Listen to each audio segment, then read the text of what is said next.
In a future world, a realm of darkness descends, where the art of corpse manipulation leads to transcendence, and the wicked seek to elevate their power through sinister pacts with earthly malevolent deities. The elite educational institutions are compelled to expend vast fortunes in mere days, lest they be branded as unfilial, unable even to afford their own sustenance. During a hatching ceremony, Lin Ke receives a gift from a senior, awakening a dual apocalyptic dragon of black and white. He gains the abilities of heaven and earth in harmony and eternal life, allowing him to exponentially enhance his beast strength, agility, and physical healing into a formidable physique. Why does the senior treat Lin Ke with such favor? Days pass, and whispers arise. Wait, why is the senior living at your house? Months later, astonishment follows. Hold on, why is the senior holding your hand? Years later, disbelief prevails. What?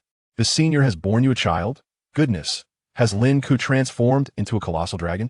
From that point onward, Lin Ke strays further from humanity, crimson bone spurs erupting from his spine, breathing fire like a furnace. And your hands, why do they shift between dragon claws and tentacles? Years later, Lin Ke strolls hand in hand with the senior, confidently proclaiming, "You all fail to comprehend, I possess a unique talent." Chapter 1. The Fall of Legend. On the blue star within the classroom of Class 1, senior year, at Quan Hai No. 1 High School, the homeroom teacher Chen Wei, accompanied by officials from the Beast Companion Association, distributes hatching eggs to the students. The students eagerly anticipate the hatching eggs, animatedly discussing the events of the previous night. Did you hear?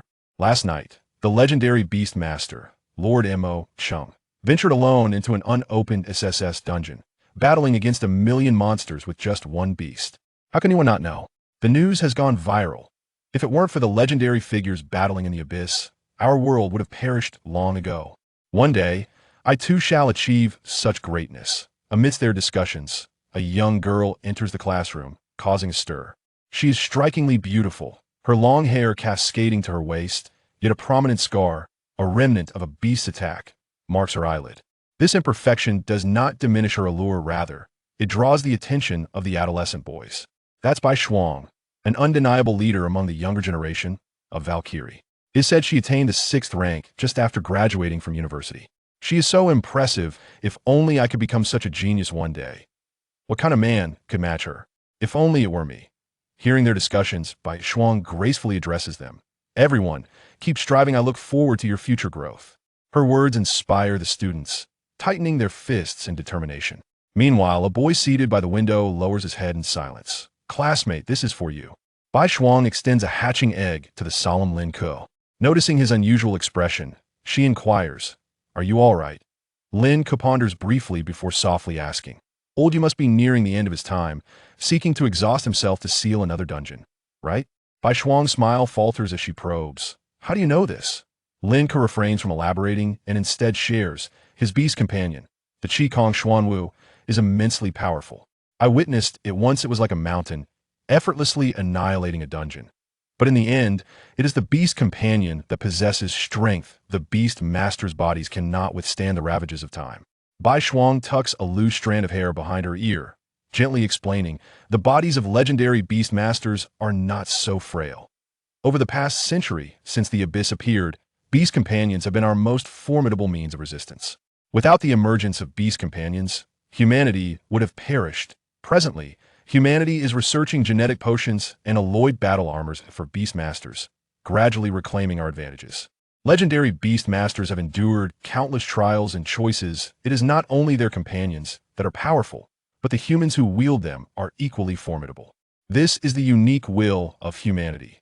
Lin Ke chooses not to inquire further. At his side, his classmate Lu Dazhuang clasps his hands in fervent prayer. Amit Ba, may God bless me, I must hatch a useful beast companion. Old Lin, join me in prayer. Lin Ke frowns. If praying held any merit, those in churches and temples would have long been invincible. Just then, a deep roar from a beast echoes outside the testing grounds, silencing the bustling classroom as students rush to the windows. It's Lu Chang. What kind of beast companion did he hatch? It's incredible. I heard his parents spent $5 million in the black market for a bottle of advanced blood modification serum. Being wealthy is advantageous. In the center of the grounds, all eyes are on Lu Chang. Floating beside him is a flying serpent, nearly matching his height, its head sharp as a steel arrow, its body adorned with wings as delicate as gossamer, producing a resonant sound. The serpent's abdomen quivers, releasing wisps of flame. A sky-type beast companion merged with fire attributes. My goodness, not only is it a combat class, but also a dual fire type with terrifying destructive power. Lu Chong descends from the platform, basking in the admiration of his peers, who envy his companion. Lu Chong, you're impressive. This must be upgrade, flying fire serpent. The instructor, clad in military garb, removes his sunglasses. On behalf of the Quan Hai City Tiger Special Forces, I invite you to join the reserves. Upon joining, your university expenses and the needs for your beast companion will be covered by the military. The military has extended an invitation. Lu Chong's future is boundless. That is a dual sky and fire beast companion. If its qualities are adequate, the military's resources could elevate it to a Lord-level beast. The grades of beast companions range from the lowest F to S levels, with grade companions having the potential to grow to Lord level, whilst grade companions may ascend to national or even legendary levels. Lu Chong beams with optimism, envisioning the day his small beast will grow to tower over the world. Sir, I choose to join the reserves. Lu Chong confidently brushes his nose. I will strive to become a legendary beast master. Excellent. The instructor is pleased with this response, and the principal turns to say, Old Xia, prepare for the next class. The elite class has concluded. Understood. The so-called elite classes are not merely about academic performance, but rather one's financial standing in this world. Only the affluent are afforded the privilege of elite education. Receiving superior resources, a trend that extends from high school to institutions of higher learning. It is said that the top-ranking academy in the imperial capital once announced that those without assets of at least 100 million should refrain from applying, as even that amount would scarcely cover half a semester's worth of resources for students. Principal Xia, leaning on his cane with a metal prosthetic leg, approaches the newly assembled class one of senior year. Students, the elite class has set an excellent example for you, particularly Lu Chong. The structure of hatching eggs is uniform. Even students from ordinary classes have succeeded in hatching powerful beast companions. Upon hearing this, Lu Chong scoffed softly. That must have been 20 years ago. Times have drastically changed. Without sufficient wealth, what gives you the right to surpass me? Through mutation, Lu Dazhuang, you go first. The hatching egg is placed into a precisely fitted device, and Lu Dazhuang nervously places his hand atop the egg, a drop of blood infusing into it. The base begins to tremble.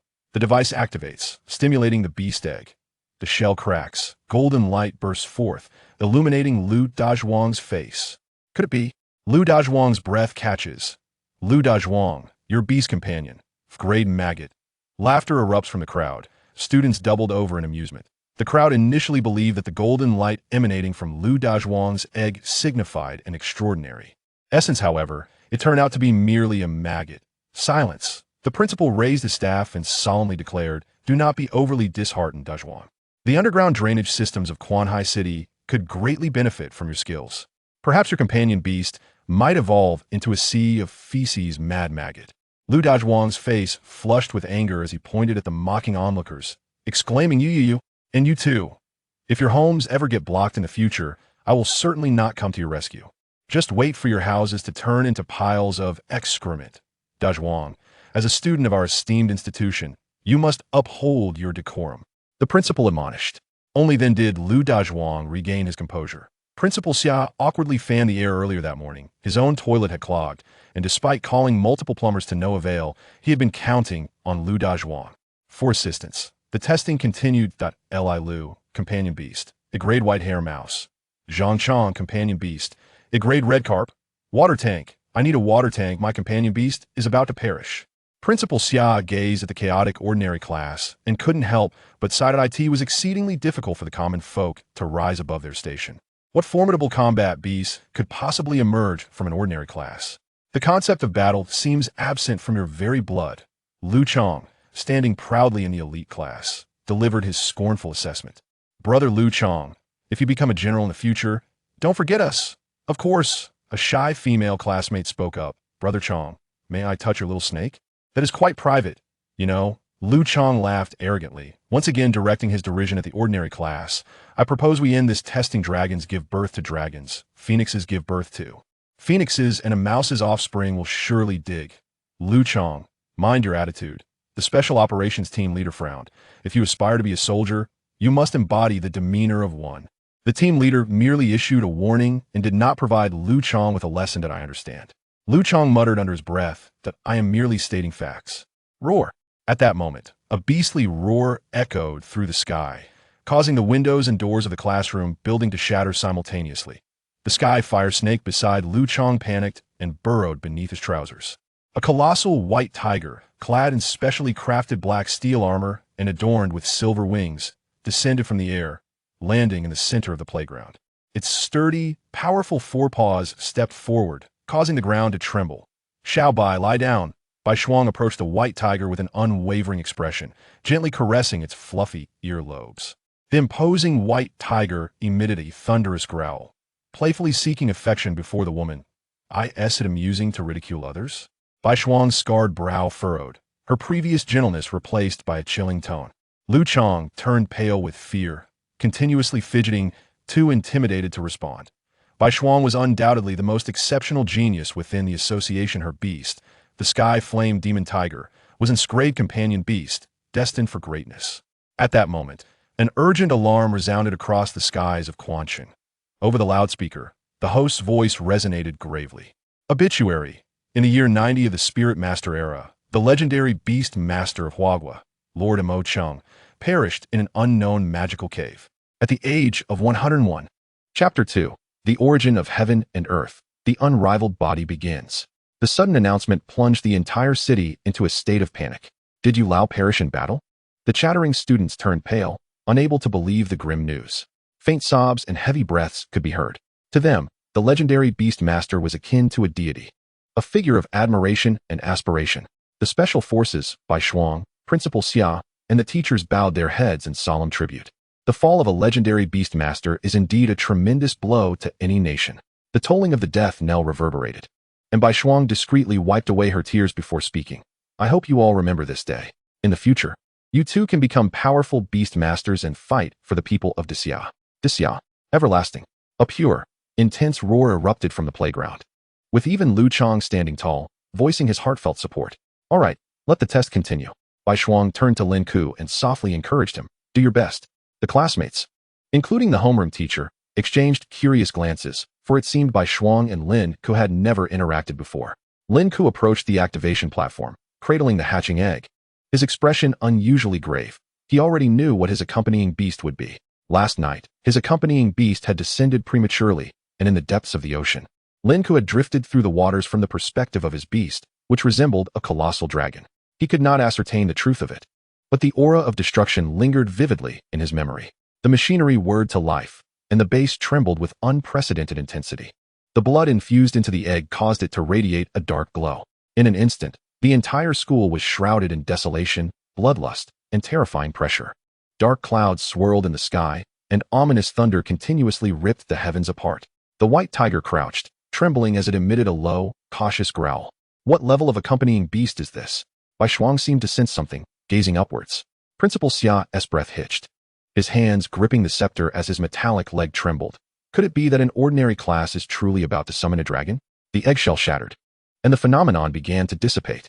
Lin Ke gazed in astonishment at the contents of the eggshell. What's wrong? Bai Shuang hurried forward, fearing an unforeseen accident. Empty. Bai Shuang was equally taken aback. This scene had never occurred in decades of testing. At the very least, a maggot should have emerged, right? Was there an issue with the hatching egg? Bai Shuang turned to the Special Forces captain. Captain Bai, could it be that the hatching egg has never gone wrong, and he simply lacks the innate ability to possess an accompanying beast? After a moment's thought, Bai Shuang added, give me another egg. Perhaps there was an error with this one. Captain Bai, this doesn't conform to regulations, does it? The Special Forces captain was evidently reluctant to waste precious resources on an ordinary class, believing it more prudent to seek true talent among the elite. Lin Ke stood on the activation platform, his gaze hollow. Upon the hatching egg's opening, a panel materialized in his mind. Accompanying beast, Dark Abyss Dragon, Juvenile, can evolve. Level 1, 9004. Strength, 50. Constitution, 50. Agility, 50. Qualification, 100. Element, Dark. Grade, World Destroying. Skills, Dragon-S Breath, Basic. Shattering Claw, Basic. Dragon-S Might, Basic. Talent, Origin of Heaven and Earth. The Beast Master can share the power, constitution, and agility of the accompanying beast, transforming it into physical prowess. This is merely the juvenile stage. Such attributes seem excessively monstrous. Lin Ke stared at the panel in disbelief. A world-destroying level? He had never encountered such attributes. Books recorded that the initial strength of a level beast could be around 20 points, while a legendary beast's initial strength was merely about 30. Yet, the Dark Abyss Dragon possessed a terrifying initial strength of 50. The most alarming aspect was the talent, origin of heaven and earth, which allowed for a double sharing of strength and agility. What did this physical prowess entail? It completely shattered Lin Ke's worldview. Did this not imply that the stronger the accompanying beast, the stronger he would become? Would his body transcend mortal limits and aspire to become an ultimate physical form? Commonly referred to as the Great Muscle Tyrant. Lin Ke drew a heavy breath, preparing to step down from the testing platform, only to find another hatching egg in his arms. Bai Shuang earnestly suggested, "Let us try again. Perhaps there was indeed a problem with the hatching egg." All right then. Lin Ke stepped back onto the hatching platform, taking a deep breath. The second hatching should yield a different outcome, right? He placed the hatching egg down. Blood dripping as cracks began to form on its surface. A beam of pearly light illuminated the entire playground, enveloping everyone in a surreal ambience. As the light gradually faded, the teachers and students remained entranced by the otherworldly experience. The Special Forces captain adjusted his posture, feeling an unusual relief in his spine, which had been plagued by chronic pain for years. How does it feel? Bai Shuang approached the hatching platform, only to find Lin Ke's second hatching egg was still empty. Lin Ke's heart raced as new information about another accompanying beast appeared on his panel. It was still world-destroying. Accompanying beast, Radiant Holy Dragon, Juvenile. Level 1, Strength 40. Constitution 90. Agility 90. Talent 100. Element Light. Grade World-destroying. Skills Divine Prayer, Basic. Indestructible Body, Basic. Light S Forbidden Zone, Basic. Talent Immortal and Unyielding. The Beastmaster's body will gain terrifying healing abilities. In Lin Ke's mind, a vision of a pure white dragon curled up in a realm of pearly light emerged. A second accompanying beast? With talents like Origin of Heaven and Earth, and Immortal and Unyielding. Does that not equate to invincibility? Bai Shuang, sensing Lin Ke's distress, furrowed her brow and gently comforted him. You need not be too disheartened. In the future, you might consider forging beast apparatuses or delving into the field of potion making. Beast masters are now beginning to equip themselves with high-density alloy battle armor to enhance their survivability. Bai Shuang had heard from the homeroom teacher that Lin Ke had consistently excelled in his studies, which is why she wished to afford him another opportunity. In the Blue Star world, beast masters are the dominant force. The summoning ceremony of the coming-of-age ritual marks a significant turning point in life. Without an accompanying beast, Lin Ke was destined to remain at the bottom of society. In truth, Lin Ke pondered whether he should request another hatching egg, hoping for yet another world-destroying beast. Alas, another egg wasted. The Special Forces captain urged Lin Ke to step down, and this time, Bai Shuang remained silent, a flicker of unusual emotion crossing her features. Lin Ke had no choice but to relinquish the thought. The setting sun bled crimson, painting the sky in hues of scarlet. The students who had completed the tests departed the school in groups. This was the most anticlimactic testing ceremony I had ever witnessed. I truly believed Lin Ke would summon a world-destroying beast. Alas, without even an accompanying beast, he was doomed to a life of mediocrity. What good is being the top of the class if one remains a mere commoner? Old Lin, wait up. In contrast to the schadenfreude of others, Lu Dazhuang heartily draped an arm over Lin Ke's shoulder. What are your plans for the summer? Sleep at home, Lin Ke replied succinctly. He vividly recalled that once he entered the dream realm, he would see that black dragon and the mysterious Black Sea. That doesn't sound good. Lu Dazhuang assumed Lin Ke had lost all confidence and quickly reassured him. Many beast masters work to save money to purchase accompanying beasts. I think you should consider giving it a try. At the very least, Bai Shuang was right. Exploring the direction of beast apparatuses is also quite promising. Lin Ke only wished to return home swiftly to sleep and revisit his accompanying beasts. Lu Dazhuang wanted to pursue further conversation, but his classmates called out to him from behind. Lu Dazhuang, do not cling so stubbornly. Henceforth, we and Lin Ke are simply from different worlds, and the chasm between us will only widen. Lu Dazhuang blinked, his brow slightly furrowed, offering no retort. Even if Lin Ke lacks a companion beast, he is still my friend, and he ought not to become a figure of ridicule. With that, Lu Dazhuang hastened to catch up with Lin Ke. Chapter 3. The Abyss of Dreams. The Devouring begins. Old man, I'm back. Lin Ke pushed open the door to his home, where his father, Lin Chongsheng, was preparing dinner in the kitchen, a cigarette dangling from his lips. With his unkempt beard and the yellowed end of his cigarette, Lin Chongsheng squinted and said, Dinner is almost ready. Oh, Lin Ke retreated to his room for a quick shower, pulling up the interface to review it again. This was no illusion. After dinner, he would promptly retire to bed for another test. As he emerged, 2 bowls of instant noodles awaited him on the table. Lin Chongsheng wiped the sweat from his brow with a towel draped over his shoulder, holding a fork in his left hand and a cigarette in his right. Fully immersed in his culinary endeavor, Lin Ke sat down at the table, silently consuming the noodles. Since his mother had suffered complications during childbirth, Lin Chongsheng had relied on instant noodles to raise Lin Ke, fulfilling his parental duty, at least ensuring Lin Ke was never hungry. Dad. After finishing his noodles, Lin Ke surprisingly did not return to his room. What is it? Lin Chongsheng set aside the bikini magazine he had been perusing, regarding Lin Ke with curiosity. Why have I never seen your companion beast? Lin Chongsheng lit another cigarette, inhaling deeply and exhaling 2 thick plumes of smoke. It perished upon entering the instance. Lin Ke had intended to discuss his peculiar situation with his father, but he recalled that Lin Chongsheng was merely a retired soldier. His companion beast had died in the instance. Querying him about it seemed superfluous. What companion beast did you summon? Lin Chongsheng idly asked, flicking the ash from his cigarette. None. The cigarette but snapped in the ashtray as Lin Chongsheng blinked rapidly, his dry eyes widening. Oh. Lin Ke returned to his room, locked the door, and powered on his computer. He entered the search term Deep Sea Instance into the Beastmaster's gossip platform. Information began to refresh continuously on the screen. It was filled with various reports about different deep sea instances. While there were numerous instances on Blue Star, most were terrestrial, with cave-type instances being the most explored by Beastmasters. Records regarding deep sea instances were exceedingly scarce. I suspect that the deep sea harbors even more fearsome creatures. However, we Beastmasters are utterly incapable of exploring them. Their bodies may well surpass the size of skyscrapers. Rumor has it that numerous marine areas are designated absolute no-go zones. Even legendary Beastmasters can only explore them in teams. Lin Ke's eyes reflected the glow of the screen, his pupils quivering with excitement. Among the myriad of data, information pertaining to deep-sea instances was already scant, and none resembled the vast depths he had encountered in his dreams. Most were merely hearsay. Just as Lin Ke contemplated shutting down his computer, a message notification from his chat application popped up. The sender was labeled Old Man. Upon opening it, he found a post titled The College Entrance Examination is not the only path. One can be strong without becoming a Beastmaster. Lin Ke smiled wryly and messaged Lin Chongsheng. I won't lose hope, don't worry. Lin Chongsheng did not reply, merely sending a string of cryptic codes. Lin Ke instinctively clicked on it. A dazzling, breathtaking spring scene unfolded on the screen. Membership account, 888. Password, 8888888. This will only be available until the end of summer. Lin Ke's expression darkened. At times, he truly wished to sever this father-son bond.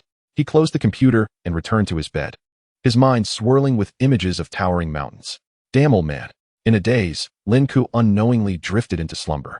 Within the infinite, profound depths of the ocean, golden beastly eyes abruptly opened. The fish nearby scattered in fright. Dreams are not illusions.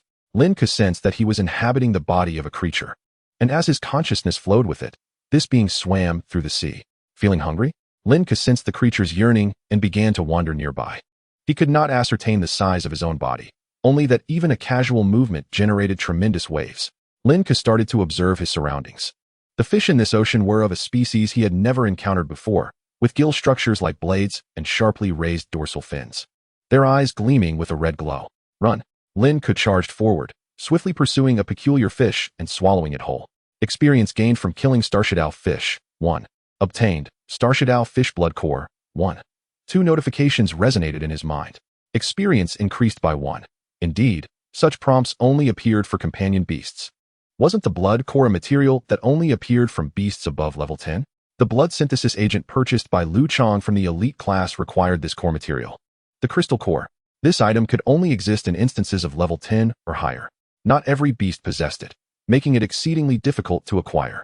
Thus, this place must be at least a level 10 instance. Lin Ke grasped some clues. Is it possible for me to bring the blood core back?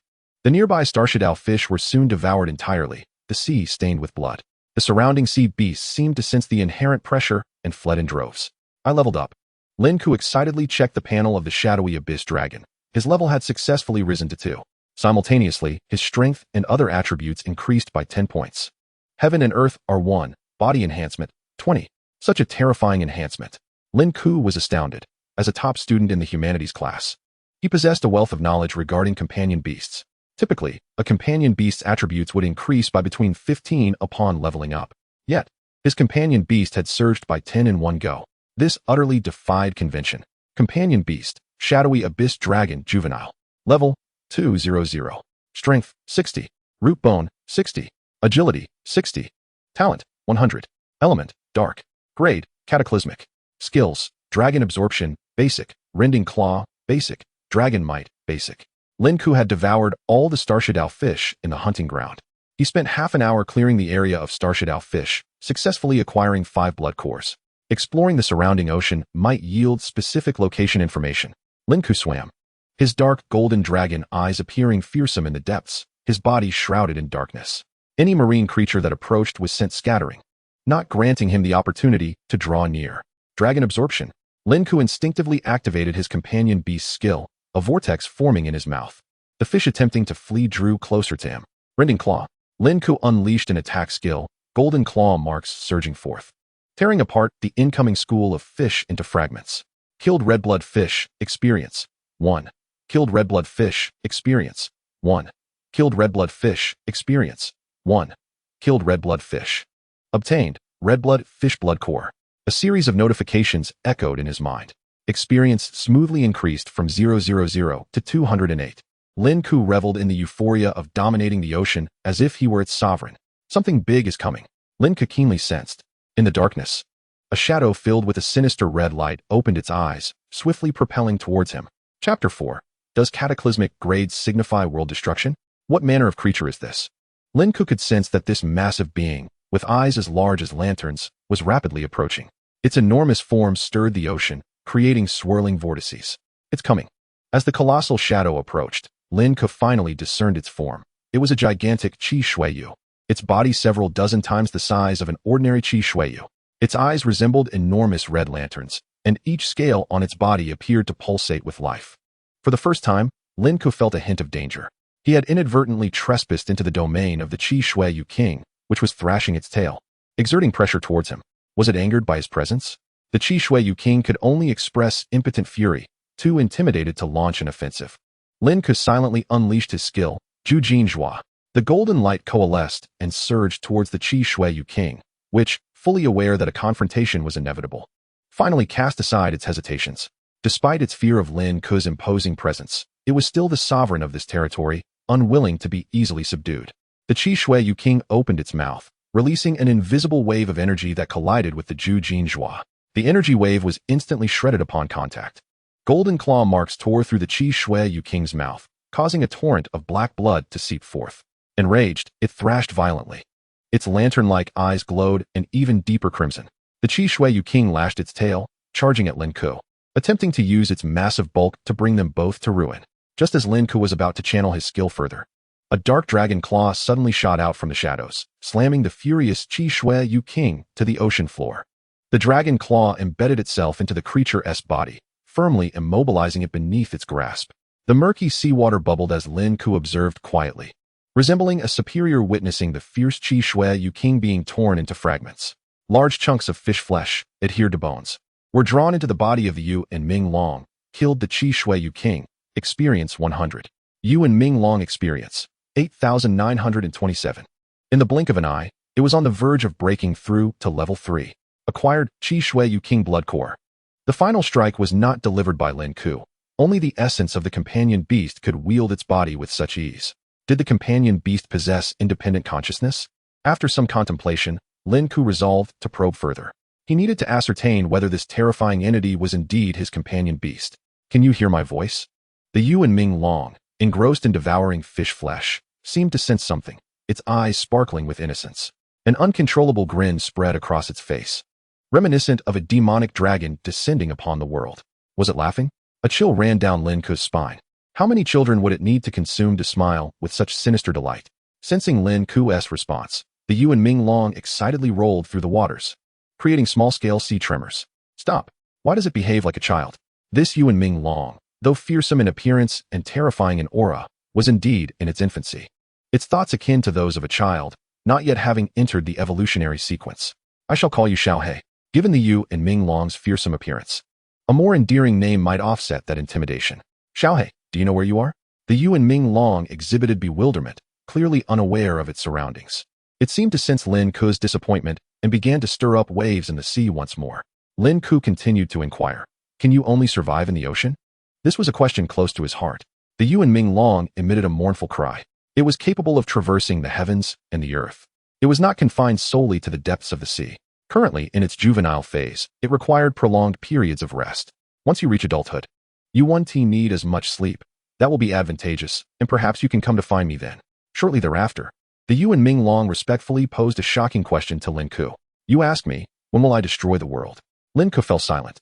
Was the purpose of a world-destroying beast merely to annihilate existence? Morning arrived. Blinding golden rays filtered through the sheer curtains into the room. Lin Ke opened his eyes, rose from his bed, and stood before the mirror. He slightly clenched his fist, and to his astonishment, faint dragon scales began to surface on his arm. A shadowy figure seemed to swirl behind him. As Lin Ke sensed the immense energy surging within him, he lightly clenched his fist and struck out. Bang! A sonic boom resonated through the air. The surge in power was terrifying. Not even the most battle-hardened soldiers could attain such a formidable physical state. This was merely the enhancement of the Yuan Ming Long at level 2. Besides the Yuan Ming Long, there was also the Guang Ming Sheng Long. But Lin Ke had been so engrossed in his conversation with Xiaohe the previous night that he had neglected to study the Guang Ming Sheng Long. Lin Ke reclined back on his bed, feeling an unprecedented sense of elation. Oh! Lin Ke attempted to reach out with his mind, and a vivid red crystal core materialized in his hand. It truly could be brought out. Lin Ke was immensely thrilled. This was the greatest surprise from the Black Sea. He was not devoid of ambition. At 18, he was in the prime of youth. He had once fantasized about becoming a powerful beast master, revered by thousands. Yet, the news of the demise of legendary beast masters served as a sobering reminder. No matter how powerful a companion beast might be, the beast master remained merely mortal. Even in this era of advanced technology, with the development of alloy beast master armors, they were prohibitively expensive, far beyond the reach of an ordinary beast master. "Son, breakfast is ready," a voice called from outside the door. "Oh, coming." Lin Ke stepped out of his room, astonished to find the breakfast spread was far from instant noodles. "Old man, what is the meaning of this?" On the table lay stir-fried chives and eggs, soy sauce oysters, and a pot of Buddha jumps over the wall with sea cucumbers. "How do you expect me to talk to you like this?" Lin Chongqing extinguished the cigarette in his hand and ruffled his hair roughly. "Hurry and eat. No time for nonsense." After sitting down, Lin Ke joked, "I'm still young. You should be the one nourishing yourself more.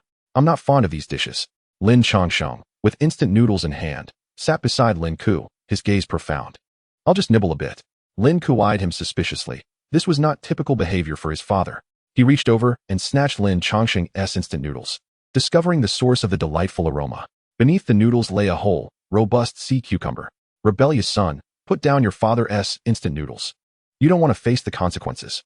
After the commotion, the father and son finished breakfast, and Lin Chongsheng, rarely, returned to his room to change into his best suit. Lin Ke recalled only seeing him wear it once, during his wedding photos. Looking so dapper. "Are you in a hurry to find me a stepmother?" Lin Chongqing snuffed out his cigarette, and, with an air of maturity, adjusted his tie, saying, "I plan to quit smoking. Then I will return to the army." Lin Chongsheng gazed at his slightly aged reflection in the mirror, grinning faintly as he remarked, "Once I earn some money, I'll buy you a companion beast." Chapter 5. Do you think this is a midlife crisis anime? Old man. Lin Ke felt a pang in his nose and approached Lin Chongsheng. "Son." Lin Chongsheng opened his arms, but Lin Ke swiftly flicked his forehead. Cracked. Cracked. "You rebellious boy. Using your strength." Lin Ke deliberately moderated his force. "Old man, do you think this is a midlife crisis anime? Even the most basic companion beasts cost hundreds of thousands. The cost effectiveness is extremely low. With you like this, charging into the dungeon, you'd be devoured by monsters in no time. Are you planning to sacrifice yourself for the nation so that I can inherit your 2,000 shards?" Lin Chongsheng, upon hearing Lin Ke's audacious remarks, merely stared into his eyes without anger. "Without a companion beast, do you not feel inferior? If you are not ashamed, why should I be?" Lin Ke surveyed their shabby home and the bare walls. "Old man, just wait. I will soon ensure that you live in a grand villa." Saying this, Lin Ke departed from the house. Lin Chongqing lit another cigarette, his teeth absent-mindedly playing with the mouthpiece as he squinted his eyes. Did this foolish lad lose his mind? Even if he knew it was merely consolation, the smile on his face could not be concealed. Shortly after, he dialed a number. "Old Lu, I've heard your son has summoned a maggot. Don't be alarmed. I'm not mocking you. I just want to know if we old fellows should do something for the younger generation. Let us not forget, we were once iron-blooded soldiers. Our swords are not yet dull." Lin Ke left his home and boarded the city's magnetic levitation train. traveling directly to the center of the city in the Yusho Library. He contemplated investigating the mystery surrounding his companion beast before heading to the instance. The Central Library of Quan City boasted an astonishing collection, spanning 20 stories. The lower 10 floors were accessible to ordinary citizens, while the upper 10 required one to possess the identity of an association member or an official beastmaster. Upon entering the library, Lin Ke began his search in the first floor area, which he was quite familiar with, having often visited to prepare for examinations. There were numerous types of companion beasts, with the most authoritative classifications being flying type, elemental type, illusion type, and auxiliary type, among others. There also existed some mutated types classified as special. Lu Dazhuang's maggot seemed to stretch for the special category. Some powerful companion beasts even possessed dual or triple attributes. Lin Ke casually flipped through the books, finding no records regarding the ability of a companion beast to share its powers with its master when not physically present. The closest relevant information pertained to auxiliary and illusion types that could provide corresponding enhancements to their beast masters. However, none could achieve the extraordinary physical enhancement that Lin Ke experienced. Finding no pertinent records, Lin Ke dejectedly closed the book, placing the unrelated tomes he had used as a seat back on the shelf, preparing to leave. "Is that you?" A familiar voice emerged beside him. It was Bai Shuang. Dressed in a light blue long dress, she looked refreshing and charming, her hair tied up in a sleek ponytail. She noticed the hefty volume of a comprehensive guide to beast mastery that Lin Ke had placed on the shelf and spoke. "You've begun researching the direction of beast mastery?" Lin Ke felt a bit embarrassed. He had merely thought the thickness of the book was perfect for sitting. In reality, Bai Shuang took hold of Lin Ke's wrist, speaking for herself. "Let me take you to the upper levels. The lower floors are just trivial matters. I'll show you the floors accessible to beast masters, hoping it might be of assistance." "Bai Shuang, let us talk about it another time. Those professional books are too advanced for me. I might not understand them." Lin Ke shook his head in refusal, unwilling to waste too much time in the library with his other plans ahead. "All right," Bai Shuang didn't press the matter, pulling a magnetic card from her bag and handing it to Lin Ke. "This is my debit subcard. If you need anything later, just go upstairs and borrow books. Just remember to return them." Lin Ke accepted the card, inquiring, "Is this allowed?" "Not really." Bai Shuang turned her head, a mischievous smile on her face. "But this library is part of my family's business." She placed a finger to her lips, whispering, "Keep it a secret." Leaving the library, Lin Ke tucked the debit card into his pocket, considering it a pleasant surprise. As soon as he boarded the magnetic train, he received a call from his classmate Lu Dazhuang. "Old Lin, today our class is organizing an initial experience in the Artificial Cave instance. Are you coming?" Lin Ke paused for a moment, replying, "I didn't receive any notification." He suspected it was because he had not awakened a companion beast, so the homeroom teacher did not inform him. The cave instance was exceedingly perilous. Even the lowest level instance was challenging for ordinary individuals to survive. Only by relying on a companion beast could one possess means of self-defense. "The maggot is coming. You can just observe," Lu Dazhuang urged. "I'm waiting for you at the Bailu station. Let us go take a look together." After hanging up, Lin Ke put away his phone. Even if Lu Dazhuang hadn't called, Lin Ke had intended to check out the low-level instance. He also wished to test the strength of his current physique. At Bailu station, as the door opened, Lu Dazhuang marched in, holding a maggot in his right hand, looking quite proud. A pristine white maggot floated in his palm, nearly undetectable at first glance. Generally, beast masters would infuse their companion beasts into their soul bodies, summoning them when necessary. Currently, beast masters had also developed relative containers for companion beasts, typically integrated into weapons, but they were prohibitively expensive, usually only purchased by high-level beast masters. "Old Lin, you're here." Lu Dazhuang grinned. "Did you know? My companion beast is a master at unclogging toilets. Last night, I was invited to Principal Xia's home, and it cleared the drain in no time." Nearby passengers frowned and moved away. Only Lu Dazhuang continued to boast about his illustrious experiences. "Your maggot seems to have grown quite a bit," Lin Ke remarked in surprise. "The cesspool has its nutrients. Little Bai loves to eat it. Maybe it'll grow to the Lord level in the future." The attendant, unable to bear it any longer, spoke with a stern face. "If you discuss this topic any further, you'll have to get off." Chapter 6. Artificial Newbie Instance. Rewards of 1,000,000? Once they disembarked, the passengers in the cabin immediately opened the windows for ventilation, greedily inhaling the fresh air. "Your toilets better never get clogged." Lu Dazhuang was furious, wishing that by tomorrow, all the toilets in Quan City would be blocked. These foolish people would be on their knees praying for the maggot to appear. "Hey, old Lin, wait for me." Lu Dazhuang caught up with Lin Ke, and as they descended the stairs, they encountered two classmates. "Lin Ke, you're here?" Wang Hao was somewhat surprised. "Isn't today the debut battle for Beastmasters?" Kong Xiaoyan nudged Wang Hao's arm. After all, We're classmates. Let us say less. Our awakened ones are just level companion beasts. So what? Wang Hao immediately grew displeased. Better than some who haven't awakened anything, right? I'll take you on if you don't believe it. Lu Dazhuang bared his teeth. Although his companion beast was a maggot, he was no lightweight. Wang Hao shrank back, no longer daring to speak. Lin Ke remained indifferent, finding the commotion rather bothersome. 10 minutes later, the homeroom teacher, Chun Wei, descended with the rest of the students. Lin Ke, Chun Wei instinctively called out, "What are you doing here?" Noticing the mocking gazes from his classmates, he cleared his throat. "Well, since you're here, you might as well join. This instance is artificial. Consider it an experience to gain some insight." Chun Wei patted Lin Ke on the shoulder. "Don't take it to heart. I know your future is limitless. Never lose hope." Lin Ke had consistently ranked first in his grade, but unfortunately, he had not even awakened a companion beast, which made Chun Wei somewhat sympathetic. "Teacher, I'm just passing by," Lin Ke replied. "You all go ahead and observe the instance. I have a friend waiting." "I see." Chun Wei understood Lin Ke's feelings at this age. Maintaining one's pride was important. He regarded it as a form of avoidance and chose not to confront him. "Oh, isn't this the cesspool maggot and the egg-laying rooster?" Lu Chang, having disembarked, was eager to launch into a tirade. Lin Ke smiled faintly. "Isn't this the file-drawing boy? How is your little earthworm doing?" "What did you say?" Lu Chang's face turned crimson instantly. "Lu Chang, I actually feel quite sorry for you. Nearly 20 years old, and you still have to wear diapers. If you really want to remember, send it to me, and I can help you get a discount." "You." "Enough talking, Lu Chang," Chun Wei scolded, addressing Lu Dazhuang and the others. "Let us move out." Lu Chang protested. "I only said one thing." "Damn it." Watching Lin Ke walk away, Lu Chang could only grit his teeth and board the bus. At the platform below, numerous buses belonging to the Companion Beast Association are stationed. Today, in addition to Yizhong, students from Shibazhong and Dichizhong, among other institutions, will also venture to the underground dungeon for observation and combat. "Lao Lin, are you really not going?" Lu Dazhuang hesitated as he opened the car window. "Perhaps I should join." "Stop right there."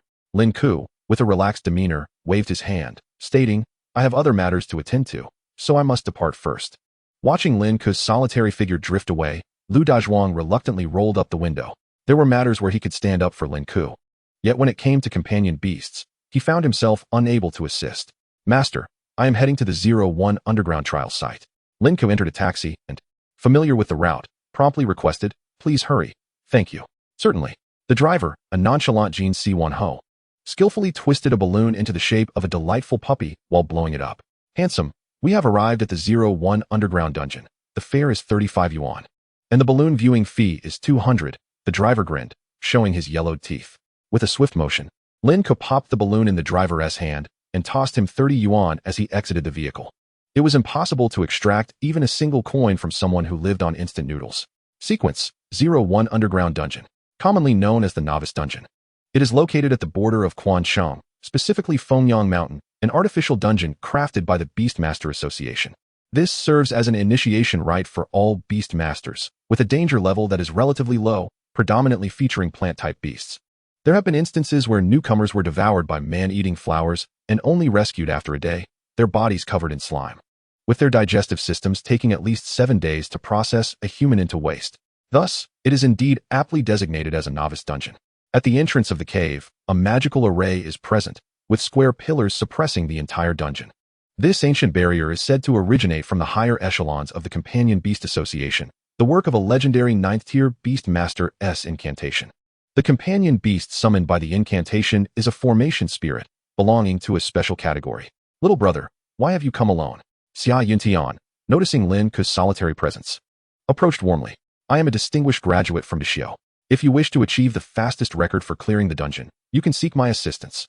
For just 10,000, I can help you secure a spot in the top 10. Dungeon clearing speed?"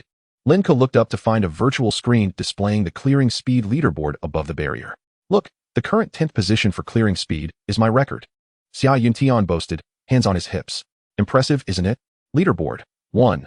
Bai Shuang, clearing speed 10,134 minutes. 2. Mu Hongyu, clearing speed 20,233 minutes. 3. Zhan Tian, clearing speed 20,983 minutes. 10. Tianshang Ren Jian Shiyu, accommodating companion beasts, clearing speed 52,129. Has the advertisement reached this far? It seems the career prospects for Beast Masters remain quite broad. You must be a high school student, right?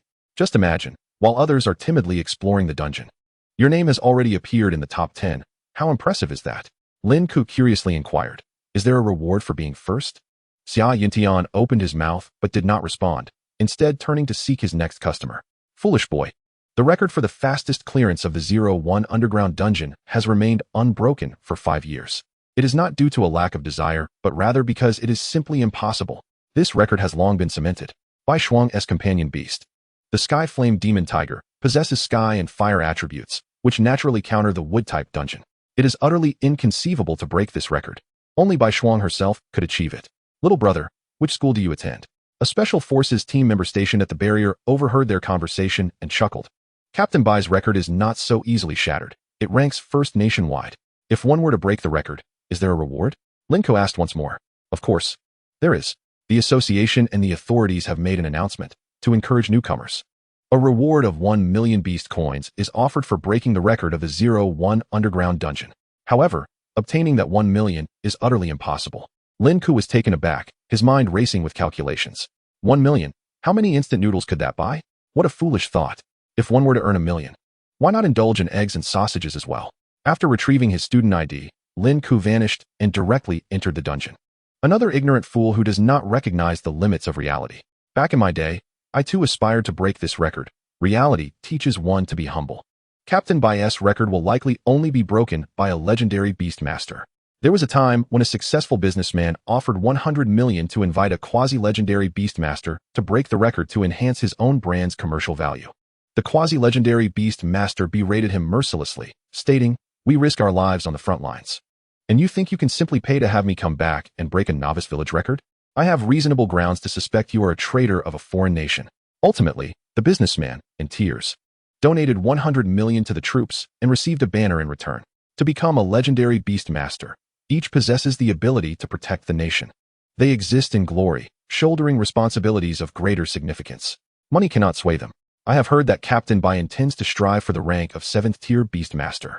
She is just an intern at university, right? She is a prodigy. When I graduated, I had only reached the 3rd tier.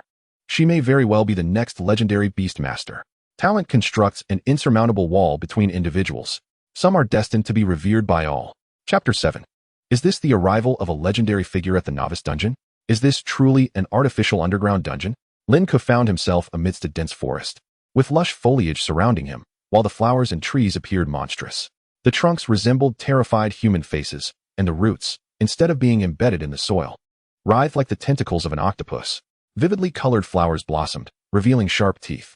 Tier 1, Ghost-Face Tree, wood type, with 0 aggressiveness, enjoys pursuing fleeing creatures. Tier 1, Sawtooth Flower, wood type, moderate attack capabilities, limited by range, attacking creatures within a 1-meter radius. Tier 1, Man-Eating Vine, wood type, very low attack, prefers to consume humans, secreting low-concentration gastric acid within its stomach. Despite being artificial, Lin Ke felt a surge of excitement. The creatures from the books have come to life. Lin Ke recalled precisely the characteristics and attack mechanisms of each beast. He discovered that the killing rules within the 0-1 underground dungeon formed a closed loop. If one is frightened, they will flee. The Ghost-Face Tree particularly thrives on prey that runs in panic, if targeted. One would fall into the domains of the Sawtooth Flower and the Man-Eating Vine. Approaching the Ghost-Face Tree, Lin Ke reached out to touch it. The texture felt no different from that of an ordinary tree, yet its towering form and writhing roots were rather endearing. With a forceful strike, Lin Ke shattered the Ghost-Face Tree, reducing it to wood shavings that vanished before his eyes. The explosive sound reverberated throughout the entire dungeon. Lin Ke had yet to fully grasp the extent of his own strength. With a single punch, the Ghost-Face Tree was obliterated. If he were a Beastmaster, he would likely need to command his companion beasts to attack. The Sawtooth Flower, noticing Lin Ke's approach, eagerly opened its gaping maw to bite down on Lin Ke's arm. In an instant, its delicate flower bud and roots exploded into fragments. Several magical vines emerged from the ground, wrapping around Lin Ke's ankles. Despite their powerful tug, they could not budge Lin Ke's sturdy form. Grasping the vines, Lin Ke exerted force, and from the soil, he unearthed a plant resembling a cactus, exposed and vulnerable before him. Man-Eating Vine. This Beastmaster is unusual. Lin Ke smiled with delight, having completed his assessment. The only threat this dungeon posed to him was time. He must hasten his pace, otherwise, the million would slip away. Fellow students, disembark in an orderly manner. We have arrived at the 0-1 underground dungeon. Chunwei stepped off the bus, reminding them, remember, once inside the dungeon, you must follow the teachers without straying from the group, understood? Students need not partake in combat. Merely understanding the dungeon suffices. Chunwei, in a tone of urgency, expressed his concerns, fearing unforeseen incidents. Even within a man-made dungeon, the mortality rate is not negligible. Isn't he from Izhong? Did you not arrive together? A special operations team member guarding the dungeon inquired, astonished. Just moments ago, a student from your school has already entered. Our student? Chunwei echoed, bewildered. That's impossible. We gathered before coming here. Look, he registered with his student ID, the guard replied, handing over the documents. The name inscribed was Lin Ke. Lin Ke. Chunwei's voice escalated dramatically. Comrade, allow us entry into the dungeon at once. He was filled with anxiety. Lin Ke has no companion beast. He is merely an ordinary person. What did you say? The staff member was taken aback, quickly adopting a stern demeanor. You cannot allow an ordinary person inside. It was you who allowed him. Chunwei retorted. Stop with the nonsense. We must enter and investigate. Within the crowd, numerous students began to murmur. Lin Ke has entered the dungeon, but he has no companion beast. He mentioned meeting friends. How is he now in the dungeon? Could his friends be inside? Wang Hao sneered. He is clearly delusional. Not only does he lack a companion beast, but he also fails to find his own place. Is an ordinary person truly going to the dungeon to meet their demise? Indeed, Wang Hao, you speak the truth. Lu Chong chimed in. Though he is in the ordinary class, his understanding is somewhat adequate. Wang Hao, filled with excitement, replied, Thank you for the compliment, Lu Xiao. Lu Chong retorted with a cold smile. What? Do you wish to be my lackey? As if you are worthy. His words left Wang Hao blushing with embarrassment, internally cursing Lin Ke. If it weren't for him, how could he have been humiliated in public? Principal Xia and several school leaders, alerted by the commotion, quickly approached. This is madness. Upon learning the circumstances, he declared loudly, Students, you must remain outside while a few teachers and I enter to assess the situation. The entry of ordinary students into the dungeon, even a man-made one, is an unprecedented event, and should anything happen to Lin Ke, it could severely impact the school's reputation.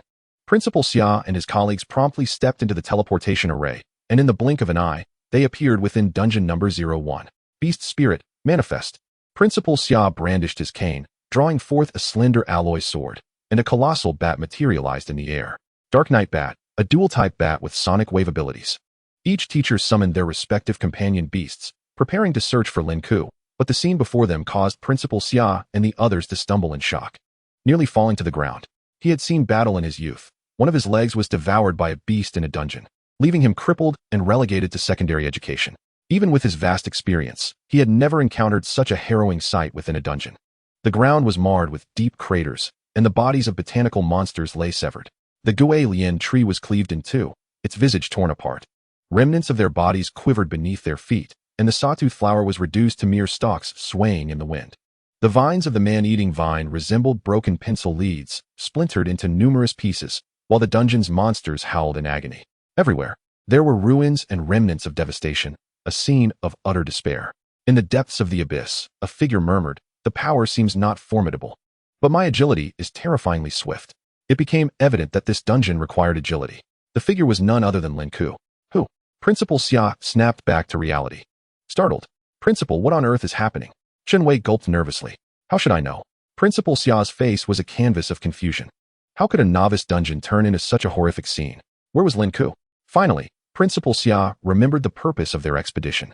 Suddenly, the flying bat unleashed a sonic wave attack, its gaze fixated on the inferno engulfing the depths of the dungeon. Principal Xia followed its line of sight. Amidst the raging flames, a creature, entirely cloaked in darkness and bathed in golden blood, shimmered in the scorching fire. The overwhelming aura it exuded made it difficult for him to breathe. What caliber of monster was this? Why would it appear within a novice dungeon? As soon as he uttered these words, an electronic notification echoed from above the dungeon. Dungeon number 01's fastest completion record has been reset. Reset by Lin Ke. Completion time, 59 seconds and 23 milliseconds. Chapter 8, a new record. In an instant, as the dungeon was completed, Principal Xia and the others were forcibly teleported out. Once someone successfully clears a dungeon, a 10-second reset period ensues. However, as the man-made dungeon exists in a multidimensional space, it can accommodate multiple trials simultaneously. The administrator possesses the authority to enter all multidimensional dungeons using a key bestowed by the Spell King to rescue students trapped within. Did we just receive a notification? Principal Xia asked uncertainly, glancing at Chunwei and the other teachers. Did you hear that? Chunwei, still in a daze, replied hesitantly. I think I heard someone reset the dungeon record. Surely a mere illusion. The fastest completion record for dungeon number 01 belonged to that girl Bai Shuang. Principal Xia knew well what this record signified. Many had attempted single runs, but could not surpass the completion record set by Bai Shuang. Look at the leaderboard. It has been updated. A student exclaimed, noticing the anomaly. Lu Chong looked up only to see Bai Shuang's name drop from first to second place, while Lin Ke claimed the top spot. When Lin Ke's name and completion time occupied the first position, the students erupted in excitement. No way. Someone truly reset the completion record in under a minute. Am I seeing this correctly? Who is this Lin Ke, outpacing even senior sister Bai Shuang? Doesn't this name sound somewhat familiar? Xin Wei approached Principal Xia, uncertain. Isn't there a student in my class named Lin Ke? Just a coincidence. Principal Xia gazed at the leaderboard, unable to accept that this was indeed his own student Lin Ke. How could a student without a companion beast possibly reset the record? How did he achieve this? I concur, Xin Wei agreed. Lin Ke had teleported out of the dungeon, and amidst the astonishment of the crowd, they failed to notice his arrival. Hey, wake up! Lin Ke approached the staff guarding the dungeon, who were staring blankly at the screen displaying his name. 59 seconds. Lin Ke patted one staff member on the shoulder. I'm here to collect my reward. Just transfer it directly to my card. Not so loud. Didn't you see the record being reset? The staff member instinctively refused Lin Ke. Indeed, I reset the record. Lin Ke grew anxious. What? You don't acknowledge it? Wait. What did you say? The staff finally turned to Lin Ke, glancing at the leaderboard before looking back at the student ID displaying Lin Ke's name. Holy moly. The staff's exaggerated reaction drew the attention of everyone present. Principal Xia snapped out of his shock upon seeing Lin Ke and hobbled over, leaning on his cane. Lin Ke, are you all right? You were reckless. Before Lin Ke could explain, Principal Xia launched into a torrent of words, nearly overwhelming him. You are a good child. Do not let the absence of a companion beast drive you to self-destruction. With your capabilities, a future in research or as an analytical researcher is entirely feasible. I'm relieved you are unharmed. How will I explain this to your father? Sorry, Principal, I won't do it again, Lin Ke interjected, pulling out his bank card. My card number is. What reward? Principal Xia looked up at the leaderboard again, bewildered. You see the name on the leaderboard, right? It reads Lin Ke. Not you, Lin Ke. Wait a moment. Principal Xia stood there, dazed, unable to believe the scene unfolding before him. Chen Vida stood between the two, drenched in sweat, shielding Lin Ke behind him. Principal, I suspect there may be an issue with the dungeon. Perhaps the monsters inside have inexplicably weakened. Lin Ke happened to enter just at the right moment and managed to clear it. Lin Ke frowned, visibly displeased. So, will the reward be issued or not? The staff member was left speechless. The dungeon cannot possibly be flawed, one explained. This dungeon was constructed personally by the legendary Beastmaster Zhu, and it was maintained only yesterday. The chance of an error is 0. He refrained from mentioning that Zhu had also covertly adjusted the difficulty of the dungeon, making it unlikely for Bai Shuang to break her own record even if she attempted it again. The dungeon cannot be wrong. Principal Xia fell into silence. Then how did Lin Ke reset the record? The official staff, still in shock, replied, Lin Ke, regarding the reward, we will deposit it onto your card after consultation. If there are any further inquiries requiring your cooperation, we ask for your understanding. Hearing that a reward was forthcoming, Lin Ke's mood improved somewhat. By the way, if my record is broken again, is there an additional reward of 1 million? In theory, yes. Then wait a moment, I shall enter again. Without waiting for anyone's reaction, Lin Ke vanished once more. Miss, someone has broken your record in Dungeon 01. The old steward of the Bai family delivered the news to Bai Shuang. In the martial arts room, Bai Shuang, clad in a specially made combat suit, felt beads of sweat sliding down her flat abdomen as she slowly sheathed her Tang Dao. Is that so? Aren't you surprised? The steward inquired, looking at the data. The one who cleared it seems to be named Lin Ke, from Yizhong, a non-key academy, and a graduating senior. Bai Shuang turned in confusion. Lin Ke? Yes, miss, do you know him? Prepare the car. I must pay a visit. Finally, Principal Xia and the others reacted. Lin Ke. How did he enter again? Lin Ke had consistently ranked first in his cohort, and Principal Xia was anxious to prevent such a prodigy from perishing in an artificial dungeon. Students around began to discuss. Did you hear? Lin Ke reset the record? The one who couldn't even recognize his accompanying beast? He managed to reset the record? This dungeon must not be that difficult. Are you all fools? Lu Dazhuang shouted. That record was set by Senior Bai Shuang, one that has remained unbroken for years. In the crowd, Lu Chong clenched his fists with resentment. Today was supposed to be his moment to shine, the center of attention. Now all the accolades had been snatched away by Lin Ke. Even if he had exploited a loophole, the spotlight had been stolen. Damn it! Principal Xia, anxious, leaned on his cane, and prepared to enter the dungeon to rescue him. Regardless of whether Lin Ke was merely fortunate or had manipulated the system, he was ultimately a student of Yizhong. Just as he was about to step into the teleportation portal, Lin Ke's name disappeared from the leaderboard. Principal, look. Chen Wei noticed the anomaly. It has been restored. Almost immediately, Lin Ke's name reappeared on the screen. An announcement rang out. Lin Ke, fastest dungeon completion record, time, 30 seconds and 0.1 milliseconds. Principal Xia looked up at the displayed numbers. 30 seconds? Chapter 9. What gives him the right? 2 million deposited. When the new record appeared before everyone, the air seemed to freeze. 30 seconds and 0.1 milliseconds. The record had been shattered again. Teacher Chen, slap me, please. Principal Xia's mouth hung open, saliva nearly pooling on the ground. Beside him, Chen Wei's pupils trembled as he rubbed his eyes repeatedly, trying to clarify the record and name once more. Lin Ke, 30 seconds, Chen Wei murmured. Lin Ke's name topping the leaderboard was already astonishing. A record of 30 seconds, if spread, would be met with disbelief. This record surpassed Bai Shuang's by a factor of 2. That was Bai Shuang. 2 million. Lin Ke smiled expectantly. If I break it again, will it be 3 million? Hold on. The staff hesitated, unwilling to continue promising Lin Ke. Who could say if this young man had manipulated the scores? Achieving a record of 30 seconds, did he still have energy left? Lin Ke, have you awakened your accompanying beast? Principal Xia finally snapped out of his shock, grasping Lin Ke's shoulders with concern. Quickly tell me, is that the case? Principal, my accompanying beast is rather unique, Lin Ke replied vaguely. Just as Principal Xia was about to probe further, a black jeep roared to a halt before the crowd. Bai Shuang stepped out, and upon glancing at the newly refreshed record, her expression revealed surprise. 30 seconds? Bai Shuang was well aware of the record she had set. Her maximum speed was approximately within a minute. Challenging 30 seconds would not guarantee success. The shock from encountering Lin Ke for the third time was indeed substantial. Approaching Lin Ke, she grasped the hilt of her sword. Lin Ke, did you break this record? Indeed.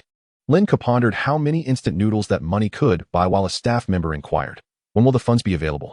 Right now? Bai Shuang interjected, gazing intently into Lin Ke's eyes. Is this your limit? Is that question truly important? Bai Shuang shook her head. Just provide me with your account number. Captain Bai Shuang. This payment should be made by the association. It does not adhere to protocol. Bai Shuang did not elaborate further and directly transferred 2 million to Lin Ke. The bank card he had just received for his coming-of-age ceremony welcomed its first deposit of 2 million. Lin Ke was indeed a bit overwhelmed. While this sum could not buy a mansion, it would certainly suffice for a permanent residence for the old man. If there is nothing else, I will take my leave. Lin Ke was eager to return home. Wait. Principal Xia still wished to inquire about the details. This matter was too bizarre. How had Lin Ke managed to break the record? If he did not clarify, he was reluctant to let Lin Ke depart easily. It must be cheating. Lu Chang finally erupted with frustration. I refuse to believe that a commoner without an accompanying beast could break the record twice in a row. What gives him the right? Lu Chang came from a well-off family. His parents had been purchasing blood synthesis agents and various new medicines since his freshman year to enhance his blood strength. As a result, he had hatched an elite accompanying beast. Today was supposed to be his stage. Lu Chang's sycophants began to echo his sentiments. Perhaps the artificial dungeon is simply not challenging. Any one of us could easily reset the record. I bet anyone with hands could do it. Bai Shuang, upon hearing this, stepped up to Lu Chang. Roar. The sky-flamed demon tiger surged from Bai Shuang's sword sheath, its spirit materializing and forcibly pinning Lu Chang and the other students to the ground. Captain Bai Shuang. Captain Wang Zhen of the Special Operations Team rushed over with his team. What are you doing? Bai Shuang offered no reply. The sky-flamed demon tiger seized Lu Chang by the collar and unceremoniously tossed him into the dungeon.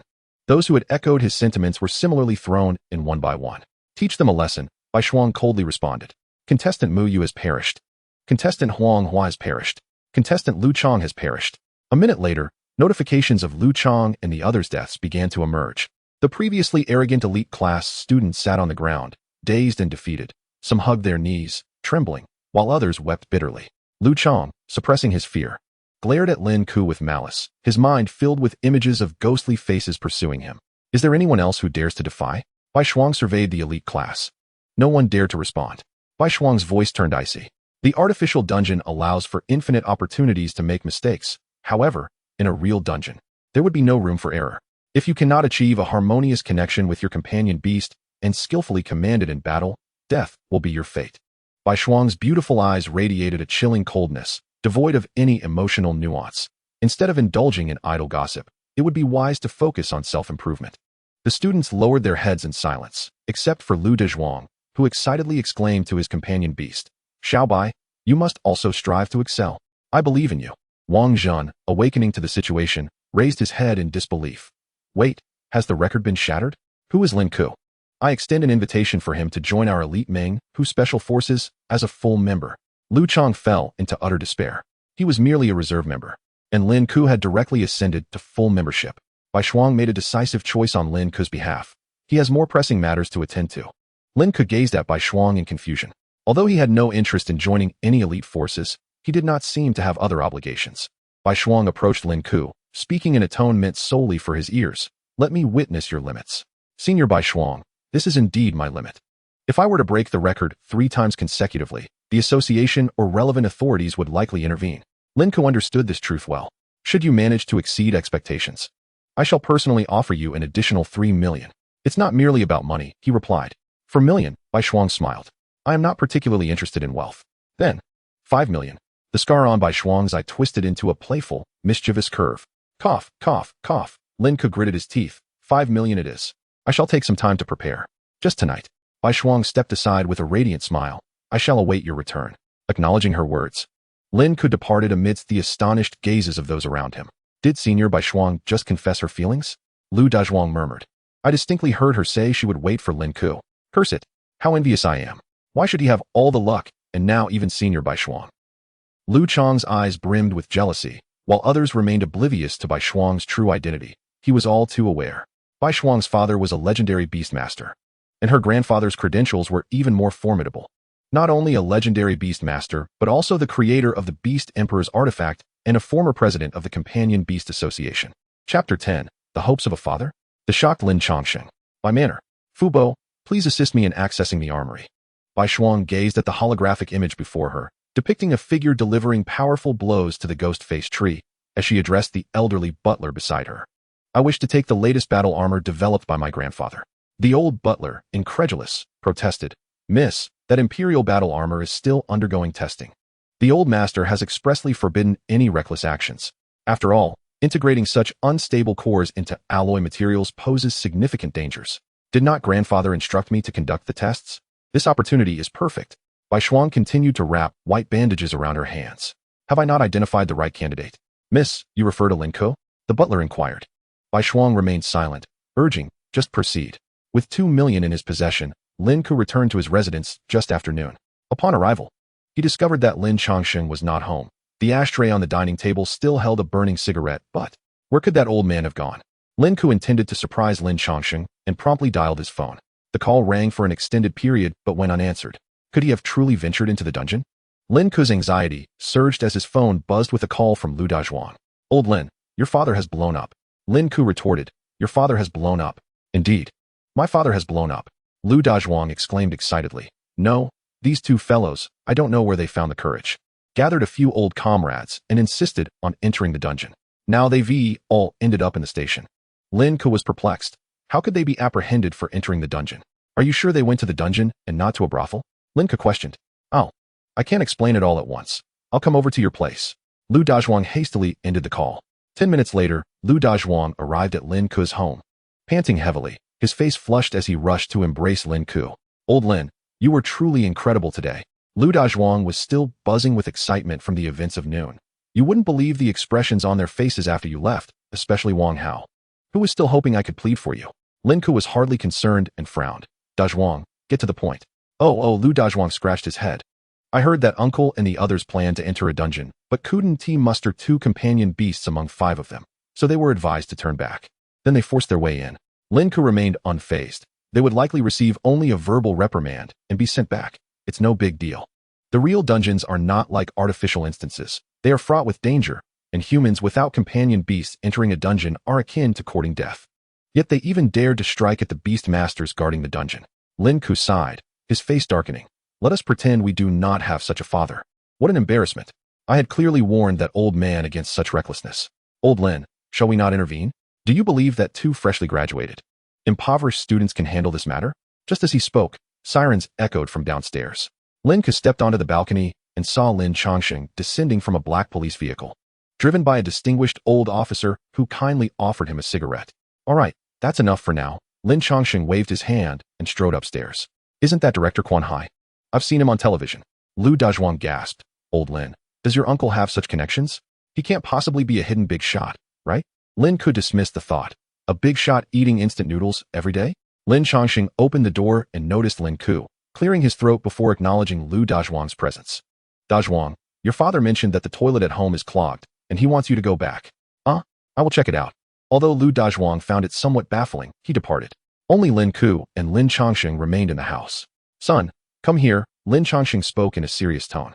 What is it? Lin Ke approached his father. Lin Chongqing hesitated, his brow furrowing. Have you gotten into trouble? Trouble? Lin Ke shook his head. Old man, just speak plainly. Earlier, Director Lu from the police station gave me a ride home, and our conversation revolved entirely around you. This was the most peculiar aspect for Lin Chongqing. Director Lu was a significant figure. The director of the police station in Quan Hai personally intervened to extract him. On the way back, Lu had greeted him warmly, repeatedly calling him old class leader, which made Lin Chongqing feel quite uncomfortable. Lu's chat was filled with inquiries about his son Lin Ke, inquiring about his future school plans and aspirations. Were it not for the fact that Lin Chongqing had raised Lin Ke, he might have suspected that Director Lu was Lin Ke's biological father. As long as you haven't gotten into trouble, Lin Chongqing mused, scratching his head, considering that his son, lacking a companion beast, should not be capable of engaging in any unlawful activities. Dad, I heard you attempted to enter the dungeon? Lin Ke shifted the conversation. That is not true. Lin Chongqing's face flushed with embarrassment. He could hardly admit that he hadn't even set foot inside. All right, what shall we have for dinner? Lin Ke was too lazy to press further. The veteran's compensation just arrived. Let us dine out. After Lin Chongqing concluded, he headed for the bathroom. Lin Ke picked up his phone and skillfully subscribed to a certain website for a lifetime membership. From within the bathroom, an incredulous voice echoed. What? Are you that eager?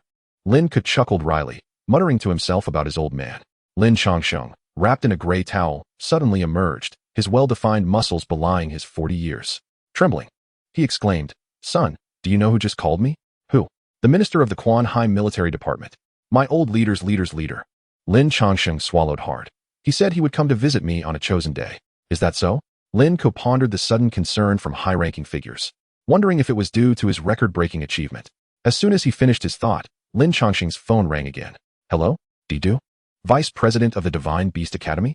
Are you planning to pay a visit? President of Quan Hai Academy? Just a moment, let me check. Apologies. But you might need to wait. We're currently at full capacity. You accept, right? Lin Chongqing hung up in shock, murmuring to himself, is this a scam? Chapter 11. Beast Master Emperor's Equipment. Perfect match. Lin Chongqing had an exhilarating night, with his phone ringing continuously, each call from someone once deemed unreachable. By the time he received subsequent calls, he was no longer surprised. They all mentioned wanting to visit, but never specified a time. He increasingly suspected it was a scam, as such an assembly of prominent figures could only gather for a legendary Beast Master's funeral. Lin Ke remained skeptical, believing that both the military and educational institutions were secretly competing. However, merely breaking a record was insufficient to sway them for an in-person visit. It was merely a gesture of goodwill. He heard that senior sister Bai Shuang had just graduated, and the presidents of 30 renowned Beastmaster academies had visited her. In the end, it was Quan Hai Academy that benefited, as they were the ones who dared not visit. On his way to the artificial dungeon, Lin Ke paid special attention to news regarding Bai Shuang. Coming from a prestigious family, she should have attended an elite institution. Yet she graduated from the ordinary class of first high school. It was expected that she would choose the most powerful Divine Beast Academy in Didu, but instead, Bai Shuang selected Quan Hai Prefecture University with outstanding results. The president of Quan Hai Prefecture University had stayed awake all night, receiving countless mysterious threatening calls. Enraged, he stormed to the Provincial Education Bureau to confront them. Leaders, since Bai Shuang has come to our Quan Hai Academy, she is one of ours. If those from the Divine Beast Academy or Madman Academy come looking for her again, don't blame me for being impolite. Do they really think you are easy to bully? The bureau chief found it difficult to navigate the situation, urging the president to rise from the ground, as kneeling was indeed uncomfortable. Senior sister truly is a legend. Under the night sky at Fengyang Mountain, the dungeon was closed. Normally, artificial dungeons operate all day, rarely being shut down except for maintenance. Yet today, it was unusually sealed off. The official reason given was military exercises. Brother Lin, you've arrived. As soon as Lin Ke stepped out of the car, Special Forces Captain Wang Zhen approached with a smile. We've been waiting for you for quite some time. Lin Ke remembered Wang Zhen, who had been in charge of the elite class during the testing. Such a person, who would normally have no intersection with him, was now exceptionally warm. Let me take you inside. Captained by Shuang, and the others are already waiting for you. Are there others? Lin Ke inquired curiously. You'll find out once you go in, Wang Jun replied without elaborating. As they progressed, Lin Ke noted the heavily guarded soldiers and numerous martial artists in combat attire, belonging to an unknown sequence. All right, this is where I stop, Wang Jun said, pausing. Brother Lin, I hope to invite you for a meal sometime. Lin Ke merely exchanged pleasantries in response to Wang Jun's overture. The usually bustling artificial dungeon was now eerily quiet. 2 towering guards stood at the entrance, their presence far more formidable than the morning staff. Bai Shuang leaned against the sword hilt, standing before the dungeon door, eyes closed in meditation. Only upon Lin Ke's arrival did she open her eyes and step forward. You're here? Shall we begin now? Lin Ke discreetly scanned the surroundings, noticing numerous hidden figures, though they showed no intention of revealing themselves. Were they the audience for the performance? He feigned nonchalance as he approached Bai Shuang. Senior sister, I am ready. Let me show you something. After Bai Shuang spoke, 2 robust guards approached the armored vehicle, bringing down 2 alloy boxes. A grave expression crossed their faces, indicating the immense weight of the boxes. After setting them down, one of them looked at Lin Ke with a slight frown. Miss, does he really have the capability to wear this? Sensing the skepticism in their tone, Lin Ke curiously asked, Where what? Bai Shuang approached the boxes, entering a password and fingerprint, causing a hissing sound as the boxes opened to reveal a finely crafted set of jet black battle armor. Lin Ke, this is the Beast Master Emperor's equipment, the first battle armor developed by our group, soon to be tested on the front lines. I would like you to test its limits. Of course, your compensation will be substantial, Bai Shuang said with a light smile. This set of battle armor is still in the debugging phase, and I hope to hear your feedback. Why me? Lin Ke questioned, voicing his curiosity. Without explanation, Bai Shuang produced a tablet displaying footage of Lin Ke swiftly navigating the artificial dungeon. Your awakened companion beast must belong to the special illusion beast class, capable of enhancing your physical strength, which aligns well with our testing criteria. Lin Ke understood. Bai Shuang had likely misunderstood the attributes of his companion beast. The illusion beast class could indeed augment the host's strength or abilities, but the casualty rates for such beast masters were extremely polarized. The highest casualties often occurred within this class. I hope you can don this Beast Master Emperor's equipment and clear the dungeon once more, Bai Shuang urged earnestly. Lin Ke crouched down, gazing at the Beast Master Emperor's equipment within the box, his eyes gleaming with fervor. Textbooks stated that the most substantial investments for beast masters came in 2 forms, potions and equipment, which could best safeguard their lives. The cost of the Beast Master Emperor's equipment was exorbitantly high, requiring materials from high-level monsters within the dungeon, making it rare for any beast master to afford a complete set.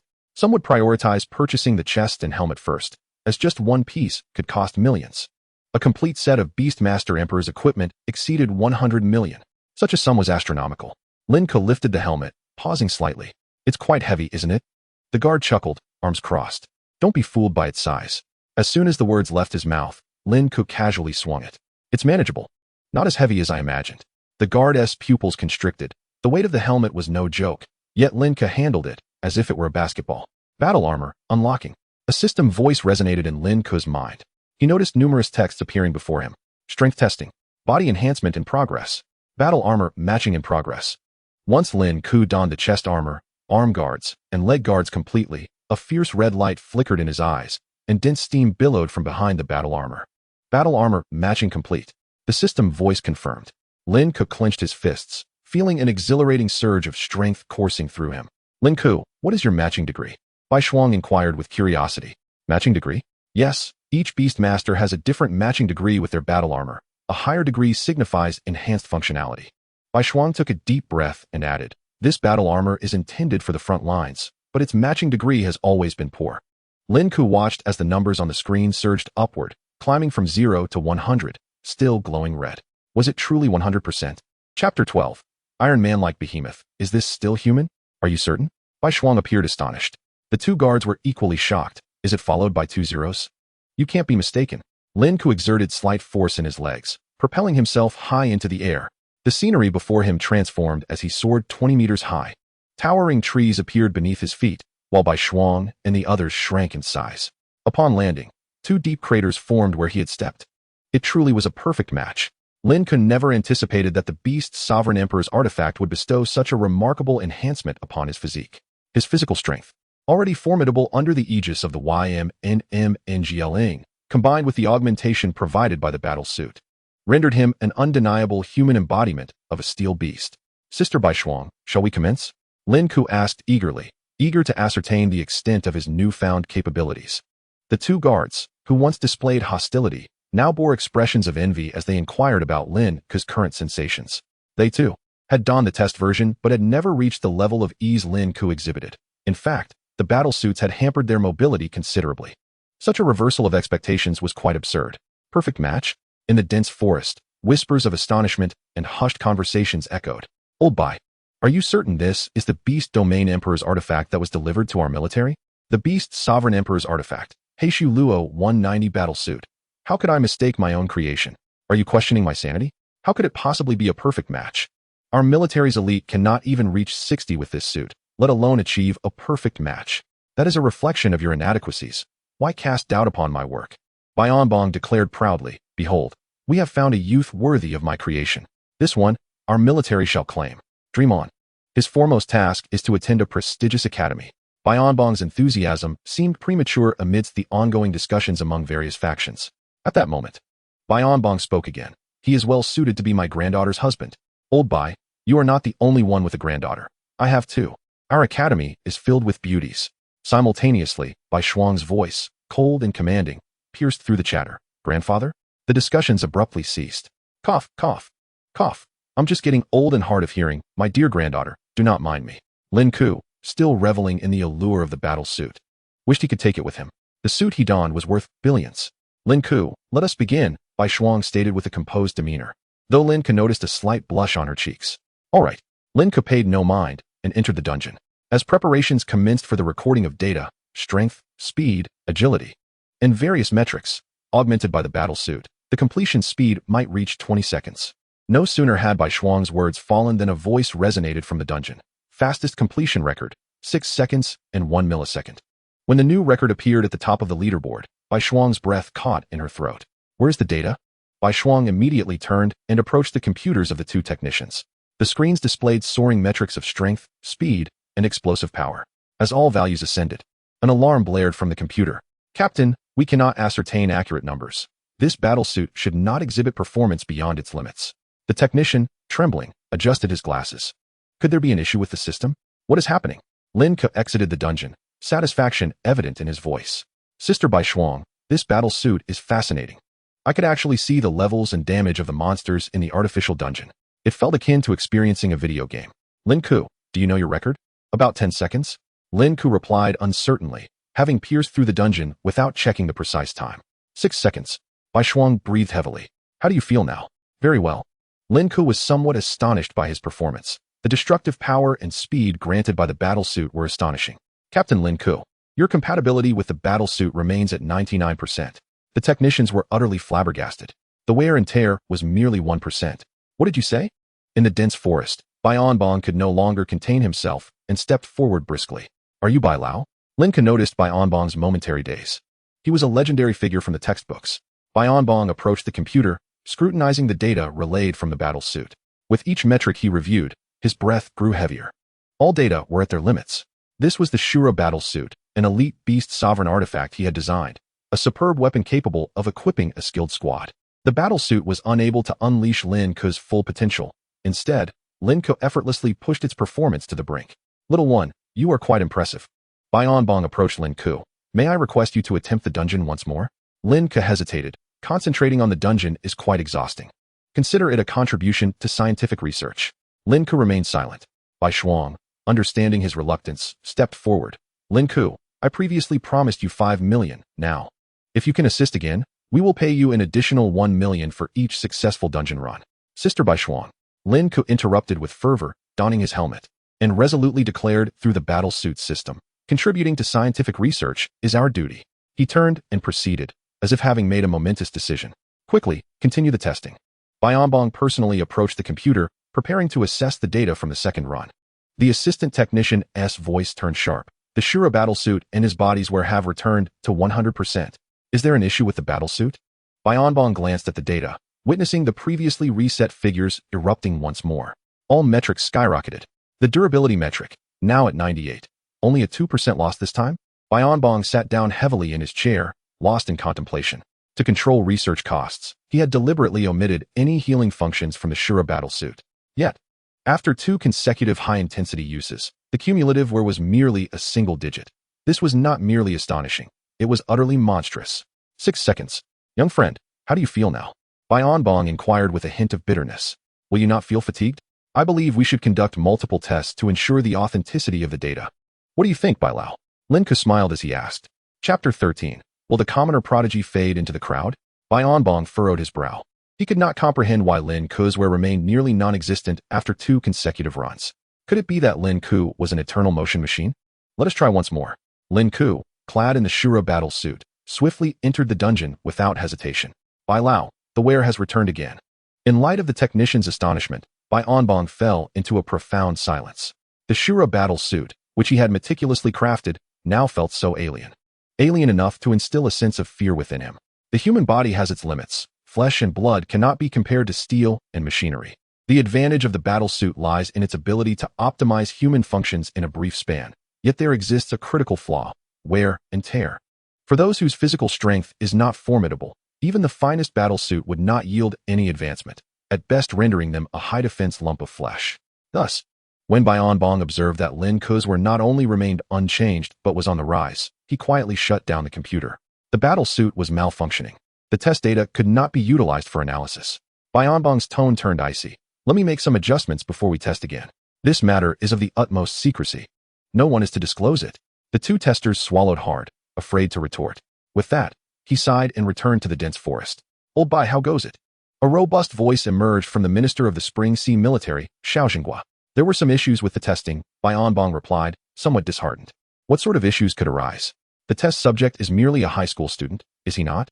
Surely he cannot surpass the physical records set by the younger generation of the military? Xiao Jinghua scoffed. I suspect the batch of battle suits you provided this time is fundamentally different. You are talking nonsense.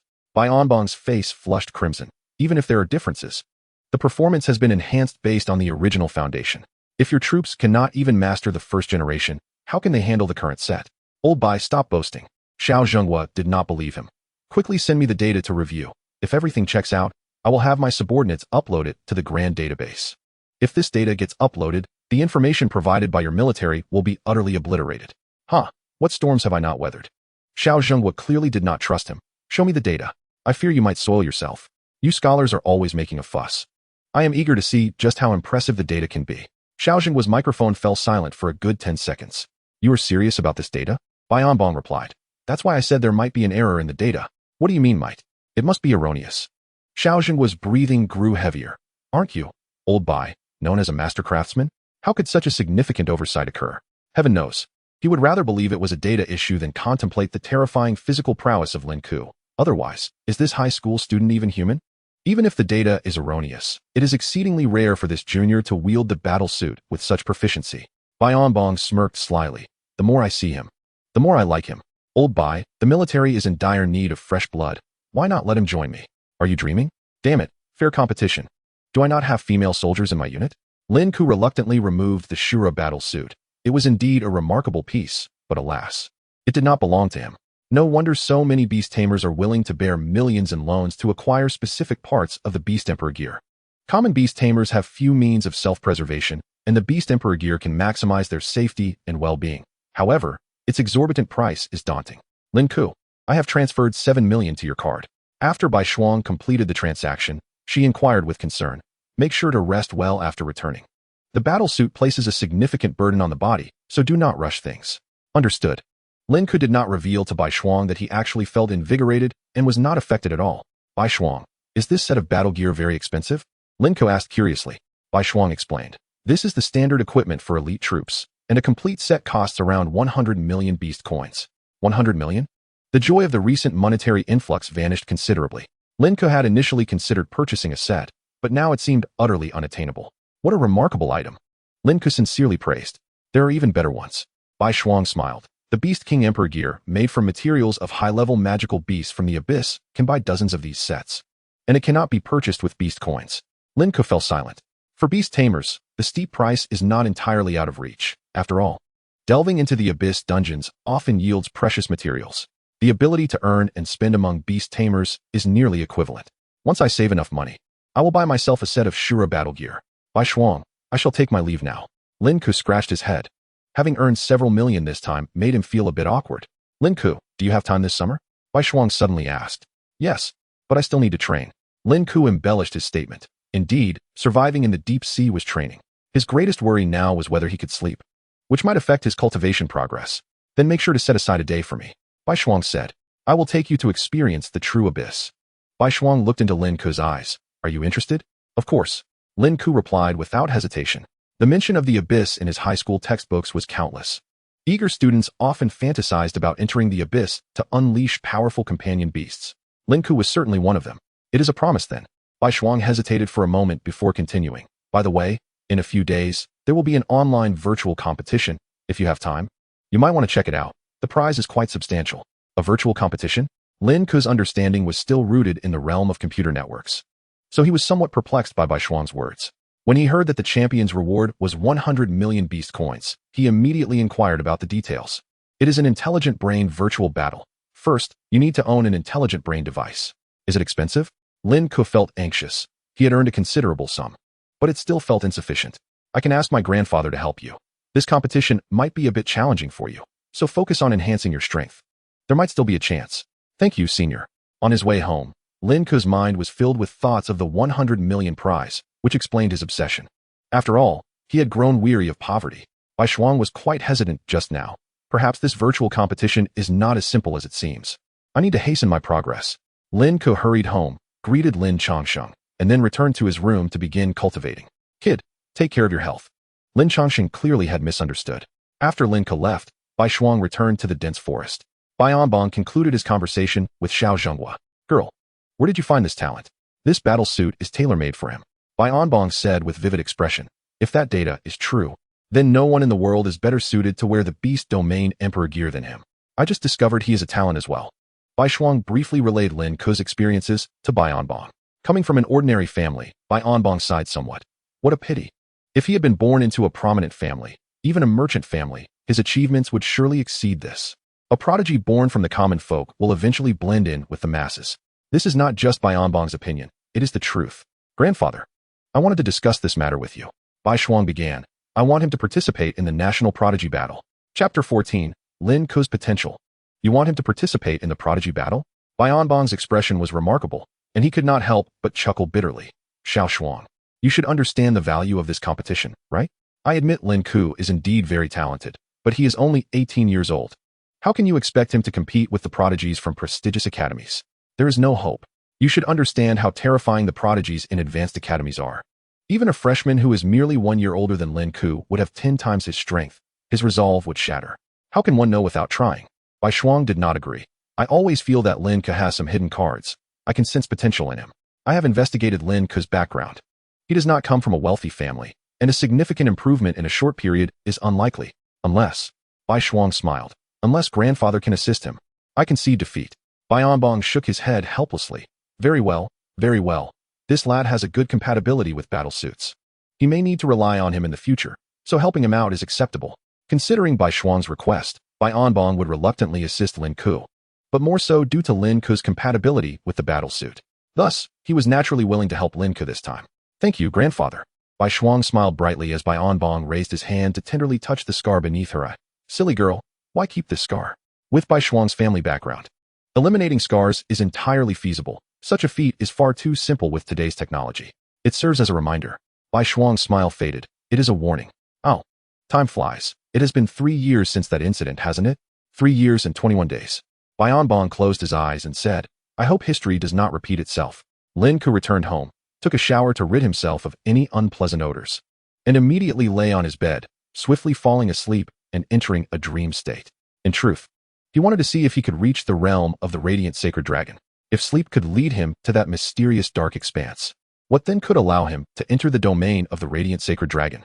There must be some kind of opportunity involved. Lin Ke just had not found it yet.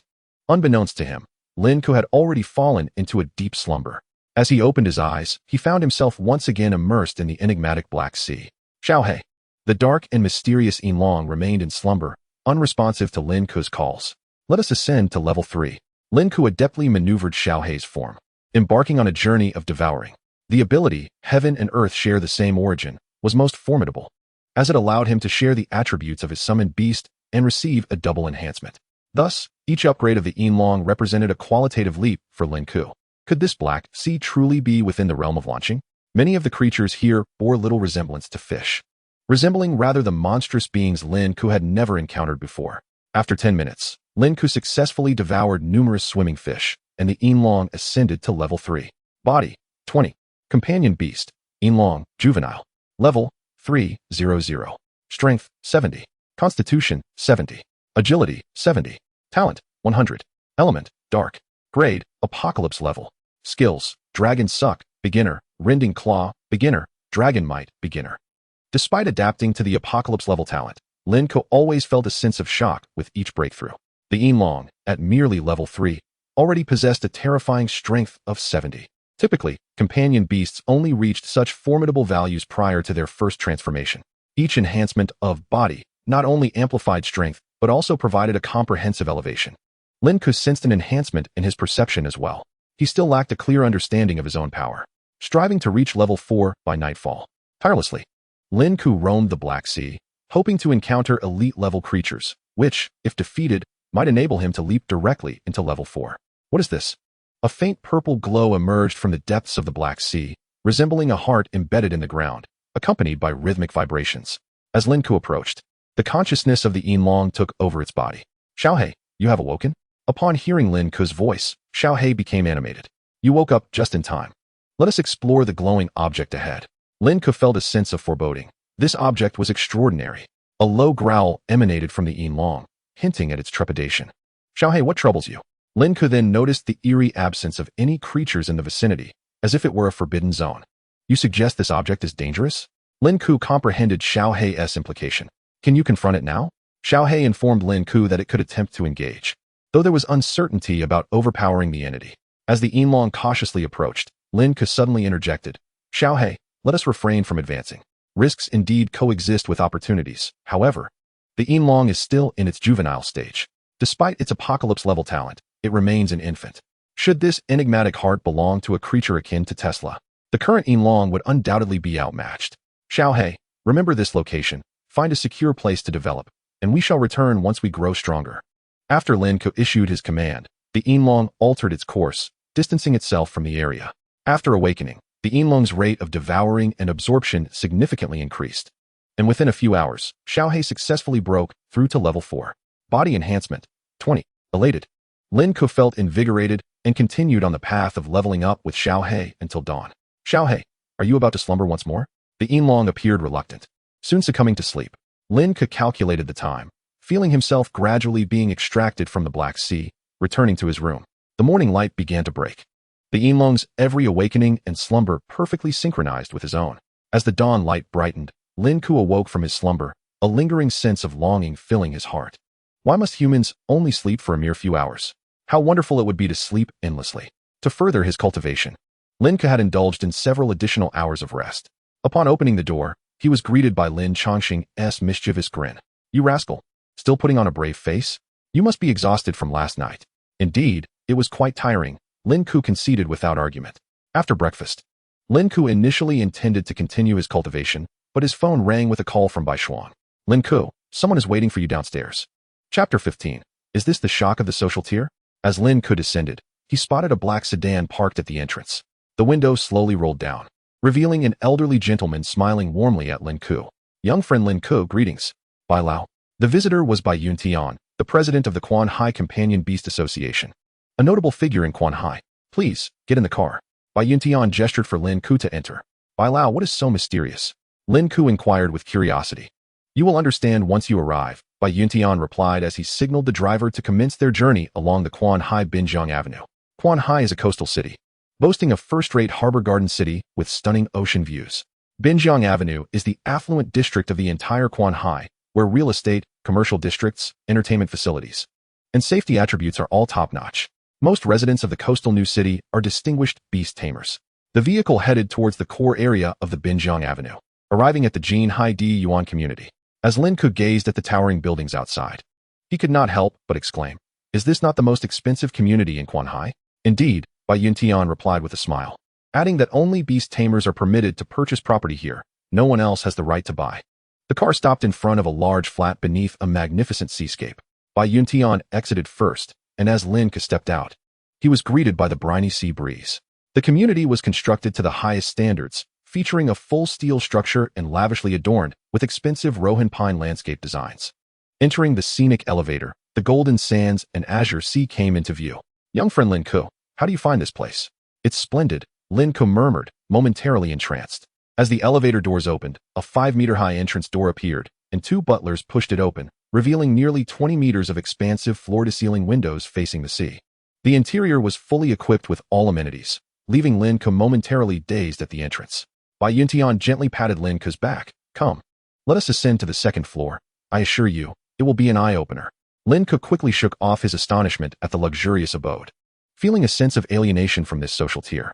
Last night, the elder president instructed me that this place is now designated for your training. Bai Lao, this is too extravagant. Lin Ke hesitated, unwilling to accept such a lavish gift without merit, especially since he could not bear such a heavy burden. It is not a gift. Rent will be required. However, should you acquire wealth in the future, you may purchase this place. Treating it as an advance investment from Bai Lao, Bai Yuntian encouraged. Enough talk. Let us head to the 2nd floor. You are certain to enjoy it. On the 2nd floor, aside from a master bedroom and 4 guest rooms, over 70% of the space was designated for a virtual combat room, daily training area, companion beast training space, and intelligence transmission area. Lin Ke had never encountered such instruments and equipment, let alone training rooms larger than his own home. The spacious area was entirely constructed from special metals. Approaching the testing apparatus for measuring companion beast strength, Lin Ke discovered it was designed to assess various attributes of companion beasts, made from memory sponge and capable of adjusting to any form for strength evaluation. The alloy space also possessed formidable defensive properties. In the daily training room, there were not only various devices for testing strength, but also numerous instruments for muscle relaxation. You can command the intelligent butler to generate test wooden dummies, allowing you to gauge your physical strength. Lin Ke stepped forward to test it. The apparatus produced a dummy, and Lin Ke delivered a powerful punch. A holographic display indicated the strength of 16. After conversion, Lin Ke realized that his punch equated to approximately 1,600 kilograms of force. The apex of professional boxers exerts roughly 800 kilograms at full power, yet Lin Ke's punch exceeded that by more than double. The younger generation indeed possesses remarkable potential. Bai Yuntian's gaze brightened slightly. He initially believed that Lin Ke could achieve a power level of 1 or 200 kilograms, but to his astonishment, a single punch yielded an extraordinary force of 1,600 kilograms. This was merely the enhancement provided by the 4th-level juvenile Yuan Minglong. For every 20 points of physical strength, Lin Ke could gain several hundred pounds of power. With this data, Lin Ke acquired a relatively clear understanding of his own strength. What a wonderful place. Lin Ke's affection for this training room far surpassed that for any luxurious mansion. This was merely the beginning. Bai Yuntian led Lin Ke out of the training room and into the Ji Now transmission space, where a device as precise as a gigantic capsule materialized in the room. Lin Ke, the following instruments are of paramount importance. The Ji Now transmission space allows you to upload your consciousness into a virtual world where you can engage in shopping, auctions, and enroll in instructor courses. If you desire, you can even rent an electronic girlfriend, choosing her physique and appearance. With a realistic tactile experience that can replicate at least 90% of authenticity. You truly are well informed. Clearing his throat awkwardly, Bai Yuntian continued. Let's proceed to the next room. Bai Yada mentioned that you would need the Beast Master Combat Room, which is indeed a remarkable asset. Even affluent families find it challenging to acquire a virtual Beast Master Combat Room. Under Bai Yuntian's guidance, Lin Ke entered the virtual Beast Master Combat Room. This space was comparatively spacious, featuring a device resembling a massage chair, encased in luxurious leather with an opulent champagne gold color scheme. Once I leave, you can experiment with it yourself. The virtual Beast Master Combat is quite entertaining. Lin Ke nodded repeatedly, as every item here was reshaping his worldview and understanding. While he could imagine the training room, the Ji Now and the Beast Master Combat Room were indeed equipment only a true aristocracy could possess. Even a top student from a prestigious class would not have access to such facilities. All right, Lin Ke, this house is now yours. Bai Yuntian sensed Lin Ke's eagerness and, having provided a brief introduction, intended to depart. Bai Lao, what is the rent for this house? Lin Ke, indeed intrigued, found that the lavish abode and stunning scenery paled in comparison to the equipment on the 2nd floor. Thus he resolved to lease the property. Do not worry about the costs just yet. Bai Yada mentioned that you should prepare thoroughly, wishing you success. Bai Yuntian hurriedly took his leave. In the vast house, only Lin Ke remained. He returned to the 2nd floor and entered the Ji Now transmission room. The immense capsule device could transmit the will of beast masters into a peculiar space, akin to the construction of artificial replicas. Such technology had only been encountered in textbooks. He was eager to try it out. Chapter 16. The Price of the Mutated Crystal Core, the Beginning of Wealth. Lin Ke reclined in the Ji Now transmission apparatus as the capsule space gradually closed. Esteemed Lin Ke, identity matching in progress. Detecting your first login. Your virtual identity is 047250, modifiable. Colorful beams of light surged past him, and when Lin Ke regained his senses, he found himself on a vast platform. His body gradually solidified, and in the Ji Now space, everyone's appearance was adjustable from its initial state. Lin Ke appeared in this world with his initialized visage. Esteemed Mr. 047250, welcome to your first entry into the Beastmaster Ji Now platform. This platform facilitates transactions and purchases. Please review the usage guidelines first. An introduction page appeared before Lin Ke, densely filled with regulations regarding the Ji Now world. This platform is for communication, trading, and purchasing related to Beastmasters. The Ji Now world does not permit combat or death. It is solely for commercial and educational activities. If you are over 18 years of age, you may unlock the adult mode function. Would you like to input your identity information? Lin Ke licked his lips, forcibly retracting his thoughts. Truly, the Ji Now world was astonishingly advanced. Only affluent Beastmasters could afford to equip their homes with Ji Now devices, with the cost of a single Ji Now apparatus often exceeding that of a house. Lin Ke discovered that in the Ji Now world, purchases were not limited to goods, but also included courses from legendary Beastmasters. The course for a legendary 9th-tier Beastmaster required consumption of Hun Yuan for purchase. Lin Ke was currently unaware of what Hun Yuan represented as a unit. After a brief exploration, he stumbled upon a link to the Spring Sea Auction Association's auction venue. An auction invitation floated before Lin Ke, and he suddenly remembered that he could utilize this device to auction his mutated crystal core. After uploading the data and appearance of the crystal core, Lin Ke re-registered and entered the auction house directly. Esteemed Mr. 047250, welcome to the Beastmaster auction house. Wishing you joy every day. His consciousness materialized in a clean, bright white hall, where a strikingly beautiful woman gently inquired, "Hello, how may I assist you?" The experience was indistinguishable from reality. Lin Ke suppressed his astonishment. If Lin Changsheng were to discover this. Ahem, I would like to consign an item for auction. Lin Ke stated. What is the procedure? Please hold on. The front desk attendant checked Lin Ke's identity, her expression suddenly growing serious. Sir, you carry an esteemed identity. Please follow me to the VIP room. She did not forget to scrutinize Lin Ke closely. He was far too young. Typically, Beastmasters with such identities were at least 30 years old, as one needed substantial achievements and accolades to attain such status. Yet Lin Ke was clearly a youth, capable of utilizing such costly equipment. This individual was undoubtedly extraordinary. Following the front desk attendant, Lin Ke entered a spacious private box. The girl gracefully squatted on the floor. Sir, how may I assist you? I would like to sell a crystal core, Lin Ke stated directly. All right, I will arrange for a dedicated appraiser for you. The attendant replied with a warm smile. Lin Ke had heard during his school days that advanced Beastmasters could train and shop without leaving their homes, merely needing to upload their consciousness into the virtual network. He never imagined he would experience it himself. Thank you. After the attendant exited the room, Lin Ke began to browse, discovering a plethora of items in the virtual network, including crystal cores, materials from magical beasts, and various blood transformation potions. Some items were priced exorbitantly. Before long, the woman knocked on the door and swiftly returned to the room. Sir, thank you for your patience. The crystal core you consigned has been appraised, and it is classified as a low-level crystal core. However, this particular core is exceptionally special, with its bloodline energy being 5 times denser than that of an ordinary low-level crystal core. Hence it will be auctioned at 5 times the market price. The price is 500,000. Good. This price closely matched Lin Ke's estimation, and he produced a larger crystal core, saying, I just remembered that I have another one in stock. Could you please appraise this as well? No problem. This time, Lin Ke waited for a full half hour. When the door opened, it was not the attendant who entered, but an elderly man wearing monocle glasses. His chest rose and fell, and beads of sweat formed on his forehead, seemingly realizing he had lost composure. He cleared his throat and said, Young friend, I am Wang En, the head of the Crystal Core Appraisal Department. This crystal core you provided, correct? Yes, Lin Ke inquired curiously. Is there an issue? This crystal core. Wang En's voice was complex, exhibits extraordinarily dense energy. This should belong to a level 15 elite magical beast, with its energy being over 5 times that of a typical elite level. Upon seeing the appraisal report, Wang En initially doubted whether there was an error in the equipment. prompting him to conduct 3 consecutive tests. The results remained consistent.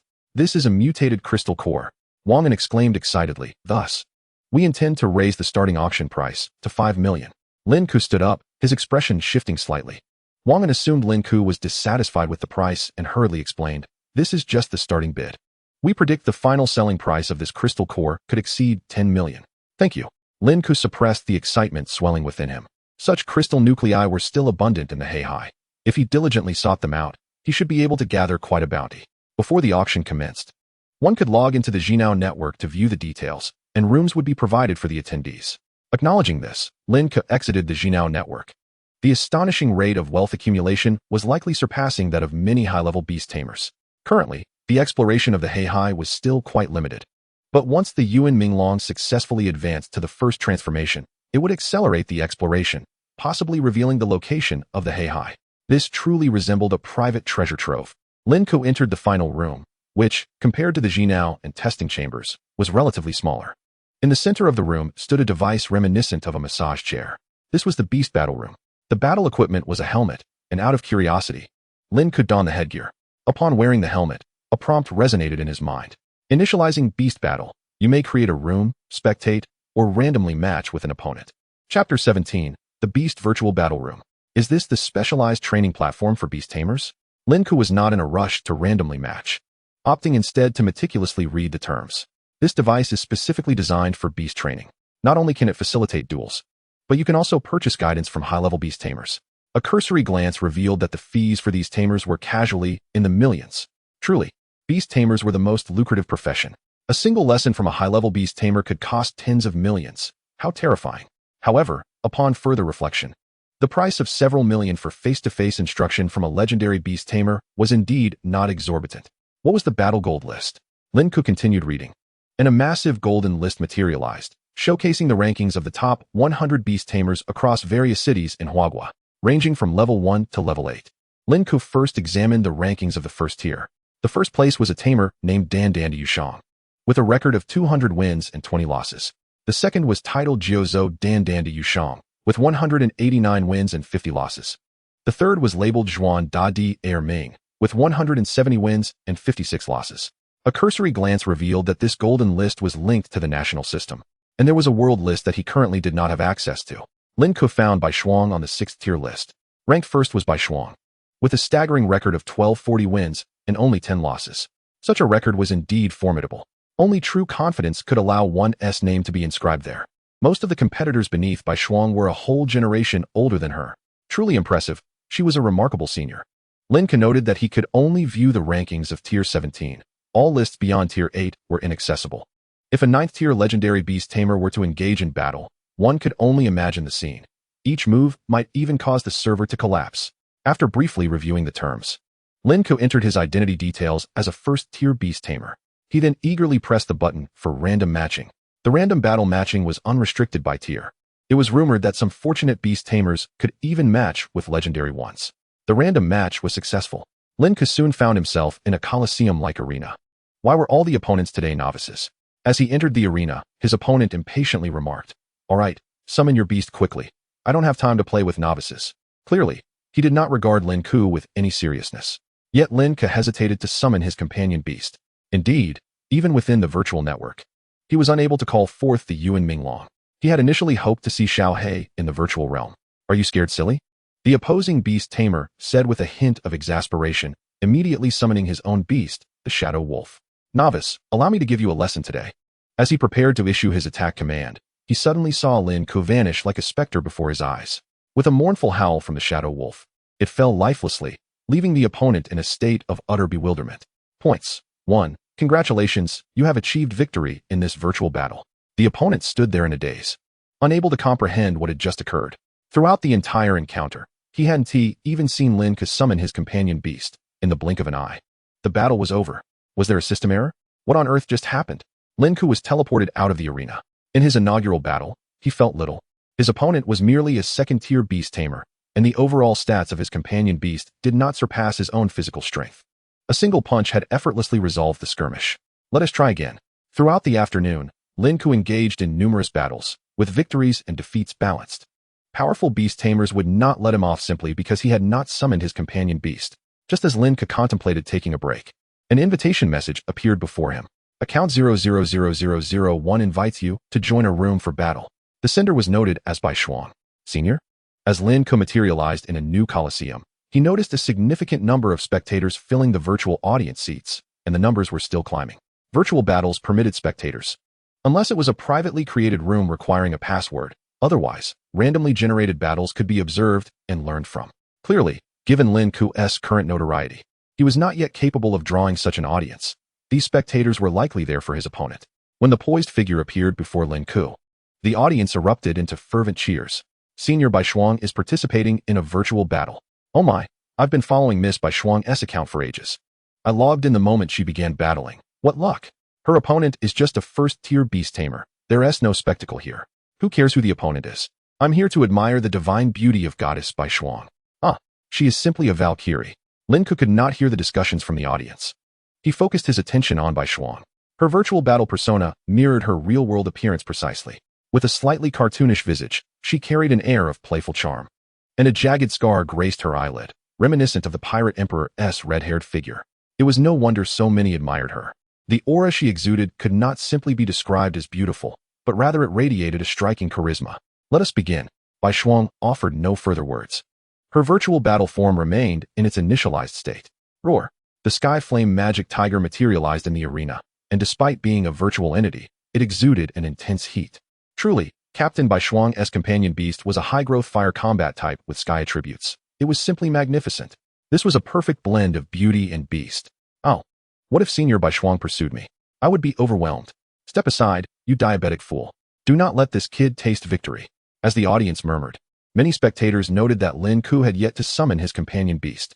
He's probably scared silly. That's normal. If I faced Bai Shuang, I would be equally dazed. Even summoning a companion beast would be futile. He would likely be obliterated instantly. Bai Shuang, noticing that Lin Ke had yet to summon his companion beast, curiously inquired, "Where is your companion beast?" Lin Ke hesitated, and in the next moment, Bai Shuang's voice echoed in his mind. "Lin Ke, don't be nervous.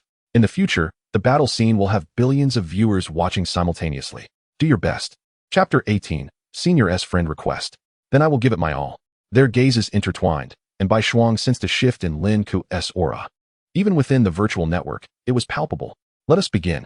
Bai Shuang smiled slightly. Let me witness your strength. All right. The sky flame magic tiger focused its gaze on Lin Ke, emitting a low growl as it awaited Bai Shuang's command. Xiao Bai. With a command from Bai Shuing, the sky flame magic tiger leapt forth with astonishing speed, leaving a fleeting shadow in its wake. The formidable creature lifted its heavy forepaw, preparing to strike. So swift, Lin Ke intended to observe for a moment. But the colossal feline appeared before him in the blink of an eye. Had he not been fully alert, he might have already become a tragic victim beneath its claws. Under the tiger's paw, Lin Ke's body began to blur into a mere afterimage. The sky flame magic tiger shook its head, surprised by the distance. Did you see that? This person is remarkably swift, even leaving an afterimage. Could it be that this speed is achievable by a mere first-tier beastmaster? Am I seeing this correctly? He actually evaded the sky flame magic tiger's attack. Just as Lin Ke regained his footing, the sky flame magic tiger let out an enraged roar and charged once more. An increasing number of spectators filled the audience seats. As each of Bai Shuing's battles attracted the attention of the younger generation of beastmasters. In the blink of an eye, the entire virtual combat chamber was packed to capacity. Isn't he summoning his companion beast? This is an affront to the goddess Bai Shuing. He has managed to evade the attacks of the flame tiger consecutively? My goodness, am I seeing things? How can his speed be so extraordinary? The onlookers initially believed this would be an unremarkable battle, with Lin Ke not even summoning his companion beast, expecting it to end in an instant. Yet, the sky flame magic tiger's relentless assaults were all dodged by Lin Ke, and the atmosphere grew increasingly tense. Bai Shuing stood still, observing Lin Ke's movements with quiet interest.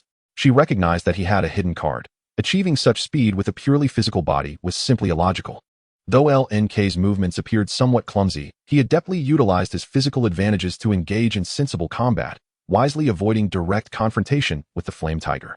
Let me see just how much potential you possess. Lin Ke dodged the flame tiger's attack once more, and the once playful creature finally became enraged. Flames seeping between its sharp fangs. A massive vortex of fire erupted from its mouth, hurtling toward Lin Ke. The flames ignited with intense heat, casting a crimson hue over the arena, prompting Lin Ke to turn and flee. It's over. While he could evade the flame tiger's close-range attacks, the true terror of the beast lay in its fire attribute. There was no escape. Once locked onto by an elemental attack, the battle would be concluded. All eyes were fixed on the swiftly moving Lin Ke as the flames relentlessly pursued him. Even as Lin Ke continued to evade, the flames, like serpents of fire, twisted midair, continuing their assault.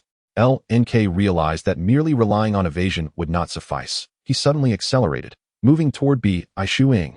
Is he attempting to lure the danger away? What audacity! Surely, Bai Shuing will not lose. Are you joking? The opponent is merely a first-tier beastmaster, while Bai Shuing is at the 6th tier. This is akin to a mantis trying to stop a chariot, utterly overestimating oneself. Bai Shuing remained unfazed by Lin Ke's actions, a faint smile gracing her lips.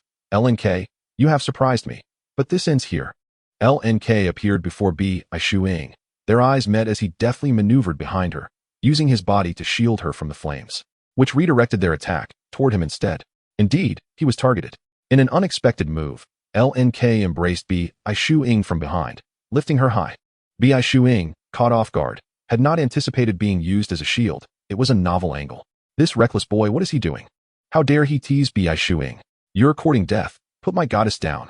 I'll bet my life against yours. Amidst the crowd's outcry, Lin Ke dashed toward the Sky Flame Magic Tiger, throwing Bai Shuing into the air. Roar!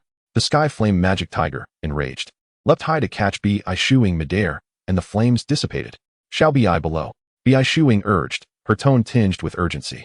Lin Ke had already positioned himself beneath the Sky Flame Magic Tiger, summoning all his strength to deliver a powerful punch to its abdomen. The resounding force reverberated through the tiger's body, which did not falter. Instead, it roared and raised its paw to strike Lin Ke. The blow landed squarely on the Sky Flame Magic Tiger, yet it failed to breach its defenses. Such formidable height. Lin Ke marveled. He had underestimated the tiger's resilience. As the creature prepared to unleash another fiery assault, Lin Ke could only brace himself, raising his hands defensively against the weight of the tiger's paw. He staggered back, uneasily gazing up at the Sky Flame Magic Tiger, which was once again gathering flames. Shall Bai cease? She commanded, gently patting the tiger's head, causing her companion beast to transform into a stream of light and vanish. Bai Shuing approached Lin Ke with a smile, saying, your tactics are intriguing. But had you faced an equally ranked beastmaster earlier, you would have surely lost. I am still no match for you, senior sister. Lin Ke reflected on the recent battle. Had he not employed a clever trick, he would not have had the opportunity to land that punch. From your movements, it seems you have not undergone systematic martial arts training? I have not, Lin Ke admitted sheepishly, scratching his head. Despite being a virtual combat scenario, he had inadvertently touched upon Bai Shuing's presence in the chaos. If you have time, I can accompany you for some training. In martial arts, I may not necessarily lose to you, Bai Shuing chuckled lightly. Let us exchange contact information. I can teach you some techniques. Dings echoed as Bai Shuing sent a friend request. Chapter 19. Bai Shuing's eager pursuers and the first experience. Bai Shuing actually took the initiative to add a mail account. I must be mistaken. Who on earth is this fellow? I am utterly envious. Wang Guanjia, investigate. I demand to know his identity. How infuriating. I envy him so much that I curse him to have no admirers. As the most exceptional representative of the new generation, Bai Shuing had never proactively added a male's contact information. Countless suitors had previously spent vast sums in hopes of securing even one friend request from her. All in vain.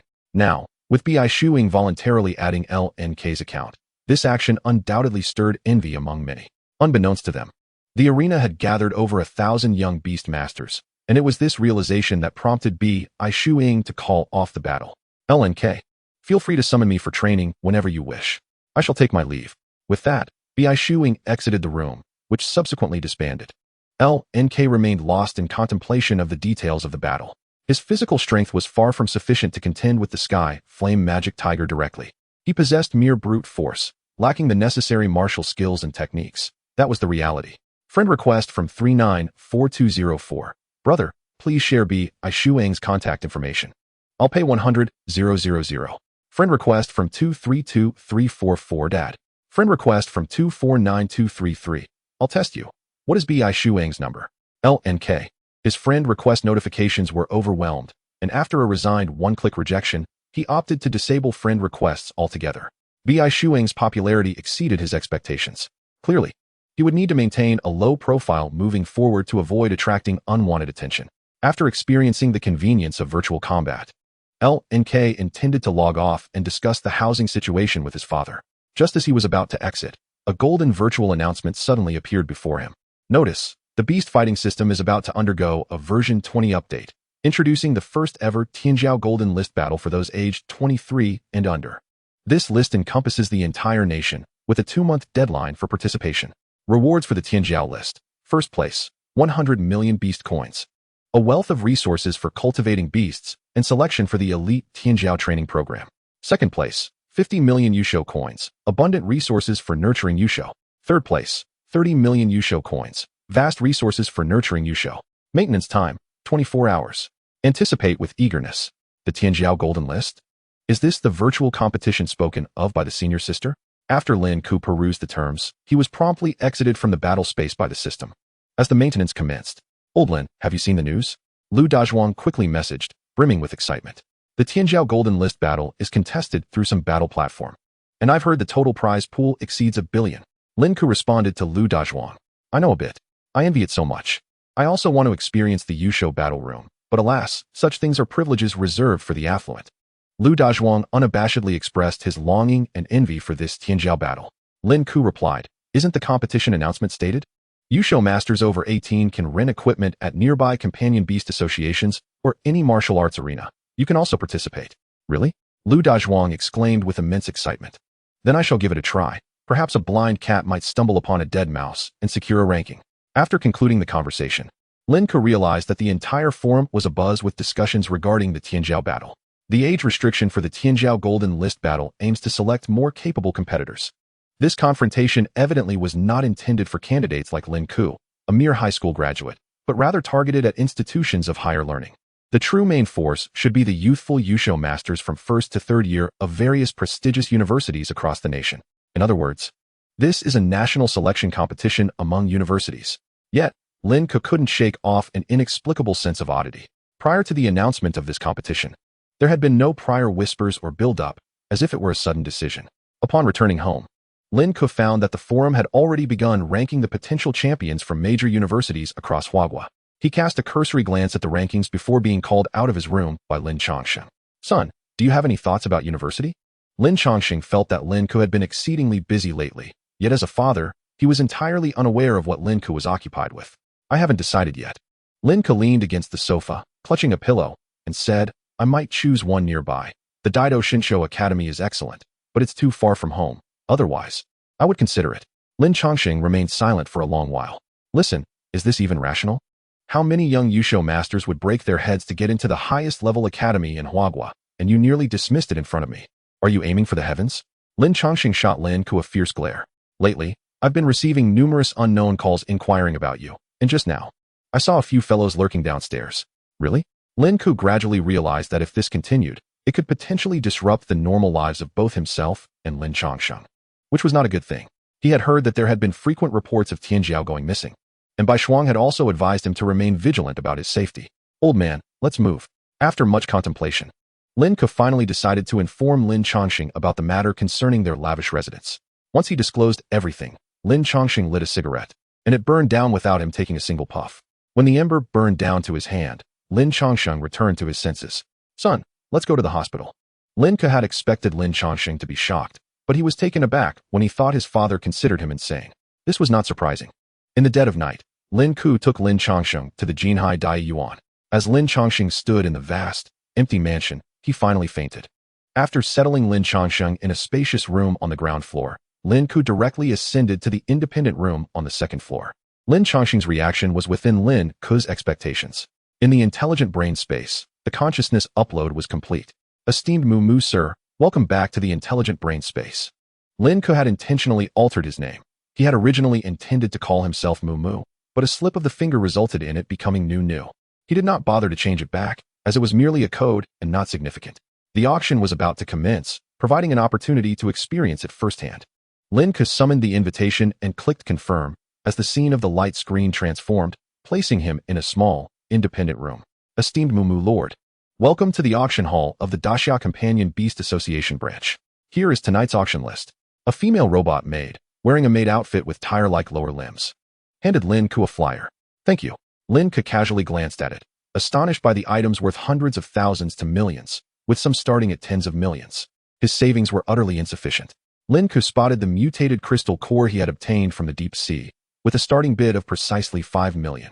I hope it sells for a good price. Burdened with a mortgage, Lin Ke felt pressured. He planned to participate in the auction and then return to the mysterious sea for a frenzied hunt, hoping to strike it rich. Outside the light screen, a melodious female voice announced, "Dear guests, the auction officially begins." Chapter 20, The Fiery Contest, Another Wave of Wealth. It has begun. As Lin Ke participated in a virtual auction for the first time, he couldn't help but feel a sense of anticipation. The first item for auction was a low-level crystal core. The voice of the robotic auctioneer captured Lin Ke's attention. A light screen before him displayed a crystal core, slowly rotating. Indeed, it was the crystal core he had consigned. Starting with a crystal core as the opening item rendered this auction somewhat lackluster. What is so special about a crystal core? I could have one for every meal if I wished. It would be better to present something more substantial. Such items hold no allure for us. Clearly, those who could participate in the virtual auction hailed from affluent backgrounds, and thus did not regard an ordinary crystal core as anything of value. What is a precious cultivation resource in the eyes of common folk holds no worth in theirs. Lin Ke held his breath, recognizing the remarkable skill of the companion beast association. Only he knew that the crystal cores acquired from the mysterious sea had distinct qualities. Everyone, please be patient. The auction robot cheerfully explained. An ordinary crystal core would naturally not serve as an opening item. This beginner crystal core contains bloodline energy 5 times more concentrated than that of an ordinary crystal core. For novice Yusho masters, it is undoubtedly a premium foundational material. Exceedingly rare. 5 times. Now that is intriguing. The disparity in bloodline energy contained within a standard crystal core is astonishing. The sense of superiority is immediately apparent. Wealthy individuals thrive on differences. They revel in that sense of being extraordinary. This crystal core is indeed excellent for initiation. Let us begin the bidding. The starting bid is 500,000, 600,000, 800,000, 1 million. The continuous rise of bids left Lin Ke in awe. Goodness, 3 sentences could buy his life. The gap between people is truly vast. Ultimately, this exceptional crystal core was auctioned off at a price of 2 million. Lin Ke couldn't help but wonder if the price for the even more extraordinary crystal core would exceed 10 million. After 20 minutes of the auction, Lin Ke watched eagerly as various treasures were bid away, and his heart began to stir restlessly. The next item for auction was yet another crystal core. The auctioneer once again built suspense. With the opening crystal core as a prelude, everyone understood that this crystal core was undoubtedly extraordinary. This was an elite-grade mutated crystal core, with bloodline density still surpassing that of an ordinary elite grade by 5 times. How fascinating. The auction hall buzzed with interest. Elite-grade crystal cores are not rare. But if it's a mutated crystal core, its value changes dramatically. This is akin to game equipment. A beginner crystal core is merely a superb white item. No matter how impressive its stats, it will eventually be replaced. However, elite-grade crystal cores are akin to purple equipment, inherently possessing elite attributes. And if combined with a 5-fold bloodline density, the enhancement effects will be remarkably significant. The auction hall finally buzzed with excitement. So mutated crystal cores are so sought after? Lin Ke was somewhat astonished. If he had another opportunity to acquire one, he would certainly reserve a portion for his own cultivation. The auction must be conducted with utmost secrecy. The starting bid is set at 5 million. Almost immediately after the auctioneer made the announcement, a flurry of bids erupted in the hall. 5,500,000, 6 million, 6,500,000, 7 million, 8 million. The rapid-fire auctioning made Lin Ke's heart race uncontrollably. 2 crystal nuclei had already cost the crowd 10 million. As the price reached 8 million, the continuous bidding began to dwindle, leaving only a few powerful families still in contention. 10 million. The Zhang family claims this item. An aged voice echoed, revealing the speaker's identity. This indicated that the opposing party intended to exert pressure, signaling to others that they should show him some respect. Who is this old man? Lin Ke felt a surge of displeasure. He had hoped for a greater profit. This old man's words had dashed his hopes of striking it rich. Indeed, silence fell over the auction hall for a considerable time. Lin Ke's spirits had also dampened significantly. Old Zhang, let us rely on our respective abilities. My family is interested as well. Just as Lin Ke thought the matter was settled, a sultry voice announced a new price. I bid 15 million. What a splendidly flamboyant character. Lin Ke instantly became excited. Just when he thought the matter was concluded, someone had raised the bid by 5 million. Could the Bai family be related to senior sister Bai Shuang? Humph, Bai Runin. Do you really think you can snatch this from me knowing my grandson is about to enter university? So what if you're going to university? I just enrolled yesterday. Bai Runin retorted unreservedly. What is it to you if I look down on you? The old man's voice gradually trembled with anger. 16 million. I bid 20 million. Lin Ke interjected. Bai Runin, are you here just to play the fool? The old man suppressed his urge to vomit blood. Let me warn you one last time. Do not overstep your bounds. Oh, still daring to threaten me? Bai Runin was utterly unafraid, her voice dripping with mockery. Let us talk with money. If you're not satisfied, I'll crush you. Very well. Zhang Juanyang's beard nearly bristled with anger, and he ultimately refrained from further bidding. A crystal nucleus of elite quality should be worth at most 10 million. Asking 20 million is sheer folly. Wealthy families may have money, but they are not foolish. You effeminate fool, just wait. I will ruin you. A younger voice emerged from the Zhang family's box. Do you even deserve to say that? Go to hell. Bai Runin's piercing retort rendered the atmosphere at the auction bizarrely tense. It seemed everyone had grown accustomed to her antics. The Zhang and Bai families had always been rivals. Lin Ke did not care who Bai Runin was. She was his savior at this moment. What a truly wonderful person. After witnessing the crystal nucleus auction, Lin Ke left the venue in high spirits. Now, he merely awaited the arrival of his funds. After deducting fees, he netted over 20 million from this auction, significantly enriching his wallet. Leaving the auction, Lin Ke did not exit the intelligence brain space. He wished to attempt something within it. If he could enter deep sleep while connected to the intelligence brain, it would mean he could maintain abundant energy as a beast master at all times. Given the immense mental strain from years of battlefield experience, should this method prove viable, Lin Ke would not need to forcibly induce sleep as a means to access the deep-sea space. He could utilize the intelligence brain to enter the mysterious ocean at will. Deep sleep mode is now activating. Chapter 21. Sleeping to become stronger. Has it succeeded? Lin Ke opened his eyes. The familiar oceanic vista appeared before him. Through the intelligence brain's deep sleep mode, he had instantaneously entered the mysterious sea. This meant he would no longer need to worry about insomnia or poor conditions. Whenever he wished to cultivate, he could come to this ocean. Lin Ke was remarkably adept at controlling Xiaohe, especially after the auction's exorbitant crystal nucleus prices had fueled his motivation to cultivate. Oddly enough, where are the fish? After swimming several hundred meters, Lin Ke found the once abundant marine life had vanished without a trace, as if they had evaporated into thin air. What was going on? For a full 5 minutes, no creatures appeared beside him, as if no living beings existed in this ocean besides himself. This eerie sensation filled Lin Ke with unease. Beastly creatures only relocate their lairs when threatened. There are two possible reasons for the disappearance of these creatures. A powerful entity has emerged nearby, causing all beasts to flee, or the creatures have all been killed. Lin Ke observed carefully, moving cautiously in an attempt to find the corpses of these creatures to validate his hypothesis. However, this ocean now appeared as pristine as if licked clean by a dog, devoid of anything but plankton and a few colorful corals. Xiaohe, are you awake? Just as Lin Ke's nerves were taut, a thought from the dark abyss dragon resonated in his mind. This little creature seemed to be awakening at an increasingly rapid pace, which was indeed a good sign. Xiaohe, why have all the surrounding creatures disappeared? Lin Ke immediately inquired of the dark abyss dragon. The dragon excitedly wagged its tail, creating swirling currents, playfully rolling on the seabed while showing affection to Lin Ke. You mean all those little fish were consumed by you? Lin Ke received an answer from the dark abyss dragon. However, this revelation left him somewhat astonished, given the speed of consumption was rather alarming. Lin Ke hurriedly opened the interface. Companion beast, dark abyss dragon, juvenile. Level, 6, 20. Strength, 100. Constitution, 90. Agility, 100. Talent, 100. Element, darkness. Grade, world destroying. Skills, dragon suck, beginner. Golden claw, beginner. Dragon might, beginner. The dark abyss dragon had leveled up. He had been slow to realize this. Xiaohe, you are remarkable. Lin Ke praised. The dark abyss dragon's awakening time was decreasing, and once it began to cultivate and hunt autonomously in the mysterious sea, it would face few competitors among the fish. The faster it leveled up, the stronger Lin Ke's physical powers would become. The reason he did not notice the enhancement of his physical strength this time, Lin Ke speculated, was due to being within the intelligence brain space, which obscured his perception. He couldn't help but marvel at the exhilarating sensation of awakening stronger after a good sleep. Oh woo, Xiaohe wailed, complaining to Lin Ke about its sleeping issues.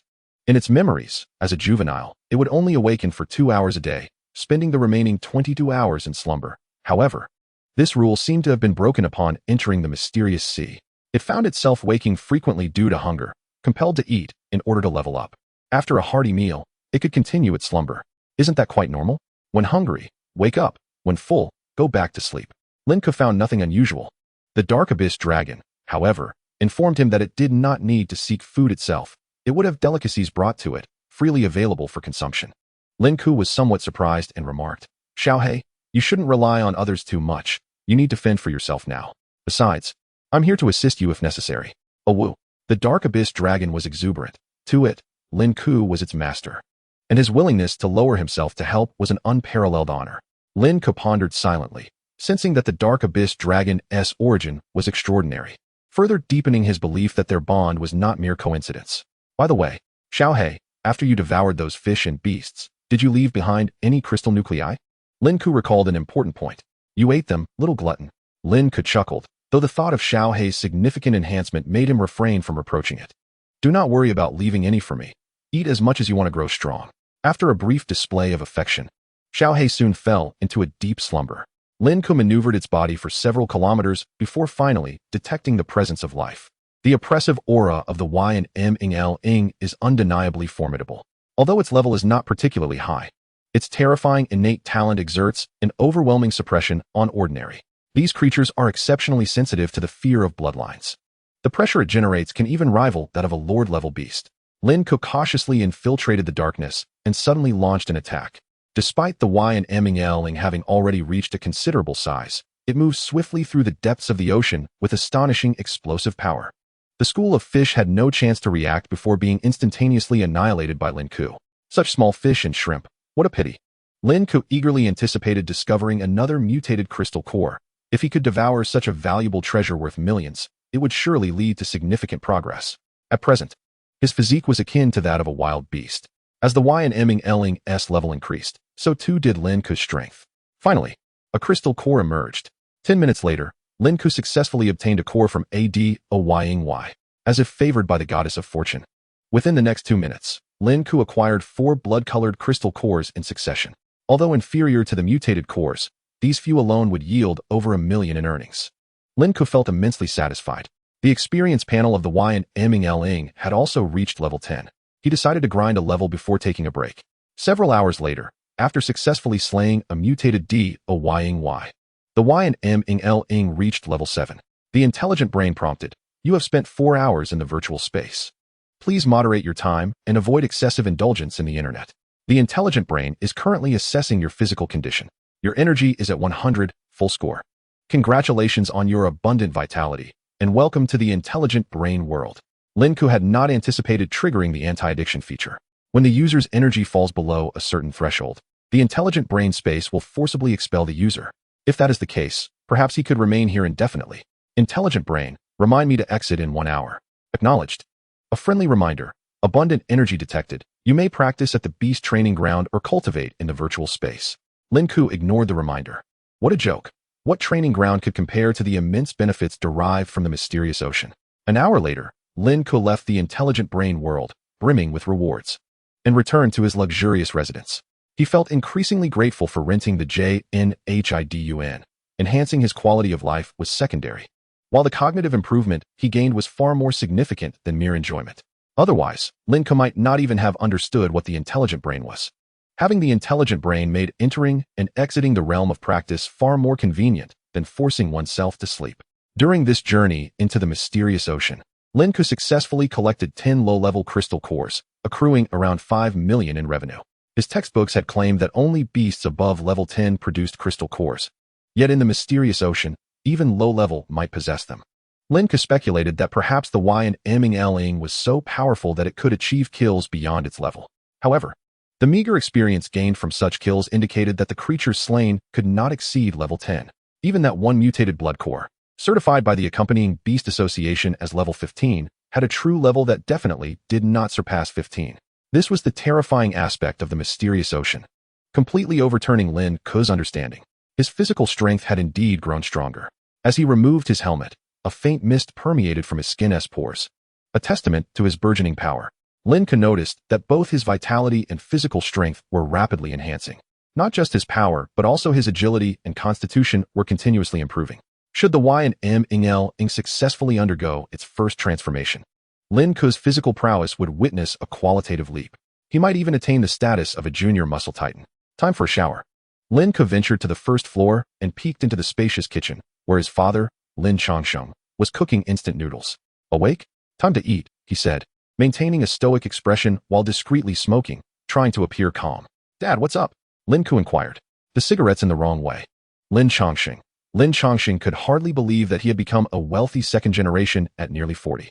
Everyone wishes for their child to succeed. He too had hoped Lin Ke would amount to something, but the pace of his success was rather astonishing. The father and son shared a silent meal of instant noodles. After finishing, Lin Ke stood up, and Lin Changsheng hesitated before speaking. Son, is this house really yours? Yes, Lin Ke replied, wiping his mouth with a tissue. I only took on a little bit of a loan. Lin Changsheng finally lit a cigarette, and amidst the swirling smoke, he inquired quietly. How much do you still owe? I have some savings, you can take it. Around 100 million, Lin Changsheng. After helping the fainted Lin Changsheng back to his room, Lin Ke took a shower.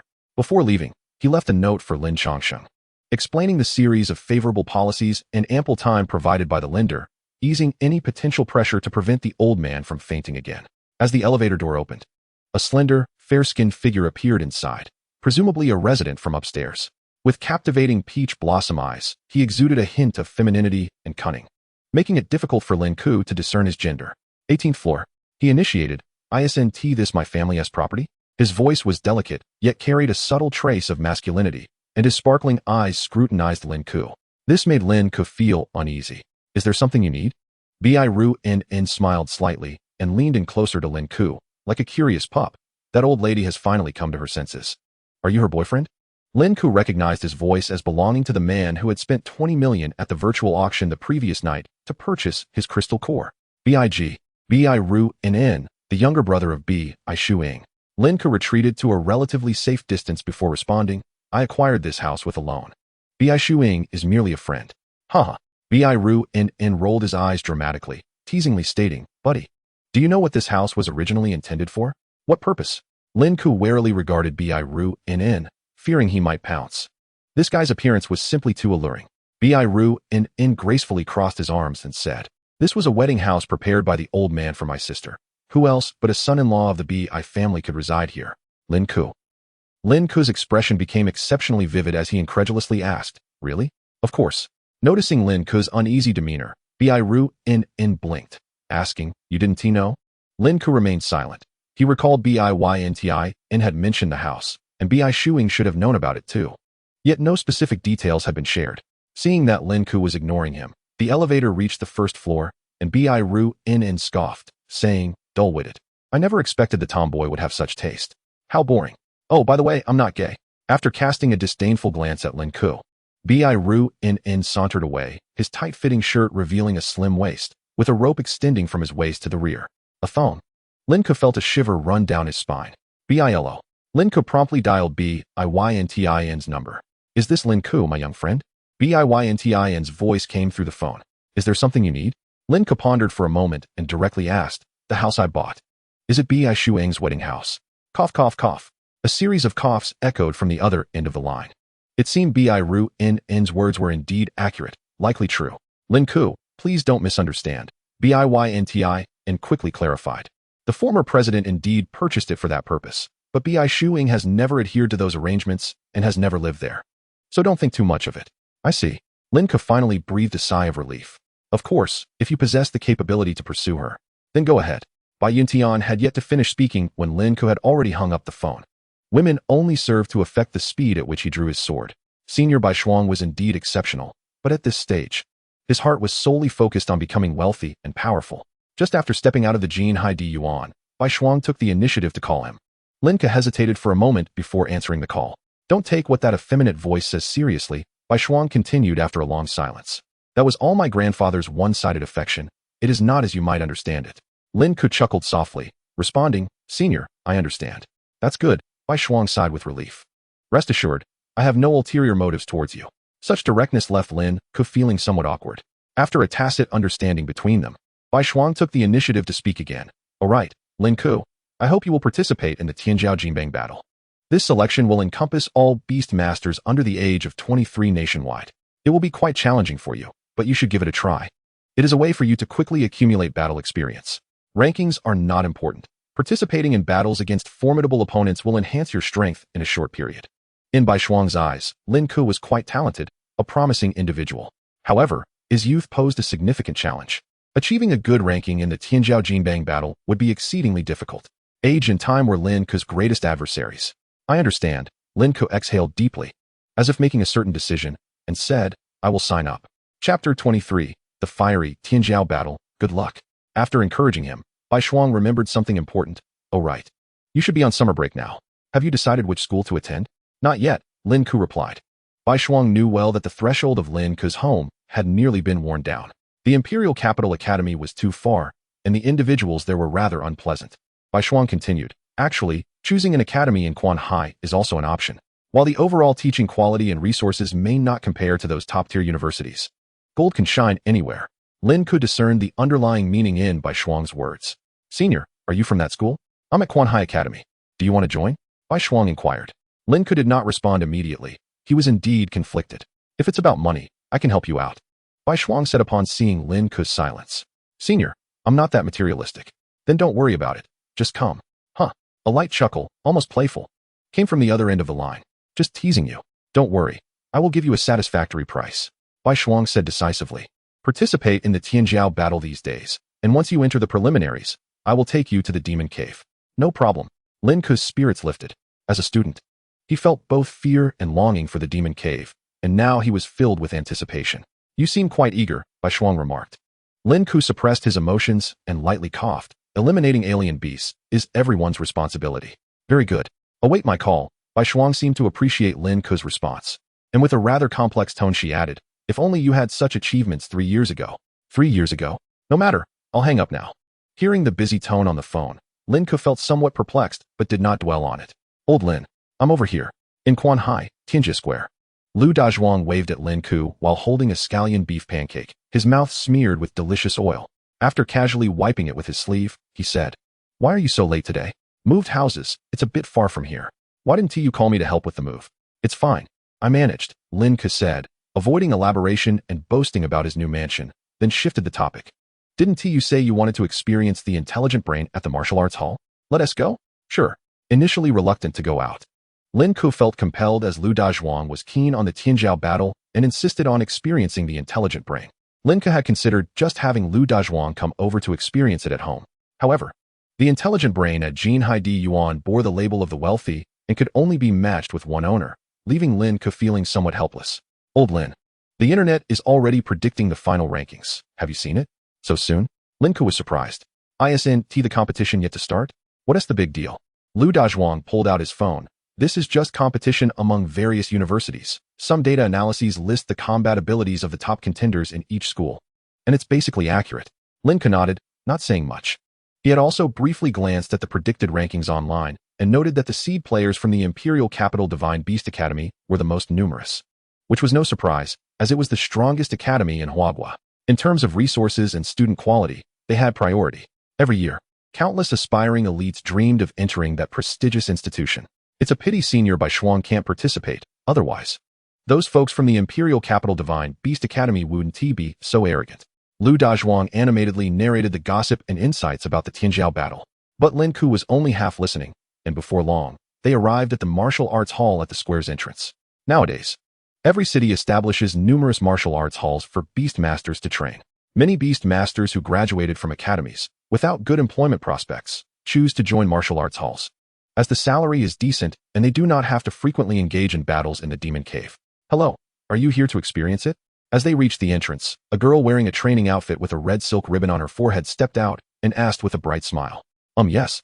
Lu Dazhuang shyly scratched his head, unable to meet her gaze, his chubby face flushed. Then you should have a membership card? No, we just graduated. We are poor students. Lu Dazhuang replied candidly. The girl's demeanor changed instantly, rolling her eyes dismissively. Then go Q. With that, she turned to leave. What a madness, just 2 poor students. And she thought we were potential customers. What a waste of this soon-to-be college student's time. At the entrance of the martial arts hall, indeed, a long queue awaited, filled with youthful faces. During the summer break, high school students had ample time, and with the Tianjiao battle being the hottest topic, all the martial arts halls in Quanhai were essentially in a state of queuing. How much is a membership card? Lin Ke inquired out of curiosity. 100,000. The girl replied, sizing Lin Ke up, attempting to read hesitation in his eyes. This man hasn't he backed down, she thought. Had she misjudged him?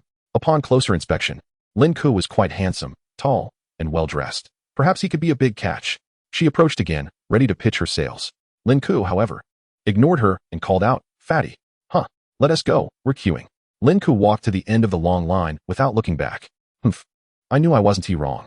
The girl deepened her preconceived notions, feeling quite irritated, wondering why she felt insulted. Lin Ke indeed had money, but it was not earned lightly. 10,000 for a membership card? That's insane. A haircut costs 20, and a blow-dry 500? Is there some kind of heartfelt service in the intelligent brain storage? Old Lin, your boldness earlier made me think you could come up with that 100,000. Lu Dajwang scratched his head. Of course you can. Lin Ke had just refreshed his instance record. Indeed, he was now a wealthy landowner. Do I look like a fool to you? Lin Ke frowned at the long line. Forget it. I'll take you somewhere without the need to queue. Half an hour later, Lin Ke sat down with a cup of coffee in the Association of Companion Beasts, and just as he settled in, Lu Dajwang walked in, fidgeting. You couldn't last even a minute? Lu Dajwang hesitated. It was my first battle. I was a bit scared and accidentally stepped on Xiao Huang. Lin Ke put down his coffee cup and said to the somewhat uneasy Lu Dajwang, Dajwang, you truly are a talent. I didn't want that to happen either. Lu Dajwang felt an unbearable frustration within, contemplating that upon his return, he would undoubtedly feed his companion beast more dung.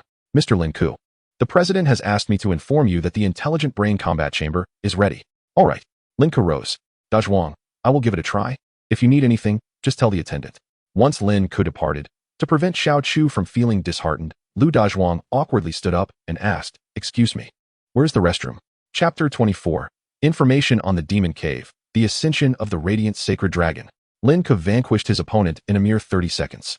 Before the adversary could even comprehend Lin Ke's presence, he was swiftly defeated. Isn't that the freak from Shun Beast University?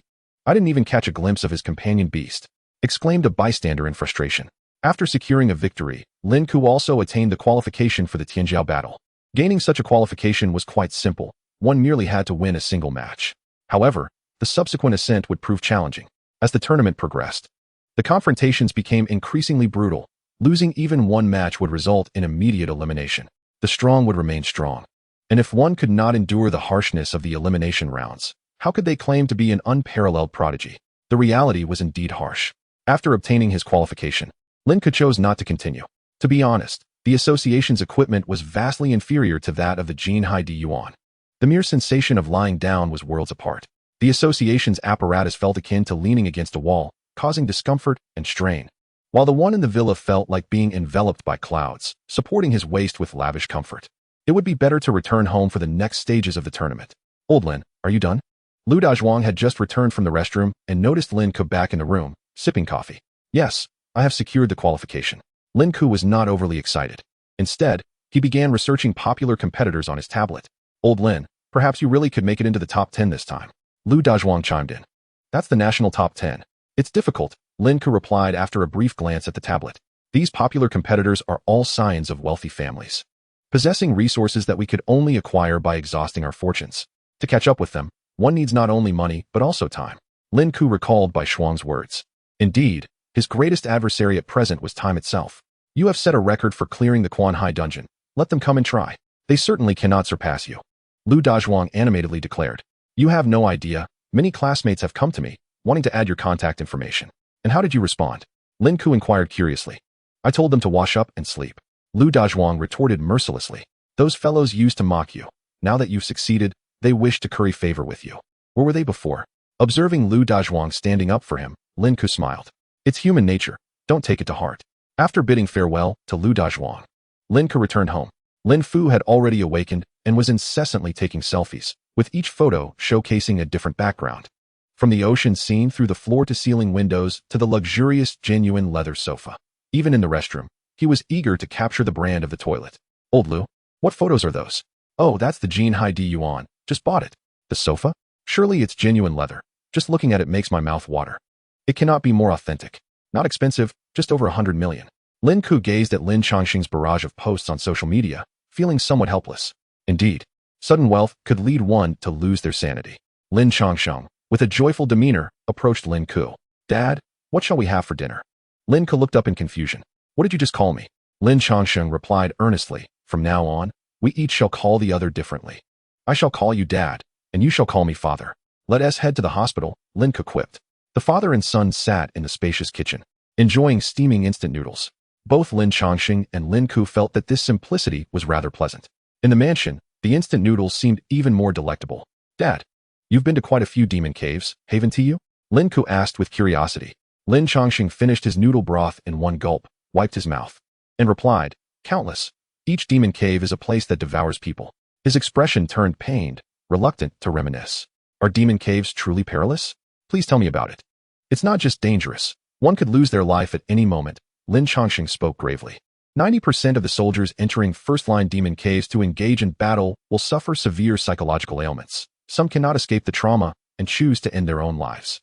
Had my companion Beast not perished, forcing me to retreat to second-line duties, I too might have succumbed to madness one day. Only those who have truly stepped into a demon cave can comprehend that despair. Lin Ke's breath hitched slightly as he curiously asked, Is it because of the countless deaths and injuries?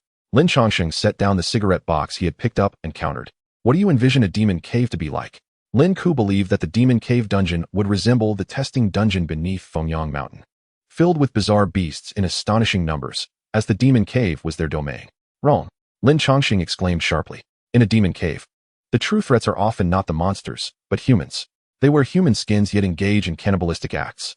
Are there humans present in the demon caves? Lin Ke asked, puzzled.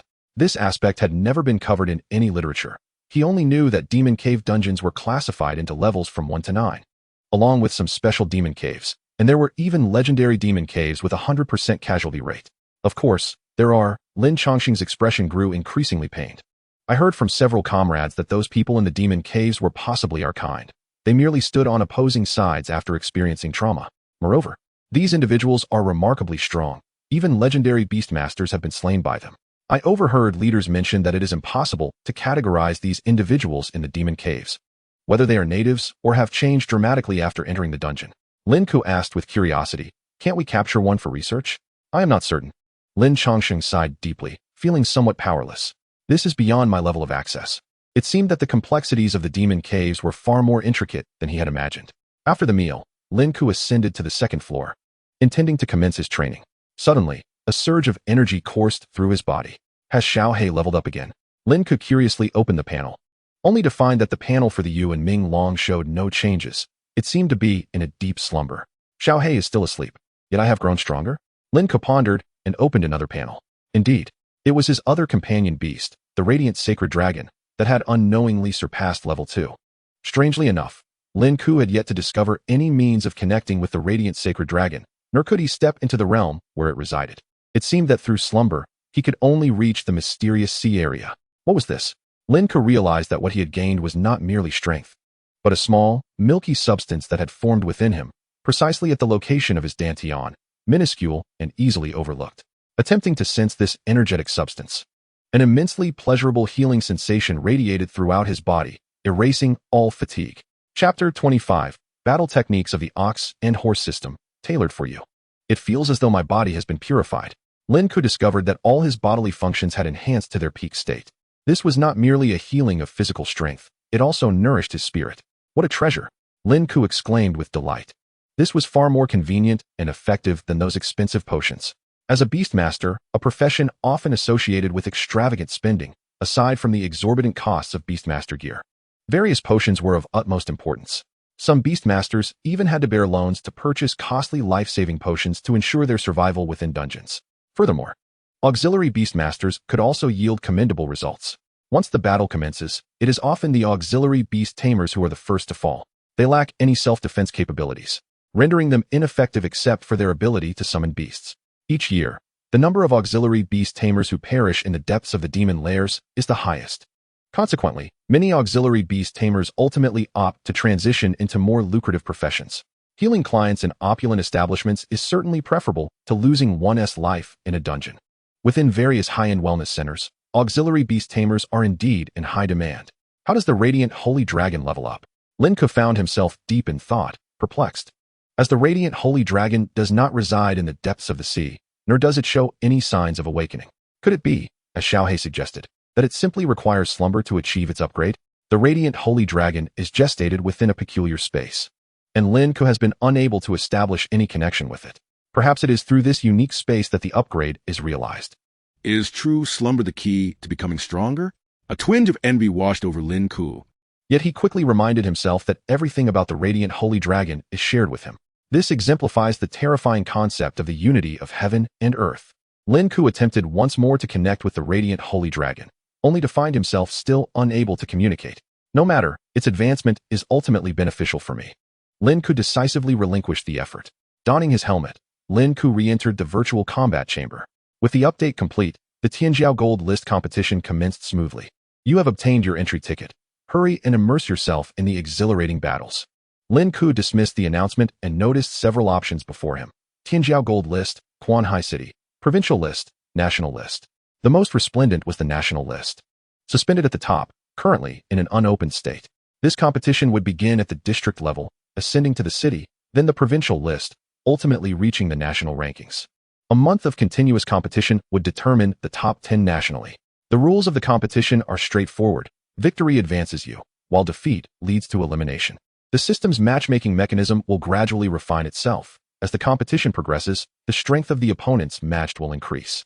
Therefore, the chance of a competitor, aided by mere luck, successfully entering the national list is non-existent. Lin Ke initiated his first battle after being selected. The countdown swiftly began, and Lin Ke found himself on the arena stage. Kneel before my companion beast, boasted his opponent, who, upon noticing Lin Ke's delay in summoning his companion beast, arrogantly declared, "Ha! Are you intimidated by the high-level companion beast I purchased at great expense? Behold, this is the gap between us." Lin Ke felt somewhat speechless. Were all these wealthy young lords cast from the same mold? Roar! The great magic ape pounded its chest, relentlessly striking its massive fists against its own torso. Its crimson eyes locked onto Lin Ke. "Commoner, perish!" The magic ape launched its attack, charging towards Lin Ke. And only when it was upon him did Lin Ke realize this creature stood nearly 2 meters tall. With a low growl, the enormous fists descended like iron hammers. "Ha! It's over." Such is the allure of wealth. The young lord was about to proceed to the next battle when he noticed the victory notification was conspicuously absent. His companion beast remained as rigid as stone. System glitch? Suddenly, a dull thud echoed, followed by the massive form of the magic ape flying through the air. Smoke billowing from its chest, landing right in front of the young lord. Goodness! The young lord, along with the magic ape, faced defeat. And Lin Ke emerged victorious once more.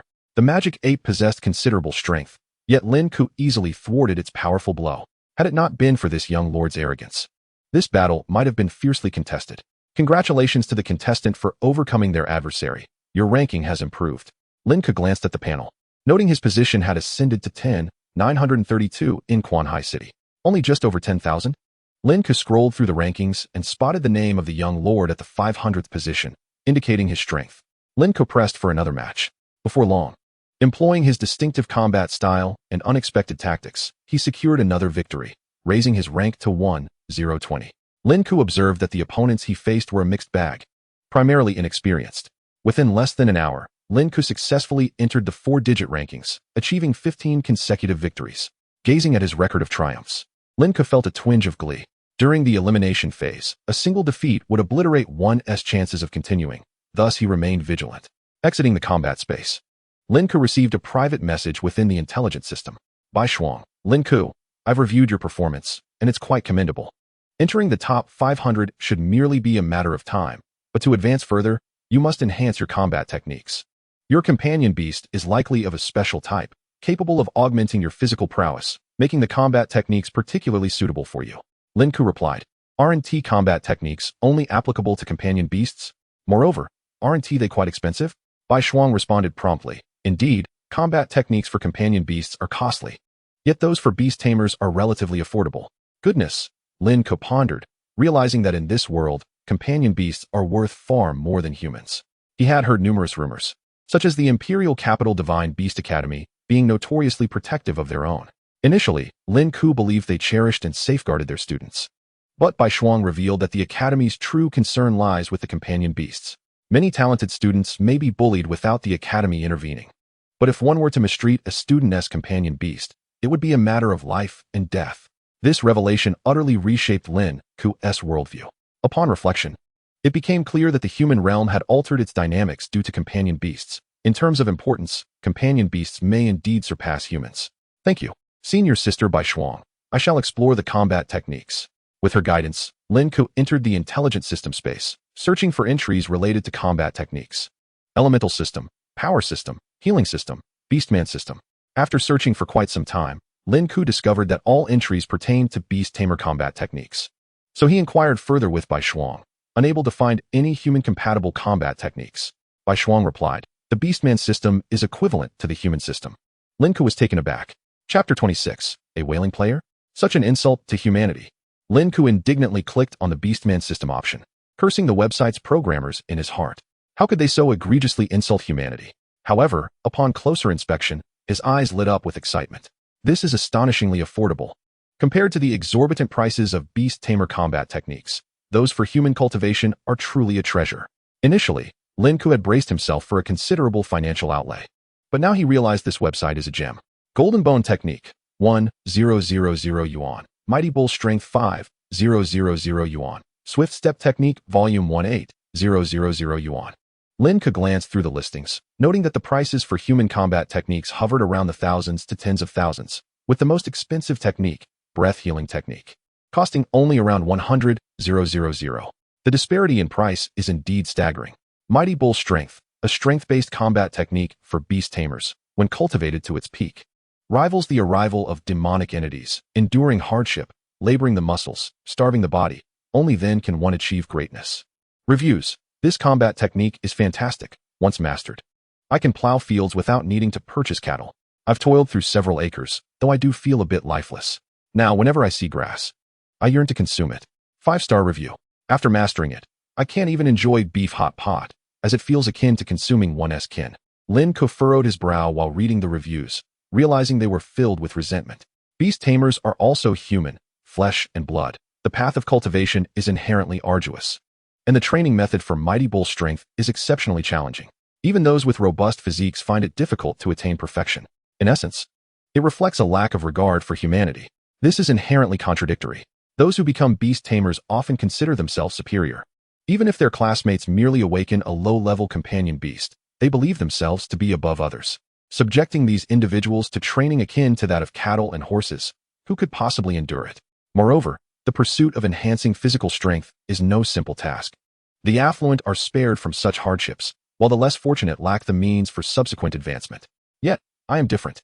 The MNNIJN seems to be tailor-made for me.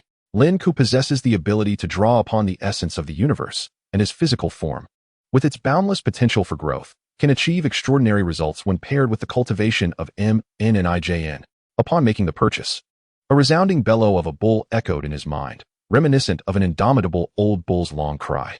After acquiring the skill, the contents of the technique manifested directly within his consciousness. How convenient. Lin Ke seized the moment to delve into the teachings of the technique. Upon completing his reading, he let out a deep exhale. Despite its low cost, the requirements of this technique were exceptionally stringent. First and foremost, it demands an exceptionally refined physical strength.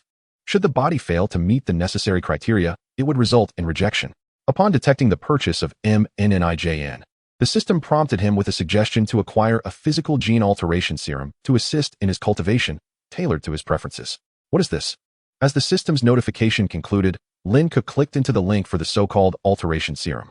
The exorbitant price hit him like a cold wave, prompting him to promptly close the website. What a scam. Lin Ke finally comprehended why human combat skills were so obscure, even laden with resentment. While the cost of a human combat technique appeared affordable, the stringent conditions compelled beast masters to spend exorbitantly on various physical enhancement serums.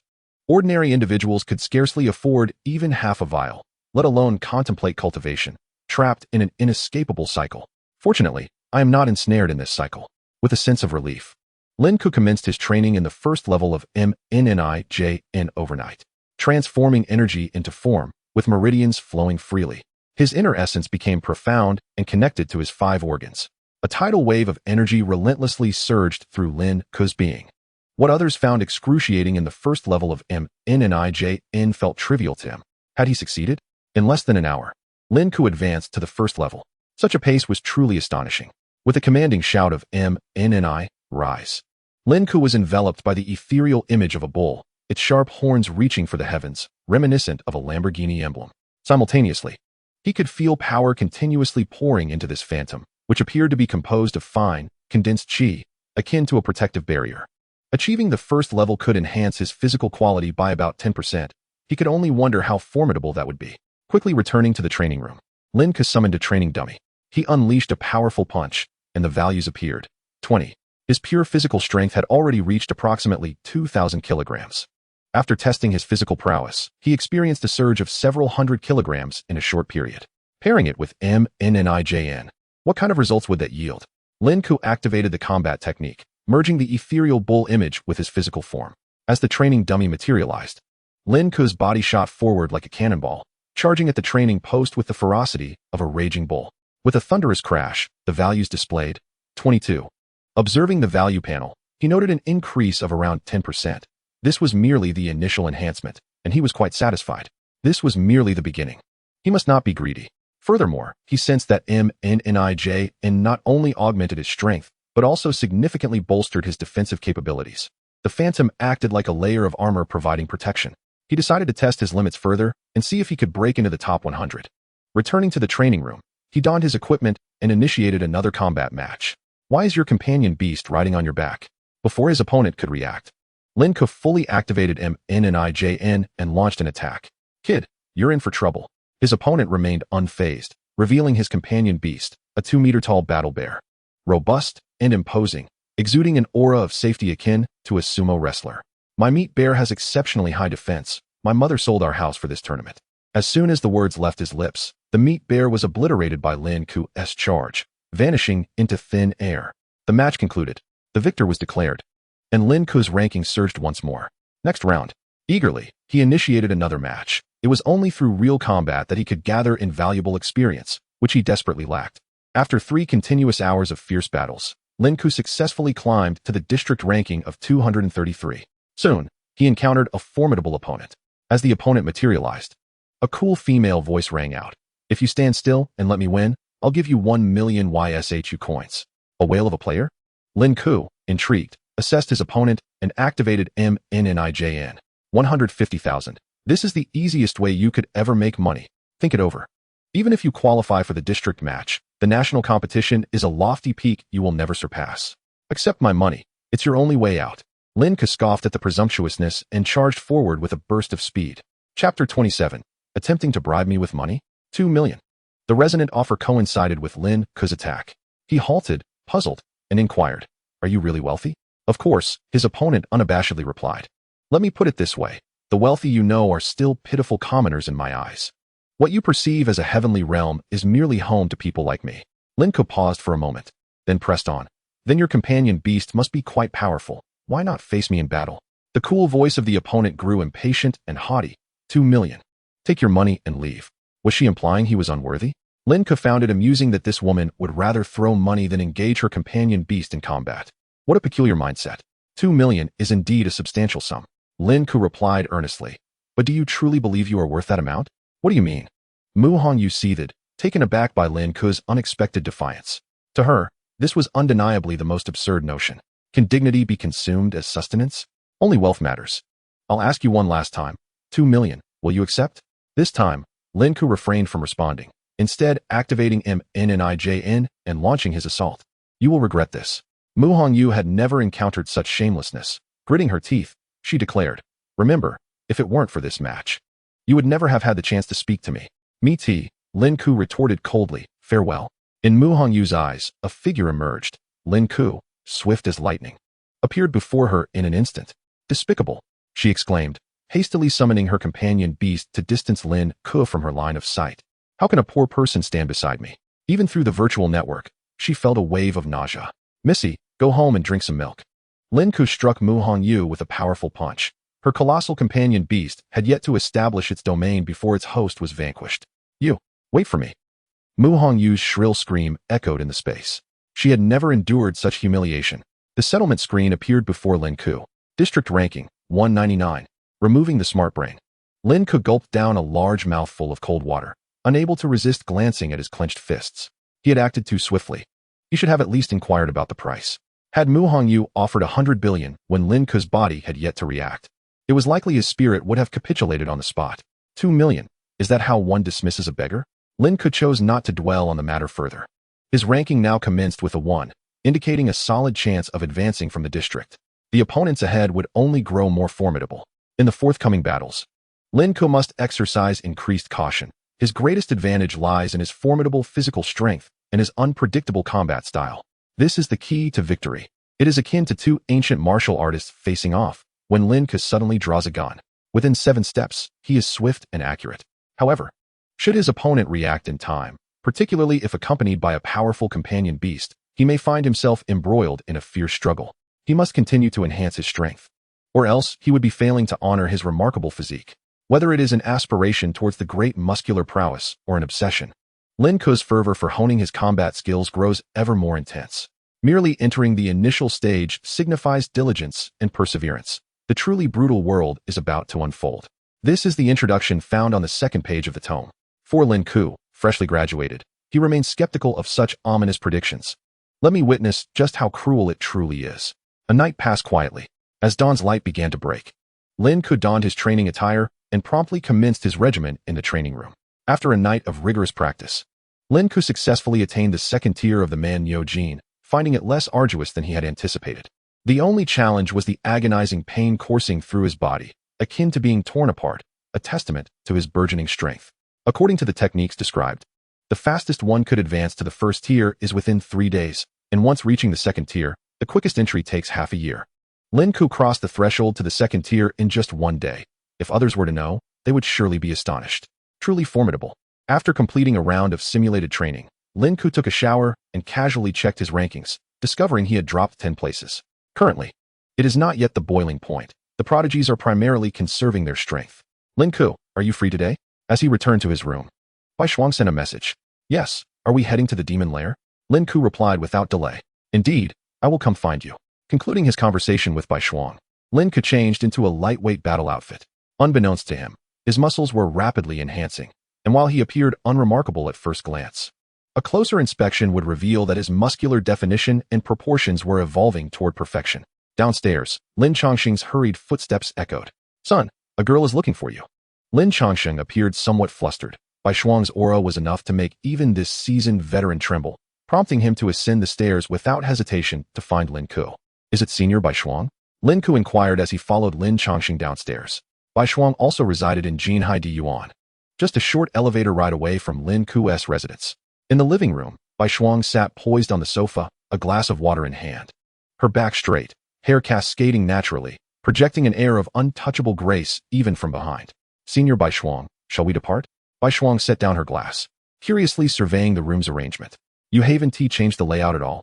I think it's just fine as it is, Lin Ke teased with a smile. Any single piece of furniture here would be enough to cost me my life. Bai Shuang did not respond immediately. After retracting her gaze, she spoke gravely. Your life cannot be measured by money. Do not underestimate yourself. All right, Lin Ke replied. Would you like to have a meal before we leave?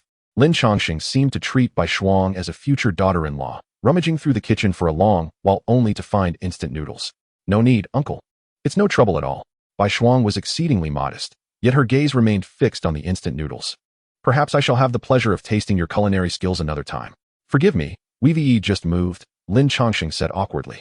In truth, we seldom eat instant noodles. Goodbye, uncle. Bai Shuang offered a gentle smile, swallowing hard. Amidst Lin Chongqing's awkward chuckle, Bai Shuang and Lin Ke entered the elevator, and the space fell into silence. Save for the soft hum of the elevator's operation. Lin Ke, she inquired softly. Are you prepared? I have been ready for some time, Lin Ke replied without hesitation. No, Bai Shuang said quietly. I mean, are you prepared for a one-way journey? Chapter 28. Entering the demon lair, what a gigantic centipede.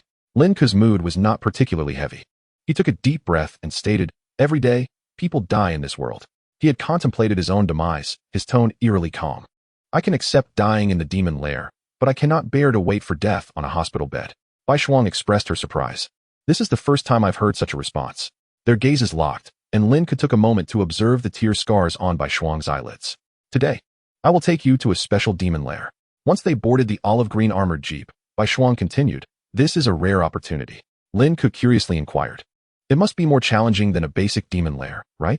To be precise, this lair was once a basic demon lair, Bai Shuang explained, but recently, it has inexplicably upgraded. Demon lairs can upgrade? This notion was somewhat unfathomable to Lin Ke, whether in textbooks or on the internet. Indeed, Lin Ke discerned a sense of gravity in Bai Shuang's expression. Clearly, even the information available to her level was astonishing.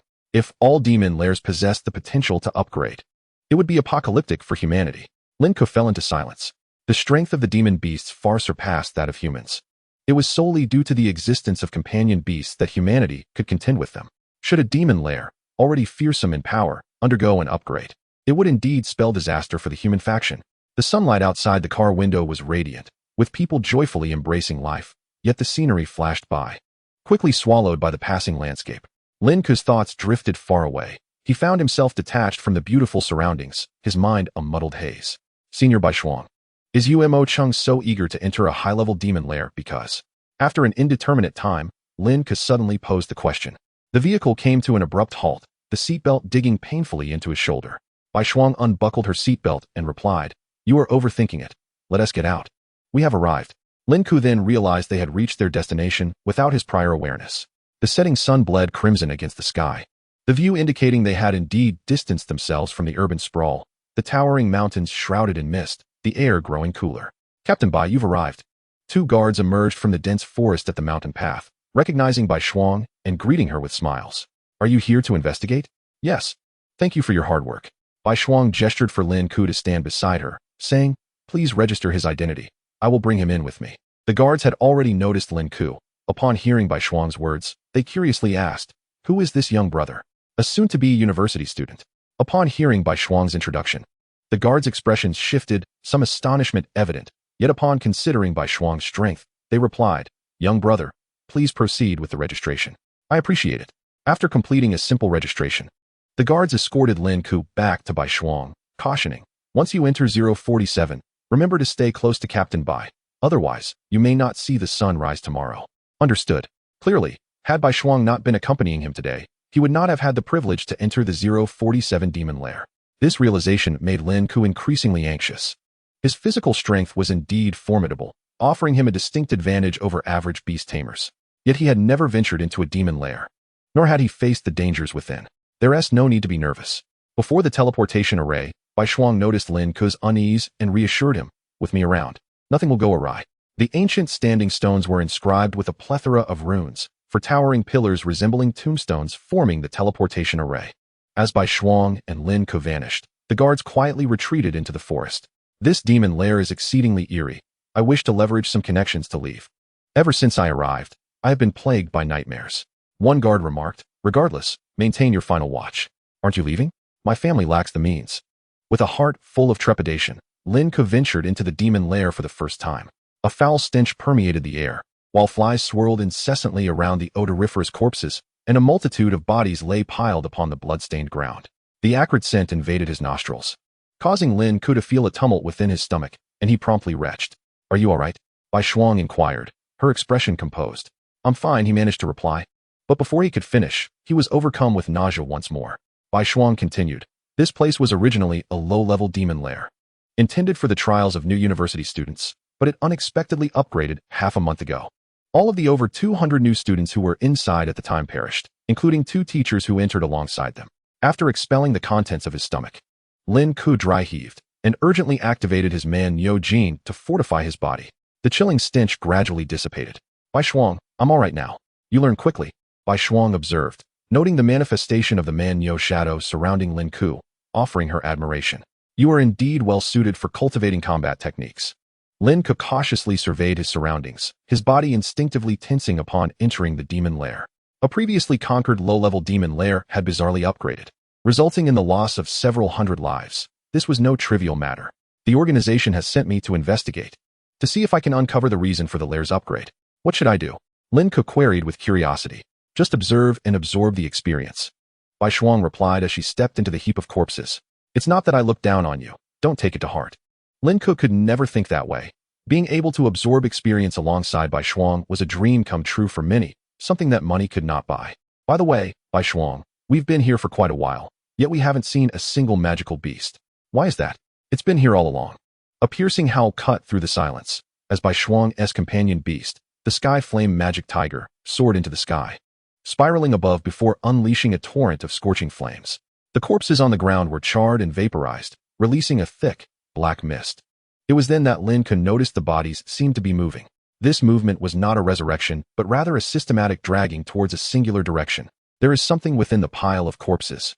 Lin Ke observed intently, finally discerning a clue, a series of thick, black-armored bodies coiled within, with terrifyingly sharp tentacles protruding from the corpses like withered branches. Each tentacle was adorned with a corpse, and as one ascended from the flames, Lin Ke was finally able to see its true form. What a gigantic centipede. Chapter 29. Comprehension of the Demon Lair, Upgrade of Man Yojin. The Black Armored Centipede. A class of armored magical beast, resembles a snake with a human-like head, and its maximum growth length should be around 2 meters. It should not have grown to this extent. As an academic achiever, Lin Ke's mind was flooded with theoretical knowledge regarding this colossal creature. He finally comprehended why theory often remains just that. This is absurd. The length of the black armored centipede before him exceeded 20 times the limit, and the oppressive presence it exuded was akin to that of a lord-level being. Roar! The sky flame magic tiger swooped down, lunging at the massive centipede, and the two beasts engaged in a fierce struggle. The black armored centipede repeatedly attempted to stab its sharp claws into the body of the flame tiger, but was thwarted by the latter's robust forelimbs. Lin Ke's heart raced as he watched this fierce battle unfold, unable to suppress his question. Bai Shuang, surely the entire demon lair isn't filled with such terrifying creatures? Bai Shuang, focused on the combat, replied, certainly not. This savage beast not only killed those students, but also slaughtered its own kind in the centipede forest, evolving through cannibalism.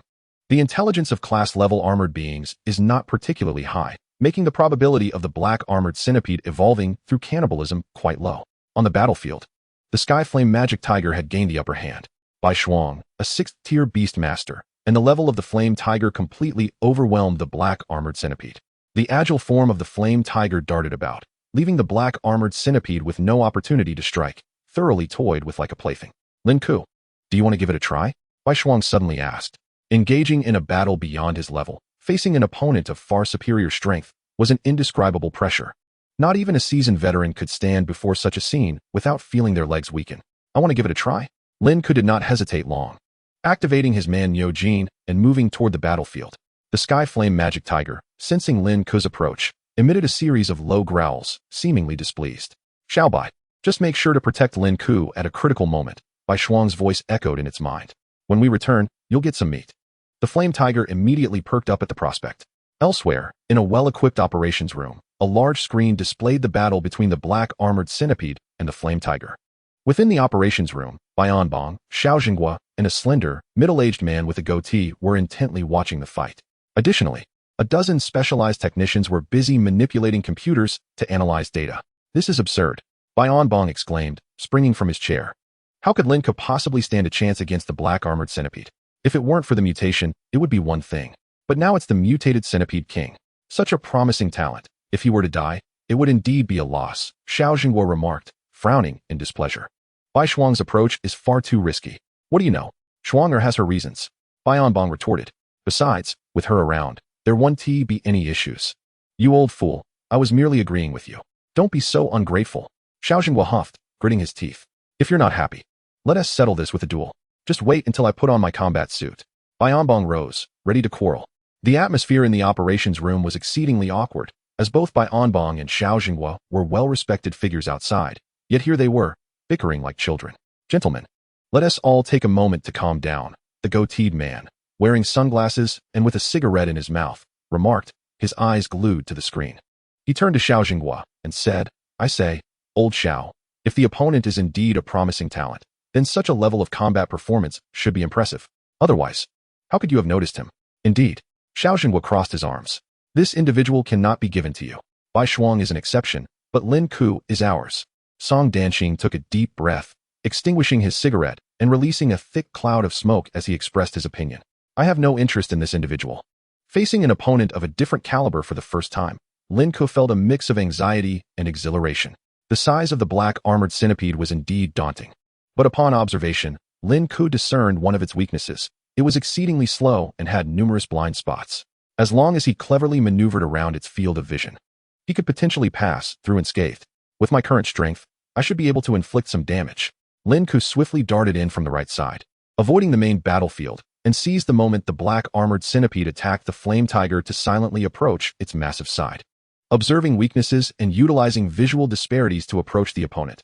Quite clever, Song Danqing noted, lighting a cigar and taking a deep drag. Too bad he underestimated one crucial step.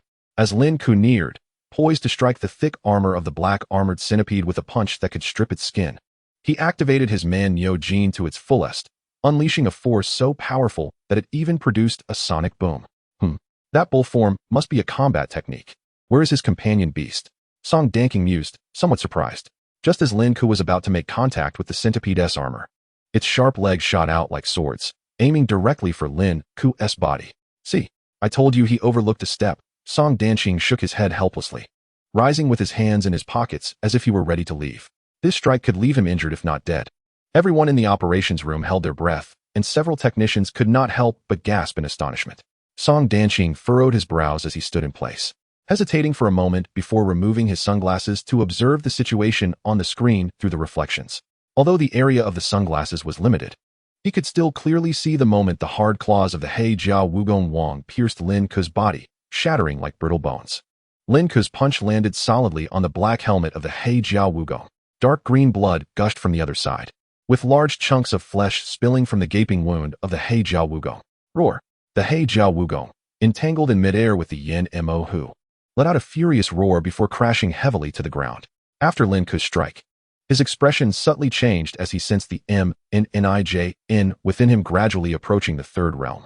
The changes in his vital energy brought on by actual combat seemed to have a propelling effect. Perhaps he could elevate himself to the third realm here. Song Danqing's body stiffened, and he slowly withdrew his hand from his pocket, adjusting his sunglasses as he silently observed. This boy possesses terrifying physical strength. He is indeed a promising talent. Xiao Jinghua excitedly clenched his fist, ready to celebrate, but he noticed that Song Danqing remained rooted in place. Xiao Song, why aren't you leaving? Song Danqing naturally turned and sat back down in his chair. Since you can't bear to see me go, I will reluctantly stay a bit longer to watch. After all, this boy is about to face some hardships. Chapter 30, Venturing into the Instance. Shameless. Xiao Jinghua snorted coldly, but did not retort Song Danqing. Lin Ke's punch was indeed satisfying and exceeded his expectations.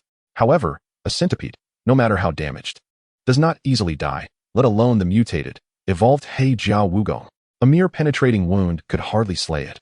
Rather, it would only incite its fury. In his youthful arrogance, he likely thinks he can effortlessly kill the He Jiao Wugong, but reality will certainly teach him a lesson. As Song Danqing spoke, he suddenly realized that Lin Ke had vanished. Where is he? Lin Ke, who should have been standing beside the He Jiao Wugong, had already disappeared.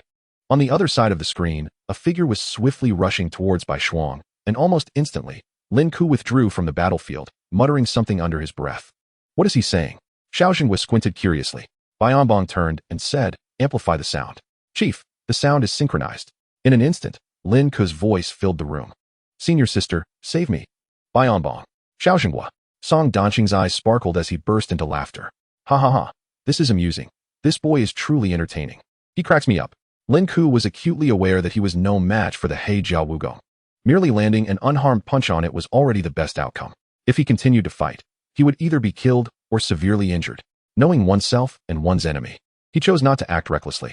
Most importantly, Lin Ke did not wish to easily reveal all his trump cards. If his physical healing ability were exposed, he would lose considerable initiative. This boy, why is he so spineless? Xiao Jinghua gritted his teeth in frustration. Indeed, Song Danqing expressed his indignation. Old Xiao, how can such a coward remain in your army? It could lead to adverse influences. I propose I take on the burden of accepting him. Go to hell. Xiao Jinghua was immediately enraged. Aren't you the one who said you weren't interested? Did I? I don't recall that.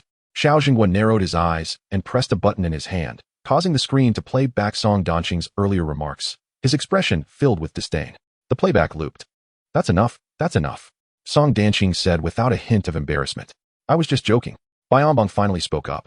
You can't possibly have taken a liking to him. Can you? Song Danqing stood up and stretched lazily. How could that be?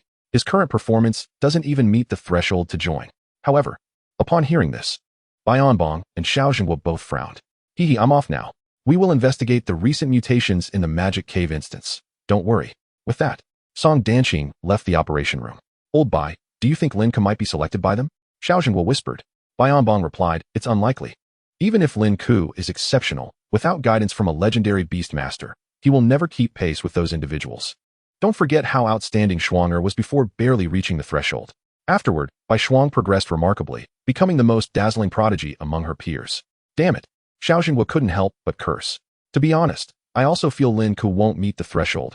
This might be for the best. He can join our army later. Battlesuit integration. Bai Onbong roared. Come on, old man. In the 047 cave, on the battlefield, Lin Ke returned to Bai Shuang's side. His face pale and filled with fear. Bai Shuang sensed something was off. You're not acting at all like yourself. She noticed Lin Ke's emotional disguise and curiously asked, even if you can't kill the He Jiao Wugong, you should be able to tangle with it for a few rounds. Why give up? The gap is too vast. If I provoke that giant bug, I have no chance of winning, Lin Ke shrugged. If this continues, I will surely be killed. Bai Shuang fell silent as the Yen Mo who launched an attack, spewing flames that pierced through the He Jiao Wugong's head. The battle ended in an instant. Once the instance was conquered, the seal would be reinforced, and the mutated beasts within the magic cave would no longer have the capability to invade human civilization. This is a delicate balance, achieved at the cost of countless lives. Lin Ke felt a tinge of envy as he watched Bai Shuang dismissively end the battle. If Xiao He were beside him, perhaps he could also crush that giant bug with a single slap? All right, the instance is about to reset. The mutated form of the He Jiao Wugong should be lifted, Bai Shuang said. Shall we leave? Sure. Lin Ke silently followed Bai Shuang out of the instance. Before the instance formation, two guards sensed the disturbance as Lin Ke and Bai Shuang appeared. Captain Bai, thank you for your hard work. One guard stepped forward. Should be over now, right? Yes, I will update you with the specific investigation results later. Thank you for your efforts. This instance should revert to the beginner level. As expected of Captain Bai, you have worked hard. Bai Shuang said little and was about to lead Lin Ke away. Senior sister, the difficulty of this instance should be low now, right? Lin Ke suddenly asked. For freshmen, the difficulty is low. A team should be able to clear it. All right. Lin Ke pondered for a moment and said, can I enter alone to give it a try? Are you crazy? The guarding guard couldn't help but exclaim. Even for freshmen, a complete team is required to ensure success. Their intent was clearly to warn Lin Ke against foolishly seeking death. Lin Ke's current identity was merely that of a prospective university student. Wouldn't entering be tantamount to signing his own death warrant? Bai Shuang contemplated for a moment. Have you thought this through? Yes. Lin Ke replied without hesitation, I want to give it a try. Bai Shuang continued, to be honest, this instance is very challenging for you. Even though it has been reset and sealed, you would still struggle to clear it on your own. I understand. If I can't win, I can always escape, Lin Ke said casually. He was not acting on a whim. He had long since planned this. From the moment Bai Shuang entered the instance with him, Lin Ke noticed that she was concealing a camera to record, indicating that all his actions were being observed. Lin Ke speculated that it must be Bai Onbong and those military personnel. This feeling of being monitored made Lin Ke somewhat uncomfortable, and he could not complete the transformation of the MNNIJN. All right, then I will wait for you here. Lin Ke turned and re-entered the formation. Excuse me, gentlemen, please let me teleport. Okay. The two guards did not understand. Lin Ke's actions were no different from seeking death. Chapter 31. Instance mutates again, crisis approaches. As the beam of light disappeared, Lin Ke once again found himself in the 047th junior dungeon. Almost at the moment of his disappearance, Bai Shuang received a call from Bai Onbong. Bai Shuang did not answer, but instead took out her phone and pressed the timer. What folly! What absurdity! Seeing that his call was disconnected, Bai Onbong immediately became anxious. Old Xiao, prepare a vehicle for me. I need to go to the scene. Where is he? President Bai. General Xiao has already gone to the scene. Xiao Xinhua, damn it. The dungeon had indeed reset. How astonishing. Lin Ke appeared alone within the dungeon, and this time, the scene was not a mountain of corpses or rivers of blood, but rather everything seemed as it should be. The bodies and blood had entirely vanished, as though they had never existed. It was incredibly cruel. After the reset, the blood that had once flowed was now buried. The phrase a general's success is built on countless bones floated through Lin Ke's mind, reminding him that success often comes at the cost of many sacrifices. The centipede forest reappeared, eerily silent within the dense woods, devoid of any bird songs. As Lin Ke stepped in, a slender black shadow fell from the tree above. Resembling a black-armored centipede the size of an arm, Lin Ke sidestepped, delivering a powerful punch to the centipede's abdomen, causing its body to shatter and spew thick green blood. What a pungent scent!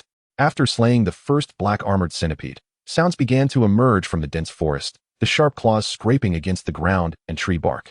Lin Ke gradually activated his Man Nyo Jing combat technique. This was precisely the reason he had ventured deep into the dungeon alone. The first and second levels of training could be completed in a room, but the third level required not only immense physical strength, but also real combat experience. The frustration of hitting a bottleneck vanished as he realized that with each black-armored centipede he eliminated, his vitality surged faster. Yes, this was the feeling. Lin Ke pushed himself to the limit, the illusion of the man Nyo gradually solidifying and expanding, the shape of the bull's head transforming unknowingly. Lin Ke increasingly believed in the power of the man Nyo Jing. If he persevered in his training, his physical strength would reach new heights. In just half an hour, Lin Ke had nearly exterminated all the black-armored centipedes in the forest, his body enveloped in a crimson mist, the eyes of the man Nyo also glowing red. A breakthrough was imminent. Lin Ke had grown fond of this feeling of battle, as if he were born solely for combat. However, the number of black-armored centipedes in the forest dwindled rapidly, the ground beneath him soaked in thick green blood. Where had all the centipedes gone? In the depths of the forest, the terrified cries of birds echoed as they fled into the sky, as if something terrifying had been disturbed within. Lin Ke, with a light step, climbed a tree to observe. He noticed that the surviving black-armored centipedes were gathering in groups, no longer attacking him, as if obeying some command. An ominous premonition suddenly struck Lin Ke. These creatures, surely they wouldn't. After hesitating for a moment, Lin Ke abandoned the thought of exploring deeper. If something unexpected occurred, Bai Shuang's forceful entry into the dungeon might not be able to reach him in time, even with his formidable physical healing powers. He could not afford to take unnecessary risks. Weighing the pros and cons, Lin Ke decided to leave the dungeon first, as he turned and jumped down from the tree. Just as he exited the centipede forest, a familiar roar erupted from the depths. Upon hearing that sound, Lin Ke dashed forward, the soil beneath him turning crimson once more. The sky of the entire dungeon shrouded in bloodlight. It had mutated again. Lin Ke was unsure whether to commend his good fortune or lament his bad luck. Why was the mutation of the black-armored centipedes so simple? Outside the dungeon, Bai Shuang, sitting cross-legged, suddenly opened her eyes, gazing quizzically at the stone pillars of the formation, which were growing increasingly warm, cracks spreading across their surfaces, and with a loud bang, the pillar shattered. Captain Bai, the formation has been damaged. Damn it, the dungeon is upgrading again. She immediately sprang to her feet, ready to enter the dungeon. She had just killed the mutated black-armored centipedes, and the dungeon had already reset. How could it upgrade again in such a short time? Open the passage, I'm going in to take a look. The two guards, not daring to be reckless, immediately activated the formation. No, Captain Bai, the pillar is destroyed. We cannot enter for the time being. What about the formation inside? She inquired urgently. It should be fine. As long as that young man reaches the formation, he will be able to exit. Bai Shuang took a deep breath, praying internally for Lin Ke's safe return. Damn it, I was careless. Lin Ke exerted all his strength, each step heavy upon the ground, dust swirling around him as he advanced like a cannonball. The roars echoing from the depths of the forest were drawing closer, indicating that the mutated black-armored centipedes were moving faster. He was nearing the exit passage. Lin Ke felt a surge of joy.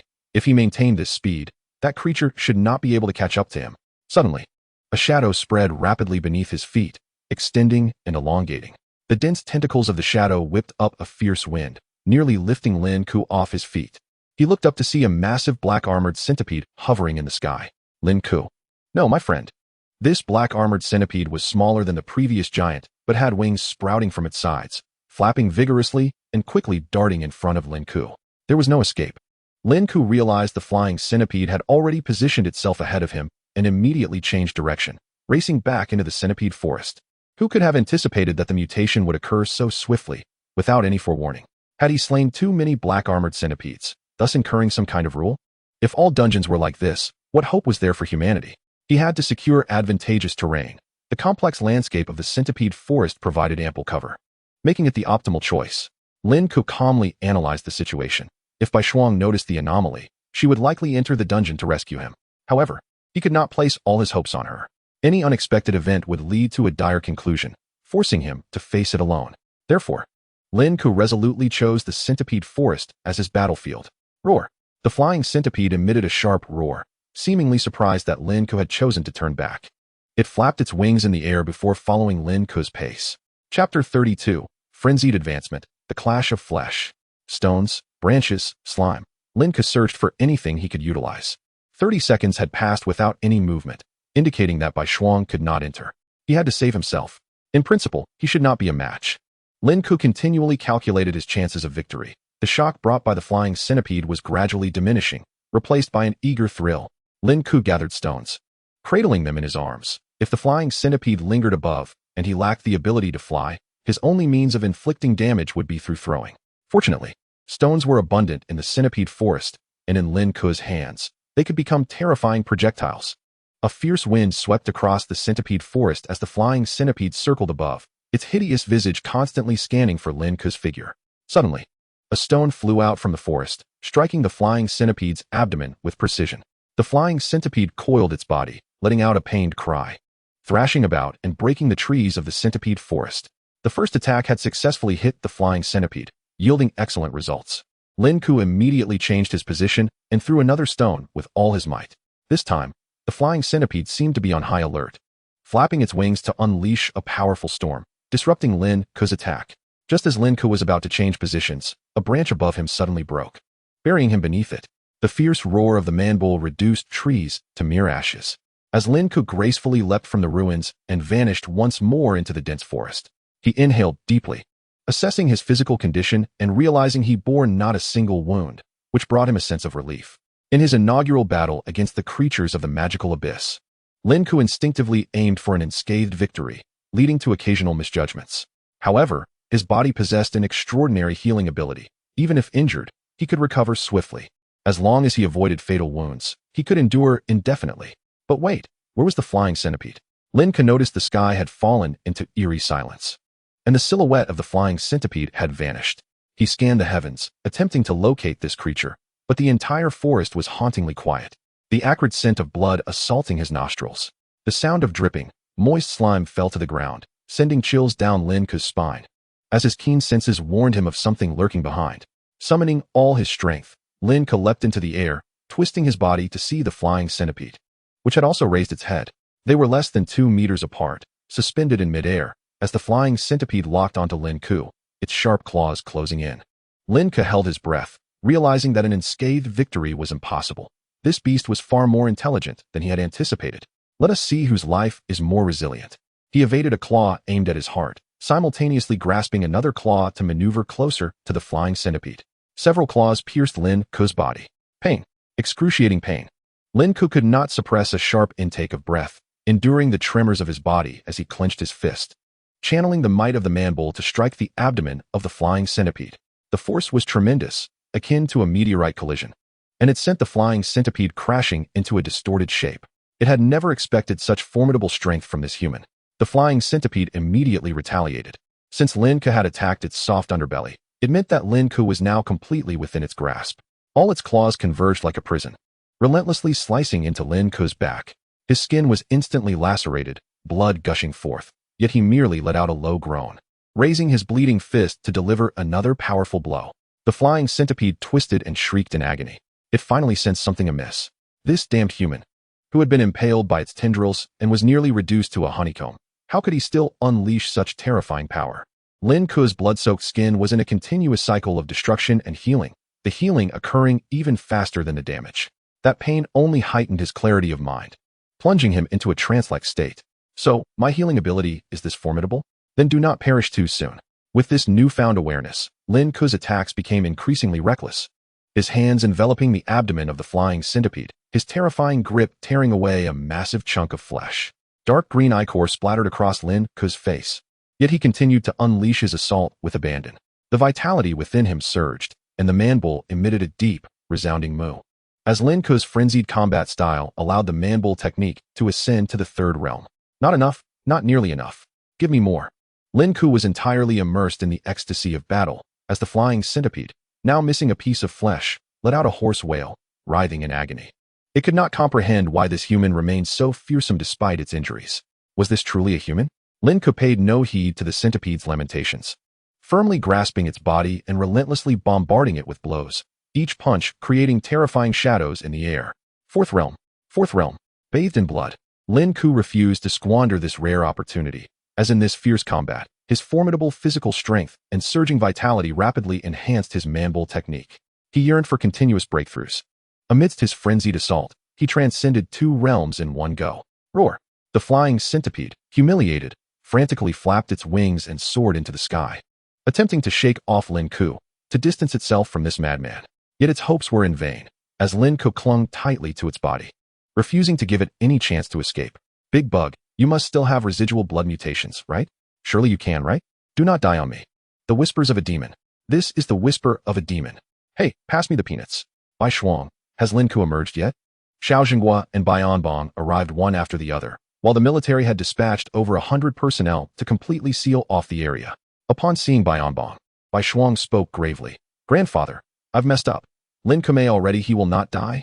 Bai Anbong interrupted Bai Shuang, stepping forward to the formation, declaring, this kid has a strong will to live. He will definitely not perish. Xiao Jinghua frowned in concern. If Lin Ke could emerge, he would have done so by now. He would not have waited until now. I fear he is not far from death. Chapter 33. Extraordinary Healing Ability, Senior Sister's Lodging. Damn it, after finally encountering such a promising talent, now it's all ruined. Xiao Jinghua's temples bulged, clearly displeased. Little Shuang, not everyone possesses your talent, Lin Ke.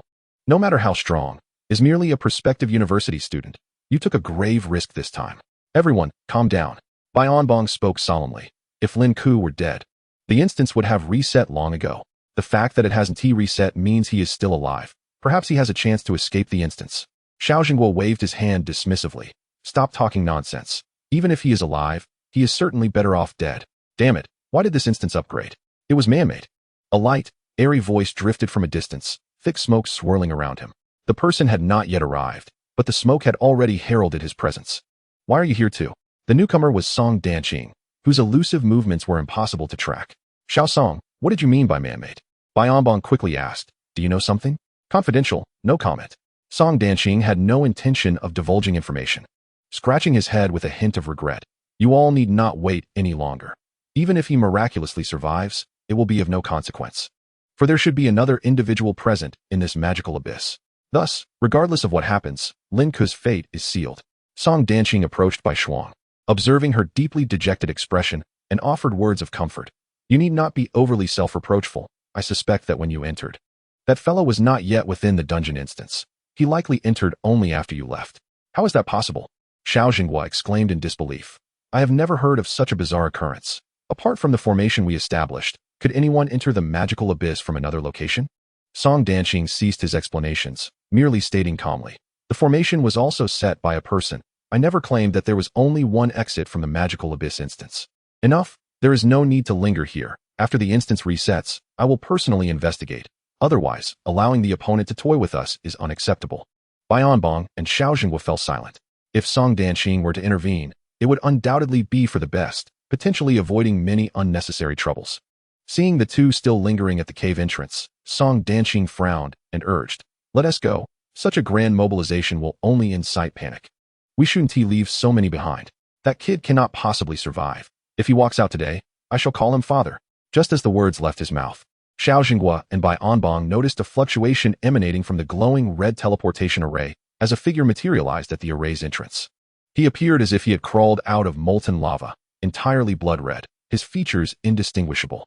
Covered in a thick stench of blood, he stumbled, looking utterly disheveled. Father, you truly emerged.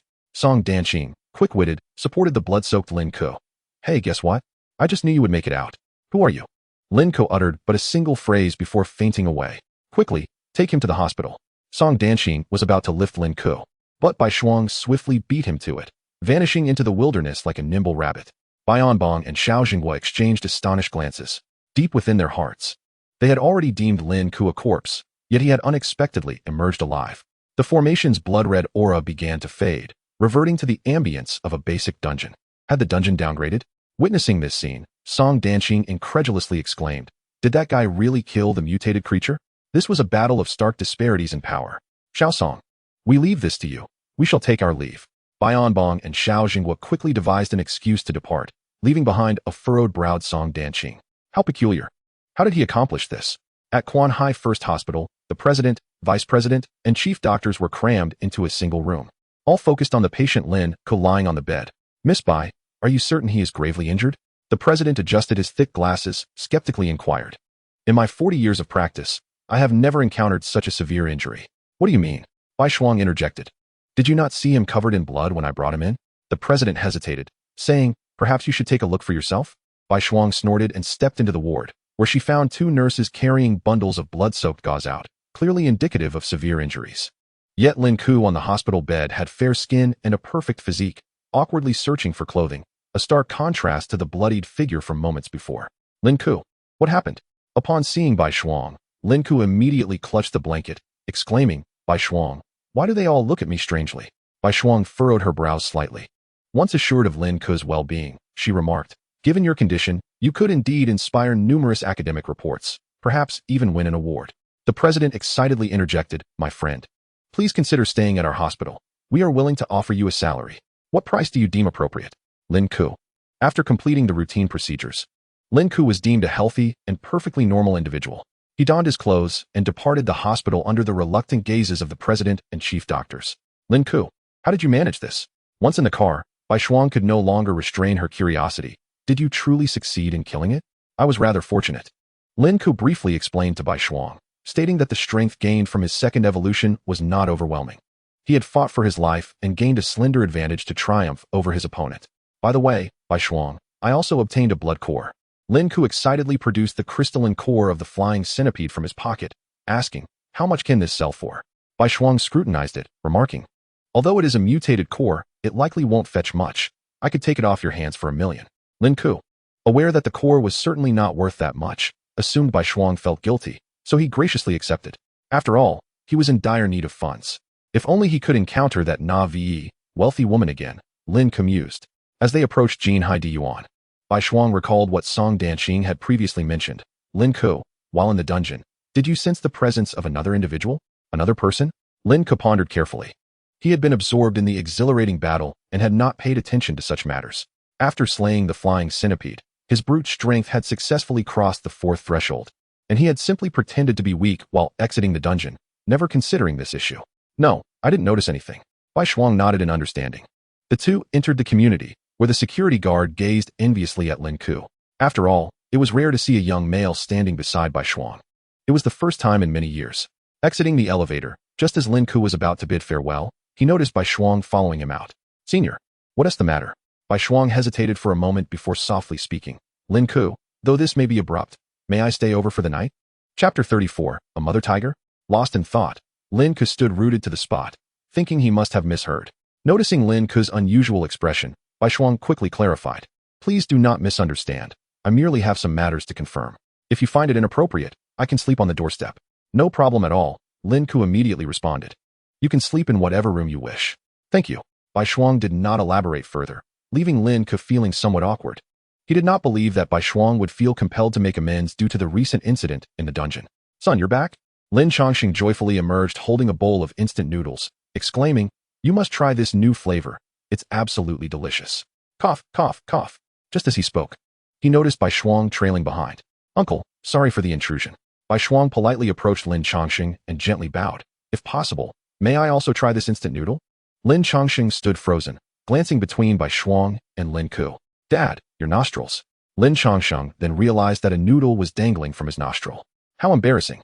Lin Ke hurried to the restroom, splashing water on his face in front of the mirror. Stop laughing, don't. Even though he knew Bai Shuang surely had ulterior motives, Lin Ke could not suppress the smile tugging at his lips. Considering Bai Shuang's earlier dialogue, Lin Ke began to formulate a hypothesis. The dungeon, the presence of someone. The peculiar upgrades, perhaps the dungeon's elevation was orchestrated by someone, and that person was likely hiding within the dungeon. This must be why Bai Shuang inquired if he had sensed another person's presence. After careful reflection, Lin Ke realized he had no recollection of such a thing. He had been too engrossed in the fight. Now that he thought about it, it was indeed rather chilling. Was Bai Shuang concerned that someone might attempt to assassinate me? Lin Ke concluded. It was certainly a possibility.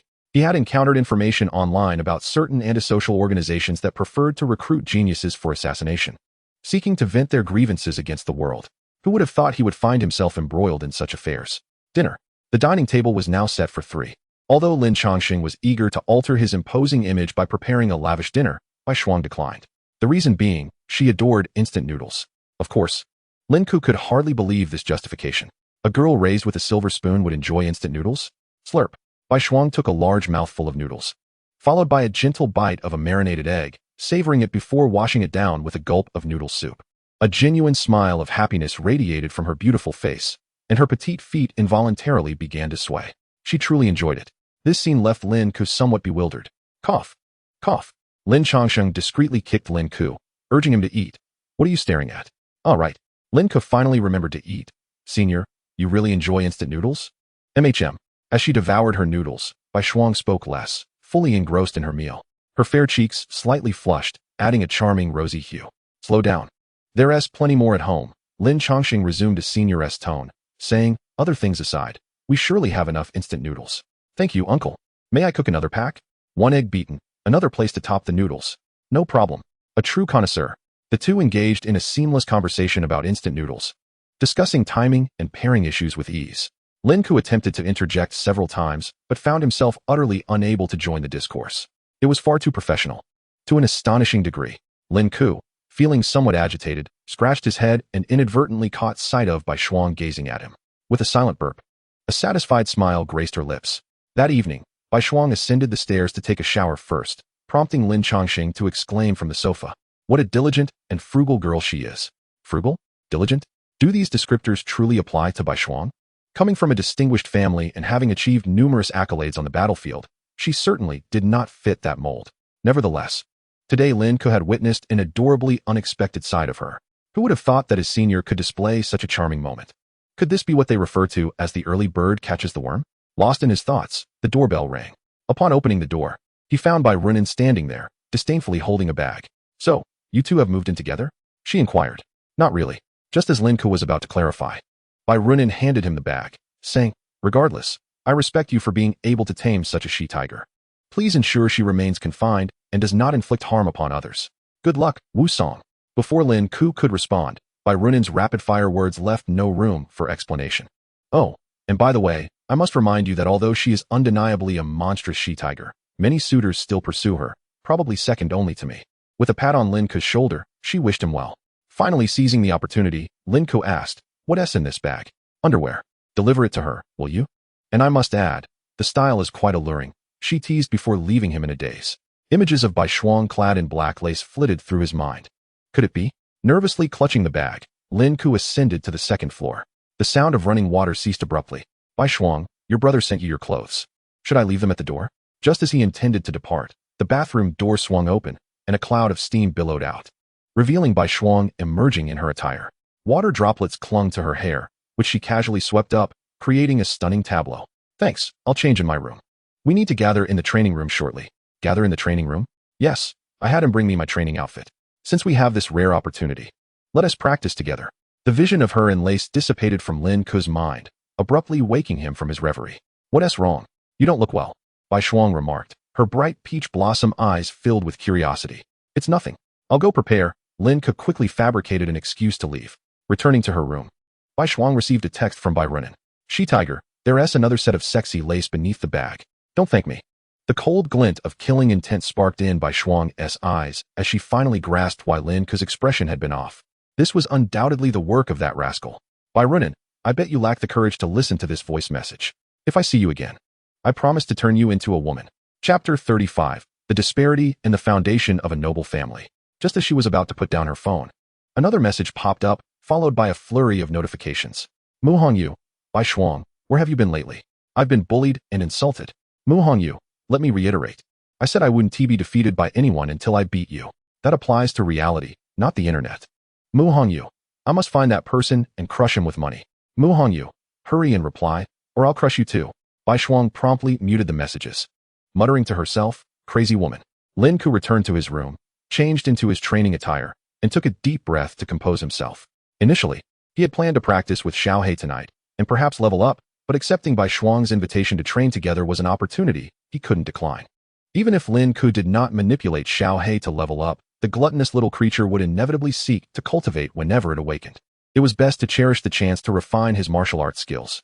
Moreover, having just broken through to the 4th level of the Man Yo Jin, Lin Ke was eager to see how much he had improved. Old Lin, I'll come visit you tomorrow. I haven't been to your new place since you moved. I should familiarize myself with it. Lu Dazhuang suddenly called. All right. By the way, are you still participating in the Tianjiao battle? There are so many monsters emerging in Quanhai this year. I haven't paid much attention to my opponents. I'll take a look later. Lu Dazhuang, so, what are you doing now? Training. Lu Dazhuang, you're really dedicated. Keep it up. At that moment, Bai Shuang's voice rang out from outside. Lin Ke, are you ready? Coming. Lin Ke hurriedly hung up. I have to go train now. Hey, why is there a woman's voice during training? Wait, buddy. Bai Shuang appeared, clad in a form-fitting black combat suit, her physique impressively striking, which Lin Ke struggled to contain within himself. Lin Ke, your physical strength should be considerable, right? Bai Shuang inquired. If paired with combat techniques, you could excel even further. Senior, in terms of pure physical strength, you should not be able to defeat me. Lin Ke asserted earnestly. Oh really? Bai Shuang replied with a smile. Then give it your all and attack me. Lin Ke hesitated. I can currently exert at least 2,000 kilograms of force. I might hurt you. Lin Ke, Bai Shuang stated calmly, in my peer group. There have been countless prodigies, some with exceptional beast taming abilities, others with unparalleled physical training, all classified as geniuses. However, genius is merely the threshold to approach me. Go ahead and unleash your full strength. 2,000 kilograms is merely my level achieved at my coming-of-age ceremony at 18. With that, Bai Shuang unleashed a punch that produced a sonic boom in the air. The energy from that punch left Lin Ke momentarily dazed, and he suddenly realized how naive he had been. Bai Shuang's status as an unparalleled figure among her peers could not simply be attributed to her level of beast taming. It was far from sufficient. Truly noble families never lack resources, and what seemed unattainable to Lin Ke was easily within their grasp. Since childhood, Bai Shuang had received the finest education and resources, potions, imperial-grade battle gear. She possessed it all.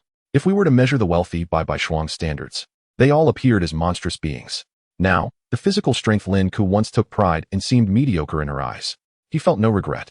While the human body has its limits, he did not. In a few years, those who claimed to be invincible in physical training would be utterly dwarfed in his presence. Senior, here I come. Lin Ke abandoned his previous bravado and swung a punch at Bai Shuang. Yet, it felt as though he struck a cloud. Her figure gradually faded from his view. An afterimage. Realizing this, Lin Ke instinctively bent his elbow to deliver an elbow strike, only to find himself looking at the ceiling. Having fallen unceremoniously. Get up and continue, Bai Shuang commanded, adopting a combat stance without any further comment.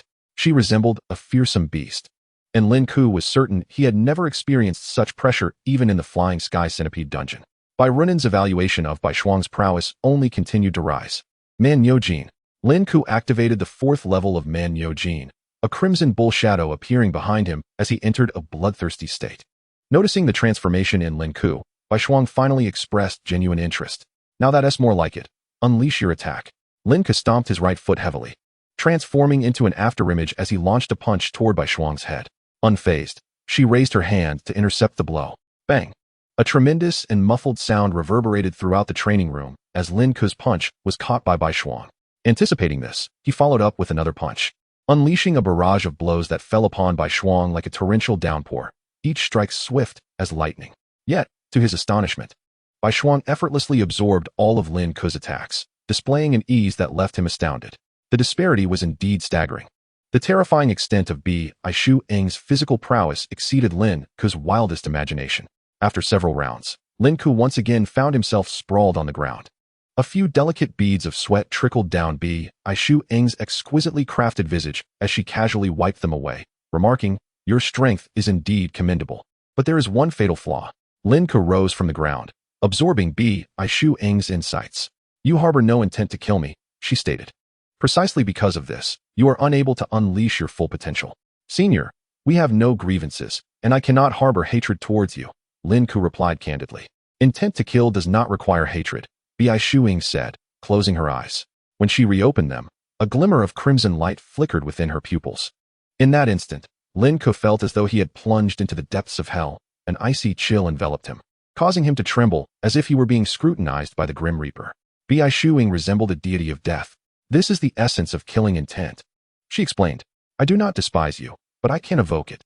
This is a primal response of the human body, akin to activating a switch within one's genes." Lin Ke was drenched in sweat, feeling more drained than during their earlier close combat. He gasped for air, persistently reliving that chilling sensation. "Senior, how does one train killing intent?" Bai Shuang brushed her sweat-soaked bangs aside, gesturing towards the scar at the corner of her eye.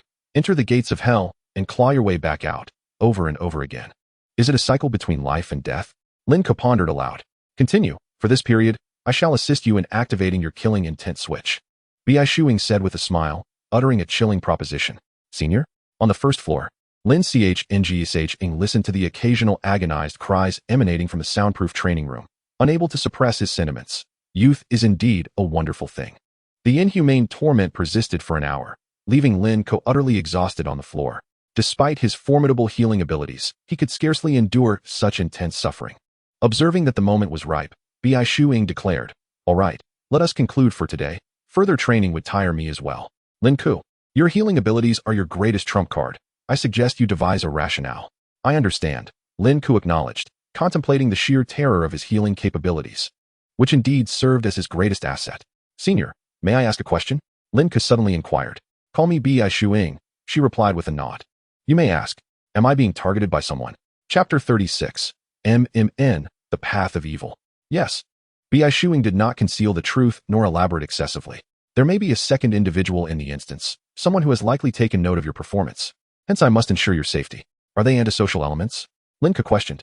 Not entirely, Bi Shuing clarified. Typically, those with antisocial tendencies do not pose much threat. The real danger lies with the talented individuals who have strayed onto the path of evil. Their ideology does not oppose human society. They, too, confront the demon lairs. Yet their thoughts and methods are far more extreme. Noticing Lin Ke's confusion, Bi Shuing elucidated. For instance, there once existed a vampire clan in a demon lair. Its weakness was that after consuming blood to a certain extent, they would fall into a slumber, rendering them most vulnerable. Those who walk the path of evil would then infiltrate the instance, bringing ample nourishment to engage them in battle, stopping at nothing to achieve their goals. Such instances are numerous. Should you encounter them in the future, exercise caution. The less they resemble lunatics, the more dangerous they become. Lin Ke nodded, mentally noting this wisdom. All right, let us cease training for today. We shall continue tomorrow. Understood. Thank you, Bi Shuing. She smiled and departed the room.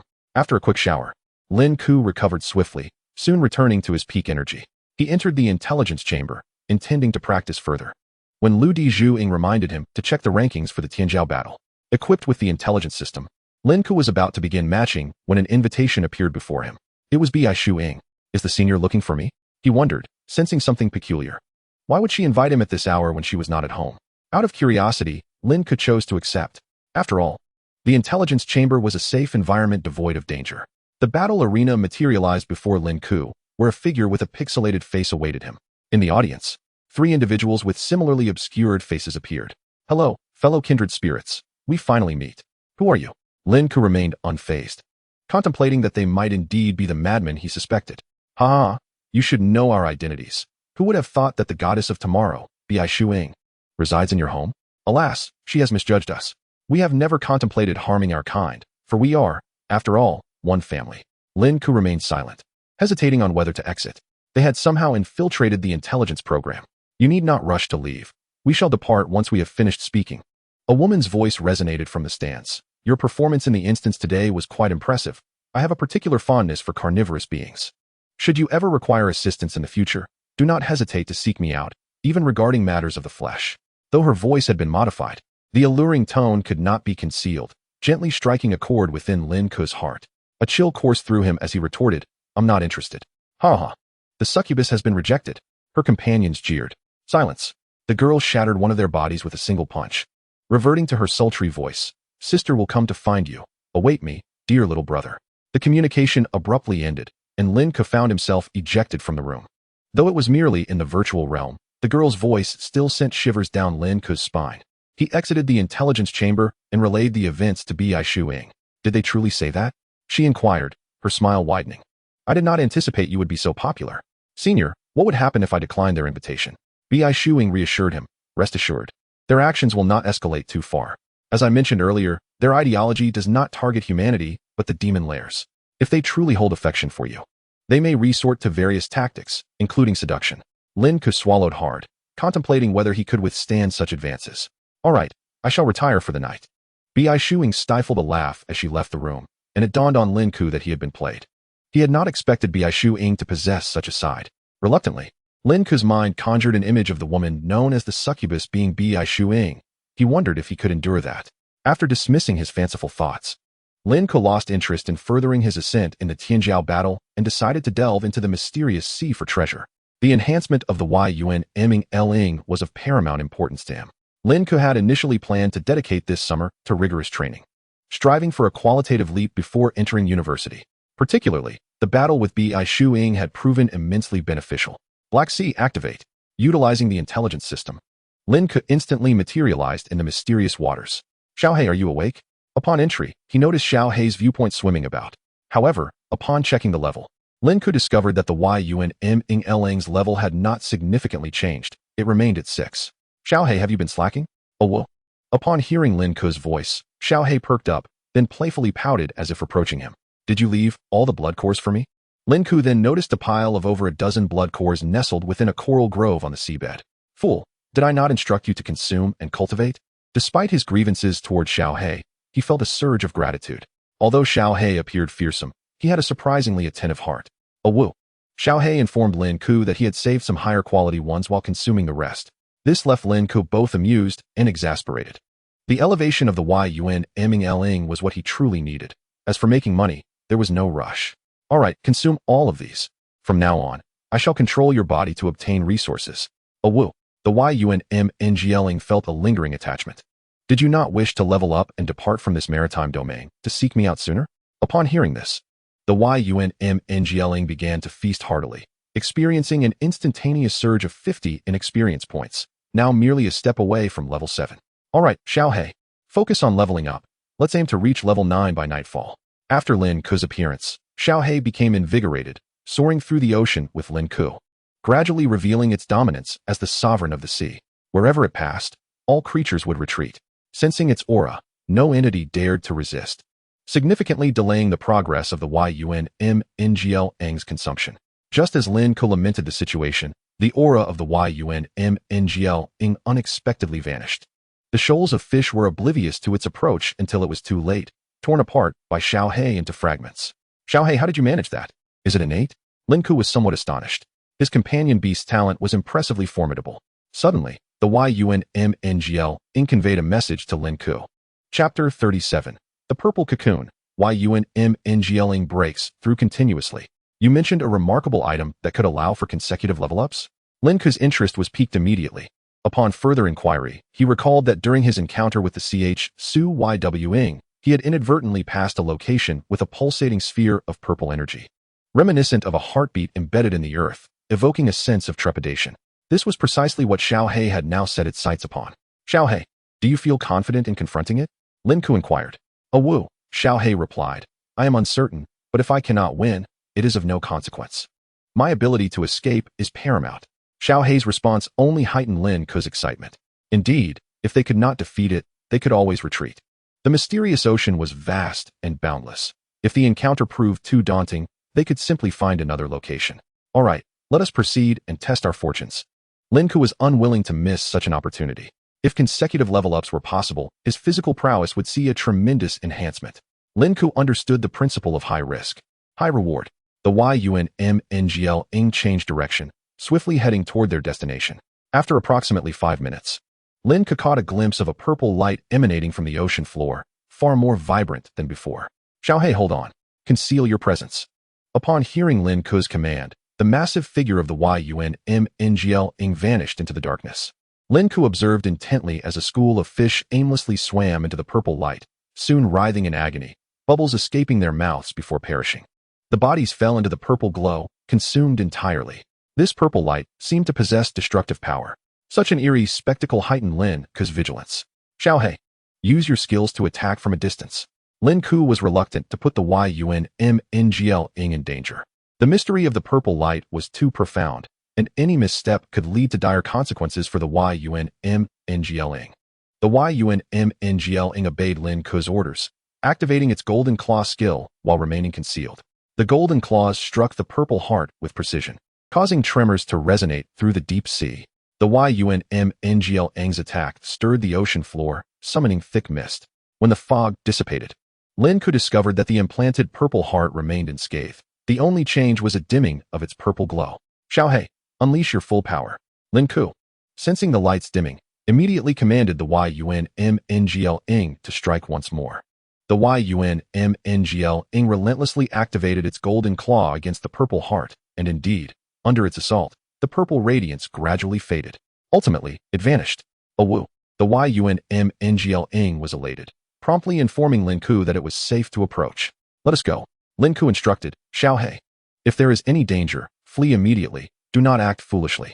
Xiaohei readily agreed. As their massive form drew closer, the oppressive sensation lessened significantly. Through the perspective of the Yunming, Lin Ke observed the purple heart pulsating erratically, its glow exceedingly faint. In the flickering light, Lin Ke keenly discerned the presence of some creature within. Upon closer inspection, he realized that this object bore little resemblance to a heart. Its surface resembled the texture of a fleshy sac, akin to a tumor embedded in the earth. Was this some form of hatching egg? Lin Ke hypothesized. It was quite possible. Just a single egg could generate such immense pressure. Xiaohei, do you recognize this object? Lin Ke asked. The Yunmngling peered curiously, examining the egg before confounding Lin Ke with its response. It had no knowledge of it. All it knew was that the egg appeared quite appetizing. Surely, it cannot be poisonous? The Yunmngling expressed a yearning to consume the object, sensing that doing so would yield significant benefits. As Lin Ke hesitated, the creature within the massive fleshy sac seemed to stir, and soon, a pair of dark claws emerged from within. First came the limbs, followed by a head. What manner of creature was this? Its fluffy appearance was rather endearing. Entirely black with golden eyes, any girl would surely find it adorable. It clumsily stood, its first sight being the Yunmngling, and it reached out its arms as if to embrace a long-lost kin. The Yunmngling licked its lips, saliva uncontrollably pooling. Had they not been underwater, it would have surely spilled everywhere. Lin Ke's mind raced with thoughts of the Yunmngling's desires. Wanna eat, wanna eat, wanna eat. The little black egg gazed at the Yunmngling with innocent eyes, clearly regarding it as a parental figure. It clumsily approached, jumping onto the face of the Yunmngling and affectionately nuzzling against it. A woo. The Yunmngling opened its massive maw and devoured the adorable black egg in one gulp, savoring the taste. In an instant, Lin Ke felt as if something beautiful had been ripped apart by a brute. The Yunmngling joyfully exclaimed, "Delicious." Lin Ke was both amused and exasperated. He had intended to study the nature of this creature and its strange emergence from the depths of the ocean.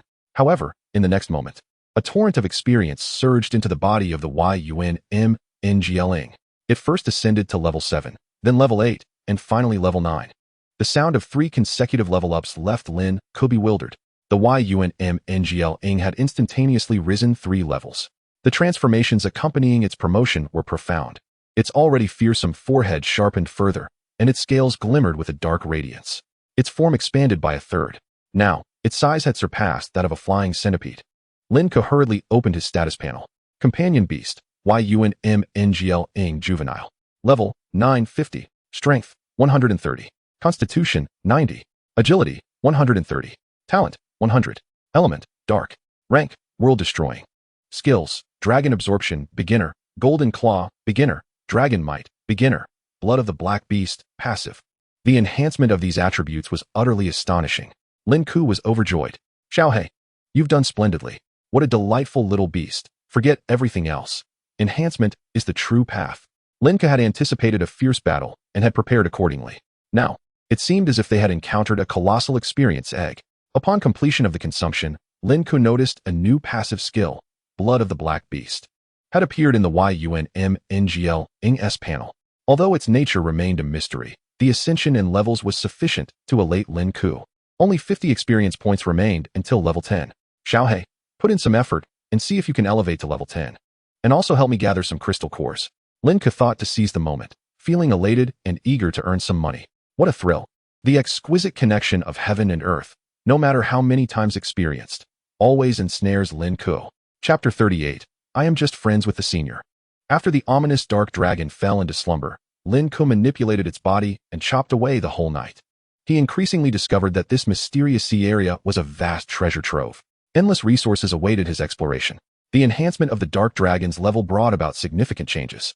Its skill release range increased by approximately 15, and combined techniques such as concealment, dragoness absorption, and shredding claw were unleashed simultaneously. By the end of the night, Lin Ke successfully elevated the dark dragon to level 10. The power value of the dark dragon had reached 140, and it was still in its juvenile phase. Not even having undergone its first transformation, Lin Ke could hardly imagine how terrifying the enhancement would be when the dark dragon finally transformed. In addition to leveling up, Lin Ke's diligent efforts had also amassed a considerable collection of exotic beast crystal cores, approximately 20 in total, valued around 10 million. At this rate of development, it wouldn't be long before he could completely pay off his mortgage. In the early morning, Lin Ke donned his combat attire and arrived at the testing chamber. His physique was once again solidifying. Unlike the exaggerated body of a bullfrog, Lin Ke's proportions were exceptionally perfect. The enhancement of his strength did not lead to an increase in muscle mass, but remained within an exquisitely perfect range. My current strength should be nearing 3,000 kilograms. Lin Ke held his breath, delivering a punch. The iron post dummy emitted a wail, followed by a numerical display. 28, 2,800 kilograms. If he activated the bull's might, his punch could reach at least 3,500. He wondered what Bai Shuang's maximum weight might be. Descending the stairs, Lin Ke found Bai Shuang and Lin Chongqing eating instant noodles, both silently consuming their meals without a word. Yet, their gazes revealed mutual admiration and astonishment. Girl, your instant noodles are truly exceptional. Unlike my wayward child, who cannot do anything. Bai Shuang smiled slightly. Uncle, your instant noodles are quite sophisticated as well. Ha ha ha, likewise. Observing their camaraderie, Lin Ke felt a wave of discomfort. What are you two raving about? It's just instant noodles. After the meal, Lin Ke approached Bai Shuang, eager to continue their sparring. How is your ranking in the Tianjiao battle? Bai Shuang inquired about Lin Ke's status. Provincial ranking, I should be around 200. Lin Ke estimated. Having missed 2 days of participation, his rank was certainly dropping. I hope to break into the provincial competition. Bai Shuang gazed longingly at her noodles. I might consider staying home a bit longer. Huh? Bai Shuang questioned, aren't I welcome? Uncle said I could stay as long as I wanted. No problem. Lin Ke scratched his head until his phone rang, reminding him of something. Lu Dazhuang seemed to be coming to find him.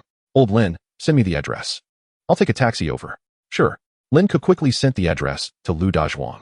Soon, Lu Dazhuang called. Old Lin, are you still asleep? The coordinates you sent are for Jinhai Diyuan. I live here now. Lu Dazhuang paused for a moment. You live in Jinhai Diyuan? So Bai Shuang is my wife now. Lin Ke turned to Bai Shuang. Senior, do you have a husband? Bai Shuang seriously shook her head, no? Lu Dazhuang fell silent. His body frozen like a statue. Just kidding, hurry over. Lin Ke hung up and curiously asked Bai Shuang, Senior, I'm curious how much strength you can exert at full capacity now. Me? Bai Shuang pondered. I haven't tested it yet. After all, I don't train my physique. And I'm nearing the limit weight of the potion. What is the limit weight for not training? 10,000 kilograms. Lin Ke had a sense of the situation as he followed Bai Shuang to the training room. She tested her strength, and the number appeared. 82. 8,200 kilograms. This was the first time Lin Ke had seen such a terrifying figure. The iron post was nearly crushed. Bai Shuang shook her head. I spent quite a bit to achieve this. Breaking 10,000 kilograms is challenging, as it's no longer something that money can accomplish alone. One must train specifically in physique. Lin Ke continued to inquire. Senior, does that mean wealthy individuals can achieve your level of physical strength? Not at all, Bai Shuang smiled. Firstly, money is crucial, but even a family with hundreds of millions cannot sustain such a cost. Secondly, even disregarding finances, merely using potions to enhance strength may not withstand the physical demands. Lastly, a bit of talent is required. Thus, families with financial resources generally have members with combat power around 1,000 kilograms. After hearing Bai Shuang's explanation, Lin Ke sighed with relief. It seemed that wealth did not grant immunity to the limitations of physical strength. Are you considering pursuing physical martial arts? Bai Shuang, sensing Lin Ke's curiosity, suggested, actually. I strongly recommend you follow this path. I have never seen a beast master with such formidable physical strength possess such incredible healing abilities. I will do my best. Lin Ke's current goal was to strive for 10,000 kilograms, at least to reach Bai Shuang's level. 20 minutes later, Lu Dazhuang arrived at Lin Ke's home. He stood awkwardly like a novice soldier, unsure of whether to stand or sit. Old Lin, I think I just heard Bai Shuang's voice on the phone. It must have been an auditory hallucination. I suspect I'm ill. Lin Ke sighed. Poor Dazhuang would rather believe he was sick than admit Bai Shuang lived in his home. Lin Ke, do we have guests? Lu Dazhuang stiffened, mechanically turning around to see Bai Shuang. Old Lin, I'm not dreaming, am I? No. Are you two cohabiting? Lu Dazhuang's mind short-circuited. As Lin Ke's good friend, he naturally hoped for Lin Ke's success. However, Bai Shuang was a goddess admired by countless souls, not just in high school, but even in university, where the admiration was even more fervent. Old Lin, are you and Bai Shuang really dating? Lu Dazhuang struggled to contain his tears. What are you thinking? Lin Ke waved his hand dismissively. I am just friends with the senior. That is good. Sensing Lu Dazhuang's intense reaction, Bai Shuang mischievously smiled and suddenly remarked, for now, we are friends. Who knows what the future holds? Dazhuang, why are you crying? Dazhuang was on the verge of biting his teeth in frustration. Hey, breathe. Don't suffocate yourself. Chapter 39. Striving for the Tianjiao District Competition Ranking. After the commotion, Lin Ke and Bai Shuang began close combat training. Lin Ke's progress was rapid. Although his strength did not surpass Bai Shuang, his combat techniques became increasingly mature. Several cunning attacks caught Bai Shuang off guard. After throwing Lin Ke to the ground once more, Bai Shuang adjusted her breathing rhythm, perplexed. How is it that your strength has increased so much in just one night? Lin Ke's physical strength reached approximately 3,000 kilograms, and with the bull's might, he could approach 3,500 kilograms, an increase of over 100 kilograms in a single night. Even the most expensive new drug on the market could not achieve such rapid enhancement in such a short time. Otherwise, the demon caves would have been cleared swiftly. Perhaps this is talent. Lin Ke feigned humility and asked, Bai Shuang, how long does it take to cultivate killing intent? It varies from person to person, Bai Shuang replied. Using herself as an example, some grasp it in a few years, while others take over a decade. It took me an entire year to master the art of killing intent. Does that mean I won't be able to achieve it for at least a few months? Lin Ke murmured to himself. Little did he know, Bai Shuang overheard his words, and a shadow of discontent crossed her face. Junior, do you believe your comprehension can surpass mine? A fierce competitive spirit took root in Bai Shuang's heart. I was merely speaking casually, Lin Ke chuckled, providing no further explanation. After the training concluded, Bai Shuang found herself utterly exhausted by Lin Ke's relentless efforts. In terms of physical recovery, she was nowhere near as formidable as Lin Ke. At noon, the dining table saw the addition of Lu Dazhuang. The group was still feasting on instant noodles. Lu Dazhuang, fidgeting nervously, dared not eat heartily, his demeanor nauseating Lin Ke. Can't you act normally? Lu Dazhuang elegantly set down his chopsticks and inquired. I have always been this way. Lin Ke, disinterested in Lu Dazhuang, hastily finished his meal and returned alone to the training room to resume his daily practice. After reaching the 4th level of Man Yo Jin, Lin Ke experienced significant benefits. In just a few days, he advanced to a realm that was projected to take 10 years to attain through the prescribed methods. His progress was astonishing, yet it brought forth another dilemma. Solely relying on the training room could not provide him with a genuine experience of life and death, thus hindering his ascent to the 5th tier. It seemed he needed to find an opportunity to venture into the demon cave once more. Only through the crucible of life and death could he hope for his next breakthrough in Man Yo Jin. During this period of cultivation, Lin Ke uncovered the profound intricacies of Man Yo Jin. Should he continue, his strength could potentially double in a short span. This was an alarming prospect, indicating that his raw physical power could reach 5,000 Jin, and with the enhancement of Man Yo Jin, it might even surpass 10,000. It appeared that the beast tamer who practiced the physical arts was unworthy of such a technique, as the requirements were exceedingly high. Lin Ke shared his desire to descend into the demon cave with Bai Shuang. Are you eager to go so soon? Bai Shuang was taken aback by Lin Ke's swift return to this notion, especially after his recent brush with death in the cave. Yes, I will choose tasks with relatively lower difficulty this time. Lin Ke pondered for a moment and added, of course, they shouldn't be entirely devoid of challenge. I wish to hone my combat skills. However, Bai Shuang noted that practicing combat techniques did not necessitate a trip to the demon cave. After listening to Lin Ke's thoughts, Bai Shuang suggested, you could purchase online courses. Training as a beast tamer is quite affordable due to the limited number of participants. They can provide you with more professional guidance and prevent you from taking unnecessary detours. I will give it a try later, Lin Ke noted the method. After all, you still need to participate in the Tianjiao battle, and the deadline for the district competition is tonight. I recall the top 100 advance.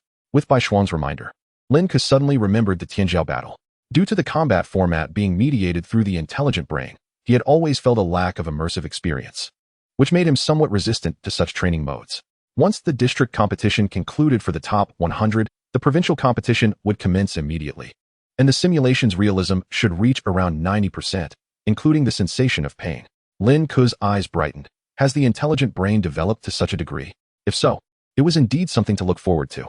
At that moment, Bai Shuang's phone buzzed incessantly. She answered with a hint of exasperation, Mu Hongyu, what do you want? Mu Hongyu?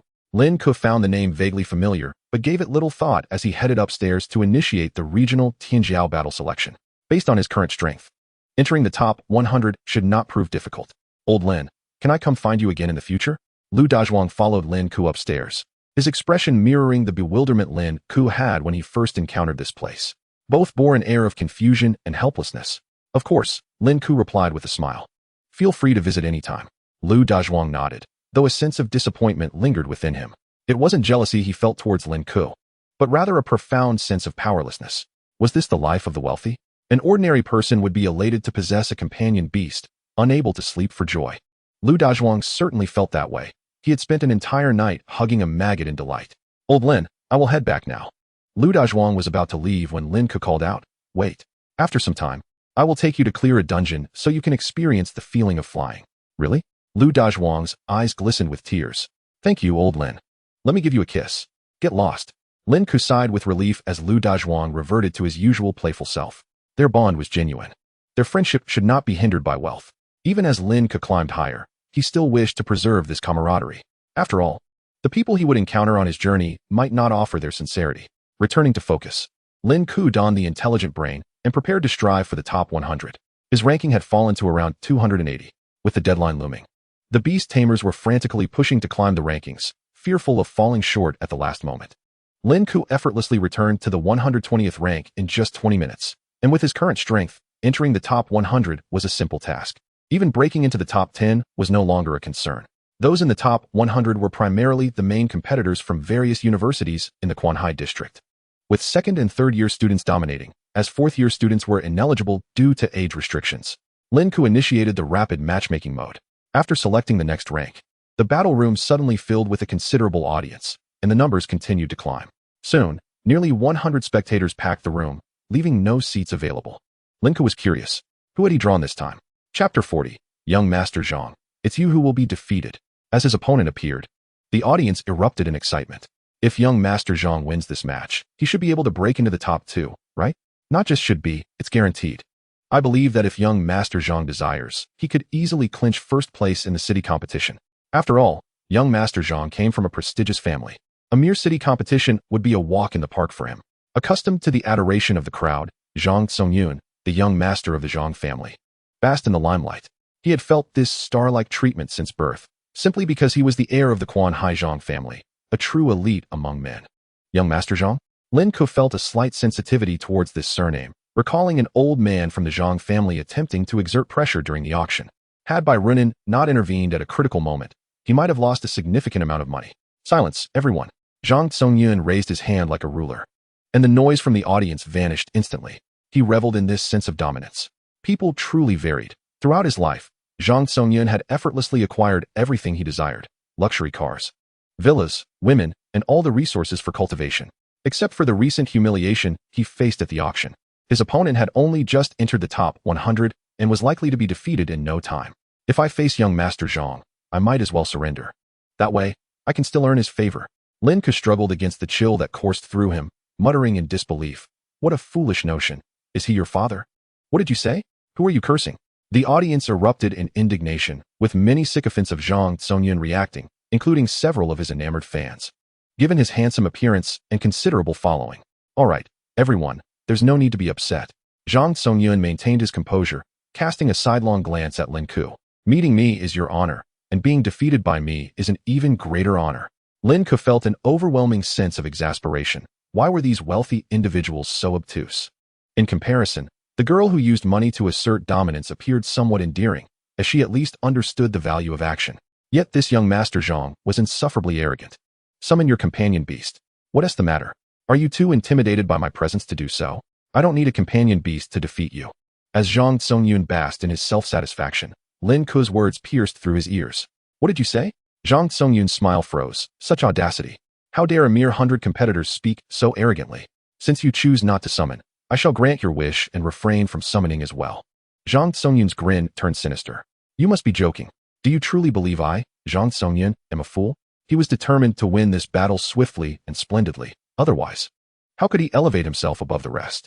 A colossal fire serpent, wreathed in flames, materialized beside Zhang Tsongyun. A blood-red gem adorned its forehead, while its tail ended in a razor-sharp blade.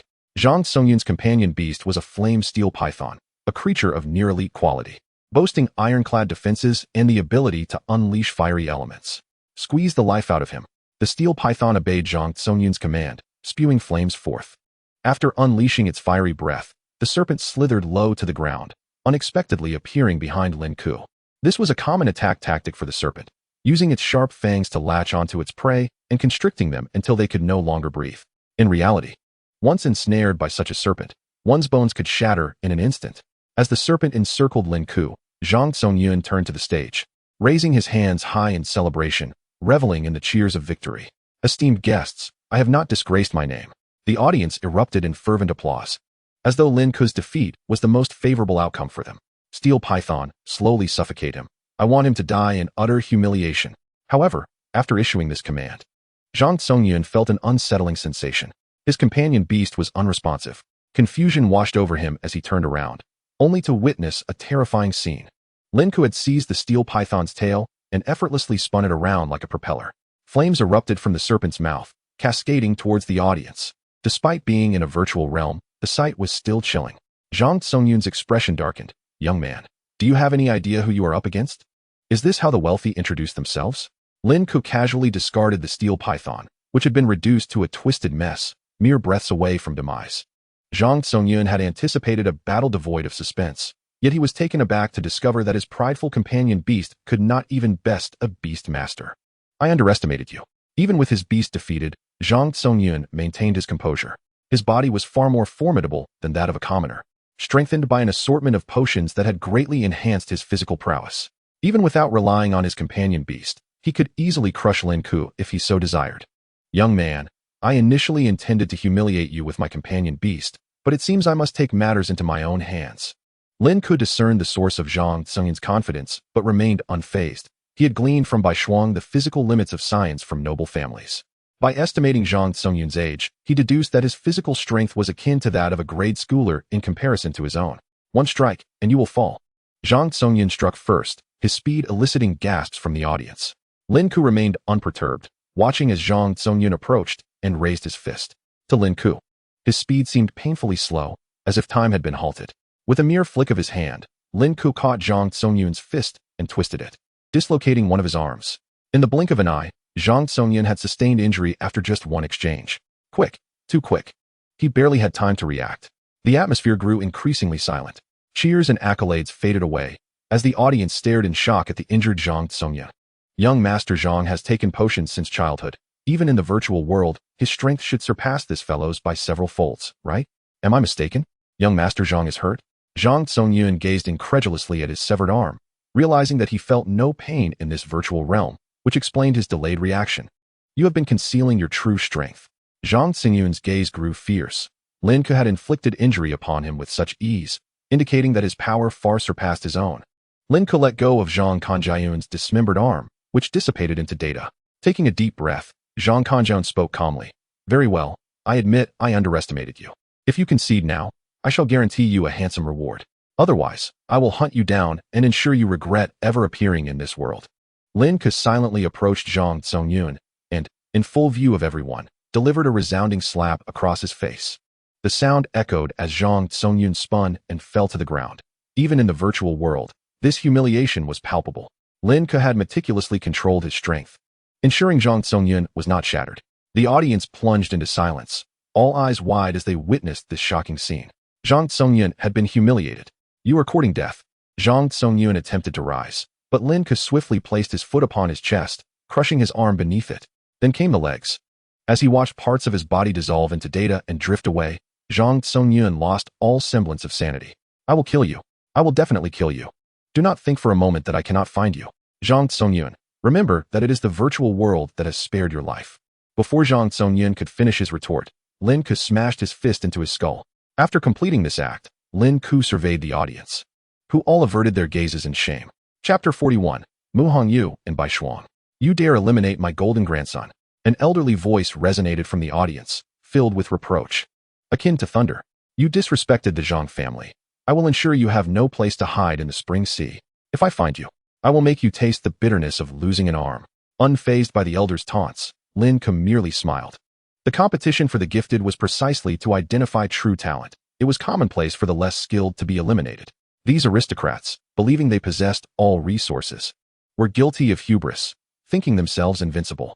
Lin Ke, your ranking has risen to 10th in the city competition, Bai Shuang remarked, leaning against the door. Having been closely monitoring Lin Ke's match. Senior sister, did you see the match just now? Indeed, you performed admirably, Bai Shuang encouraged. Do not worry. The Spring Sea does not bear the Zhang surname. They cannot harm you. Lin Ke felt little concern, simply smiling as he replied. Even if they do come, senior sister, you will stand up for me, and that gives me confidence. Bai Shuang's lips curled upward. You are correct. Lin Ke is no longer alone. Both Bai Anbang and Xiao Zhenguo regard him as family. Should the Zhang family dare to act rashly, it would only provoke widespread indignation. Moreover, Lin Ke is Mu Mu. They cannot trace him. Once you enter university, there will be ample time for vengeance, Bai Shuang added. For now, the paramount concern remains the competition for the gifted. I understand. Bai Shuang reiterated the significance of the gifted competition, and Lin Ke sensed that the contest was far from as simple as he had imagined. It seemed there were rewards unknown to him. Oh, by the way, I may need to step out this afternoon, Bai Shuang said somewhat sheepishly. I have to deal with a bothersome individual, but I will return to train with you in the evening. Realizing her words might have sounded too straightforward, Bai Shuang quickly added, my uncle is highly skilled at making instant noodles, and I also wish to learn from him while I'm here. Lin Ke was more than eager for Bai Shuang to accompany him in training, though he had not anticipated her staying due to instant noodles. In the afternoon, Lin Ke donned his intelligent device, intending to purchase a mentor course. He discovered a vast array of courses for beast masters, including exceedingly rare legendary course offerings. Yet the number of combat technique courses was disappointingly sparse. The mentors specializing in combat techniques primarily focus on the cultivation of physical strength. Their accompanying beasts are not particularly formidable. If they were, there would be no need to choose such a grueling path. Who would willingly subject themselves to hardship if they had the means? Simply administering potions to their beasts would suffice, and the cost is indeed quite reasonable, ranging from several thousand to 10,000 per lesson. Lin Ke swiftly perused the profiles of all the combat mentors. One particular mentor stood out on the screen, depicted as a strikingly beautiful woman. However, upon further inspection, Lin Ke was taken aback by her imposing physique, reminiscent of the Hulk, suggesting that her dedication to combat training had resulted in extraordinary muscular development. He quickly moved on, continuing his search. Each mentor possessed their own area of expertise, and Lin Ke sought one proficient in the Man Yo Jin, believing it would greatly benefit his own training. His gaze settled on a straightforward introduction, top-tier Beastmaster. Master of Man Yo Jin. Lin Ke clicked on the profile and scheduled a lesson. 10 minutes later, his smart assistant notified him. You wish to train in Man Yo Jin? I have already commenced my training. What level are you at? I do not teach those at too low a level. Lin Ke replied honestly, 4th level. A lengthy pause followed before the mentor responded, I am only available at night. 1 hour for 1,000. Lin Ke inquired. What level have you reached? 8th level. Truly a top-tier Beastmaster. Lin Ke readily agreed. No problem, I will send you the location. Just come over later. That is acceptable. But I have a request. Could you possibly advance half of the payment? Lin Ke chose not to reply. The mentor, evidently anxious, added, I am not a fraud. I can provide my identity information. I am in urgent need. Understood. Lin Ke sent 500 as a deposit and then shared the address before logging off. In the central street of Quanhai, Mu Hongyu, adorned in a vibrant blue skirt and with skin as fair as snow, waved at Bai Shuang from a distance. She was strikingly sweet in appearance, with a slender figure that embodied a classic beauty. Yet, her impressive physical prowess commanded attention, who said delicate frames could not yield strength. As she waved, her supple form swayed enticingly, drawing the glances of passers-by. Could you not be so ostentatious? Bai Shuang, clad in a simple white short-sleeved shirt and black leggings, exuded an air of confidence. Mu Hongyu instinctively wrapped her arms around Bai Shuang's, playfully squeezing. Mind your image. No way. Where have you been hiding lately? Let me tell you, a scoundrel bullied me. Can you believe I was eliminated in the city competition? He better not cross my path again, or I shall rain down my wealth upon him. Bai Shuang had grown accustomed to Mu Hongyu's incessant banter as they stepped into a sleek black Rolls-Royce. Hey, what have you been busy with lately? Why did you avoid me? I've been tied up with some matters, Bai Shuang said, withdrawing her hand from Mu Hongyu's grasp. Are you secretly seeing someone? Mu Hongyu's eyes sparkled with mischief as she clung onto Bai Shuang's arm again. I don't care. Today I want to go home with you and sleep together. Mu Hongyu's gaze lingered on Bai Shuang. You have a figure that rivals mine. Why do you always hide it? Bai Shuang sighed, pulling out her phone, intending to ignore Mu Hongyu. Their rhythms were mismatched, yet they harmonized unexpectedly. Who is the senior you mentioned? Mu Hongyu's eyes caught sight of Lin Ke's name on Bai Shuang's phone. A male friend? You actually added a guy? An excellent junior, Bai Shuang replied candidly. Not a boyfriend, I hope? Mu Hongyu probed further. Bye-bye. You aren't secretly dating behind my back, are you? No. Then who is he? You never added males before. Bai Shuang fell silent, her eyes closed. Our relationship has faded. Mu Hongyu lamented, eyes brimming with tears. I'm going to suffocate. With that, she dove towards Bai Shuang's chest. Don't stop me. As night fell, Xianxing has sat in a wheelchair at the entrance of Jinhai Di Yuan. Confused, he checked the address on his phone, his expression darkening. How could anyone train in combat techniques here? Even he, despite his naivety, recognized this prestigious location, a hub for affluent beastmasters, far beyond his reach as a mere commoner. Before his disability, he could not even approach such places, much less now as a cripple. Realizing he had been deceived, Xianxing prepared to leave. Who are you? Two security personnel approached him, accompanied by their accompanying beast, a black dog. Xian Xinghe shook his head, about to turn his wheelchair away. One of the guards scrutinized him and asked, "Are you Mr. Xian, the combat technique mentor? You recognize me?" Xian Xinghe was taken aback. "I don't know you, but the property owner has registered your name. Please hold on while I confirm with them." From confusion to shock, Xian Xinghe observed the guard's friendly demeanor. "Mr. Xian, it has been confirmed. We will escort you inside." "No need, I can manage myself." Before he could finish, the two guards were already accompanying him into the complex. The peculiar sensation made Xian Xinghe feel uneasy, an indescribable feeling. At the entrance of Jinhai Di Yuan, after the guards greeted him with smiles, they departed. Xian Xinghe took a deep breath, preparing to ring the doorbell. "You are the mentor?" Lin Ke opened the door, revealing Xian Xinghe in the wheelchair. "Yes." As Xian Xinghe was about to explain his disability, Lin Ke gestured for him to enter. "Come in." "All right." In the past, Xian Xinghe had encountered numerous students, often. After agreeing to terms online, they would refuse to meet in person simply because he was disabled. "I possess extensive experience and can undoubtedly assist you," he explained. "You must have overexerted yourself during training, resulting in your disability," Lin Ke observed, discerning Xian Xinghe's situation. Indeed, Xian Xinghe was astonished that Lin Ke could deduce the cause of his condition, realizing Lin Ke was far younger than he had anticipated. "Wait, you have already reached the 4th level?" Xian Xinghe was nearly stunned into recovery, scrutinizing Lin Ke's youthful appearance, estimating him to be around 20 at most. At such a young age, reaching even the 1st level was a challenge, let alone the 4th. Nervousness crept in as doubts about a potential trap surfaced. However, a moment of clarity struck him. As a destitute individual, what could Lin Ke possibly have to gain from deceiving him? Just as he pondered, Lin Ke unleashed the Man Yo Jin, an ethereal manifestation enveloping Xian Xinghe in a wave of vitality. Indeed, the 4th level. Xian Xinghe gazed enviously. "You must have supplemented your training with potions, correct? Otherwise, at your age, it would be impossible to reach the 4th level, even with potions. Achieving this level at such a young age requires significant effort and sacrifice. I didn't expect the wealthy to enjoy self-torture as well." Lin Ke led Xian Xinghe to the elevator that would take them to the training room. Why does someone who has reached the 8th level end up in a wheelchair? This was the question Lin Ke was most eager to explore. Is there a hidden danger in Man Yo Jin? Indeed, Xian Xinghe explained, to be precise. It is our body's limits that cannot keep pace with the extremes of Man Yo Jin. Ultimately, the physical form cannot withstand the strain and collapses. Was filled with deep emotion. He emerged from a humble background, and due to insufficient economic conditions, he could only cultivate his physical combat skills. Over several decades, he devoted himself solely to the practice of MNNIJN, achieving notable accomplishments. Relying on this technique, he served as the leader of a small dungeon team, and his life gradually improved. Unfortunately, he overestimated his physical strength. During his attempt to break through to the 8th level of MNNIJN, his body ultimately could not withstand the terrifying force of the technique, resulting in the rupture of his muscles and meridians, leaving him disabled. It was a grave underestimation of the MNNIJN technique. The 8th level represented a qualitative leap, its height exceeding that of the 7th level by more than 20 times. At the time, never anticipated that the amplification from the 8th level of MNNIJN would be so dreadful, directly leading to his disability.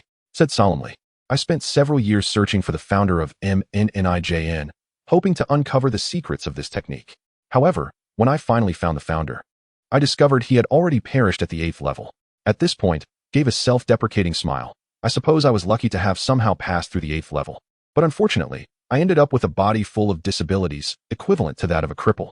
Pondered for a moment and asked, "Even the founder died suddenly?" That shouldn't be the case.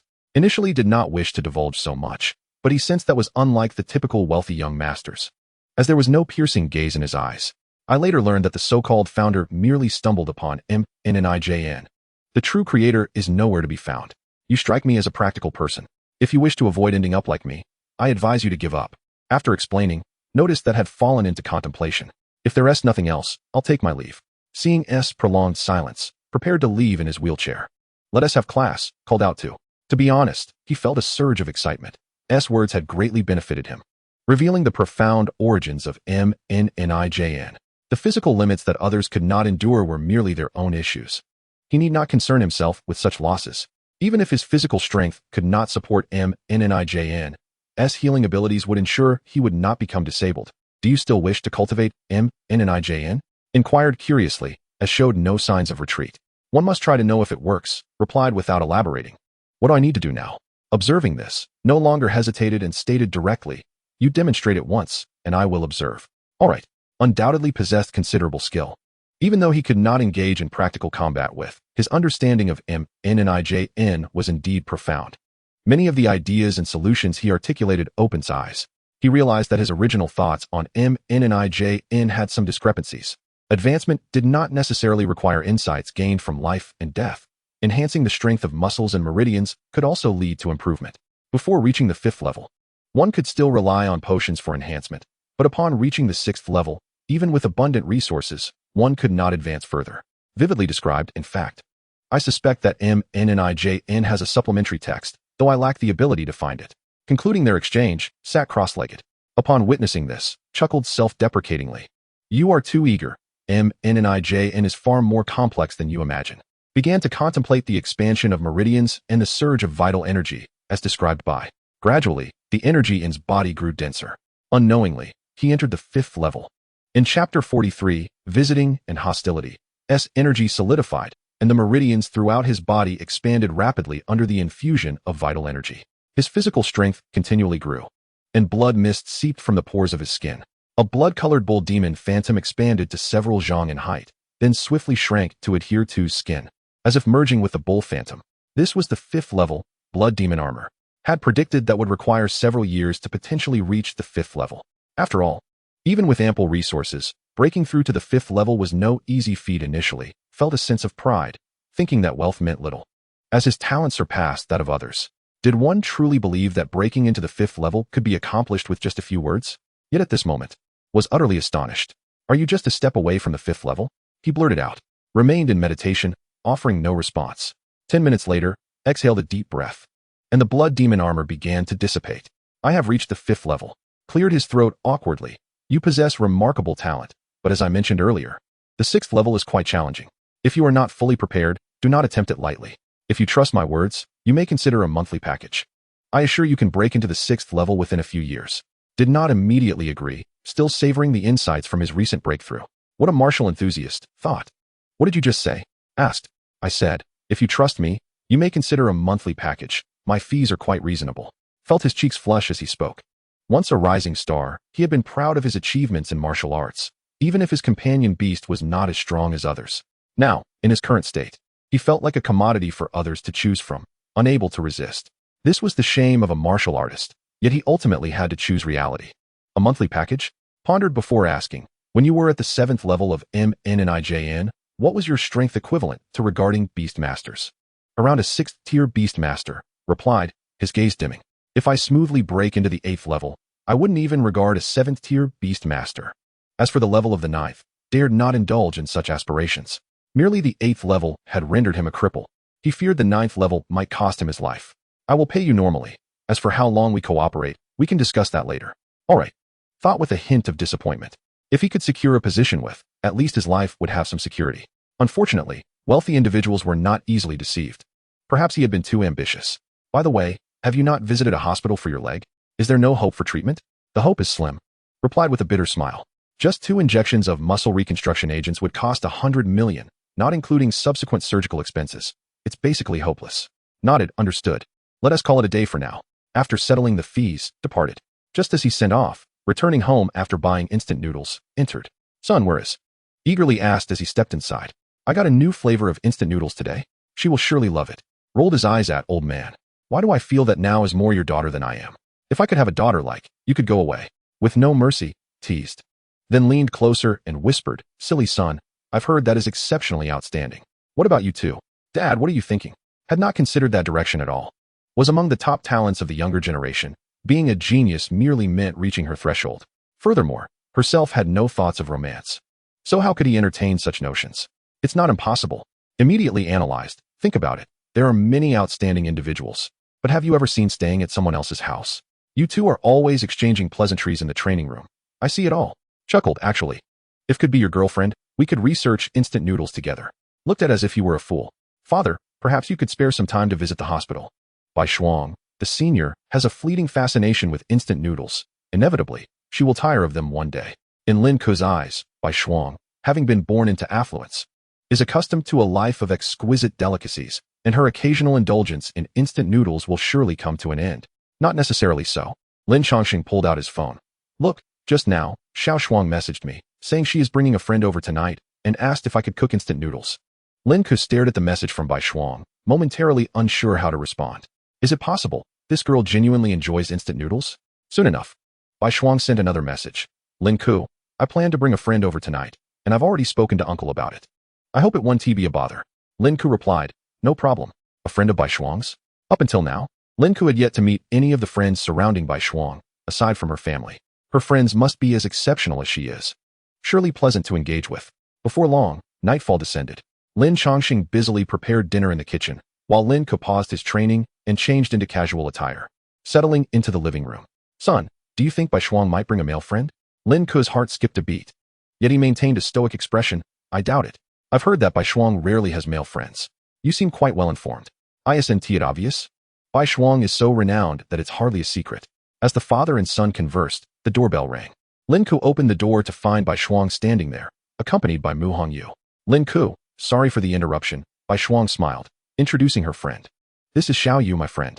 Lin Ke politely replied, hello, please come in. However, Mu Hongyu did not return the courtesy, for reasons unknown. She felt an immediate aversion upon first encountering Lin Ke, as if something precious was about to be taken from her. She clung to Bai Shuang's arm and huffed. Bye-bye, let us go inside. Feeling disregarded, Lin Ke scratched his head, perplexed by the disdainful glance from the young lady. Xiao Shuang has returned. Lin Chongqing emerged from the kitchen with a spatula, and Mu Hongyu greeted him warmly, prompting Lin Chongqing to commend her thoughtfulness. This old man, though handsome, was certainly not Bai Shuang's type. That wolf-like dog is my greatest competitor. No, I must not let him take Bai away. Mu Hongyu occasionally cast wary glances at Lin Ke, her expression oscillating between pouting and frowning. Wait a moment, why does she feel an inexplicable familiarity upon seeing Lin Ke? Chapter 44, The Black Gold Check, 1 billion. Although Mu Hongyu could not articulate why she detested Lin Ke, her instincts were undoubtedly valid. Bye-bye. Why are you living at someone else's house? Mu Hongyu interrogated Bai Shuang. Haven't I stayed at your house before? Bai Shuang saw no issue with it. But it's different. We are sisters, familiar with each other, and besides, we are both girls. I could never do anything to you. As she spoke, Mu Hongyu's fair face flushed slightly. The night Bai Shuang stayed over, she had indeed crossed some boundaries. However, we are both girls. It is normal for me to be a little flirtatious. Bai Shuang paid no heed to the jealous Mu Hongyu. Instead, she preferred to find Lin Chongqing in the kitchen, sharing insights about instant noodles. The living room was left with only Lin Ke and Mu Hongyu. Lin Ke was equally baffled by Mu Hongyu's inexplicable hostility towards him. Hey, are you Lin Ke? Mu Hongyu sat on the sofa, crossing her slender, fair legs, scrutinizing Lin Ke with her arms wrapped around her knees. Yes, name your price. Mu Hongyu stated bluntly. You and Bai have no future. Such a familiar sensation, Lin Ke felt uncertain. I'm just friends with the senior. Oh really? Mu Hongyu's tone rose several octaves, mimicking Lin Ke's voice with a sarcastic lilt. Still calling her senior? I've never called her that. Lin Ke felt somewhat speechless, as if he had seen this woman somewhere before. Noticing Lin Ke's indifference, Mu Hongyu quickly pressed on. Do you like Bai? Of course. Lin Ke answered candidly. Who wouldn't he admire Bai Shuang among the younger generation? She is simply outstanding. Mu Hongyu nodded vigorously, acknowledging his words. Exactly. No one could refuse Bai's charm. Wait a moment. Mu Hongyu realized she nearly fell into Lin Ke's trap, suppressing her infatuation. She pulled out a black gold check. You can fill in any amount, as long as you keep your distance from Bai. I will provide you with a satisfactory sum. Lin Ke remained silent, increasingly convinced that he had encountered this woman before. Mu Hongyu elegantly crossed her legs, her flawless fair toes gently swaying in her crystal shoes. I've heard some things about you from Bai. You were originally poor, right? You only acquired some resources due to good fortune. Otherwise, in your lifetime, you would struggle to meet someone of my stature. You know Tiangong. Lin Ke replied. Isn't that where people like you reside? Of course. Mu Hongyu smiled haughtily. Wait, how did you steal my line? Lin Ke stood up, uninterested in continuing the conversation with Mu Hongyu. He was nearly certain this was the girl who had once tried to throw money at him during the Tianjiao competition. Whether in the virtual realm or reality, she remained consistent. Seeing Lin Ke attempt to leave, Mu Hongyu, flustered and angry, clenched her fist and stood in his way. You haven't given me an answer. Lin Ke furrowed his brow slightly, warning, for Bai Shuang's sake. I'll tolerate your presence here. If you insult me again, please leave. He brushed past Mu Hongyu and ascended the stairs. It took Mu Hongyu a full 5 seconds to process Lin Ke's words, echoing in her mind. Does he look down on me? Mu Hongyu was astounded. Was there truly someone who could withstand her monetary advances? She certainly did not harbor any romantic feelings for Lin Ke. That would be utterly foolish. Rather, she felt insulted. You want me to leave? I refuse to budge. I shall see what you can do.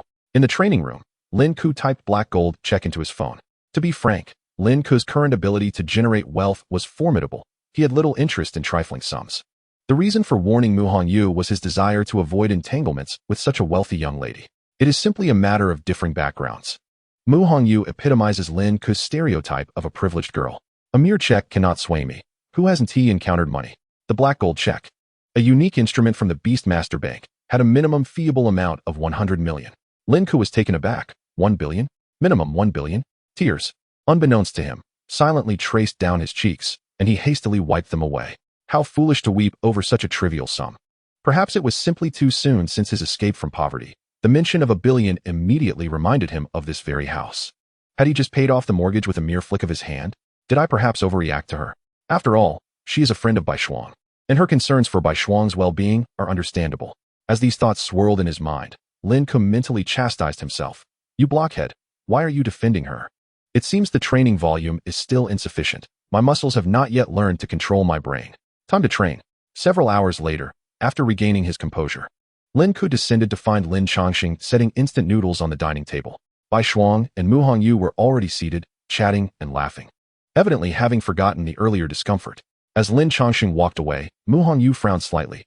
Bye-bye, is this all you're eating? Is there a problem? If you don't like it, you can leave. As if the sacred instant noodles had been desecrated, Bai Shuang's tone turned somewhat unfriendly. Mu Hongyu immediately fell silent, covering her delicate nose with a pained expression as she gazed at the bowl of noodles. The rich broth was clouded with bits of scrambled egg, while the translucent noodles were topped with a fried egg. Just as she was about to pick up her chopsticks to sample the dish, she heard a simultaneous call from Bai Shuang and Lin Chongqing. Wait, what is it? Mu Hongyu thought she had committed a faux pas in dining etiquette, which would tarnish her reputation as the young lady of the Mu family. 13 seconds, 12 seconds, Bai Shuang explained. You should pick up your chopsticks with us. Watching the two synchronize their movements as they lifted their chopsticks, Mu Hongyu felt utterly perplexed. Why give such importance to a mere common food? This instant noodle paled in comparison to the many delicacies she had tasted. It was nothing more than convenience food. The foes of women's figures are nothing but additives. Was it really necessary to place such significance on it? Eat. Bai Shuang and Lin Chongqing simultaneously scooped the noodles into their mouths, their movements nearly synchronized, not forgetting to take bites of the fried egg and sip the broth. Their expressions turned blissfully indulgent. Was it truly warranted? Mu Hongyu took a small bite of the noodles and a sip of the broth. It was not as astonishing as she had imagined, leading her to question whether her taste buds had malfunctioned. Yet, why were they so enraptured? Had living in the heavenly realm altered her palate? Her gaze drifted to Lin Ke, who was blandly eating his noodles, even appearing somewhat repulsed. Hey, what do you think of these noodles? Mu Hongyu inquired softly. It's just instant noodles. They fill you up, Lin Ke replied, continuing to eat in a lackluster manner. Right, Mu Hongyu exclaimed, as if a glimmer of hope had illuminated her in the darkness, resembling a comrade in arms. You're not as detestable as I imagined. Chapter 45. What pose would be suitable for crushing me? Baffled, Lin Ke finished his noodles and planned to return to the training room. He realized that Lin Chongqing had not been preparing instant noodles for convenience. He genuinely relished them. Most astonishing was that the senior student also genuinely enjoyed them. This left him questioning whether the world had turned upside down or if he was the one with issues. He had once asked Bai Shuang why she adored instant noodles so much, receiving a simple reply. Because they are convenient. Finally finding a normal comrade. Mu Hongyu quickly followed Lin Ke away from the dining table. Why are you following me? She haughtily snorted, casting a glance at Bai Shuang and Lin Chongqing. I'm worried that if I get too close, I might catch their foolishness. Suit yourself. I'm heading to train, Lin Ke said dismissively, deliberately creating distance. This slight disdain irritated Mu Hongyu immensely. Hey, I want to train too. She followed Lin Ke into the training room, hands on her hips, proudly declaring. I am a 4th-level beast master. I should be more than enough to accompany you, a mere graduate. Bang! Lin Ke struck the iron post with a punch, the numbers flashing repeatedly before settling at 35. What did you just say? Lin Ke turned curiously. Nothing. I think I'm a bit hungry. I'll go eat something. Mu Hongyu said, swiftly exiting the training room. What a brute. Mu Hongyu finally understood why Bai Shuang valued Lin Ke. His raw physical strength could deliver over 3,000 kilograms with a single punch, akin to a barbarian. She did not favor building physical strength and seldom took strength gene enhancers, so her own raw power barely reached 1,000. The thought of Lin Ke's powerful punch sent shivers down her spine. As Bai Shuang was about to head upstairs, she spotted Mu Hongyu coming down. "What are you doing here?" "I'm just wandering around," Mu Hongyu replied, her cheeks slightly flushed. Bye-bye, let us go out and play. "I need to train with Lin Ke. You can go by yourself," Bai Shuang declined. As she was keen on savoring Lin Fu's remarkable instant noodle technique and was aware it would require some payment. "Then I'll just watch. When you're tired, I'll take over." Bai Shuang assessed Mu Hongyu's delicate frame. "You wouldn't even withstand a punch from Lin Ke. So what?" Mu Hongyu retorted, "We are beast masters. This is a world of beast masters. What future do martial artists have?" Bai Shuang refrained from elaborating further and entered the training room. "Lin Ke, let us start training." "Okay." The two quickly fell into their rhythm, leaving Mu Hongyu to observe. The clash between Lin Ke and Bai Shuang was purely physical. Neither summoned their companion beasts. The longer Mu Hongyu watched, the more she felt something was amiss.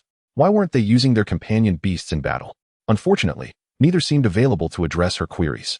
After a solid hour of training, Bai Shuang finally gasped, "Let us take a break." She was astonished by Lin Ke's rapid improvement. It had only been a few days, and his strength had surged significantly. "I can feel it too," Lin Ke smiled. "Keep it up. Aim to reach 5,000 kilograms before school starts," Bai Shuang encouraged. Seizing the opportunity, Mu Hongyu stepped forward to inquire, "Bai, why don't you use companion beasts?" Bai Shuang explained, "Lin Ke's companion beast is special. It can't be summoned." "Is it of the illusion beast category?" Mu Hongyu asked, looking at Lin Ke with curiosity. "So, your fighting style has always been pure physical combat?" "Yes, why?" Lin Ke wiped the sweat from his brow, seemingly unfazed. "Did you participate in the outstanding talent battle?" Mu Hongyu suddenly seemed to recall something. "I recently encountered a peculiar beast master who specializes in pure physical combat." Lin Ke frowned. "I don't know what you're talking about." But Mu Hongyu pressed on, her sparkling eyes fixed on Lin Ke. "Do you believe I can smash you with money?" Realizing he had been found out, Lin Ke helplessly shrugged.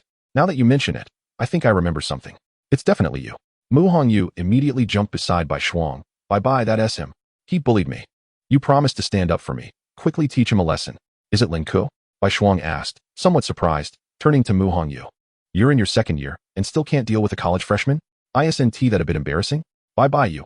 Mu Hongyu was furious, her chest heaving, her fair face reddening instantly. "That was because I couldn't summon my beast." "No way, let us go again." "Stop it," Bai Shuang interrupted her. "Lin Ke isn't your opponent yet. Wait until he is in college." Bye, are you scolding me for him?" Mu Hongyu felt tears welling up, biting her lip. "Lin Ke, I told you, if I see you again, you'll regret it." Lin Ke coughed awkwardly, stepping up to Mu Hongyu. "Miss Mu, if you keep your promise, I am willing to accept your punishment. Please, feel free to crush me with money." "Do you really think I wouldn't dare?" Mu Hongyu declared, ready to head to the bank, only to hear Bai Shuang add, "The bank has closed for the day." "Wah, woo, you're all bullying me."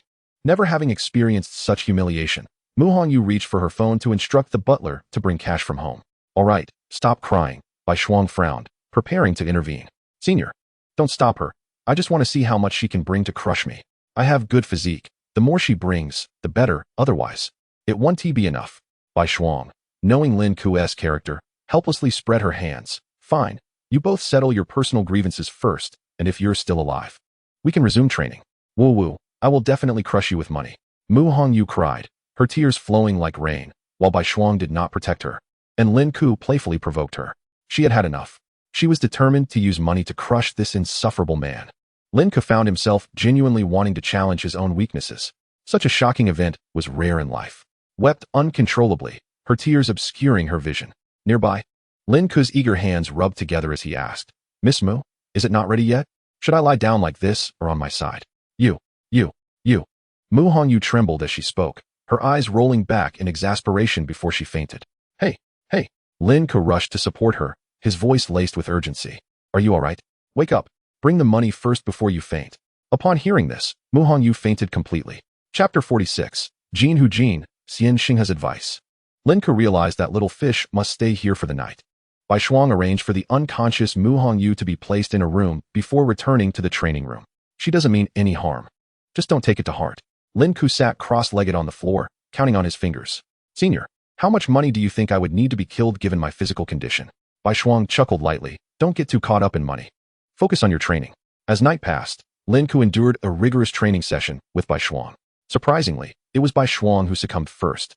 Even she sensed Lin Ke's remarkable recovery capabilities, which filled her with fear. I can't go on, Lin Ke. I need to rest. You're truly a monster. Lin Ke felt that even without sleep, his training rhythm remained unaffected. With the energy replenishment from the Guangming Shenlong, he could maintain high energy levels throughout the day.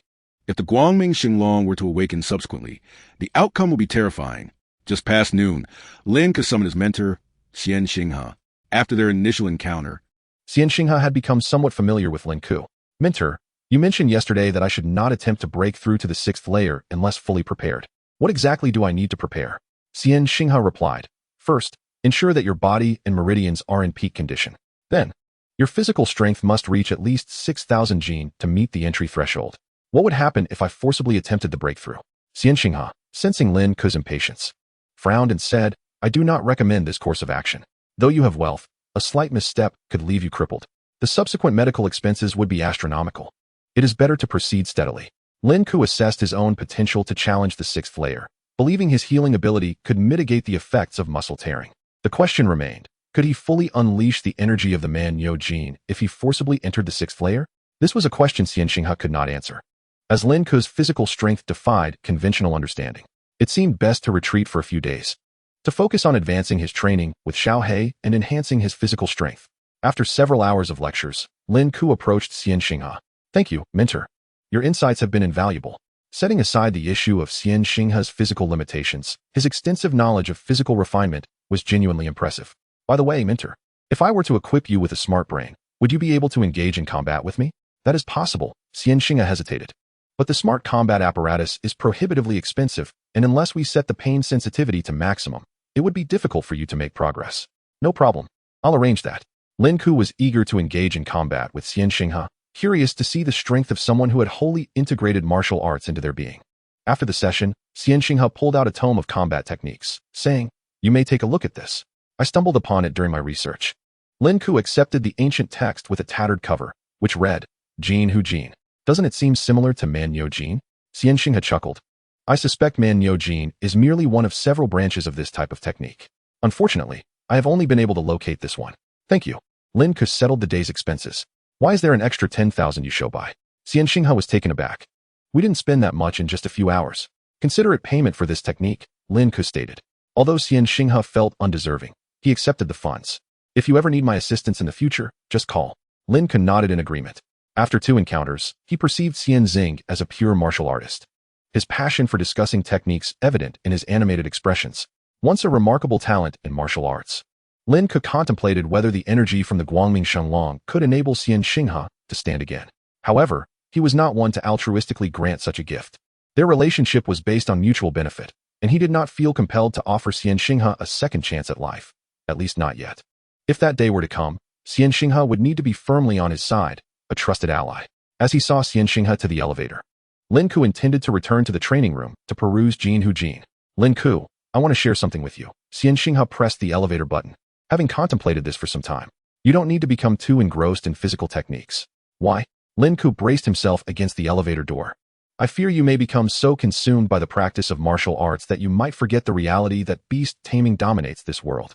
Do you know why physical cultivators cannot rival beast tamers?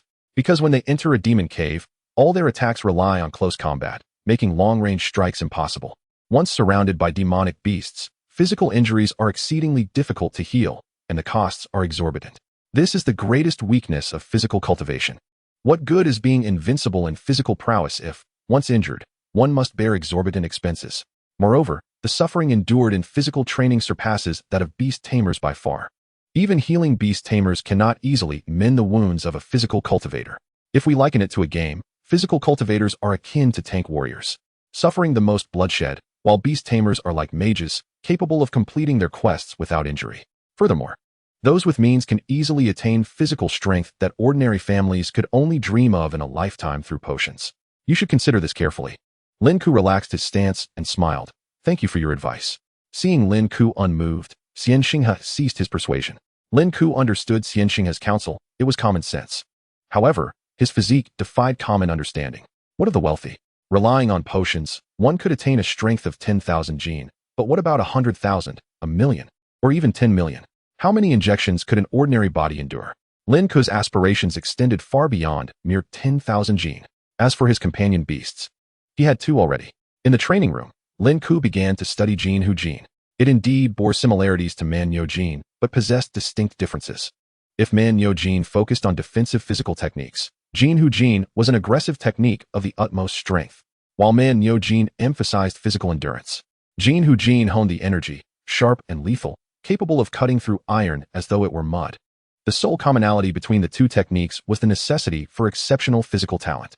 Chapter 47, Seclusion, Leveling Up, The Mysterious Sea. Jin Hu Jin. The invisible airwaves transformed into blades, slicing through the air and severing an iron post with a smooth cross-section. The post clattered to the ground. Such formidable destructive power. After successfully mastering Jin Hu Jin, Lin Ke eagerly put it to the test. He discovered that the destructive capability of this technique was indeed astounding. It required compressing the invisible energy within the body to its utmost limit, thereby unleashing the blade. It was as decisive and sharp as the king of beasts delivering a fatal strike while hunting. Merely a single entry into the realm of cultivation has already unleashed such a formidable quantity and destructive power. If I were to continue my training, it could indeed become one of my trump cards. After all, during the national Tianjiao competition, Lin Ke successfully advanced to the provincial tournament with a top 10 finish in the city competition. Following a 3-day system maintenance, the provincial tournament will commence. Prior to that, possessing more trump cards would certainly be advantageous, particularly since the provincial tournament will activate the pain perception system, rendering the battlefield more akin to reality. Hence, Lin Ke contemplated purchasing a virtual machine for Xian Xinghe for training purposes, which would also benefit his own participation in the Tianjiao competition. The requirements for the Jin Hu Jin technique are exceedingly high. It appears that crossing into the second level will require some time. Lin Ke decided to cease his training and descended to the first-floor living room as noon approached. You haven't left yet? Mu Hongyu was seated on the sofa, and upon seeing Lin Ke come downstairs, she immediately became alert. I have made up my mind. Do not think you can deceive me out of my money. Do you truly consider me a fool?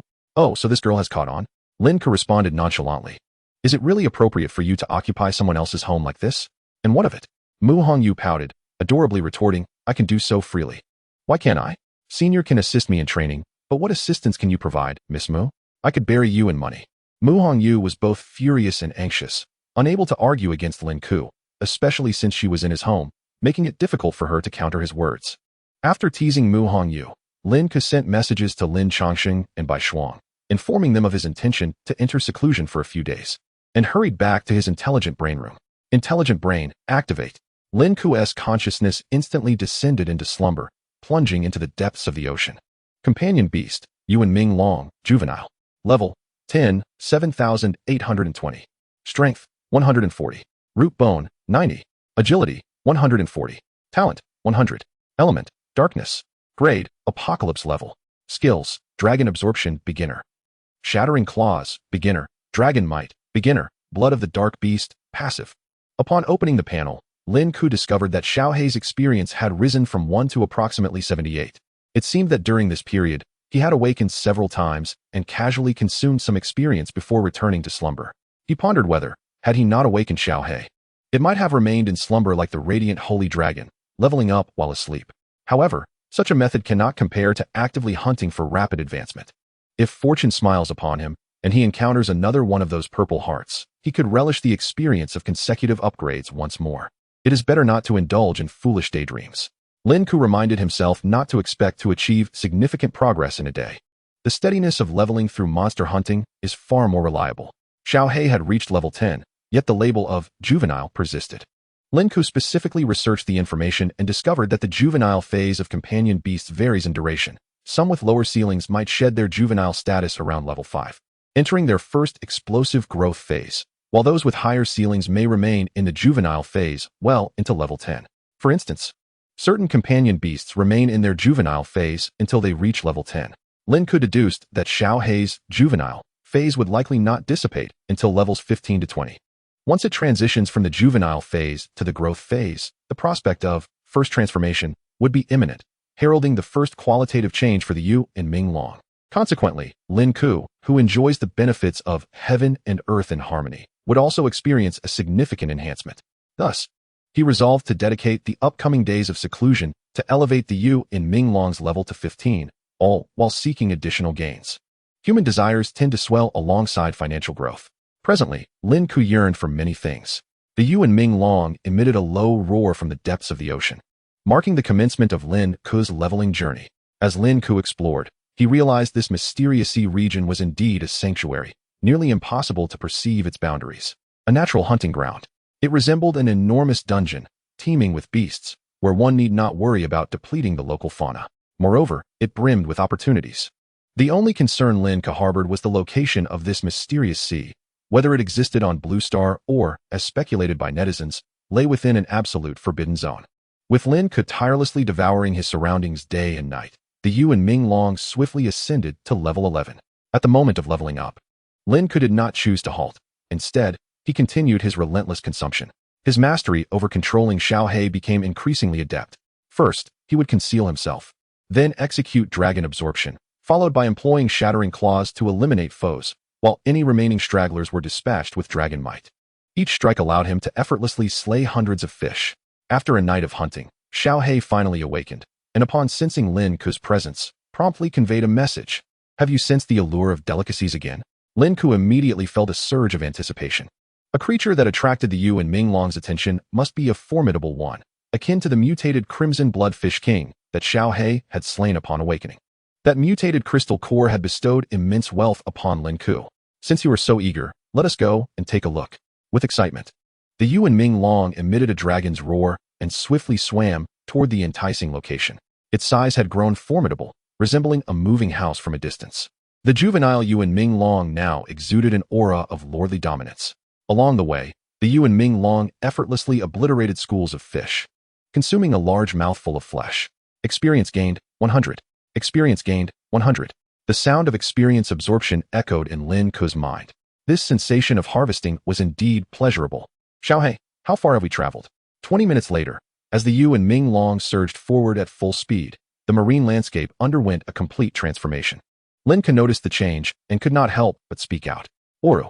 The Yuan Minglong informed Lin Ke that it was uncertain, merely following the call of temptation ahead. This oceanic expanse was an entirely different realm. The waters shimmered with a kaleidoscope of colors, not due to corals, but rather schools of glowing fish. The creatures here radiated various hues, illuminating the entire ocean.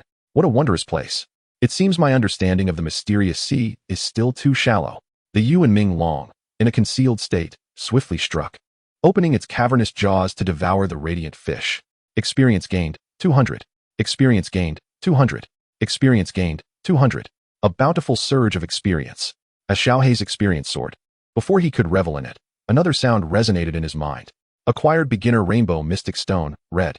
Acquired beginner rainbow mystic stone, orange. Acquired beginner rainbow mystic stone, purple. Chapter 48, Yuan Minglong's root bone enhancement. Beginner rainbow mystic stone? Could it be the blood core of an extraordinary beast? Lin Ke inquired. Oru. Xiaohe responded, indicating that as a simple dragon, it only knew how to eat and had no interest in materials.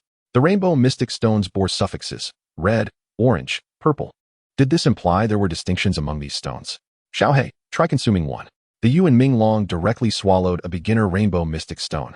Immediately, a crimson glow emanated from within, swiftly fading away. Root bone 01.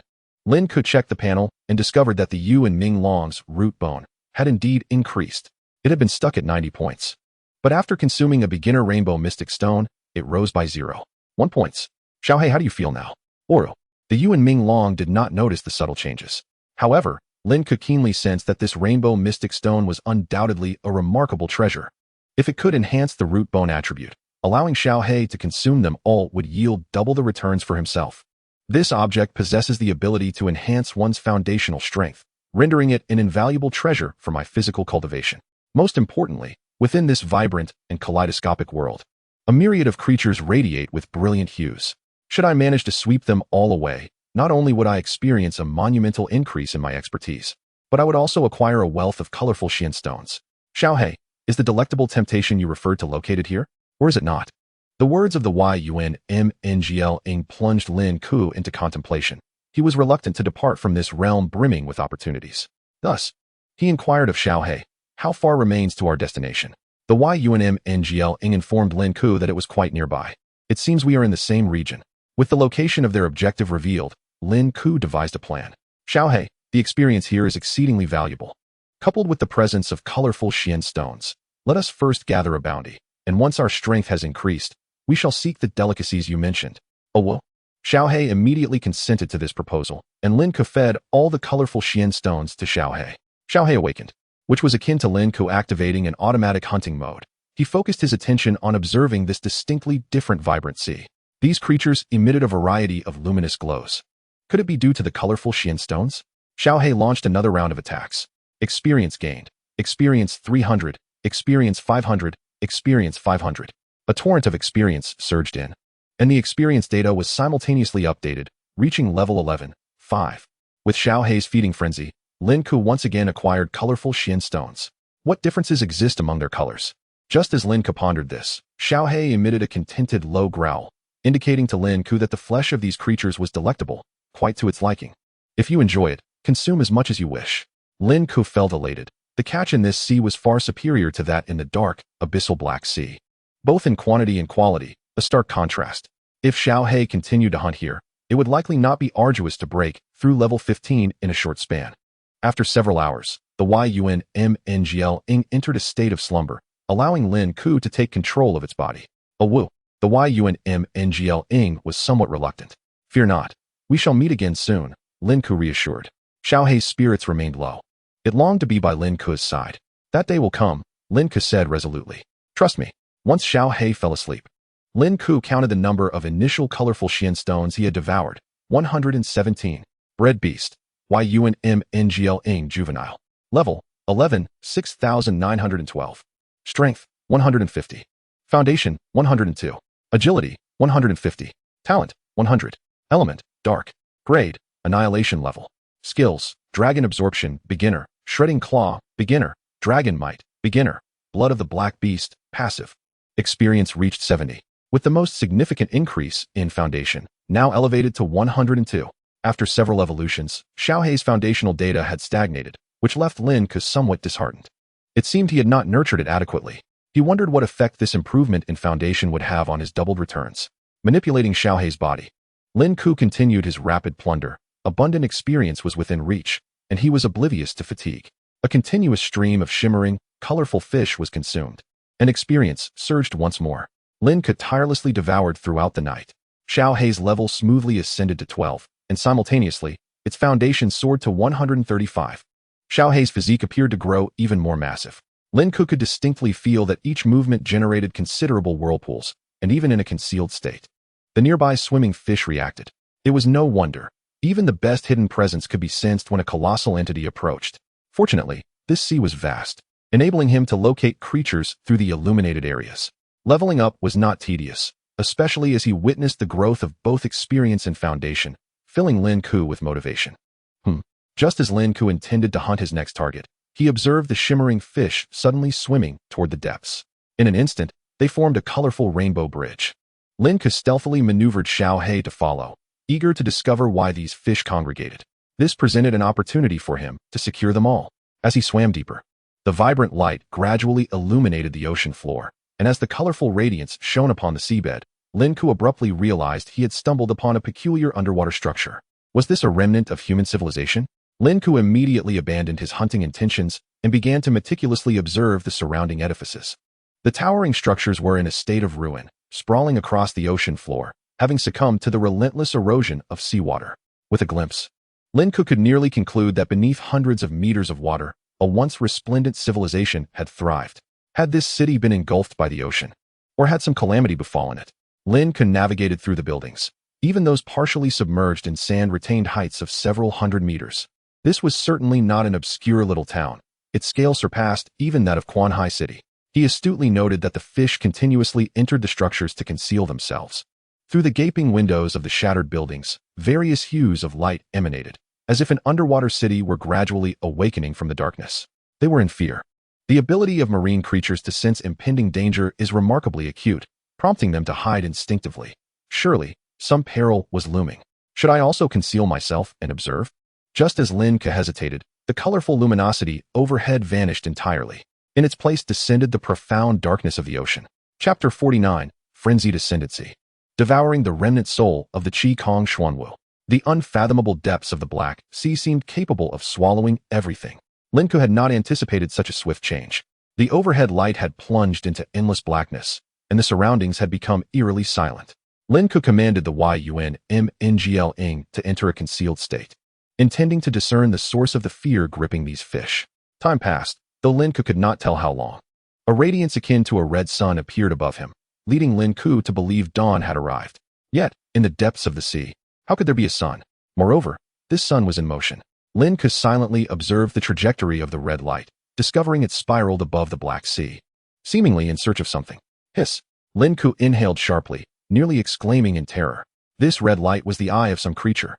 The darkness occasionally manifesting over the Black Sea was the oppressive presence created by this creature's immense form. It was enormous. Lin Ke found himself holding his breath. Its size was at least several dozen times that of the Yunmngling.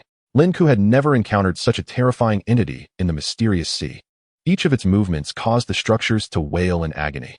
Indeed, this enigmatic ocean still harbored unimaginable and terrifying beings. At Xiaohei's current level, it would likely be unable to contend with this creature. He could only wait for it to depart, lest Xiaohei awaken and risk exposure. The appearance of this colossal being disrupted Lin Ke's plans. He had initially intended to focus on leveling up, aiming to elevate the Yunmngling to around level 15 within 3 days, in hopes of shedding its juvenile label. However, the emergence of this gigantic creature forced Lin Ke to temporarily delay his plans. Roar! Above, several hundred meters away, the mysterious creature let out a roar. The ground trembled incessantly, causing the entire cityscape to quake and collapse. This was the true essence of a behemoth. As Lin Ke pondered, the Yunmngling slowly opened its eyes. Golden orbs burst forth from the darkness, emitting a low growl of displeasure. The sentiment was unmistakable. I have never experienced such poor quality sleep. Sensing the discontent of the small black creature, Lin Ke immediately interjected, Xiaohei, calm down. The Yunmngling possessed an exceedingly domineering disposition, stemming from its sense of superiority derived from its bloodline. In the realm of fierce beasts, status is often determined by lineage. However, the creature looming above was absurdly massive, and Lin Ke feared that the Yunmngling might take the initiative and provoke unnecessary trouble. Ow! Is this what you call delicious? Lin Ke's heart sank dramatically. Goodness! He felt as if he were witnessing an ant attempting to gnaw on an elephant. Xiaohei, it is far larger than you. We might not stand a chance.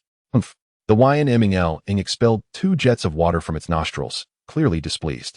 Noticing Xiaohei's agitation, Lin Ke quickly inquired, Xiaohei, can you truly handle it? Ow! The Yunmngling informed Lin Ke that the creature above was not a living entity. To be precise, it was a remnant soul. A remnant soul? Lin Ke was astonished and hastily questioned, are you saying this fellow is already dead? And what floats above is merely a wisp of its spirit? The mere presence of a remnant soul could instill such terror across the entire sea, casting a shadow over Lin Ke's heart as well. If this entity were at its peak, how terrifying would it be? This was beyond the pressure exerted by a mere lord-level beastmaster. You wish to devour it? Ow! Xiaohei expressed an eager yearning, saliva involuntarily dripping. Lin Ke sensed the Yunmngling's desire and hesitated for a long while, for the oppressive sensation emanating from above was undeniably real. Such a colossal beast, even as a remnant soul, retained formidable combat capabilities. He weighed the pros and cons relentlessly. Ow! The Yunmngling reiterated its request. All right, let us go for it. Lin Ke finally resolved. Xiaohei, I entrust the initiative to you. Roar! Roar! At the moment the Yunmngling regained control of its body, its low growl reverberated throughout the ocean. The Yunmngling surged from the underground city into the dark sea, and Lin Ke anxiously focused on the unfolding scene. The Yunmngling drew closer to the creature. What a colossal form! Lin Ke swallowed hard, feeling as though he were in the presence of a legendary beastmaster's oppressive aura. Roar! The Yunmngling opened its cavernous maw and sank its teeth into a piece of the massive entity, more accurately described as a mass of substance. Experience gained, 1,000. Experience gained, 1,000. Experience gained, 1,000. The rapid influx of experience sent Lin Ke's adrenaline soaring, and with each bite, the experience bar surged. He was ecstatic. This was even more enticing than the black beast, given the immense size of this creature. To what heights could the Yunmngling's level ascend if it completely devoured it? Xiaohei, devour with all your might. Lin Ke wished he could dive in and join the Yunmngling in feasting on this remnant soul. Yunmngling devours the Chi Su NW remnant soul, acquiring the battle skill, unmoved as a mountain. Just as Lin Ke was overwhelmed with joy, a message flashed through his mind at lightning speed. Devouring to comprehend a battle skill? Lin Ke was too preoccupied to examine it closely, his gaze fixated on the 4 words. Devour. Chi King Su NW. Chi King Su NW. In an instant, Lin Ke felt as if his mind had frozen. Whose companion beast is the Chi King Su NW? It belonged to the legendary beastmaster Mo Chung. Not long ago, he had ventured into a demonic cave to seal it, and unfortunately perished. Why would his beast soul appear here? Lin Ke's heart trembled with complexity and shock, unable to find peace. What on earth was happening? Could it be that this sea area is nestled within a high-level demonic cave? His ecstatic emotions were swiftly overshadowed by a sense of complexity. As he observed the YNMing's experience steadily rise, reaching level 13, he was left with a grave demeanor. Xiaohei, do you know the origin of this remnant soul? The YNMing replied while consuming, admitting it was unclear. Only drawn by a peculiar scent that compelled it to devour unconsciously. The fact that a remnant soul of a legendary beastmaster was being consumed by Xiaohei left Lin Ke's feelings in turmoil. His mind raced with various possibilities. The most significant possibility was that the location of this dark sea was indeed within a high-level demonic cave, which implied that the dangers here could not be predicted. Regardless of the possibility, it was beyond Lin Ke's capacity to explore at present. Roar! The YNMing devoured the massive remnant soul of the Chi King Su NW, reaching level 14, and was swiftly approaching level 15. The remnant soul continued to be consumed amid its haunting wails. Its body began to swell and grow, its dragon horns becoming more fearsome and grotesque, and its dark golden eyes flickered with ferocity. The dark sea fell silent once more. The fish in the underwater city dared not surface. As the shock imparted by the YNMing multiplied exponentially, Lin Ke opened his panel. Companion beast, YNMing juvenile. Level, 14, 5201. Strength, 180. Root bone, 135. Agility, 180. Talent, 100. Element, dark. Rank, world-destroying level. Skills, dragon absorption, beginner. Shattering claws, beginner. Dragon might, beginner. Blood of the black beast, passive. Unmoved as a mountain, beginner. The data of the YNMing could only be described as luxurious. And the appearance of the skill unmoved as a mountain in the skill bar confirmed to Lin Ke that the earlier scene was not a mere dream. Xiaohei truly consumed the remnant soul of the Chi King Su NW. Chapter 50. By Shuang's astonishment, breaking 4,000 kilograms. Lin Ke, it has been nearly 3 days. Why is he still not out? Mu Hongyu leaned against the couch with a pillow, her delicate, snow-white legs casually resting on the marble table. It seemed she had adapted to life at Lin Ke's home. After all, wherever Bai Shuang was, she would be too. Bye-bye. Even if Lin Ke is being targeted by the evil path, you need not protect him so closely, do you? I can easily send some people from home over, so you won't have to exhaust yourself. Bai Shuang, who was polishing a metal combat knife nearby, shook her head. Aside from protection, training with Lin Ke is also a crucial aspect. I fear that if you all live together for too long, you may develop feelings for him. Mu Hongyu pouted, testing the waters. You don't like him, do you? Bai Shuang paused in her knife polishing, blinking as she replied, not now, and I don't think I ever will. Mu Hongyu rested her hands behind her head. Speaking of the evil path, there have been quite a few sightings of them at our school recently. Those guys are utterly insane. Bai Shuang nodded. There will only be more in the future. Once they complete their assimilation in college, the next targets will be high school and middle school. Mu Hongyu shivered. If minors turn into murderers, the world will descend into chaos. Bai Shuang nodded. Thus, I hope Lin Ke's moral compass remains unchanged before he enters college. He is quite special, and if he strays into the evil path, it could have significant repercussions. Him. Mu Hongyu scoffed, but considering Lin Ke's recent display of talent, she shrank her head and added, it might have a bit of an impact. By the way, the provincial competition is about to start. How long does he intend to rest in the smart brain? Mu Hongyu waved her delicate fists. After all, he managed to defeat me. He can't be eliminated just because he didn't participate. Bai Shuang chuckled and shook her head. Rest assured, Lin Ke understands the importance of the competition. In the dark sea, the YNMing belched contentedly, savoring its claws. Xiaohei, Lin Ke pondered for a long time before speaking. Do you know what remnant soul you just consumed? The YNMing shook its head wisely, utterly oblivious to its significance. That was the lingering soul of a legendary beast. The YNMing exclaimed. No wonder the flavor was exquisite. It turned out to be of legendary caliber. Do you wish to indulge again? Lin Ke, upon hearing Xiaohei's thoughts, nearly burst into laughter from indignation. This glutton truly did not comprehend their current predicament. Forget it. Questioning you is futile. Just promise me you will rest here during this time, and we will discuss cultivation when I return. If we encounter any more lingering souls, you must wait for my arrival. The YNMing having just devoured a hearty meal, joyfully agreed to Lin Ke's request. From Xiao Hei's previous musings, Lin Ke discerned that the lingering soul of the CHK-ing Su NW it consumed seemed to be merely a fragment, not the entirety. Otherwise, how could a legendary lingering soul be so easily devoured in just a few bites?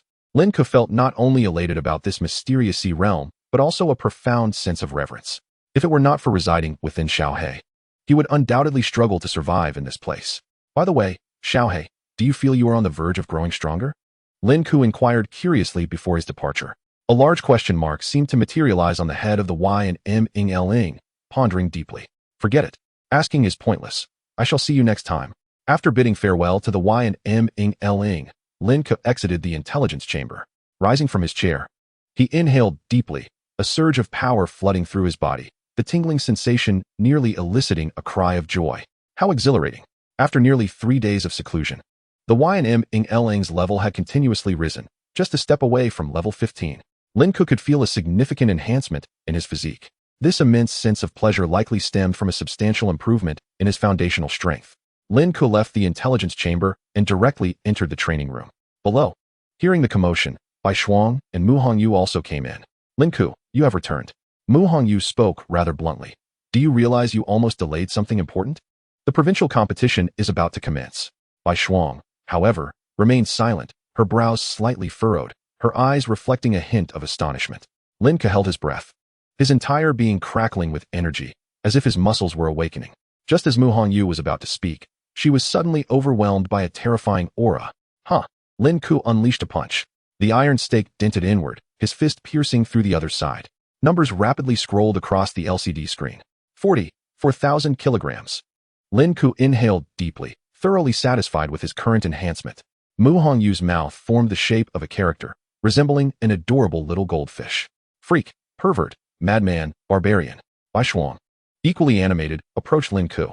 Lin Ke, what have you been up to these past few days? Your progress is astonishingly rapid. I have devoted myself to intense cultivation. Lin Ke scratched his head, smiling. Senior sister, do you think I stand a chance at claiming first place in the provincial competition? After a moment of serious contemplation, Bai Shuang replied, if your physical strength continues to maintain this trajectory, there is indeed a possibility of contention. Once the provincial competition begins, it will be entirely different from previous contests. Bai Shuang stated, the opponents will be stronger, won't they? Lin Ke asked. Not just that. Bai Shuang shook her head. You will understand once the competition officially commences tonight. Seeing Bai Shuang's cryptic demeanor, Lin Ke refrained from pressing further. He made an excuse to return to his room, opened his computer, and began searching for information and news regarding Yu Laoshi. In the year 90 of the Beastmaster era, the legendary Beastmaster Yu Mo Chung perished in a mysterious cave, leading to national mourning. Lin Ke sifted through numerous materials, but could not uncover any deeper insights. It seems I will have to consult Bai Shuang. Lin Ke exited his room and knocked on Bai Shuang's door. After a while, Mu Hongyu peeked out. The door slightly ajar. What do you need? I have something to discuss with senior sister Bai Shuang. She is in the shower. Mu Hongyu's mouth glistened with saliva, teasingly suggesting, would you like to see? I will come back later. Lin Ke turned and left without another word. Mu Hongyu then turned to Bai Shuang. Bye-bye? It seems Lin Ke has no feelings for you after all. Stop joking. Bai Shuang changed into her casual attire and said, you should hurry and take a shower. I will see what Lin Ke wants. Perhaps he is here to confess to you. Bai Shuang playfully pinched Mu Hongyu at her waist before turning and leaving the room. Lin Ke, did you seek me out? In the training room. Lin Ke was seated in meditation when Bai Shuang entered uninvited. Yes. Lin Ke found it challenging to articulate his thoughts, hesitating for quite some time, unsure of how to begin. Speak plainly if you have something to say. Bai Shuang, sensing Lin Ke's apparent reticence, felt a flicker of confusion. Could he be contemplating a confession? Senior sister, this matter is best left for another time. I truly do not have such intentions at present. Bai Shuang suddenly interrupted Lin Ke. What do you mean? Lin Ke scratched his head in bewilderment. Bai Shuang's heart skipped. It seemed she had misunderstood, as her cheeks flushed slightly, revealing a girl's natural shyness. What is it that you actually wish to inquire about? I wish to learn about you, Mo Chung, the esteemed elder. Chapter 51. The eve of the provincial competition, training with murderous intent. Bai Shuang resumed her gentle demeanor. What would you like to know? I wish to know where elder you ventured into that cave. Lin Ke's expression turned grave. During the excursion to the Black Sea, he consumed fragments of the CHK-ing Su NW's lingering soul, which had granted Xiao Hei a significant boost. Yet this also served as a warning for Lin Ke. If the Black Sea's location lies within the cave, it is unimaginable how long it might take for him to locate Xiaohe. Regarding Elder Yu's sacrifice for the nation, it pertains to the highest level of confidentiality. Bai Shuang said earnestly, I do not wish to deceive you. Even I do not know the location of the cave he entered. The whereabouts of a legendary beastmaster are beyond anyone's control, and given Elder Yu's standing, he is known for his decisive actions. All I know is that he left in haste that day, not even disclosing the news to anyone. Even the exact location of his fall remains uncertain. Bai Shuang took a deep breath. This is all I understand. Thank you, Bai Shuang. Lin Ke committed all the information to memory. If you wish to learn more, strive to surpass me and stand before me. Then you shall earn the right to know everything. Lin Ke nodded and curiously inquired, by the way, what did you think I was going to say earlier? It's nothing. Bai Shuang turned and quickly departed. Lin Ke was witnessing Bai Shuang display a hint of flustered demeanor for the first time. Senior sister, what is the matter? Bai Shuang hastily returned to her room. Her face still flushed. Just then, Mu Hongyu emerged wrapped in a pristine towel. The sight of her fair skin caused Bai Shuang to instinctively take a step back. Bye-bye, why are you blushing? Mu Hongyu asked, blinking in confusion. Could it be you are yearning for my body? She grinned mischievously and stepped forward. Woman, come claim me. Enough of this. We are in someone else's house. Bai Shuang interjected. What if Lin Ke sees us? Hee, with my splendid figure on display. If you are not moved, then don't spoil the atmosphere with such a dreary name. Mu Hongyu rolled her eyes. What were you two talking about? It's nothing. Bai Shuang's blush resurfaced. Then why does your expression seem off? In the afternoon, the intelligence equipment Lin Ke purchased arrived at his home, and he immediately contacted his combat technique instructor, Xian Xinghe, to come over. His 3-day disappearance had caused Xian Xinghe some concern, wondering if he was about to lose a stable job again. He had not anticipated that Lin Ke, after completing his training in the Black Sea, would immediately choose to maintain a rigorous pace and arrange for lessons with his instructor. I must say, this guy is quite dedicated. Mu Hongyu expressed her opinion. Just like those freaks, all of them are overachievers. Bai Shuang remarked. That is because Lin Ke understands that the opportunity for his rise is exceedingly precious, unlike you, who have such excellent resources yet do not exert effort. Mu Hongyu shrugged. Anyone who has been to the imperial capital or the magic city knows that those scions of noble families are the real freaks. S. gaze was somewhat vacant and dim. Despite coming from a prestigious lineage, the relentless competition made her consider giving up. Bai Shuang remained silent. In the training room, Xian Xinghe was equally astonished by Lin Ke's transformation. As a master of physical techniques, his ability to perceive was far superior to Bai Shuang's, and he could instantly discern the terrifying extent of Lin Ke's progress. What have you been doing these past few days? Xian Xinghe swallowed hard. You now resemble a wild beast. Lin Ke smiled slightly and offered no further explanation. The intelligent device has arrived. Will you train with me? Absolutely. Xian Xinghe felt a surge of anticipation. Even standing in the virtual network was a dream come true for him. However, the cost of such equipment was exorbitant, often exceeding $1 million, far beyond his means. He had to resort to the martial arts hall to spread the word when the announcement was first made. The two donned their helmets and found themselves in the virtual network arena. Xian Xinghe clenched his fists, performing a series of jumps to vent his frustrations. Standing is indeed the best. He imagined himself in his prime. Lin Ke smiled and said, even if given another chance, you would still choose to challenge the 8th level of the bull strength, wouldn't you? Xian Xinghe was momentarily stunned before bursting into laughter. Indeed, I would. Even with the slightest chance, I would never relinquish the opportunity to ascend. Whether as beast masters or warriors, none would forsake any opportunity for advancement. Let us begin. Lin Ke struck first. The realism of the virtual network arena was nearly comparable to reality. Channeling the bull strength, Lin Ke instantly appeared before Xian Xinghe. Xian Xinghe withdrew his right leg, sidestepping Lin Ke's full-force punch, and swiftly retaliated with a strike aimed at Lin Ke's chest. Lin Ke did not evade. Instead, he braced himself to absorb Xian Xinghe's punch head-on. Why not avoid it? Xian Xinghe was perplexed. The force behind that punch could shatter a heart. Yet Lin Ke showed no hesitation. Was it due to the virtual network that he did not take it seriously? Yet the pain felt just as real. Soon, Xian Xinghe realized his mistake. Lin Ke not only withstood his blow, but became even more ferocious in his attacks. Did he not feel pain? What a madman. As Lin Ke continued to disregard pain and launched relentless assaults, Xian Xinghe had no choice but to engage. Lin Ke's attack patterns appeared chaotic. Yet he always found the most cunning angles to strike. Even a master like Xian Xinghe felt an overwhelming frustration, and unbeknownst to him, he became incensed, losing his composure. This is bad. Just as Xian Xing aimed for a decisive blow, he suddenly noticed Lin Ke retreating inexplicably, his hands tearing through the air like tiger claws, and an invisible blade swiftly sliced through his form. Golden Tiger Strength. The moment the pain struck, Xian Xinghe was taken aback. You've mastered the Golden Tiger Strength? He asked, astonished. I've only just begun, Lin Ke grinned. With that kind of attack, plus the element of surprise. Do you think an ordinary Beastmaster could react in time? Almost impossible, Xian Xinghe pondered seriously. If used as a trump card, the speed and destructive capability of the Golden Tiger Strength could almost end the battle in an instant. Lin Ke silently noted this. What else would you like to train? Xian Xinghe inquired. I wish to cultivate killing intent, Lin Ke replied. Xian Xinghe was taken aback by Lin Ke's ambition. After a brief hesitation, he said, killing intent is something that is difficult to grasp in a short time. Lin Ke chuckled. Through his battles with Xian Xinghe, he gradually discovered a terrifying reality. On this journey to the Black Sea, his evolution encompassed more than mere physical strength. The enhancement of his bone structure had dulled his pain perception to an astonishing degree.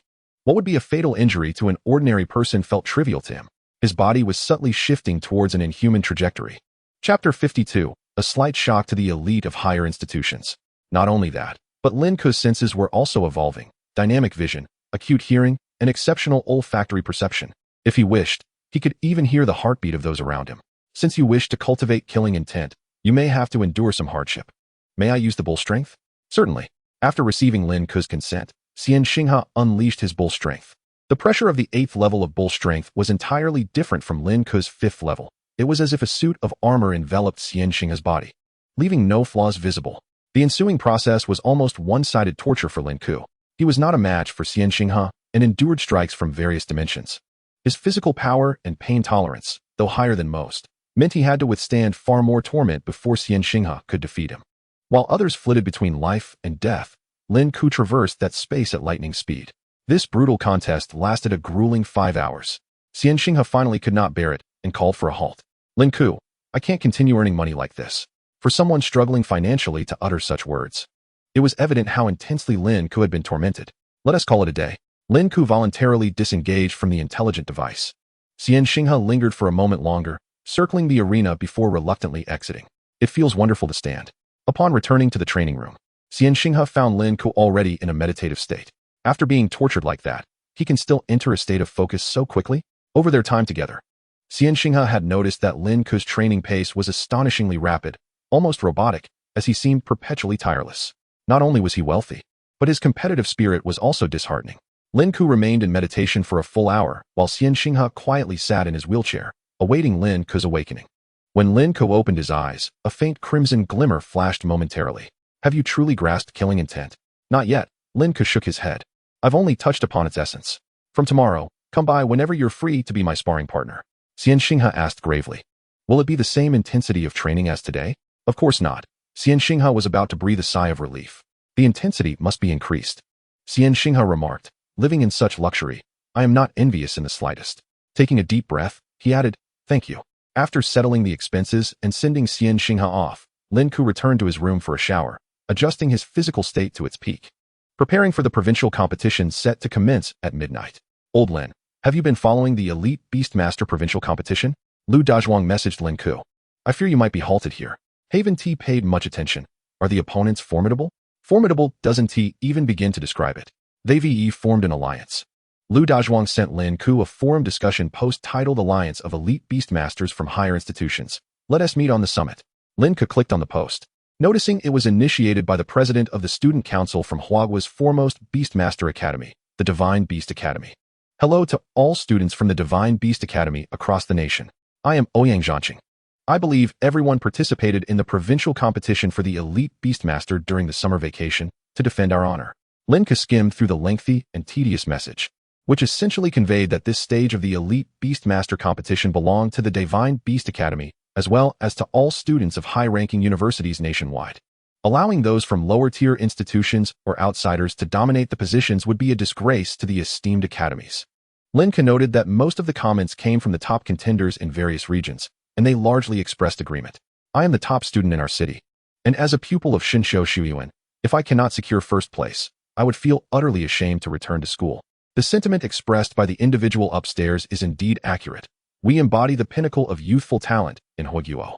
If we fail to clinch the first position in the provincial competition, how can we face our mentors?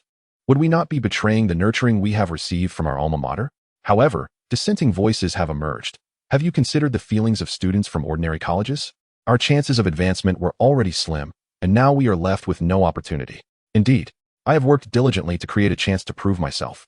And your formation of a united association seems to be an act of malicious competition. It was at this moment that Lin Ke stumbled upon Ouyang Zhanqing's comment. True gold fears no fire. If you are indeed prodigies, why harbor fear? Lin Ke promptly closed the page, realizing why Bai Shuang had mentioned there would be some divergence. It became evident that these prestigious institutions were banding together to dominate the rankings. Should the elite colleges join forces, the lesser-known academies and members of society would indeed find themselves at a disadvantage. Students admitted to elite institutions not only possess extraordinary talent, but also hail from distinguished backgrounds. These two elements complement each other, as a continuous influx of resources enables their strength to surpass that of their peers.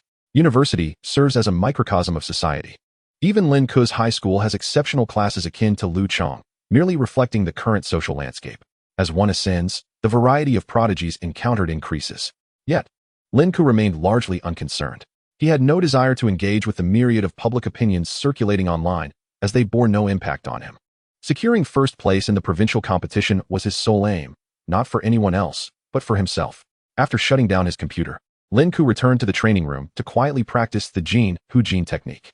As night fell, Lin Ke descended for dinner. Are we not having instant noodles today? Rarely does gourmet cuisine grace the dining table, and the sight of an array of seafood and meats left Lin Ke momentarily dazed. Lin Changsheng playfully scolded. What family can have instant noodles every meal?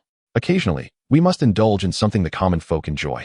Xiao Shuang mentioned you have an important competition tonight, so I've prepared some dishes for you to replenish your strength. Mu Hongyu had already begun to relish her meal, having almost forgotten how delectable these foods could be after days of instant noodles. Lin Ke, you must not disgrace yourself, she exclaimed, her mouth full of king crab leg meat, juices running down her chin. Go and fiercely defeat those wealthy individuals. In just a few days, she had completely lost her composure. Lin Ke chuckled. Aren't you also one of those wealthy individuals? Mu Hongyu struggled to swallow. In Quanhai, I truly live in a heavenly palace, but there are levels to it. I reside on the first floor at most. Bai Shuang chimed in. Lin Ke, relax and aim for the top 10. With your capabilities, you should have no trouble. My goal is first place, Lin Ke replied with a smile. I hope to bring a slight shock to those prodigies from elite institutions. At midnight, precisely at 12 o'clock, Lin Ke donned his combat helmet. A line of golden characters materialized, and moments later, the title changed to National Prodigies Battle Provincial Competition. A prompt appeared, requesting information. Which institution are you from? It appears the authorities, eager for drama, have taken note of the posts by the prodigies from elite schools, prompting participants to provide their institution details, rendering the competition for rankings crystal clear. After entering Quan Hai Zhong, the system responded, sorry, this institution could not be found. Would you like to register as having no institutional affiliation? Confirm. Such titles held little significance for Lin Ke. Bearing the name of a prestigious institution did not guarantee victory. He noticed a white label above him reading Quan Hai Zhong. Upon opening the leaderboard, a series of uniform codes appeared before him. 1. Di Du Shinshou Shuyuan. Year 2, Zhang Tian. 2. Di Du Shinshou Xuyuan. Year 2, Zhang Jiao. 3. Di Du Shinshou Xuyuan. Year 1, Zhuge Duo. 4. Imo Du Yushou Xuyuan. Year 2, Wang Ran. Current rank, 100. Di Du Shinshou Xuyuan dominated the rankings. The uniform codes revealed that even the third place was merely a freshman. Not only that, but the top 3 positions were all adorned with golden font, with Zhang Tian, the first place, wearing a golden crown. Once the provincial competition commenced, the sense of ceremony surged. Lin Ke reviewed the top 100 and noted that every participant hailed from elite institutions.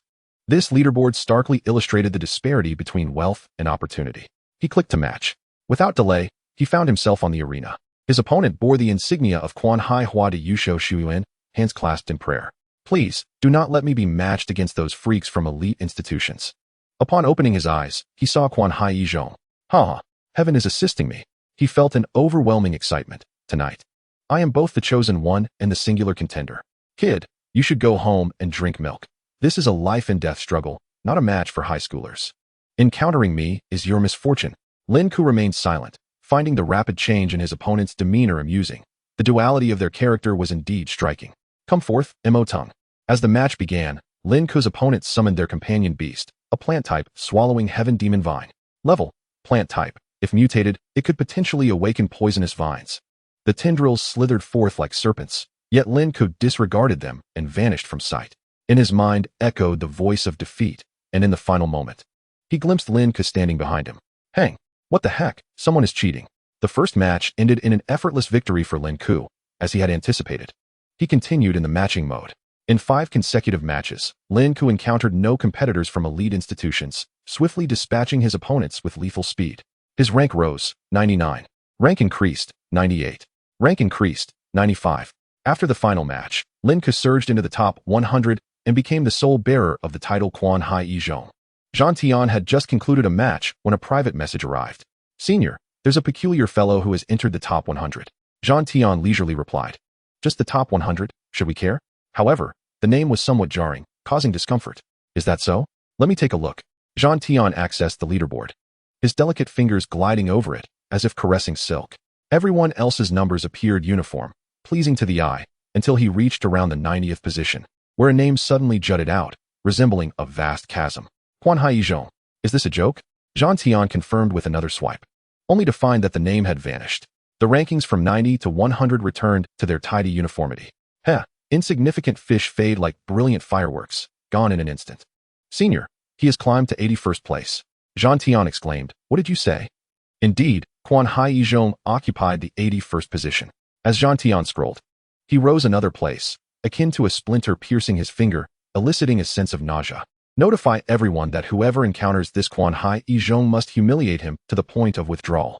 This is our stage as elite institutions. A high schooler has no right to be here. The attention on Lin Ke was not limited to Zhang Tian and his peers.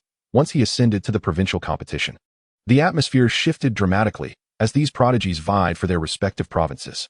The level of interest surged, nearly tenfold compared to the city competition. Concurrently, the largest Beastmaster Forum, Long Xia, erupted with activity. A post titled Someone is Cheating in the highly prestigious National Prodigies Battle declared, This is unjust. The poster is a student from the esteemed Yusho Academy in Modu, who high exclaimed, I must report to the committee. My future has been ruined by cheaters. With my abilities, I should have at least made it into the top 50. Yet, I was instantly defeated by a high school student. If he wasn't cheating, then I will eat dirt. Ai Chi Bijiang responded, a high school student? That seems incredibly exaggerated. Xiang Cheng, who aspired to succeed, lamented, Brother, I encountered the same issue. I was eliminated right at the start of the competition. What a blatant cheat. Let's elevate this post, for the sake of my peanuts. The affluent yet pure-hearted university student added, I too faced this. I couldn't even summon my companion beast before losing. This post garnered immense attention, swiftly climbing to the top of trending topics. Bai Bai and Lin Ke also made headlines. Mu Hongyu, who was munching on snacks on the sofa, eagerly shared the news with Bai Shuang. Haha, this is hilarious. You must check it out. Bai Shuang glanced at her phone and remarked, I fear someone is about to face dire consequences. Oh, look, someone from the esteemed Shinshu Academy in the capital has commented, stating that if they encounter Lin Ke, even cheats would struggle to defeat him. The Modu Academy also voiced their opinions. Bai Shuang put away her phone, uninterested in such matters. She was aware that as Lin Ke's rank continued to rise, so too would his notoriety. Whether a bug or a dragon, it was evident upon inspection. Meanwhile, Lin Ke was engaged in matchmaking battles, completely unaware of the slander directed at him. Even if he were to discover it, he would remain unfazed. During matchmaking, his opponent was Zhang Jiao from the Shinshu Academy, a second-year student currently ranked second. As Lin Ke stepped onto the arena, the audience seats were rapidly filling up. It was audacious to cheat in a national competition. Such actions were tantamount to self-destruction. Faced with me, your good fortune has come to an end. Lin Ke pondered, cheating? What does that even mean? Chapter 54, Invincible Cheat. Quickly look, Zhang Jiao from the Shinshu Academy is up against the cheater. Finally, someone who can put him in his place.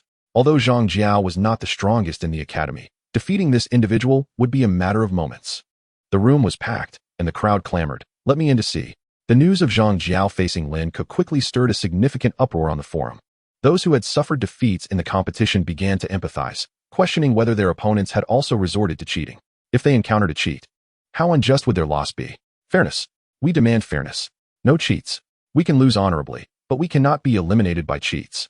The audience's gaze was cold, filled with disdain and rage, almost as if they wished to devour Lin Ke whole.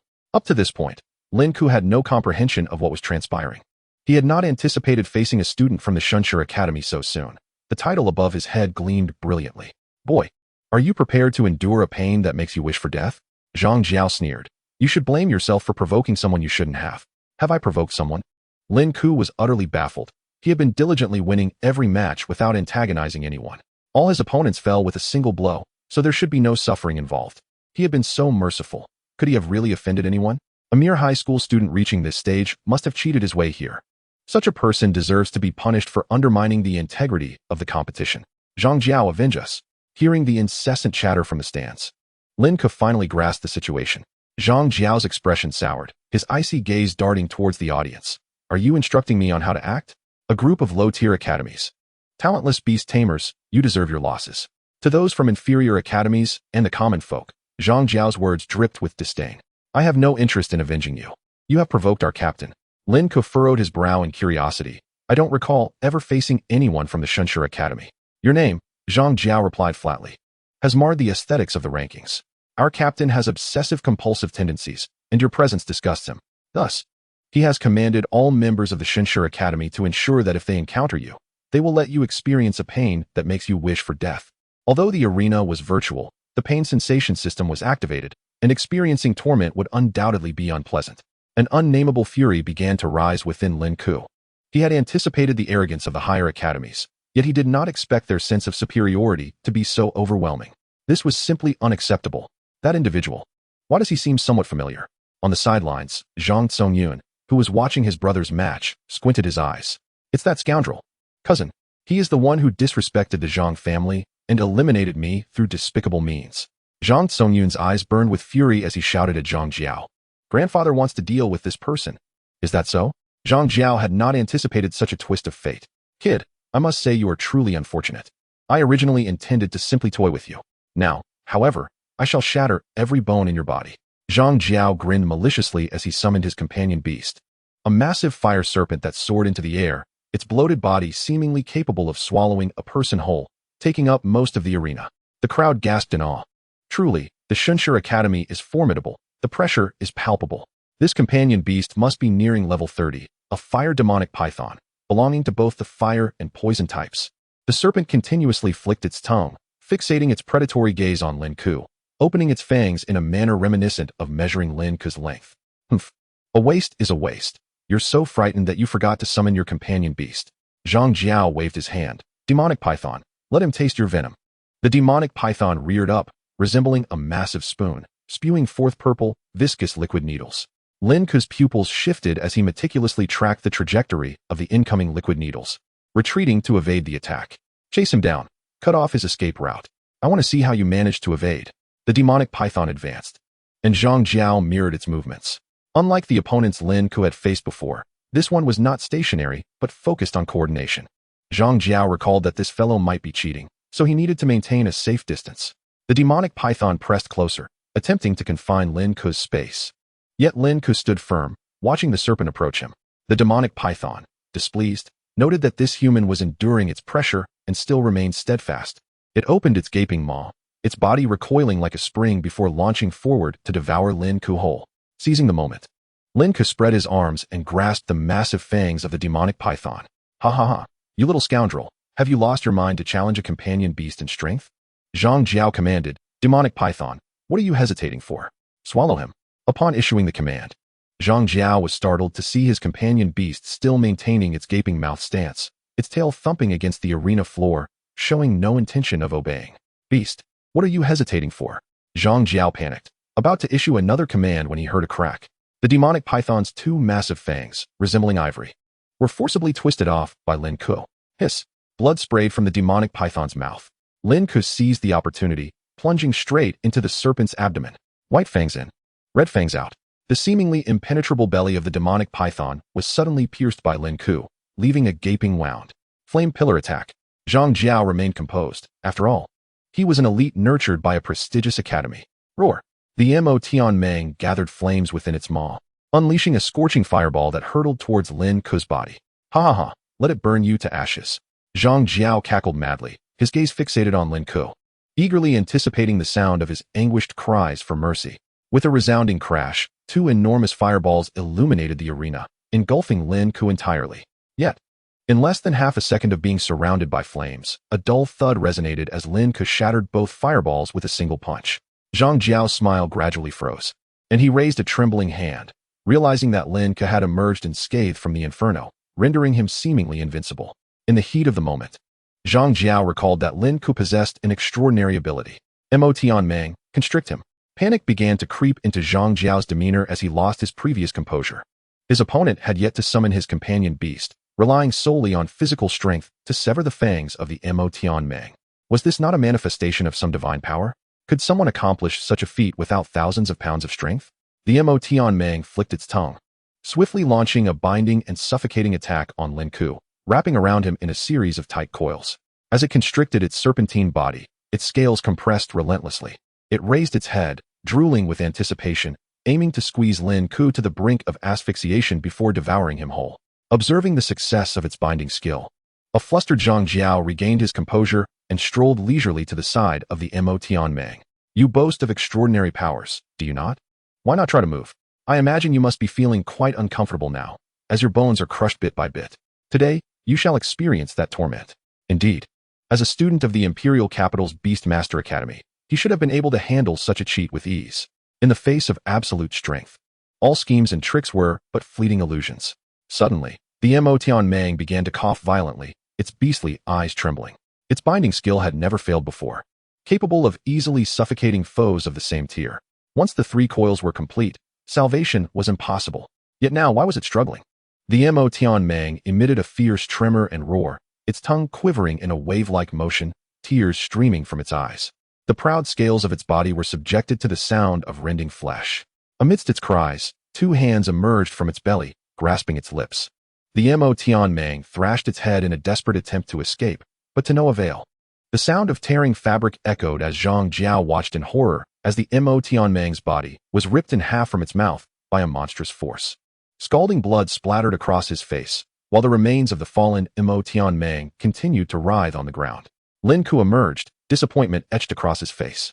Zhang Jiao's strength was far weaker than he had anticipated, and even the Emotion Mang proved to be a mere fade of terror, paled in comparison to Lu Dazhuang's maggots. The audience fell silent, the atmosphere akin to a library, primarily due to the gruesome spectacle of Lin Ke tearing apart the giant serpent. His appearance, drenched in beast blood, was more horrifying than that of a demon. Zhang Jiao swallowed hard, anxiety etched on his features as he glanced at the crowd, fearing the presence of any students from the Imperial Capital's Beast Master Academy. Should they witness such a humiliating scene, his future would be bleak. Boy, if you concede now, you might spare your life, Zhang Jiao warned ominously. Cheating in the Tianjiao battle is a capital offense. Lin Ke said nothing, his hand gripping Zhang Jiao's shoulder, and with a sharp crack, Zhang Jiao's scream echoed throughout the arena. He felt as if steel pincers had clamped down, shattering the bones in his shoulder, the excruciating pain forcing him to kneel before Lin Ke. I swear, I will kill you, he spat, his rage rendered powerless as he could only emit hoarse cries. The pain system of the virtual battle accurately replicated over 90% of real sensations, and Lin Ke methodically crushed his bones with merciless precision. Akin to being struck by a vehicle, one by one, he annihilated Zhang Jiao's limbs, upper arm, lower arm, palm, hip, pelvis, and knee. Zhang Jiao's heart-wrenching screams ceased after 30 seconds, his spirit finally succumbing to the overwhelming agony and vanishing from the battlefield. Zhang Jiao was defeated. Lin Ke nonchalantly cracked his neck, his heart untouched by turmoil after carrying out his actions. Mercy towards an enemy is cruelty towards oneself. Zhang Jiao had harbored murderous intent from the beginning. Furthermore, he had already offended Zhang Tsongyun and the old Zhang, rendering Zhang Jiao expendable. Following the monumental victory, Lin Ke's rank soared to 50. News of his triumph over Zhang Jiao exploded across forums. A demon. He is truly a demon. I have never seen someone physically challenge a companion beast. Even flames could not harm him. What sort of cheat is this? Where is the morality, the bottom line? Where can I download this cheat? In the luxurious residence of Yunshang, Jizun and Quanhai, Zhang Tian sipped red wine as he observed the match between Lin Ke and Zhang Jiao. Upon witnessing Zhang Jiao's defeat, he downed his glass in one go and remarked, "Inform Zhang Jiao that he has been expelled from the Beastmaster Academy. Upon the start of the term, he is to complete his withdrawal procedures." Yes, young master. The Imperial Capital's Beastmaster Academy represented the pinnacle of beast mastery in Huagua. Zhang Jiao, a student of the academy, had failed to defeat even a high school student. Regardless of the tactics employed, this incident would forever mark a disgrace in his life and that of the academy. On the forums, the topic reached a fever pitch. Contestants clamored for the officials to take action against this menace. A remarkable scene unfolded as participants from both prestigious and lesser academies united in a chorus of condemnation against Lin Ke. Although some questioned whether Lin Ke truly cheated, their voices were quickly drowned out. What else could this be? If his identity is legitimate, how could a student from Quanhai Yizhong enter the provincial competition?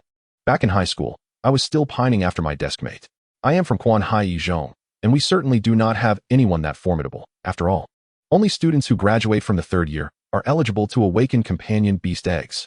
The following day, in the office of the principal of Quanhai Yizhong, Principal Xia's complexion was ashen as he hung up another call from a high-ranking official. The persistent calls were from individuals he could not afford to offend, filled with mocking jibes, and most importantly, he had no clue what had transpired. Had he offended someone? Principal, are you all right? You look unwell. It's Chen Wei. Principal Xia replied, picking up his thermos, hesitating before asking, by the way, has there been a national Tianjiao battle recently? Yes, it's generating quite a buzz. Aimed at the nation's higher academic institutions, right? Chen Wei responded dreamily. Though there is an age limit of 18, it's clear that this is a stage prepared for higher academies. Does our school have any participants? Principal Xia inquired further. There should be quite a few, Chen Wei pondered. Most only participated in minor skirmishes, all eliminated in the city competition. Some don't even know how to fight. Principal Xia remained silent for a long moment before speaking. Do you think there is a possibility that someone could break into the provincial competition and shine?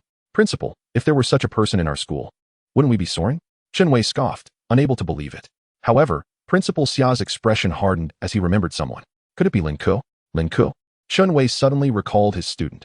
Not long ago, Lin Ke's remarkable achievement in breaking the dungeon record had indeed left a profound impact on him. After hearing that the record feature had been disabled following Lin Ke's feat, he wondered if it was merely a coincidence. Chen Wei found it hard to believe that Lin Ke possessed such capabilities. Despite his exceptional academic performance and commendable character, how could he possibly participate in the Tianjiao battle without a companion beast? Was it conceivable for a mere mortal to do so? Apart from Lin Ke, he could think of no one else. The principal, Xia, was growing increasingly troubled by the situation. Find an opportunity to inquire with Lin Ke, if it truly is him. Chen Wei then picked up his phone, his expression darkening as he browsed the competition forum. The abrasive content and various insults were overwhelming. To make matters worse, someone had already placed a staggering bounty of 10 million on the head of the so-called Yizhonghua Ge. The situation seemed to be escalating. Principal, Chen Wei interjected, interrupting Xia's train of thought.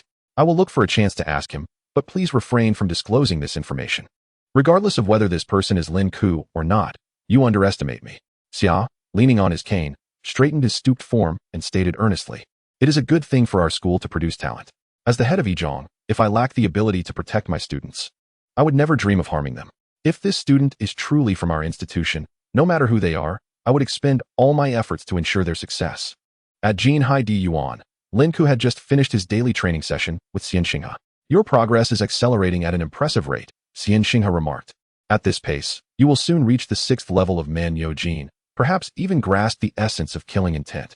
At the age of 18, terms like the 6th level of Man Yo Jin and killing intent seemed distant for Lin Ke, yet they were gradually becoming a reality under Xian Xinghe's guidance. Lin Ke could sense that the enhancement of his foundational skills was continuously raising his limits. His muscles and meridians were in peak condition. If he were to attempt to forcefully break through to the 6th level now, it would likely not impose significant strain on his body. This was the advantage of his enhanced foundation. Master, I have a question to ask, Lin Ke said. Xian Xinghe's demeanor had grown increasingly humble. Each time Lin Ke referred to him as master, he refrained from taking it to heart. If I were to master killing intent, how much would my combat power increase? After careful consideration, Xian Xinghe explained, this question cannot be quantified. It varies from person to person. Some individuals may forge their killing intent through relentless trials on the battlefield, unleashing capabilities they never knew they possessed. However, if their body cannot withstand the strain, they may meet a swift and fatal end. The modern methods of training intentionally unlock the genetic potential within the body, akin to flipping a switch. The advantage of such a switch lies in its controllability.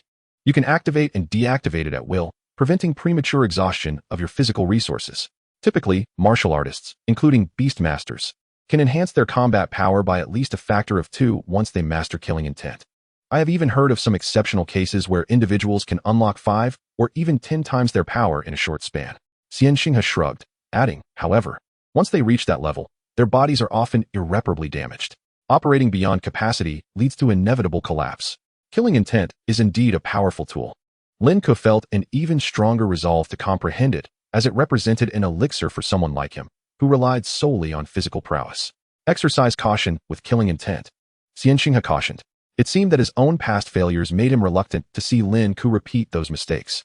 Perhaps he had never anticipated that he would develop a sense of compassion for a child of privilege. For much of his life, he had harbored resentment towards society's injustices and a disdain for the wealthy, never considering that his disposition could change. Understood, let us continue training, Lin Ke said, having only taken a brief 5-minute break. Are you certain? Xianxinghe inquired, unable to conceal his reluctance. Absolutely. They continued for several hours until the night enveloped them in darkness, at which point Lin Ke emerged from the virtual training. My apologies for dirtying your helmet, Xianxinghe said, realizing he had been sweating profusely and that his heart rate had quickened, despite his role as a sparring partner. It's no trouble, Lin Ke replied, wiping the sweat from his brow. We'll continue tomorrow. Very well. In recent days, Xianxinghe had earned quite a bit of money. Although Lin Ke's fervent training would increase his earnings, he felt a certain reluctance about it. He couldn't quite articulate why. After bidding farewell to Xianxinghe, Lin Ke took a shower and returned to the first floor, where he noticed a quiet atmosphere. Bai Shuang sat alone on the sofa, engrossed in her phone, while Lin Changsheng was washing dishes in the kitchen. Where's that chatterbox? Lin Ke inquired. Bai Shuang, exiting the forum, looked up and replied, she got taken back home. Finally, some peace and quiet. Lin Ke scratched his ear, saying, I'm still getting used to her absence. Bai Shuang chuckled lightly and added, so am I. By the way, senior sister, why haven't you been training with me lately? Bai Shuang shook her head. You need to focus on your combat skills while preparing for the Tianjiao battle. It's prudent to ensure you rest adequately. Moreover, Bai Shuang hesitated, contemplating before continuing.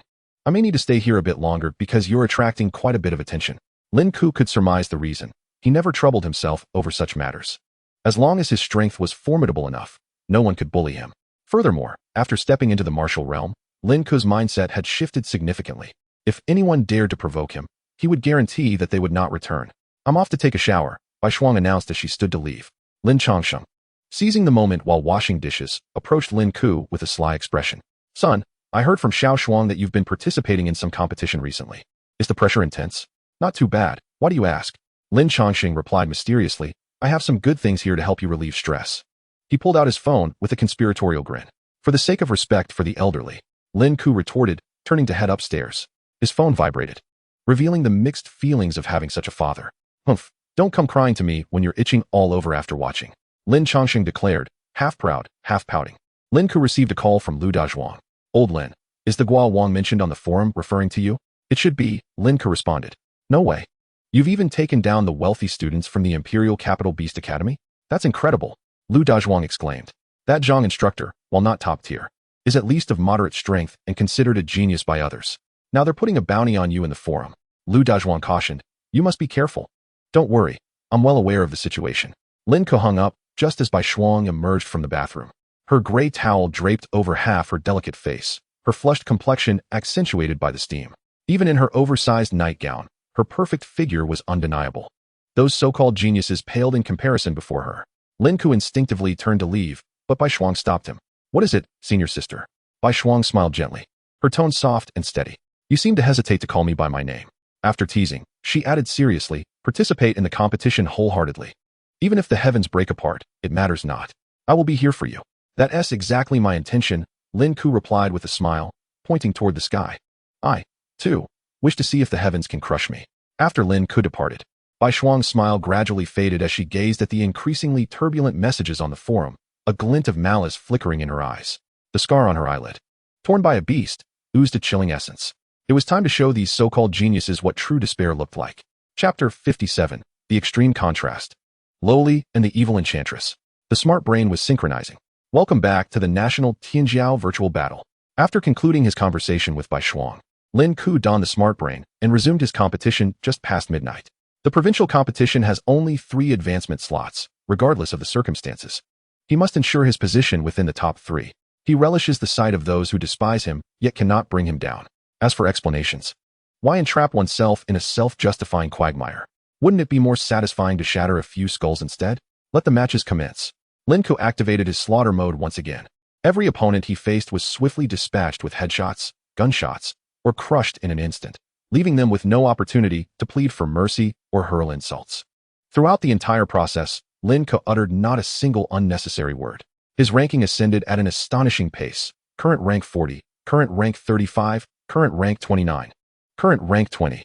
As Jean Tian remarked, he was like a relentless nail, persistently gnawing away at the leaderboard, climbing higher and higher within mere minutes, with more and more individuals falling beneath his feet, until Lin Ke's rank reached 10th place.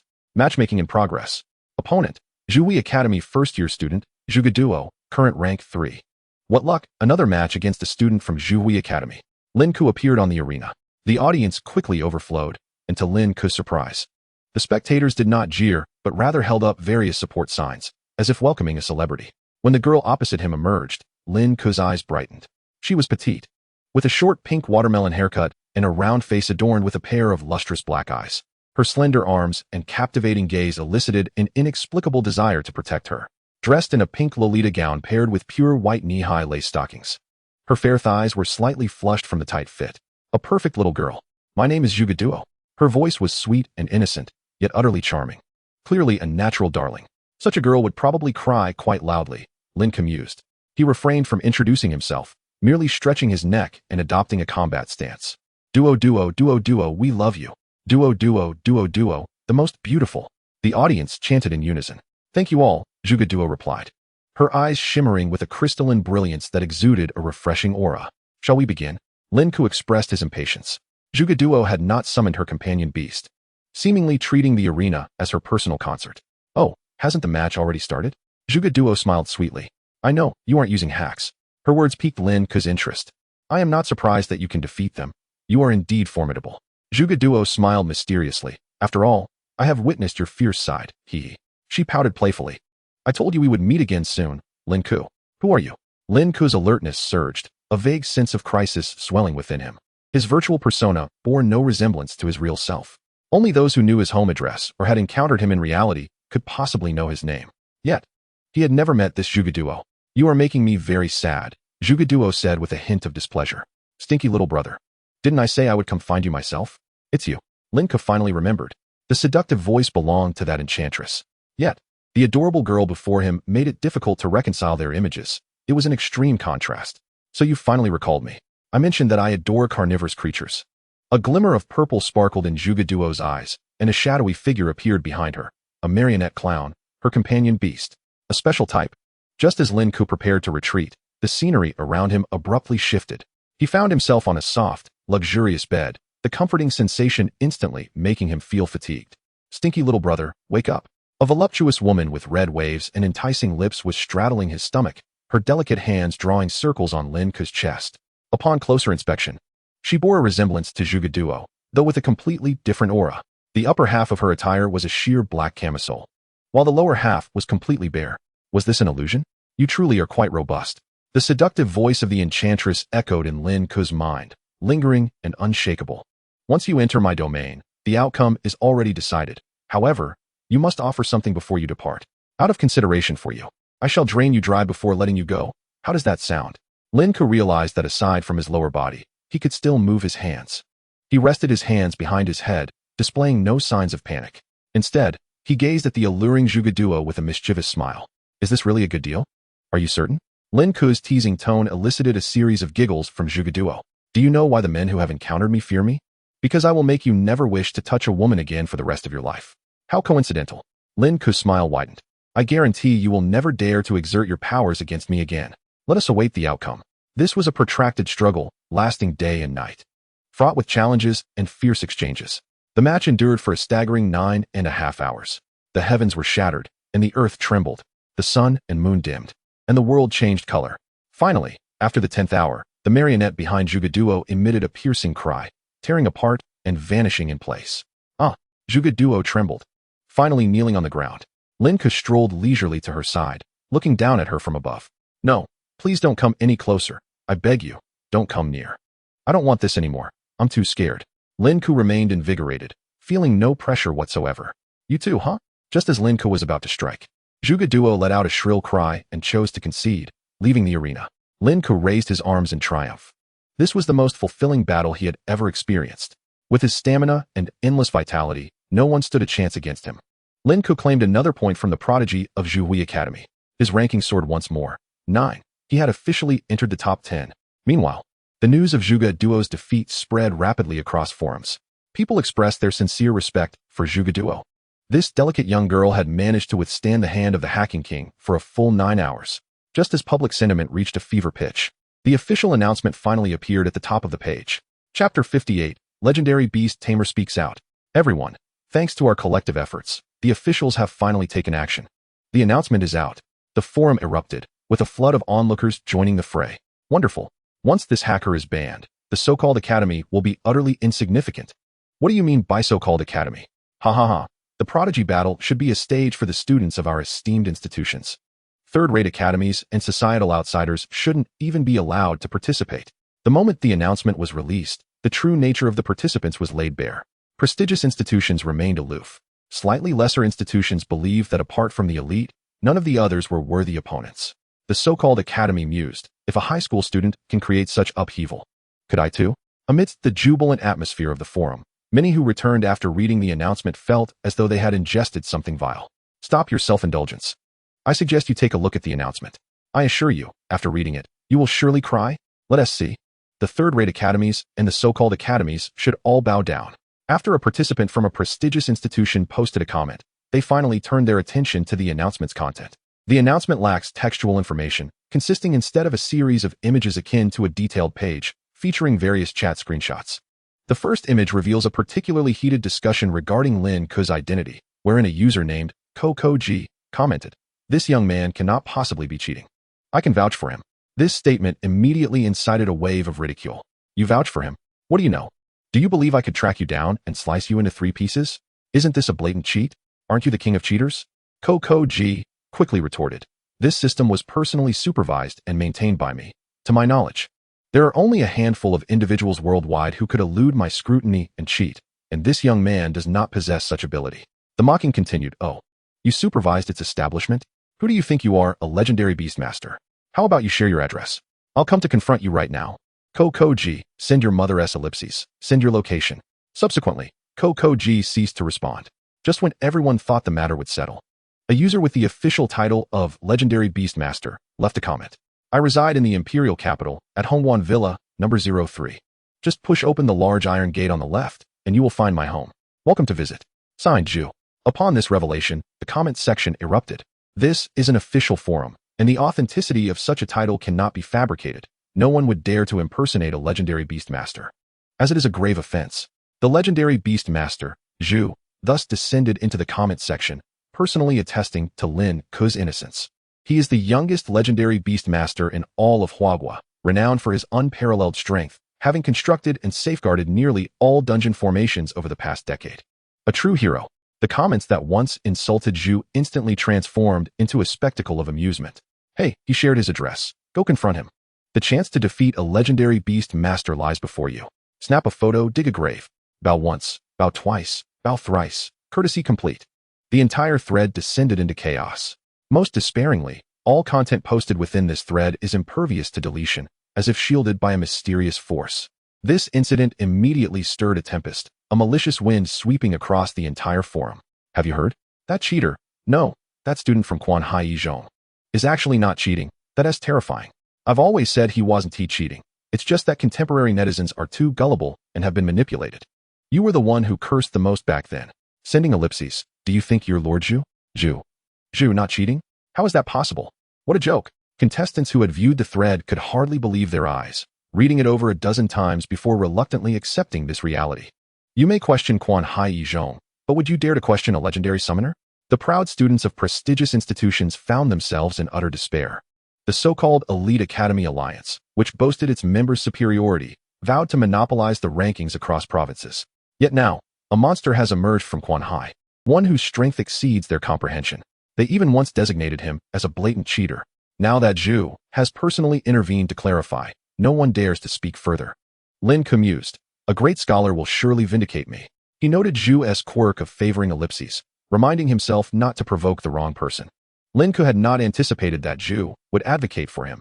Every legendary beast master is a national treasure, typically elusive, yet now actively engaging online, which is quite peculiar. Bai Shuang sent a message in the chat. "Thank you." The recipient replied. Bai Shuang, well aware of the other's temperament, closed the chat interface. "Did you see? That Lin Ke fellow is exceptionally fortunate. He has Lord Zhu backing him. Ha ha ha. I can hardly wait to see the expressions of those elite students. They must feel worse than if they had ingested feces. Ha ha ha. This is utterly hilarious. Now that I think of it, I'm not as angry about losing to him. Bai Shuang replied. I just saw it too. I'm glad the misunderstanding has been resolved. Mu Hongyu responded instantaneously. I never expected Lord Zhu would speak out. It's truly miraculous. Bai Shuang smiled, refraining from further replies. Yet her gaze involuntarily drifted towards the battle room, softly murmuring, Lin Ke, do your best. Meanwhile, in Quanhai Zhongjia, grandfather, I want him dead. I must have him dead. Zhang Jiao, reeking of alcohol. His eyes glazed over. The Imperial Capital Divine Beast Academy intends to expel me, all because of that scoundrel from Quanhai Zhong. Elder Zhang sat at the head of the hall, casually sipping tea. What is the rush? You are not the only one defeated. Does the Imperial Capital Divine Beast Academy intend to expel everyone bested by him? Zhang Jiao's expression brightened. Right? Then I can still return to school. Of course. Elder Zhang replied coldly. However, there is one point you are correct about. This young man has tarnished the Zhang family's reputation, so he must die. Grandfather, do you have his identity information? It will be ready soon. Chapter 59. United we rise, divided we fall. At the same time, in Fu Province, at the Yunshang Supreme Villa, Zhan Tian gravely entered the limited edition intelligence chamber, and upon data upload, he appeared in a solemn conference room. The room featured a massive round table made of golden silk nanmu, surrounded by 12 chairs, with light screens gradually materializing as individuals took their seats. Just as Zhan Tian was about to pull out his chair, a voice interrupted him. Zhan Tian, you may remain standing. Zhan Tian frowned, but did not argue. Everyone, please report your status. The first participant is progressing smoothly. We have not only solidified our position in the top 3, but plan to secure all 10. We claim the top 5, with every student from the Imperial Academy undefeated. The top 3 is stable. Besides our participants, no one else qualifies to take it away. We'll leave positions 4 to 10 for other elite institutions, and we remain undefeated. After everyone in the room reported, Ouyangqing finally turned to Zhan Tian. What about you? Zhan Tian responded. I assure you, I will secure first place. The room fell into silence. After a long pause, one person spoke. Zhan Tian, if I were you, I would have voluntarily stepped down as captain. The honor of the Imperial Academy cannot be compromised. Zhan Tian's expression was grave, and he did not refute. I understand. Zhan Tian replied. There have been minor hiccups, but I guarantee there will be no further issues. If we fail, I will bear the consequences.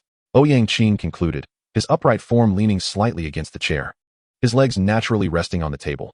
This high school student is indeed remarkable, possessing some talent. I can offer you a chance for redemption. Zhan Tian, elated, asked, What do you mean, President? Investigate his background.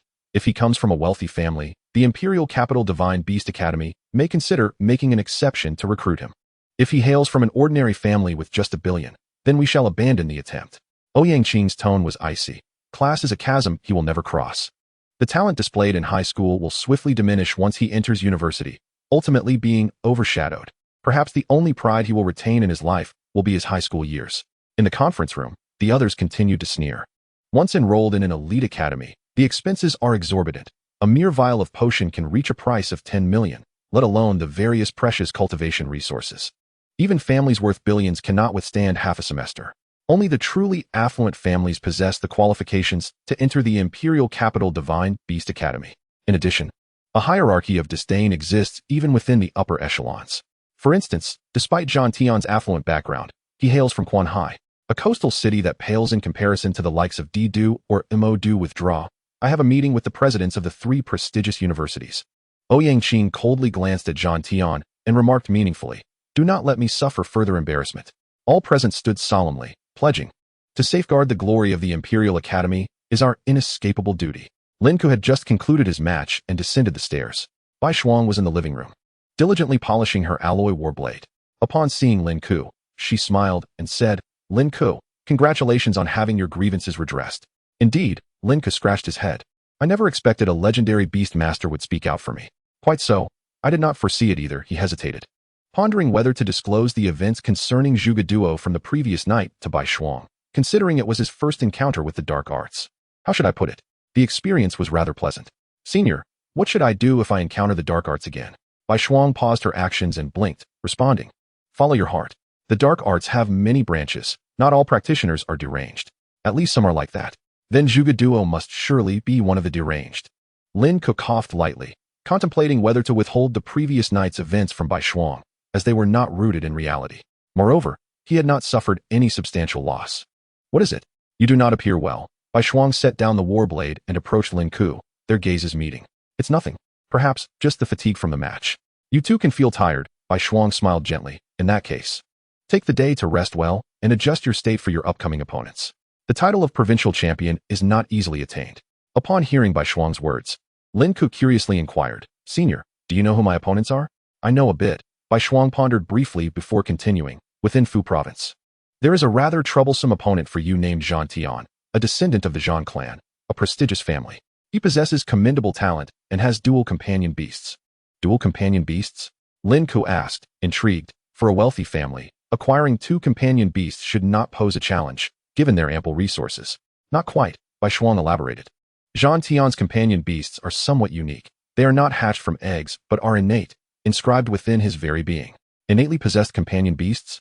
Bai Shuang's words redefined Lin Ke's understanding of the world. The methods employed by noble families to cultivate beast masters differ significantly from those of ordinary individuals. Their nurturing techniques are far more brutal and complex, resulting in companion beasts that are akin to an extension of their host, sharing a profound bond. One's glory is the other's. And vice versa. Does that mean if the companion beast dies, the host will too? One must pay a price. After all, Bai Shuang returned to the sofa, beckoning Lin Ke to sit beside her. My understanding is limited, but I know that Zhan Tian has never summoned a second companion beast. He typically fights with only one, which is said to be a thunder attribute beast with immense destructive power. Lin Ke listened quietly, marveling at how Bai Shuang seemed eager to divulge Zhan Tian's secrets, nearly sharing even the color of his undergarments. Was she worried he might lose? Senior, he said, I will win. I believe in you, Bai Shuang replied, her usually reticent demeanor revealing a wealth of hope and concern for Lin Ke. This only fueled his determination, intensifying his curiosity about the strength of this so-called Zhan Tian. Miss, you have not eaten all day. The master said there is no need to concern yourself over an insignificant contest. In Fu province, the Zhuge residence exuded an ancient charm, the air thick with the fragrance of incense. Do not come in. Cocooned within her blanket on the fragrant wooden bed, Zhuge Duo remained flushed, recalling the events of the past few hours igniting a burning embarrassment within her. Is that even human? I have never encountered such a ferocious individual. No, that is a beast. If such a person does not join the dark arts, it would be a loss to them. Should I seek him out? Zhuge Duo, wrapped in her silk quilt, buried her delicate and adorable face into the pillow, pondering, what if I seek him out and he finds me in reality? How shameful that would be. The thought made her ears burn crimson. Steward, prepare the carriage. As the lights illuminated the night, Lin Ke finished his routine training with Xian Xinghe, his progress exceeding the latter's expectations. I feel that soon your killing intent will be fully formed. Lin Ke felt a twinge of dissatisfaction, but I feel the pace is still too slow. Slow? Xian Xinghe chuckled. For ordinary warriors, it is quite normal to take 3 to 5 years to refine their killing intent. Are there no shortcuts? Lin Ke inquired with curiosity. There are. Xian Xinghe pondered before stating. But those who achieve killing intent quickly are, without exception, stained with blood. Xian Xinghe left it at that, not elaborating further. Those who can rapidly develop their killing intent within a short time are monsters who have crawled out of a sea of corpses. At least, I have never seen anyone refine their killing intent within a year. Lin Ke continued to probe. If one wishes to quickly hone their killing intent, would it involve slaying magical beasts in the demon caves? Xian Xinghe fell silent, eventually articulating his thoughts with patience, even when slaying magical beasts. It is difficult to cultivate killing intent within a year. Are you suggesting one must kill people? Xian Xinghe nodded slightly, his expression grave. Moreover, one must kill many. Lin Ke felt a shiver run through him, thinking of Bai Shuang. Hadn't she completely mastered her killing intent within a year? This implied her understanding of killing intent had been far less than a year. After bidding farewell to Xian Xinghe, Lin Ke noticed Bai Shuang was not in the living room. Dad, where is Senior Bai Shuang? Lin Changsheng, while picking his teeth, replied, I don't know. Xiao Shuang mentioned she had some matters to attend to and seemed to have gone back to her room without even eating her favorite instant noodles.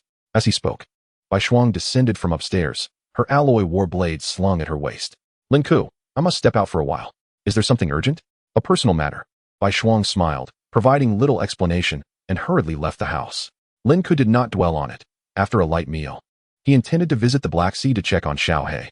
He had been engaged in the Tianzhao battle recently, ranking within the top 10, with ample time remaining before the provincial competition concluded, allowing him to feel less urgency. He wondered if Xiao He had been misbehaving. Lin Ke settled into the neural interface, initiating the sleep program. In the next moment, He found himself within the Black Sea. Why is it so dark? Surrounded by pitch blackness, visibility was non-existent. This was a first for him. Xiaohei must still be asleep, he thought. But where was he? As he attempted to swim, he realized he was inside a building. Xiaohei's location was beneath the structure. While maneuvering Xiaohei, his tail accidentally struck one of the building's columns, causing it to collapse with a resounding crash.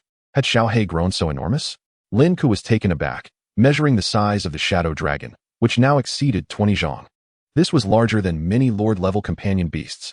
He could hardly fathom the magnitude of pressure that would ensue if the juvenile shadow dragon were summoned. Accessing the status panel, he noted the experience displayed, 1472.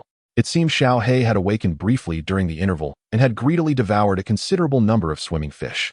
Lin Ke meandered through the architectural complex, observing the vastness of the city. Despite the majority being eroded by the sea, remnants of its once thriving civilization were still discernible. Was the downfall of this city a consequence of the abyssal creature's assault?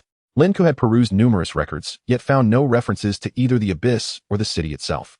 After 10 minutes of exploration, he resumed his consumption of the colorful fish and harvested a batch of vibrant Xian stones to enhance his constitution attributes.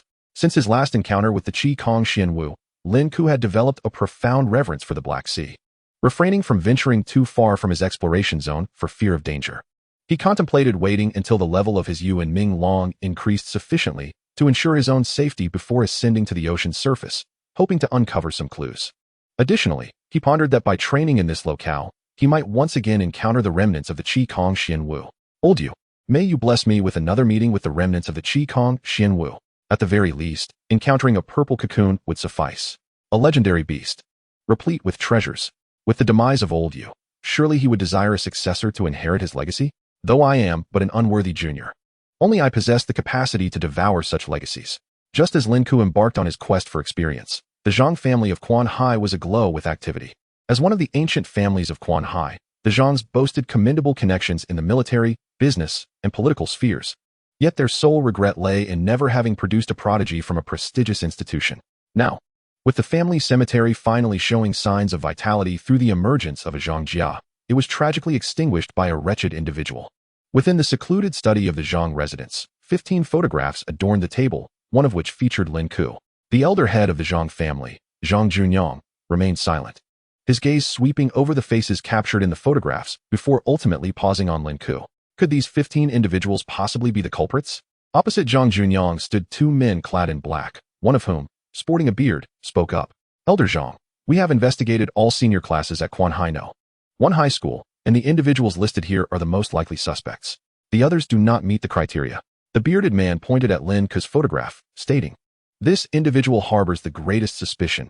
Hailing from a common family, he recently rose to prominence, causing quite a stir. The elder Zhang interrupted, his voice sharp and resolute. Eliminate them all. Better to err on the side of caution than to let any escape.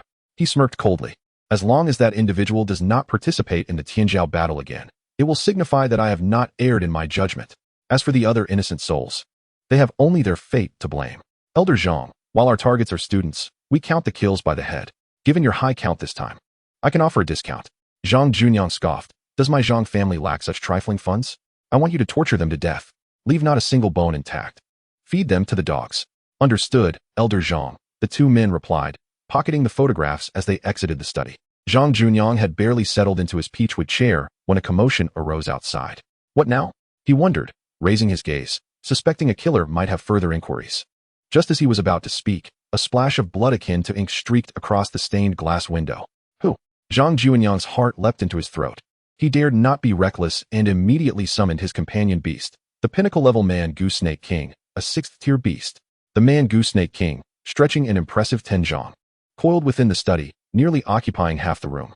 Zhang Junyang remained sheltered within its coils, his expression dark as he observed the doorway for any changes. My lord, since you have arrived, reveal yourself. Chapter 61, Zhang Junyang falls.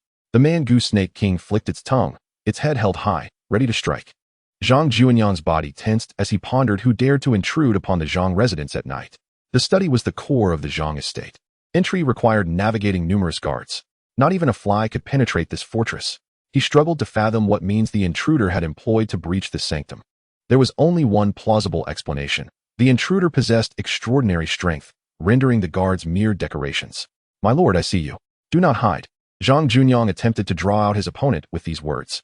Blood continuously stained the window, and the eerie silence enveloped the surroundings, betraying no signs of an intrusion. Just as Zhang Junyang prepared to command the man Goose Snake King to investigate, a chilling sword energy surged from behind him. Not good. Instinctively, Zhang Junyang turned, only to hear a ferocious roar as the man Goose Snake King's massive body was severed, writhing in agony. Yet behind him stood no one. The ghostly agility of the assailant sent a chill down Zhang Junyang's spine. His companion beast had not even had the chance to retaliate before being gravely wounded. His opponent was a master. My lord, I do not know who has hired you to strike, but if you spare my life, I swear to offer you tenfold the reward. I, Zhang Junyang, vow by the name of my ancestors that I will bear no grudge. Zhang Junyang's heart raced. He hoped for the guards to come to his aid. Yet after an agonizing wait, silence prevailed.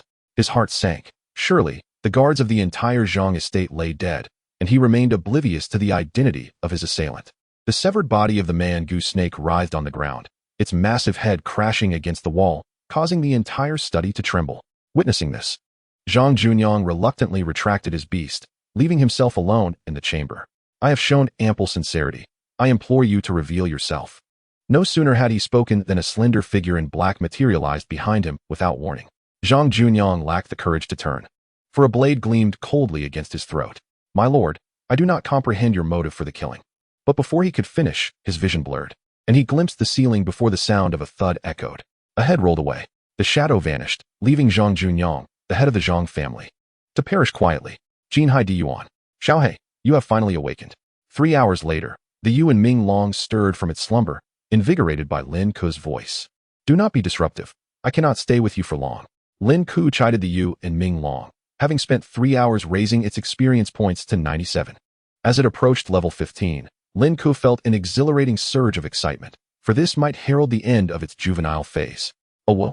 Xiaohei conveyed through thought that during Lin Ke's absence, it had feasted and slept, yet had not enjoyed a meal worthy of its stature. It reminisced about the remnants of the Qi Kong Xianwu, for only such treasures deserve the Yuan Ming Long. Xiaohei, can you still locate such remnants? Oh well. Xiaohei assured Lin Ke that with its keen sense of smell, it could certainly continue the search, albeit the distance was great, requiring at least 10 days of travel. So far away. After careful deliberation, Lin Ke resolved to level up the Yuan Ming Long to 15 first, planning to seek out the delicacies it mentioned at a later time. After all, those were the remnants of a legendary beast. A slight consumption would suffice to propel the Yuan Ming Long to further heights. 15 minutes later, the Yuan Ming Long successfully surpassed its level. Companion beast, Yuan Ming Long, juvenile. Level, 15, 101. Strength, 200. Constitution, 155. Agility, 200. Talent, 100. Element, dark. Grade, apocalyptic. Skills, dragon absorption, beginner. Claw of shattered gold, beginner. Dragon might, beginner. Blood of the dark beast, passive, unmoving as a mountain, beginner. Lin Ke opened his panel, astonished to discover that the juvenile tag for the Yuan Ming Long still lingered. However, the recent upgrade of the YMNMNGL has resulted in a remarkable enhancement of its attributes, doubling its previous power. Its strength has surged by a full 20 points, signifying that Lin Ke will gain an impressive 40 points in physique. Little Black, your talent is truly formidable. Lin Ke couldn't help but marvel at the prospect. If the YMNMNGL were to enter its growth phase and successfully transition past the first transformation, it is unimaginable how its statistics would escalate. After the upgrade, Lin Ke offered a few words of advice to Little Black before hastily departing the intelligent brain space. His physical and mental faculties received yet another boost, with his robust muscles quivering in anticipation. Lin Ke yearned to unleash his full potential. Currently, without employing the MNNIJN technique, Lin Ke's physical strength could easily reach 4,000 kilograms. If he were to utilize MNNIJN, it might even soar to 5,000 kilograms. He believed he was on the verge of mastering the 6th level of MNNIJN. Upon reflection, Lin Ke calculated that his physical prowess now held the potential to breach the 6th level of MNNIJN, should he succeed in surpassing this stage. According to XNGH's predictions, Lin Ke would be capable of generating a force of at least 6,000 kilograms, with the possibility of reaching 7,000 kilograms not being out of the realm of possibility. The elusive target of 10,000 kilograms drew ever closer. Lin Ke felt a deep sense of satisfaction. While 10,000 kilograms may be the limit for others, it is merely his starting point. Upon leaving the intelligent brain chamber, Lin Ke intended to return to his room for a shower, but was intrigued by the sounds of laughter and conversation coming from downstairs. Curious, he descended to find Bi Shuing home, enjoying a bowl of instant noodles. "Senior sister, have you completed your tasks?" he inquired. She replied, her mouth full of noodles, swallowing before adding, "It wasn't very complicated. It was resolved quickly." "That's great," Lin Ke said, preparing to head upstairs for his shower, but Bi Shuing called out to him. "I recently heard from your mentor that you are about to comprehend the essence of killing intent. I am just one breath away," Lin Ke replied morosely. "I feel as though I'm on the verge of a breakthrough, yet I can't seem to cross the threshold. Go to the training room and wait for me." Bi Shuing instructed, taking a large bite of her noodles while mumbling, "I'll help you." 5 minutes later, Bi Shuing appeared in the training room. Donned in combat attire, her poised and graceful figure momentarily bewildering Lin Ke. Even standing serenely among a crowd, she cast a shadow over everyone else. "Lin Ke, give it your all," she commanded. "Understood." Lin Ke unleashed his full strength, integrating MNNIJN with his top-tier muscular condition. Bi Shuing's eyes sparkled with excitement as she exclaimed, "Your progress is astonishing. Lin Ke, you truly deserve this." The two engaged in a fierce duel, the air crackling with the sounds of explosive impact as their fists intertwined. Lin Ke spared no effort, yet he found himself unable to gain the upper hand. He sensed an elusive distraction, as if a peculiar fragrance emanated from Bi Shuing, a scent reminiscent of a fierce beast mingled with human blood. At that moment, before the entrance of JNHIDUN, a black Rolls-Royce came to a halt. ZHGDU lowered a window slightly, her luminous eyes peering out, observing something intently. "Butler, should I go in or not?" she asked, utilizing the small gap to inquire. The butler, exasperated, replied, "Miss, this marks the 25th time you've asked me within the hour. So tell me, should I go in?" she pressed. The butler, suppressing his irritation, asked, "Miss, is this person significant to you?" "I suppose so," she replied thoughtfully. The butler continued, "If you don't go in, will you regret it?" "I likely will." ZHGDU pondered seriously. "No, I absolutely will." Alarmed, the butler's heart raced. Had his young mistress fallen in love? Known for her shy demeanor and kind heart, she had traveled great distances from the provincial capital to this remote town today. Was this not a lamb delivered to the slaughter? He could not allow her to be deceived.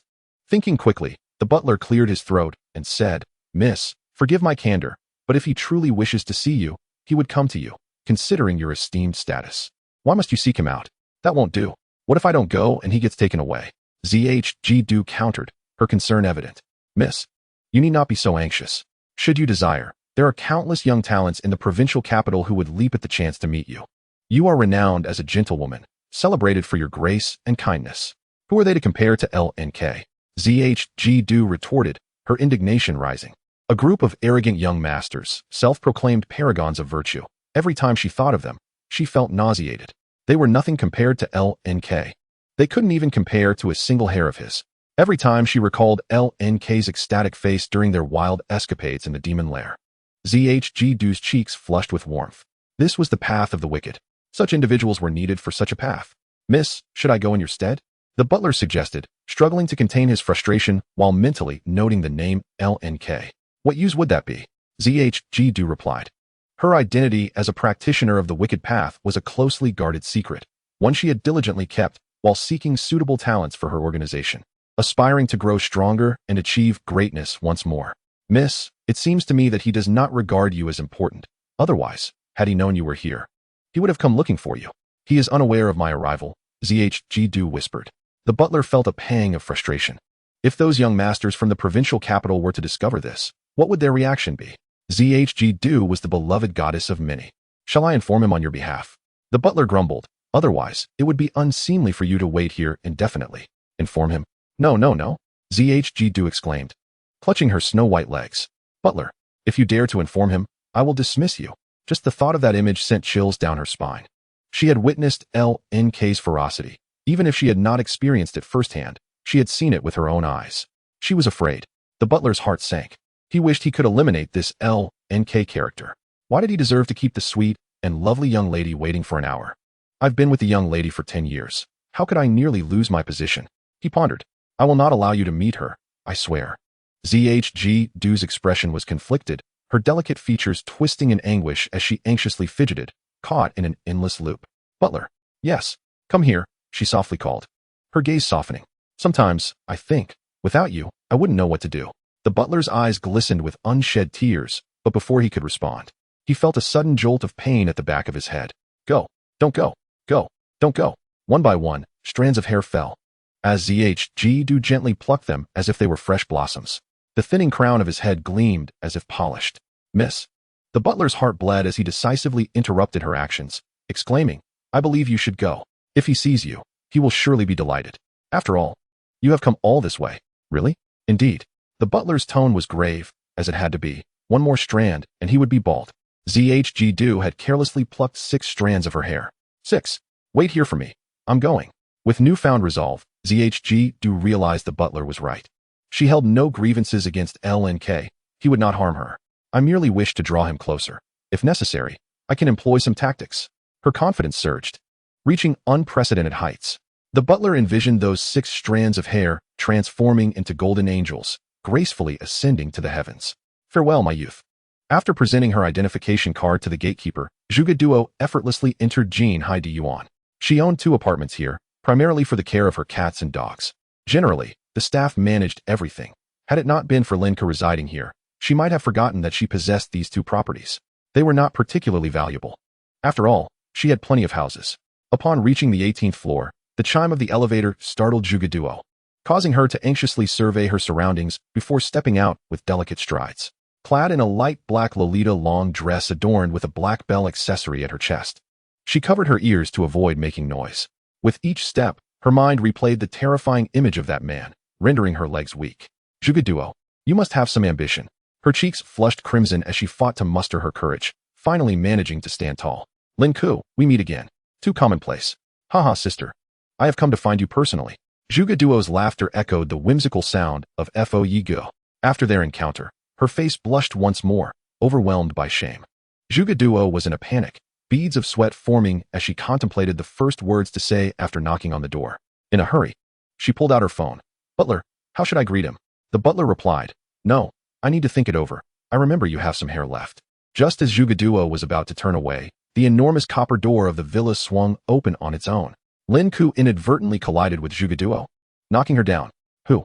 Lin Ke, having trained with Bai Shuang for too long that night, was in an overly excited state and momentarily failed to notice someone at the door. The irony was, this was his own home. Who are you? Zhuge winced from the impact, kneeling on the ground, and in a flustered manner, exclaimed, I was wrong. I was wrong. Don't sleep on me. Chapter 63, The Awakening of the Battle Against the Heavens. Is this person out of their mind? Lin Ke felt rather perplexed, almost mistaking Zhuge for a madwoman. Her sincere words turned her face a shade of apple red as she hurriedly stood up, speaking in a childlike tone. What I meant was, don't touch me. I can stand on my own. If my body gets damaged by your touch, I wouldn't be able to compensate you. Bravo, Zhuge. She internally cheered for herself, her words exuding an impressive bravado, restoring her dignity. Lin Ke stared at Zhuge with an impassive expression, his gaze fixated on her chest. The custom Lolita dress should have enhanced her figure, but the collision had caused the illusion of fullness to dissipate, transforming from a rounded curve into an irregular indentation. Indeed, Lin Ke had never seen such a sunken peak before. It was more akin to a concave hollow. Noticing Lin Ke's gaze, Zhuge placed her hands on her hips and looked down. The sound of her heart shattering echoed within her, and her already flushed face turned dark. Her expression vacant, as if she had lost her soul. Hey, your head is smoking. Lin Ke's words pierced through Zhuge's sense of shame, causing her voice to tremble as she turned around. So embarrassing. Sob, I want to go home. It's all ruined, completely ruined. I practiced so many times. Yet I chose the most disgraceful way to present myself. All I want now is to escape this place and explode the world. Suddenly, a pair of hands landed on her shoulders, prompting Zhuge to lift her legs in a bid to flee. Her pale thighs nearly spun like wheels. Yet she remained rooted to the spot. Then, a warm breath brushed against her earlobe, Lin Ke's voice whispering like a devil. You are Zhuge, aren't you? I'm not. I don't know you. I'm not familiar with you. What Zhuge? I don't know what you're talking about. In her world, only her malfunctioning brain remained, along with a blurred vision clouded by tears. Lin Ke smirked coldly. I didn't expect you to actually come, did you? Farewell to my innocence. Zhuge, overwhelmed by a series of blows and Lin Ke's devilish whispers, trembled and fainted. Fainted? Lin Ke released her, feeling somewhat helpless. Was it possible that he possessed a natural ability to make girls faint? This seemed to be the second time. Lin Ke, what happened? Bai Shuang emerged, puzzled. Who is this? Lin Ke pondered for a moment. Senior, you might not believe it, but she is from the evil path. So it's the evil path.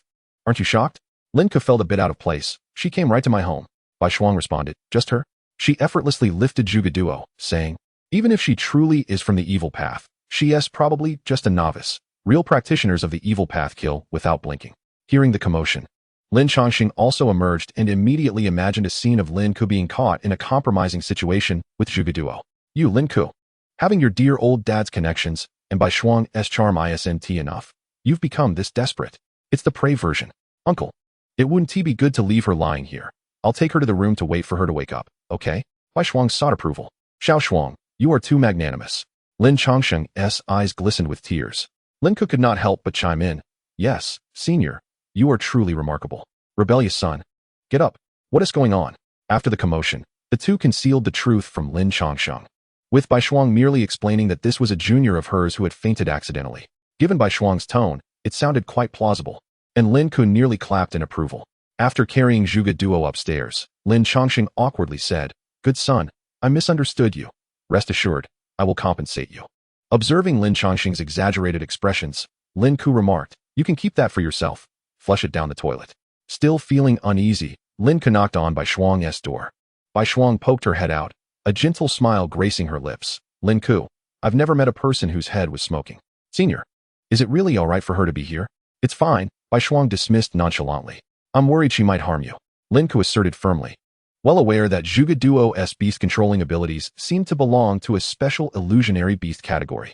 If she were to launch a surprise attack on Bai Shuang, employing those powers, the scene would be too terrifying to contemplate. Illusionary beasts can trap people in tormenting illusions, right? I understand now, Bai Shuang nodded, but then curiously inquired. How did you manage to overcome her back then? Lin Ke replied with conviction, with a will of iron. Bai Shuang blinked, refraining from further questioning. She cannot leave this room. You can focus on your competition. Good luck. With that, Bai Shuang closed the door. Lin Ke was acutely aware of Bai Shuang's formidable strength. Yet the beautiful images that lingered in his mind caused blood to rush to his nose. Damn it. Lin Ke, where is your martial spirit? I shall seek to explore the depths of my heart. After clarifying his resolve, Lin Ke proceeded to the beast-controlling combat room, continuing his journey in the preliminaries. Matching. Opponent, Nanyang Vocational College Beast Control Academy, Qinping. As Lin Ke stepped onto the stage, he noticed his opponent eagerly sizing him up. Meanwhile, the audience count was rapidly increasing, seemingly captivated by his match. As the competition began, Lin Ke dashed forward, yet Qinping was even faster. Bang! The youth's knees crashed heavily to the ground. Dad, I want to learn to become stronger. Please teach me. The audience murmured, how shameless, calling him dad. Where's your youthful bravado? This is excessive. I'd only call him my adoptive father. Damn it. He seized the opportunity before me. Why can't I reach the top? In an instant, Lin Ke lost his fighting spirit. Dad, if you want to teach me, I'll kneel forever. Uffed. His head exploded like a watermelon. Lin Ke withdrew his feet, his expression devoid of emotion as he exited the arena, continuing his matchmaking. Meanwhile, in the training room of the Yunxiang, Jizun Villa in Quanhai, Zhang Tian sat cross-legged, bearing a specially crafted barbell weighing over 1,000 pounds on his shoulders. Sweat cascaded down his chiseled muscles, veins bulging, yet he remained utterly still. He was not one to indulge in pleasure. Rather, he had never wavered in his physical training. For 3 years in high school and 2 years in the academy, he had shunned the company of women, believing they would only hinder his physical growth. Captain, Gao Jong Wong has entered the arena. With a clang and a thud, the barbell and a palm fell to the ground, one of the accompanying students collapsing, blood spewing from his mouth. Gao Jong Wong. Does he even deserve the title of king? Zhang Tian's eyes snapped open like a beast, donning his helmet. The first 10 matchmaking priority mechanism meant my chances of encountering him should be quite high. What I have accomplished is irreversible. Those who overestimate themselves are merely deluded dreamers. Allow me to crush their dreams with my own hands. The first throne is rightfully mine. Chapter 64. The Confrontation of Physical Arts. Lin Ke remained oblivious to the fact that he had become a target. The opponents he matched with seemed to be carved from the same mold. Contestants from lower-tier academies were eager to kneel before him, showering him with terms like foster father, father, uncle, and ancestor. It must be said, the current generation of university students possesses a lamentably poor vocabulary. The female contestants, on the other hand, incessantly cast flirtatious glances at Lin Ke, wishing to envelop him in their softness. Yet, Lin Ke held no interest in such superficial allure, having witnessed far more breathtaking sights. He remained silent, solely focused on obliterating his opponents. Indeed, As one grows stronger, sycophants abound. He effortlessly ascended the rankings, swiftly reaching the provincial leaderboard. Second place. A mere step behind Zhang Tian. Contestants from lower-tier academies had all but vanished. Matching. Opponent. Gao Ruping from the Imperial Beast Academy of the higher-tier academy. Just as Lin Ke was about to make his move, his opponent, with a begrudging expression, declared, "I concede." Concede? Lin Ke thus triumphed without a fight. However, it must be noted that this victory, though unearned, was far more legitimate than any victories claimed by the so-called lower races. He possessed absolute strength, not relying on underhanded tricks. Once again, facing a higher-tier academy.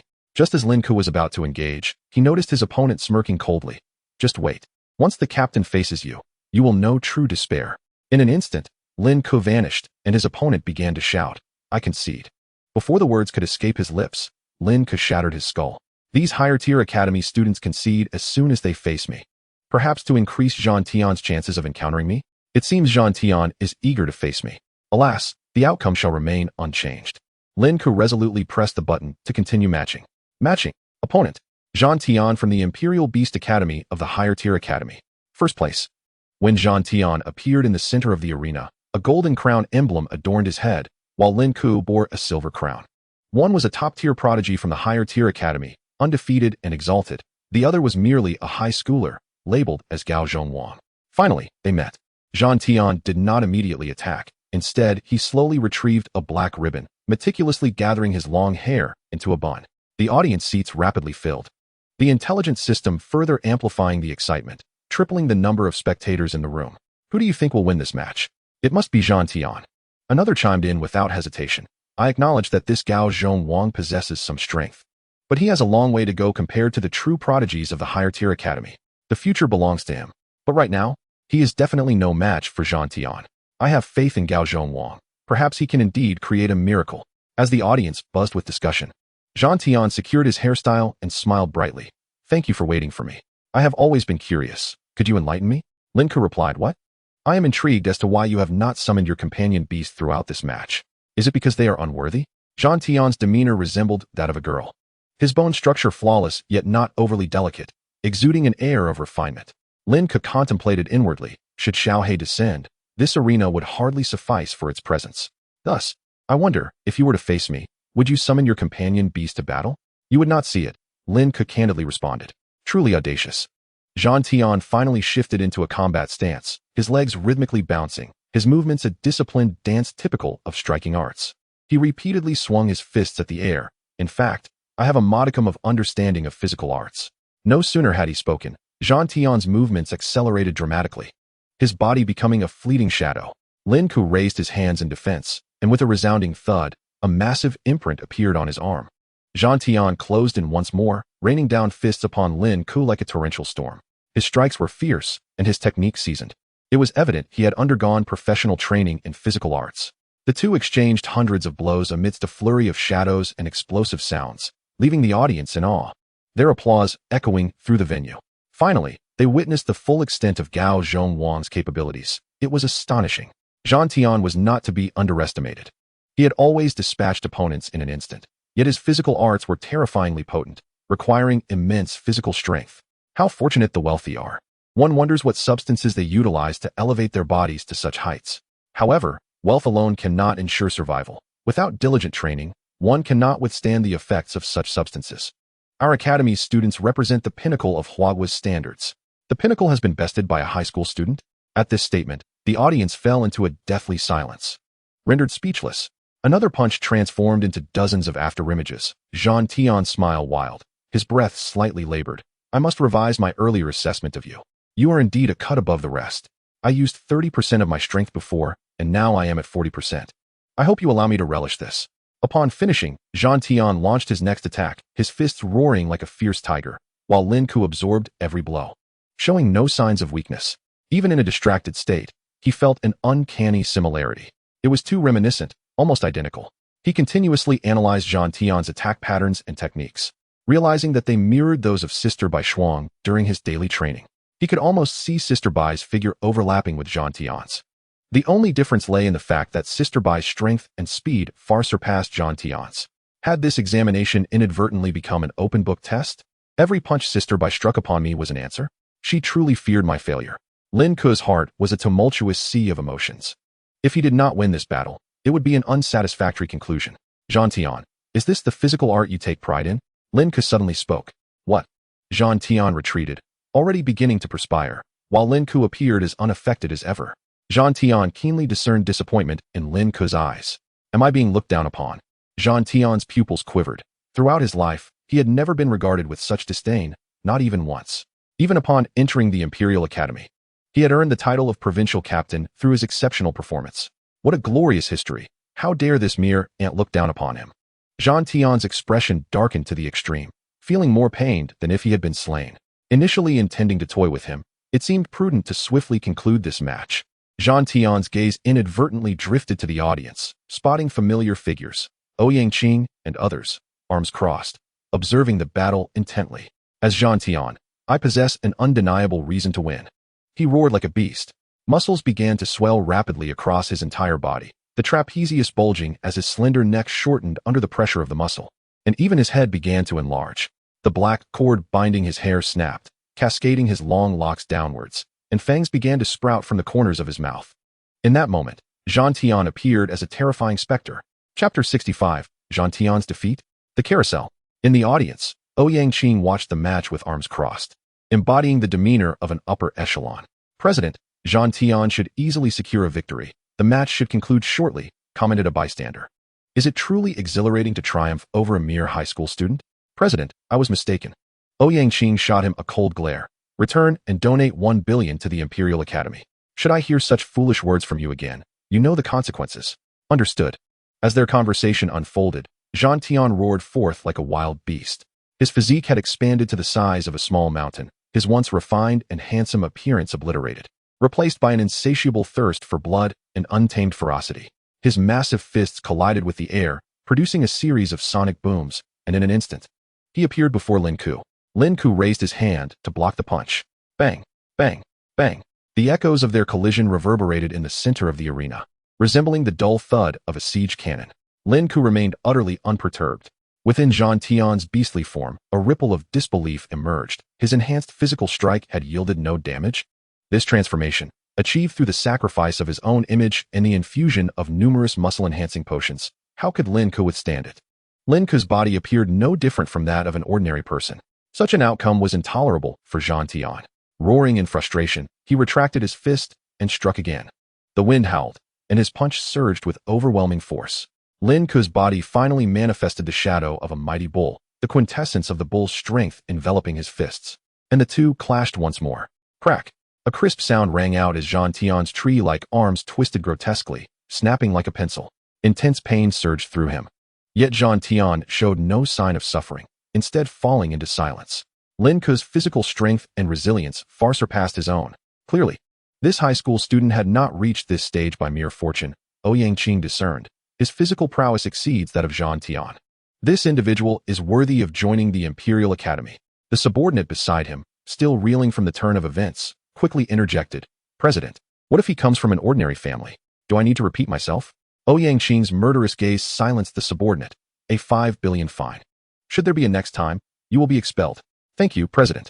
The subordinate sighed in relief, thinking how fortunate it was to serve such a benevolent leader, who merely imposed fines rather than harsher punishments. Ouyang turned his attention back to the arena, stating, a high school student capable of honing such an extraordinary physical form could not possibly arise from a mere family of a billion. Inform everyone to cease the investigation into his identity. I will personally deliver this news at the national competition. I am certain he will be profoundly grateful. Long live the President. Long live the Imperial Academy. Ouyang ceased his speech, and Zhang Tian executed an unexpected maneuver, seizing his injured arm and tearing it off. His teeth ground together, emitting a hissing sound until his severed limb fell to the ground. Taking a deep breath, Zhang Tian declared, I concede. You have the right to be my opponent. Your strength indeed surpasses mine, but when it comes to physicality, I shall not yield to anyone. From the severed wound, flesh and sinew began to regenerate, astonishingly reforming an arm before Lin Ke's eyes. Am I seeing things? Zhang Tian had regrown his severed limb. What terrifying regenerative power was this? This had transcended the understanding of ordinary beings. Zhang Tian bellowed with boisterous laughter, eagerly anticipating shock or fear in Lin Ke's gaze. Yet Lin Ke showed no reaction, not even a flicker of his eyelids. Is this all? Despite Zhang Tian's miraculous regeneration, Lin Ke, being a fellow practitioner of physical cultivation, immediately discerned the truth. Such rebirth came at a cost. Zhang Tian's aura had weakened significantly. The price of healing his body was a substantial drain on his own vitality, evident from the erratic rise and fall of his chest. You have summoned your spirit beast, haven't you? Lin Ke inquired. Indeed, Zhang Tian admitted without reservation. You are the first to compel me to summon my spirit beast. A mark appeared on Zhang Tian's neck, extending down his back, bloodlight shimmering, revealing a six-limbed creature resembling a gecko. Lightning flickered and intertwined around Zhang Tian. He had summoned his spirit beast, the blood gecko. It seemed the match would soon reach its conclusion. Ouyang rose, noticing that his subordinate was utterly captivated. He silently returned to his seat, clearing his throat in irritation. President, how astute. I sense the match may soon grow intensely riveting. Indeed, it is good to know. Ouyang displayed a smile reminiscent of a victorious general. And as the subordinate stood, he too rose. Let us depart. There is no need to witness a match whose outcome is already known. The two vanished from their seats. Besides Zhuge Duo's spirit beast, this was Lin Ke's first encounter with such an unusual spirit beast pattern, all originating from prestigious academies. It appeared that true talent had indeed gravitated towards higher institutions, while those from lesser ones were left to scavenge for scraps. The match concluded. Zhang Tian's body erupted with blood energy, surging like flames, as lightning enveloped him, his speed multiplying exponentially, and in the blink of an eye. His fist descended towards Lin Ke's head. A fierce and cunning punch, accompanied by bolts of lightning, ignited a flurry of crimson light. Lin Ke retaliated in kind, and the two exchanged blows. At the moment of contact, Zhang Tian's fist twisted once more, yet he relentlessly pressed forward, swinging his fist. With my healing power, mere fractures are of no consequence. Is that so? Lin Ke decisively unleashed a whip-like kick aimed at Zhang Tian's knee, his speed akin to a bullet. Zhang Tian's knee buckled and tore, and he groaned. It's just a broken leg. Bang! Lin Ke followed up with a punch, channeling the full force of the bull's strength. A cannon-like strike that pierced through Zhang Tian's heart. Humph, merely a heart wound. Zhang Tian's mouth filled with blood, his eyes growing increasingly unfocused. Quick, too fast. I can't even see Lin Ke's attacks, let alone defend against them. The fatal blow to his heart caused Zhang Tian to expel copious amounts of blood, convulsing upon the cerebral device. The virtual network of the provincial competition replicated 90 of pain sensation. The moments following the shattering of his heart would not elicit immediate pain, as his brain had yet to register the injury, let alone his muscle memory. However, 30 seconds later, Zhang Tian's body erupted with excruciating agony, and visions of a near-death carousel began to materialize in his mind. Zhang Tian, you're so handsome. Will you be my boyfriend? Huh, I am pure. Women only hinder my cultivation. Be gone. I have always been first in everything, even the speed at which I wield a blade. I shall forever be first. Zhang Tian, you disappoint me greatly. You have already spent 100 billion this semester. How can you expect me to sustain such expenditures? Next semester, you must spend over 500 billion. With tears in his eyes, Zhang Tian replied, Forgive me, father, I am unfilial. I will strive to spend more and not let you down. That is my good son. Now, take another injection. I do not wish to lose. I am first. Zhang Tian's pupils quaked as the carousel of visions faded.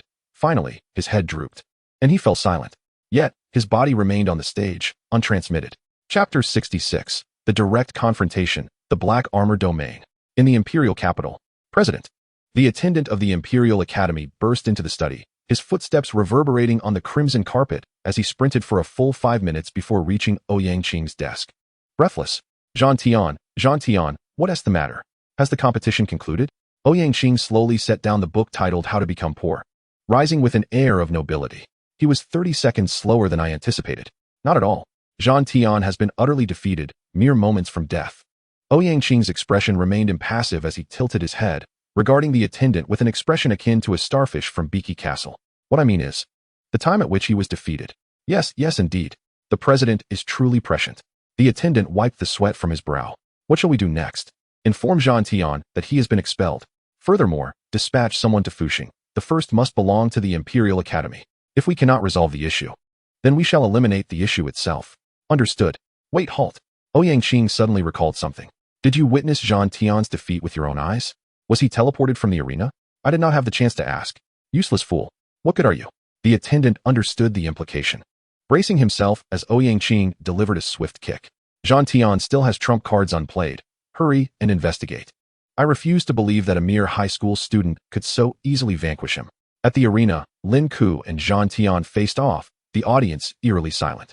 Zhang Tian, though devoid of vital signs, had not been teleported from the stage. He knelt on the ground, blood pouring from his chest. Is this it? Zhang Tian should be dead. Fool, lower your voice. If Lord Zhou hears you, it will not end well. He is rather petty. Lin Ke remained at a distance from Zhang Tian, ever mindful that Zhang Tian possessed dual companion beasts. Currently, only the Bloodwall Lizard's tattoo had manifested. One beast remained hidden. Thus, this peculiar phenomenon could very well be the work of the second companion beast, and approaching Zhang Tian now would likely lead to a trap. Suddenly, Zhang Tian's head emitted cracking sounds, reminiscent of an antiquated machine grinding. His legs twisted at grotesque angles as he stood, resembling a zombie risen from the depths of hell. Look, Zhang Tian is not dead. The audience erupted in excitement, fixating on Zhang Tian. Golden Tiger Force. Lin Ke's hands transformed into claws, tearing through the air as the Golden Tiger Force unleashed invisible blades of energy. He would not grant Zhang Tian the opportunity to react. The unseen blades sliced through Zhang Tian's legs, severing them as he collapsed once more to the ground. Almost instantaneously, Zhang Tian's severed legs began to coalesce at an astonishing speed, the wound at his heart rapidly healing, his injuries mending within mere seconds. His long black hair seemed to drain of color, transforming from black to white, just as Zhang Tian rose from the ground. The energy blades from the Golden Tiger Force surged toward him. He transformed, becoming an afterimage, evading Lin Ke's pursuit. His speed has increased tenfold. Lin Ke's gaze fell upon a vacant space, and in the next moment, Zhang Tian materialized there, his hair now silver white, his exaggerated muscles having vanished.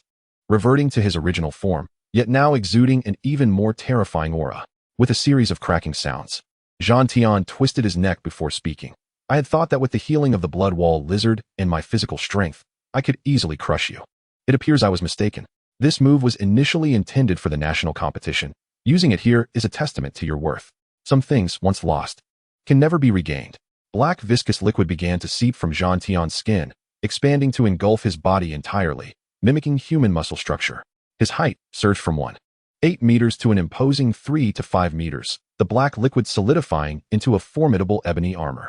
His slender arms elongated into 2 black blades, and his legs followed suit, piercing into the arena floor. Zhang Tian's form had transformed completely, resembling an alien creature from beyond the stars. This is my second companion beast, the black-winged mantis. Its genes have fused with mine, achieving a compatibility of 97%.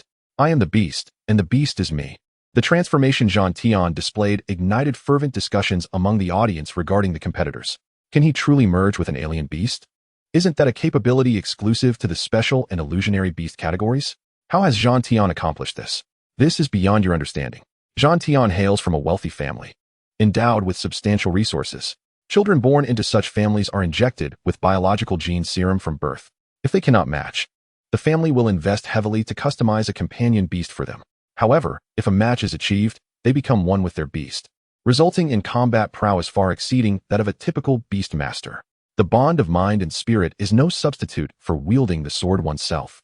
Gene modification and fusion represent true survival of the fittest. This surpasses my understanding of beastmasters, exclaimed a commoner beastmaster, tears welling in his eyes as if the world had collapsed around him. The physical advantages I toiled to develop have been effortlessly surpassed by them through genetic manipulation. This world is so unjust. Many in the audience felt pity for Lin Ke. Given his strength, he had once stood a chance at claiming first place.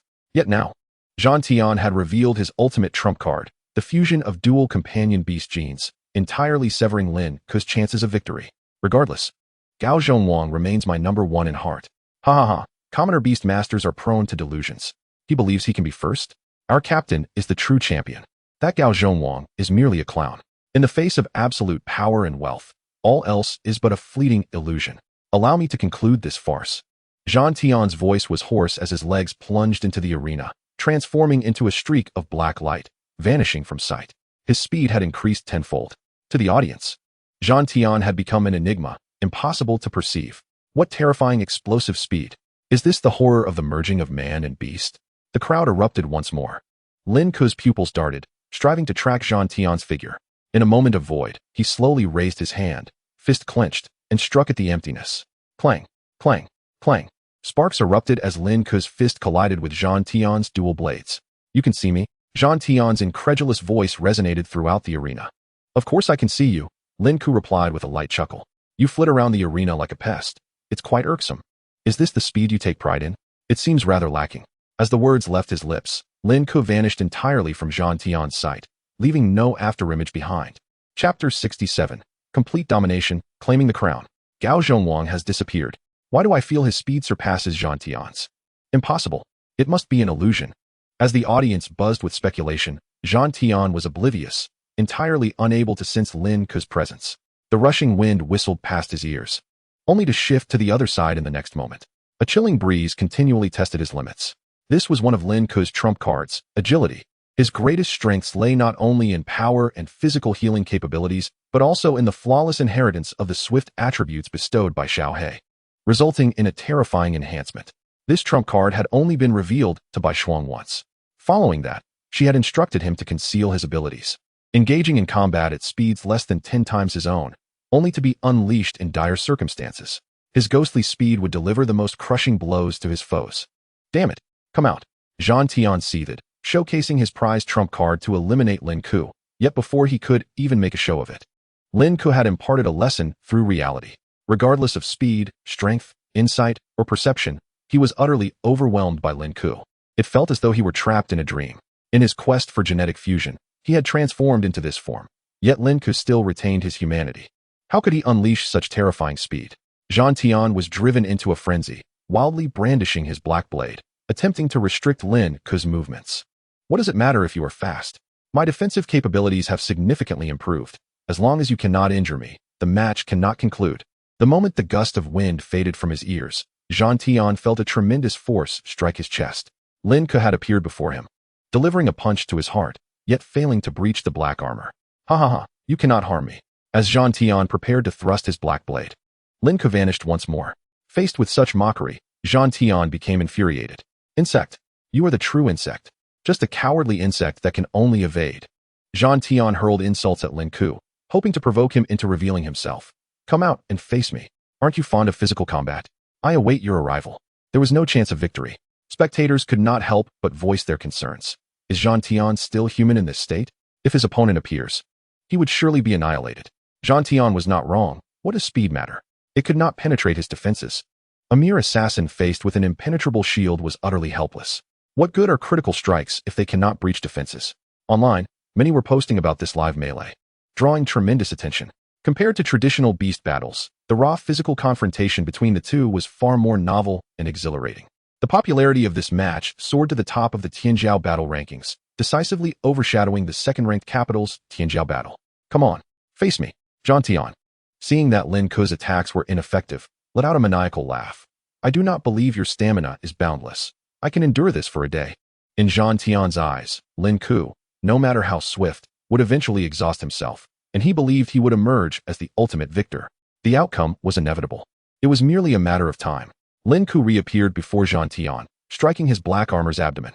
This time, Zhang Tian swiftly chose to block all of Lin Ke's retreat routes, while the black blade slashed from behind. Ha ha ha, I've got you now. Let's see how you escape this time. Who said I would flee? Lin Ke disregarded the lethal blades encircling him from behind, launching a furious assault on Zhang Tian's chest. Each punch resonated like a drum, his fists moving at lightning speed, completely ignoring the blades from Zhang Tian. With a piercing sound, the black blade pierced Lin Ke's body, entering from his back. It is over. Zhang Tian let out a roar of relief, expecting a swift victory, but was instead met with a protracted struggle that forced him to unveil all his hidden cards. I am the champion. Zhang Tian's laughter echoed. Yet he awaited the notification of victory in vain. Pound, pound, pound. Despite his grievous injuries, Lin Ke's speed remained unyielded, and he continued to attack, his strength growing with each strike. Impossible. Why are you not dead? Though the battle was virtual, the damage inflicted could evoke 90 of real pain. And the injuries Lin Ke had sustained prodded Zhang Tian's nerves. He could not fathom how Lin Ke could endure such excruciating pain. Let us see how long you can hold on. Zhang Tian relentlessly thrust his blade into Lin Ke's body, blood flowing profusely. Even as Lin Ke became drenched in crimson, his fist showed no sign of slowing. Pound, pound, pound. Each strike grew heavier, causing Zhang Tian to panic. The incessant damage and pain transmitted from his armor indicated that this exceptional alloy was on the verge of collapse. Why? Why? Zhang Tian removed his black armor mask, redistributing its weight from his head to his heart. This was a desperate measure, if he did not act. The armor over his heart would shatter in 10 seconds. I must end this battle within 10 seconds. Zhang Tian was driven to madness. His dual blades stabbing into Lin Ke's body, determined to obliterate him. Yet no matter how he ravaged Lin Ke's flesh, he could not disrupt Lin Ke's rhythm of attack. Only 5 seconds remained. Die. Zhang Tian's eyes turned blood red as he aimed his blade at Lin Ke's neck. With your head severed. I refuse to believe you will survive. The chilling black blade descended toward Lin Ke's neck. Lin Ke did not flinch. His gaze remained fixed on the ever-collapsing armor over Zhang Tian's chest. In that moment, it felt as though the apocalypse could not distract him. Shatter. Mere centimeters from Lin Ke's neck, his punch finally breached the black armor. The energy of the golden tiger surged through his fist, flooding into Zhang Tian's exposed skin. It coursed from his heart throughout Zhang Tian's entire being. Roar. The tiger's roar reverberated through the arena. Zhang Tian's body was instantly assaulted by the energy of the golden tiger, a force his flesh could not withstand as it wreaked havoc within him. His armor crumbled, scattering to the ground as thick blood streamed from his mouth, eyes, and ears. He stared wide-eyed, attempting to speak, but all strength had abandoned him. When the emblem of victory appeared, Lin Ke, battered and bloodied, raised his arm and let out a primal roar. I have won. Zhang Tian's form vanished from the arena, leaving the audience in stunned silence for several seconds before erupting into thunderous applause. Chapter 68. The evil path is indeed righteous. Gao Jong Wong. Gao Jong Wong. Gao Jong Wong. The top-ranking institution in Fuxing has been dethroned. What a disgrace. I must witness Gao Jong Wong's match in person at the national competition. He is truly my idol. How terrifying will he be once he enters a higher institution? This is the most exciting and thrilling match I have ever witnessed. Less than 10 minutes after the match concluded, the top 10 trending topics on the forum were dominated by Lin Ke's battle, with discussions revolving around the match's events and speculations about Lin Ke's identity. Some speculated that the name of Quan Hai High School might merely be a gimmick, and Lin Ke could very well be a prodigy from a prestigious institution. Otherwise, how could he possess such overwhelming dominance? Others conjectured that Lin Ke might not even be human, perhaps originating from a demon lair. They had never seen such a formidable high school student, far surpassing their understanding. Regardless of the outcome, Lin Ke had garnered immense attention from this battle. Removing his helmet, Lin Ke remained remarkably composed. It was a pity that Zhang Tian was too weak to fully activate his healing mechanism. Lin Ke felt a tinge of disappointment. During his battle with Zhang Tian, he sensed a strange energy constantly guiding him, a wondrous sensation that seemed to emanate from the holy dragon of light. He had experienced a similar feeling during his encounter with the flying centipede, but at that time, his perception was not strong enough to discern further details. It seems that in order to establish a connection with the holy dragon of light, more attempts are necessary. In this battle with Zhang Tian, Lin Ke had utilized approximately 70% of his strength, neither his agility nor power fully unleashed. He had initially sought an opportunity for discovery during the fight, but regrettably, Zhang Tian could not match his pace. It appears that the truly formidable prodigies can only be encountered at the national competition. After a brief reflection, Lin Ke exited the battle room. He had not forgotten that an evil entity still resided at home. Lin Ke, you're back? Bai Shuang emerged from her room just in time. How did the match go? I came in first. Expressed his gratitude, saying, Senior, thank you for assisting me with the open book exam. Even though it is an open book test, it is still the result of your own hard work. Bai Shuang smiled gently. In the future national competition, the venue will no longer be a virtual battle room. You will compete in front of all the exceptional talents. Are you nervous? I am quite looking forward to it. Lin Ke was not only excited about the upcoming competition, but also about the rare holiday ahead. He would have at least a month to freely allocate his time, allowing him to fully immerse himself in his training in the Heihai. I can hardly imagine how strong I can become. By the way, Senior, has Zhuge Duo awakened? She has, but I knocked her out again, Bai Shuang replied casually. I specifically waited for your competition to finish before allowing her to wake up, so as not to distract you. Lin Ke pondered for a moment and asked, what will we do with her next? The Xie Dao should be quite dangerous, right? Lin Ke harbored a sense of vigilance towards the Xie Dao. We can handle it ourselves. Bai Shuang, clearly experienced in dealing with such matters, spoke with ease. Don't worry. I guarantee she won't harbor any wicked thoughts when she faces you again. No need to report to the authorities. They can't manage the Xie Dao. After all, the Xie Dao, despite everything, is comprised of beast masters, especially students from the imperial capital's Divine Beast Academy, who are regarded as top-tier talents and will be protected. Upon hearing this, Lin Ke fell into complete silence. It seemed the Xie Dao was not universally condemned. On the contrary, because they were geniuses, they enjoyed the privilege of protection. Did this imply that even if the Xie Dao committed some outrageous acts, they would not be punished? As Bai Shuang mentioned, despite their cruel methods, their ultimate goal was to eradicate the demon lairs, which was a righteous direction. Some high-ranking beastmasters even supported the actions of a few Xiedao, acknowledging that sacrifices were necessary in the battle against the demon lairs. After all, no war is without bloodshed. Naturally, this did not include those Xiedao with twisted psychologies. Senior, you seem to understand the Xiedao quite well. It's not bad. Bai Shuang did not elaborate further, but instead asked, do you wish to speak with her? Lin Ke fell silent, unable to believe how miserable Zhuge Duo must be in his mind. At least she would not dare to employ her proud illusion techniques against him. Since she was brought before him, he might as well engage in conversation. That's what I was thinking too. Bai Shuang led Lin Ke into the room. This room had been uninhabited before Bai Shuang's arrival, and she had tidied it up very neatly. Lin Ke could smell a faint fragrance in the air, not the scent of shower gel, but more akin to the natural fragrance that Bai Shuang exuded. Wake up. Bai Shuang gently patted Zhuge Duo's cheek. Zhuge Duo's cheeks flushed, and she murmured softly, seemingly trapped in a nightmare. Indeed, Lin Ke was present in her dreams, haunting her like a nightmare. Hearing the unbearable sounds. Lin Ke raised his hand in self-defense. Senior, I didn't do anything. I wasn't talking about you. Bai Shuang shot him a glance and gently pinched Zhuge Duo's philtrum.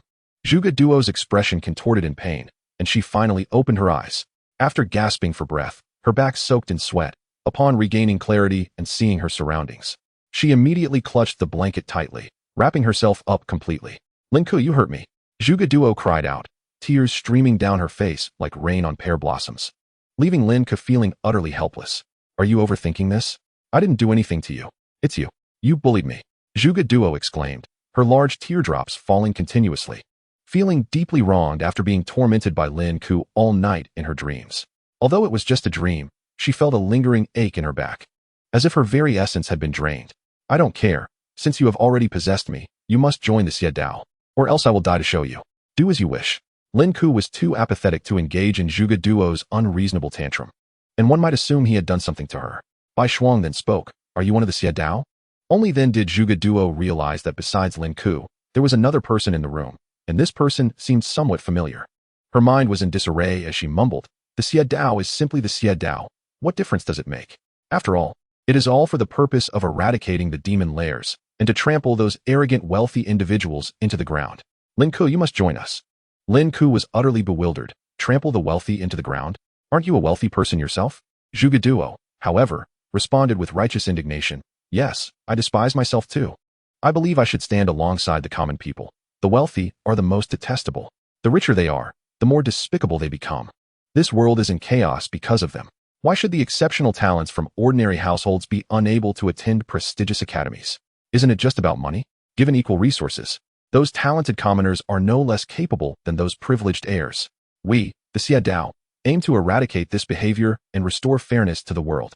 Lin Ke silently regarded Bai Shuang. This Xiedao, is it truly so righteous? If this is what the Xiedao stands for, then it doesn't sound so bad. Lin Ke felt an underlying complexity. I detest being a wealthy person, Zhuge Duo asserted earnestly. But I do not bully men or women like those who consider themselves to be of a higher class.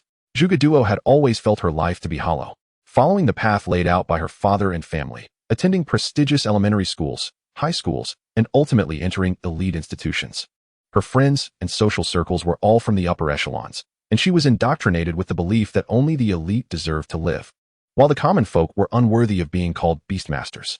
They had a more derogatory term for them, cattle and horses. Zhuge Duo initially shared this sentiment, believing it impossible to remain innocent within the dive vat. The turning point came when she encountered a self-proclaimed member of the Xiedao, who hailed from the common class. Initially, Zhuge Duo was very resistant and even repulsed. She viewed the common folk as dirty, unworthy, and even foolish. Yet, driven by curiosity, she engaged in discussions with this so-called common Xiedao online for several years. Her worldview gradually began to shift. Zhuge Duo questioned whether this common Xiedao was misleading her, as it contradicted everything she had been taught since childhood. One day, she left the Zhuge family, departing from the familiar imperial capital to a relatively ordinary city and an average high school. The students there dreamed of becoming beastmasters, yearning to fight for humanity. The innocence and kindness on their faces were anything but an act. Zhuge Duo was devastated as her worldview collapsed. She, who had once been high and mighty, found herself descending into the mundane world, only to discover that the dirty and ugly reality painted by the upper class seemed to hold more warmth and humanity. Thus, she resolutely joined the Xiedao, Even though she had never met any members of the organization in reality, they were always recruiting.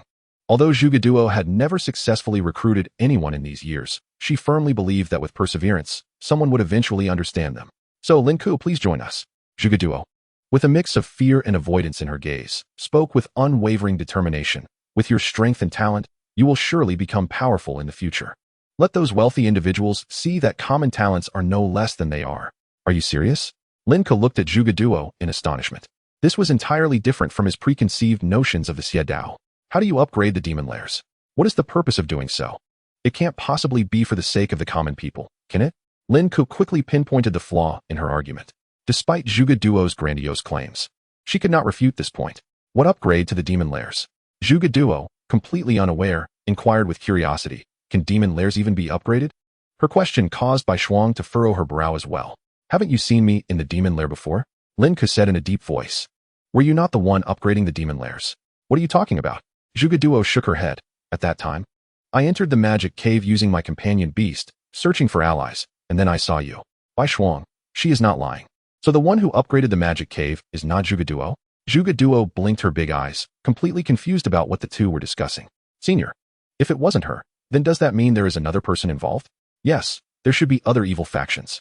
Lin Ke curiously inquired. Is the evil faction not an organization? Of course not. Bai Shuang explained with a smile. I want to become part of the evil faction. I bring you along, and we can resist the upper echelons of society, which can also be called an evil faction. The true evil faction has several important branches. Zhuge Duo should belong to the civilian faction, which is the least lethal type. The truly terrifying faction is composed of a group of lunatics, called the Judgment. Judgment? This is the first time Lin Ke has heard the name of the evil faction. It doesn't sound much like an evil faction, does it? Bai Shuang patiently replied. Do I look like a bad person? Lin Ke felt there was some truth to it. Judging an organization by its name is the most ignorant behavior. Judgment. The future of the world is determined by judgment. Lives are determined by judgment. Justice is determined by judgment. All things judged. Such a domineering doctrine. Lin Ke couldn't help but wonder why his senior knew so much. You must not ignore me. Zhuge Duo exclaimed anxiously. Lin Ke, if you don't give me a clear answer today, I'll die in your house. That's easy. Lin Ke's eyes glinted coldly as he grabbed Zhuge Duo by the collar like lifting a small chick, approached the window, and was about to throw her out. The 18th floor is high enough for you to be reborn. In your next life, you can be an ordinary citizen. No need to thank me. You. Zhuge Duo rolled her eyes and fainted again, her mind filled with Lin Ke's wicked smile. Lin Ke, don't scare her. Bai Shuang gently placed Zhuge Duo back on the bed and remarked, if the world were filled with such wealthy children, perhaps the judgment wouldn't even exist. Through this battle of the elites, Lin Ke also perceptively felt the abundant malice the elites from higher academies had towards those from lower academies. They prided themselves on being superior, completely disregarding the civilian beast masters. Not to mention the higher academies, even in an ordinary class at Quanhai Yizhong. Lu Chang already displayed this kind of demeanor, let alone others. Senior, how long should we keep her? I'll handle her tomorrow. Bai Shuang took the initiative to say, all right. You've worked hard in the provincial competition. You should rest early. I'm not tired. After chatting a bit more with Bai Shuang, Lin Ke returned to the operation room alone. The time was precisely midnight. Lin Ke dialed Xian Xinghe's number. Are you still human? On the other end, Xian Xinghe, half asleep, asked, training now? Is that a problem? Should I change my mentor? I'll be there soon. After hanging up, Lin Ke began to meditate in a cross-legged position, planning to challenge the 6th level of Man Nyo Jin. Through this practical combat, Lin Ke gained new insights into his martial arts. Once he surpasses the 6th level of Man Nyo Jin, he could potentially attain a strength of 10,000 pounds, which for him is merely the beginning. He has already begun to envision his training plan for the coming months. He intends to continue refining his physical arts, Man Nyo Jin, Chi arts, and Jin Hu Jin until he reaches a bottleneck, and then enter the Heihai for closed-door training. This time, he aims to remove the juvenile label of the Yu and Ming Long as much as possible. This is the most crucial improvement, if possible. He also wants to seek out the remnants of the Qi Kong, Xian Wu's soul. After formulating his training plan, Lin Ke proceeded methodically. Chapter 70. Is your knee strong? Man Nyo Jin, 6th level. The following morning, Xian Xinghe, fully awake after a night of training, found that Lin Ke had successfully entered the 6th level of Man Nyo Jin after a night of battles and insights. What a monster! Xian Xinghe had spent decades to barely reach that realm, while Lin Ke had achieved it successfully. He felt nothing but admiration, devoid of jealousy. Lin Ke's high-intensity training method was simply beyond his imitation. Whether in reality or virtually, he was too relentless with himself. Xian Xinghe had once thought that had he trained like Lin Ke back in the day, he might have ended up in a wheelchair much earlier. Lin Ke's training methods were simply not something ordinary people could emulate. He worried that Lin Ke might develop hidden ailments. Mentor, what are the requirements for the 7th level of Man Yo Jin? This cannot be rushed. Xian Xing earnestly advised. It is rare for you to reach the 6th level at your age. I recommend you wait until your physical strength reaches around 7,000 pounds before attempting to cultivate. This way, paired with the 7th level of Man Yo Jin, you may have a chance to reach 10,000 pounds. Xian Xinghe pondered. By then, I want to have much to teach you. Xian Xinghe had once been ambitious in attempting to reach the 8th level, but failed and was left with a lifelong disability. He later concluded that it was not that Man Yo Jin was ineffective, but rather that the human body could not withstand such strain. After the 7th level, you can try cultivating other techniques. I will consider it. Lin Ke was acutely aware that his physique was unlike that of ordinary people. He would eventually reach the 8th and 9th levels. Then I'll head back. After Xian Xinghe left with a complex mood, Lin Ke took a shower and went downstairs, only to find Lin Chongxing and Bai Shuang watching television, with Zhuge Duo in between. This household always seemed to have someone mysteriously appearing. Lin Ke had long grown accustomed to it. The old master Zhang was actually murdered, and it happened in his own study. This is big news. Lin Chongxing couldn't help but exclaim. Being wealthy is quite dangerous these days. The Zhang family?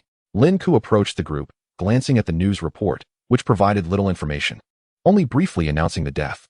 This was one of the few families Lin Ke had harbored murderous intent towards. Now they had inexplicably perished? Have the culprits been caught? Lin Ke inquired curiously. I heard they are still investigating.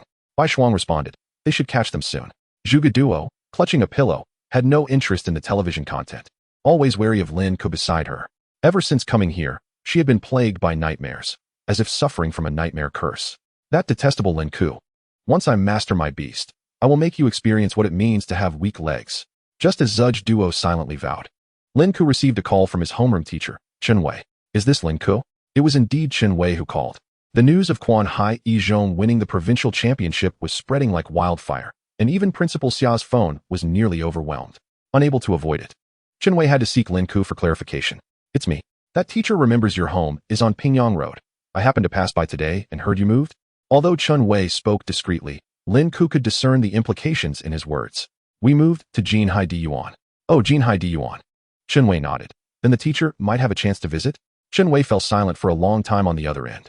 In his memory, Lin Ke had always been from an ordinary family, outstanding in both academics and character. His humble background was the reason he was in an ordinary class. Or else he would have been in the elite class long ago. Jinhai Diyuan was the pinnacle of high-end apartments in Quanhai, priced in the hundreds of millions. Chen Wei initially thought he had heard wrong. Is it Jin C. Emperor Garden? Yes, that's it. Lin Ke smiled.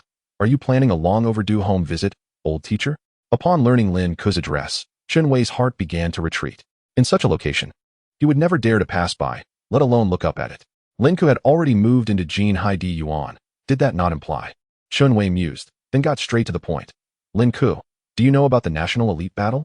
Yes, I participated as well. What was your ranking? In the provincial competition, currently first place, I believe. At the moment the news reached him, Chen Wei felt as if he had been electrified, nearly collapsing to the ground. The first place. Indeed, it was Lin Ke. Chen Wei, suppressing his excitement, intended to offer his congratulations but struggled to articulate his thoughts, hastily exclaiming, That's wonderful, truly wonderful. Keep it up, Lin Ke. I look forward to seeing you shine in the national competition. I will be there with the principal to cheer you on. I am proud of you. After hastily hanging up the phone, Chen Wei experienced a whirlwind of emotions, transitioning from complexity to a sweetness akin to honey within mere seconds. Perhaps this is the essence of educating and nurturing. As his student flourishes, he too shares in the glory. Who says a regular class cannot produce a dragon? My class, Chen Wei's class, has indeed produced a dragon. Who claims that Quanhai Yizhong is merely a coastal small town, destined to be cannon fodder? Our school has birthed a true dragon. Principal Xia paced excitedly in his office. Upon receiving the news from Chen Wei, he immediately straightened his back.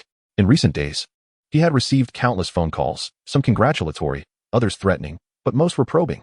Vice principals from the magical city and the imperial capital, as well as various prestigious institutions, personally called to request talent, their demeanor akin to that of a long-lost father. Now, with his head held high, Principal Xia yearned to shout. Who else is there? Principal, should we keep this news about Lin Ke confidential? Of course, Principal Xia replied, returning to his chair. After a moment of contemplation, he continued, While Lin Ke's excellence is certainly related to our school's cultivation, we must not interfere with his choices. Whether he opts for a prestigious university or the military, we must respect and fully support him. As for the pressure from those esteemed institutions, to hell with it. Principal Xia retrieved his phone and dialed out. Old Lu. It's Xiao Xia. It's been a while since I sought your wisdom at Quanhai University. I wonder if you are available today? The voice on the other end was extremely authoritative, as if nothing could sway his demeanor. Xiao Xia, your Quanhai Yizhong has been quite lively lately. What? Planning to divert the floodwaters? Old Lu, how can you say that? I am merely seeking your guidance. I feel overwhelmed by the pressure. Principal Lu took a long time to respond. Is your knee strong? Knee? What does this mean? Principal Xia momentarily failed to grasp the meaning and curiously asked, Old Lu, are you suggesting I stand tall and not fear power, regardless of the pressure, wielding my sword to the heavens while preserving my integrity? I mean, if kneeling is necessary. Then kneel. Principal Lu clarified, I am not referring to those prestigious institutions, but to our own Provincial Education Bureau, which is the guardian of our local colleges. Don't forget, the director also hails from a mid-tier institution and understands the hardships faced by grassroots educators like us. Principal Xia quickly grasped. You mean I should go to the director and lament? Old Lu, wouldn't that be a bit unbecoming? Humph. Preserving minor principles while sacrificing greater righteousness. Principal Lu's voice was commanding, like a sovereign questioning. Xiao Xia, do you think everyone is worthy of my kneeling? The call ended abruptly. Principal Xia felt thunderstruck. Unable to calm down for a long while. Principal Lu Pengfei of Quanhai College was a legend in the educational realm of Fu Province. Years ago, when national prestigious institutions vied for the top prodigy Bai Shuang, it was Lu Pengfei who managed to retain her. Bai Shuang was the one and only prodigy to join the ranks of Quanhai College as a leading figure. Since then, Lu Pengfei had shot to fame, becoming the white moonlight in the hearts of all college presidents in Quanhai. I have realized. Principal Xia exclaimed excitedly, damn it. If those prestigious institutions dare to threaten me again, I will show them my prowess. No sooner had he finished speaking than the phone rang. Is this Xia Dezuzu? I am the president of the Imperial Capital Divine Beast Academy, Xinyuan Wudi. In the past, Principal Xia would have been terrified, but now he was not the same man. Oh, it is President Xinyuan. What brings you here? Knowing full well, he asked, I need the identity information of that prodigy from your school. With his strength, joining our Imperial Capital Divine Beast Academy would be more than sufficient. Do you understand? Not quite. Principal Xia replied with a smile. The children should have the right to choose which school they wish to attend. Although I am the principal, I cannot intervene excessively. What do you think, President Xinyuan? Do you know what you're saying? Xinyuan Wudi's patience began to wear thin. Are you implying that I should personally come to request him? Suit yourself. Principal Xia sneered and hung up the phone first. Chunwei, how did I perform just now? Principal Xia confidently inquired. Principal, have you been diagnosed with a terminal illness? Chunwei's back was drenched in sweat. After all, that was the president of the Imperial Capital Divine Beast Academy, a legendary beast master. Old Lu was right. How dare the mere Imperial Capital Divine Beast Academy bully us? I must pay a visit to the Education Bureau. At Jinhai Di Yuan, Lin Ke's home, Bai Shuang brought Lin Ke to the training room. While Zhuge Duo secretly observed from the doorway, Lin Ke, do you truly wish to hasten your mastery of killing intent? Yes, Lin Ke responded, inquiring, Senior, at my current combat capability, what rank could I potentially achieve at the national competition?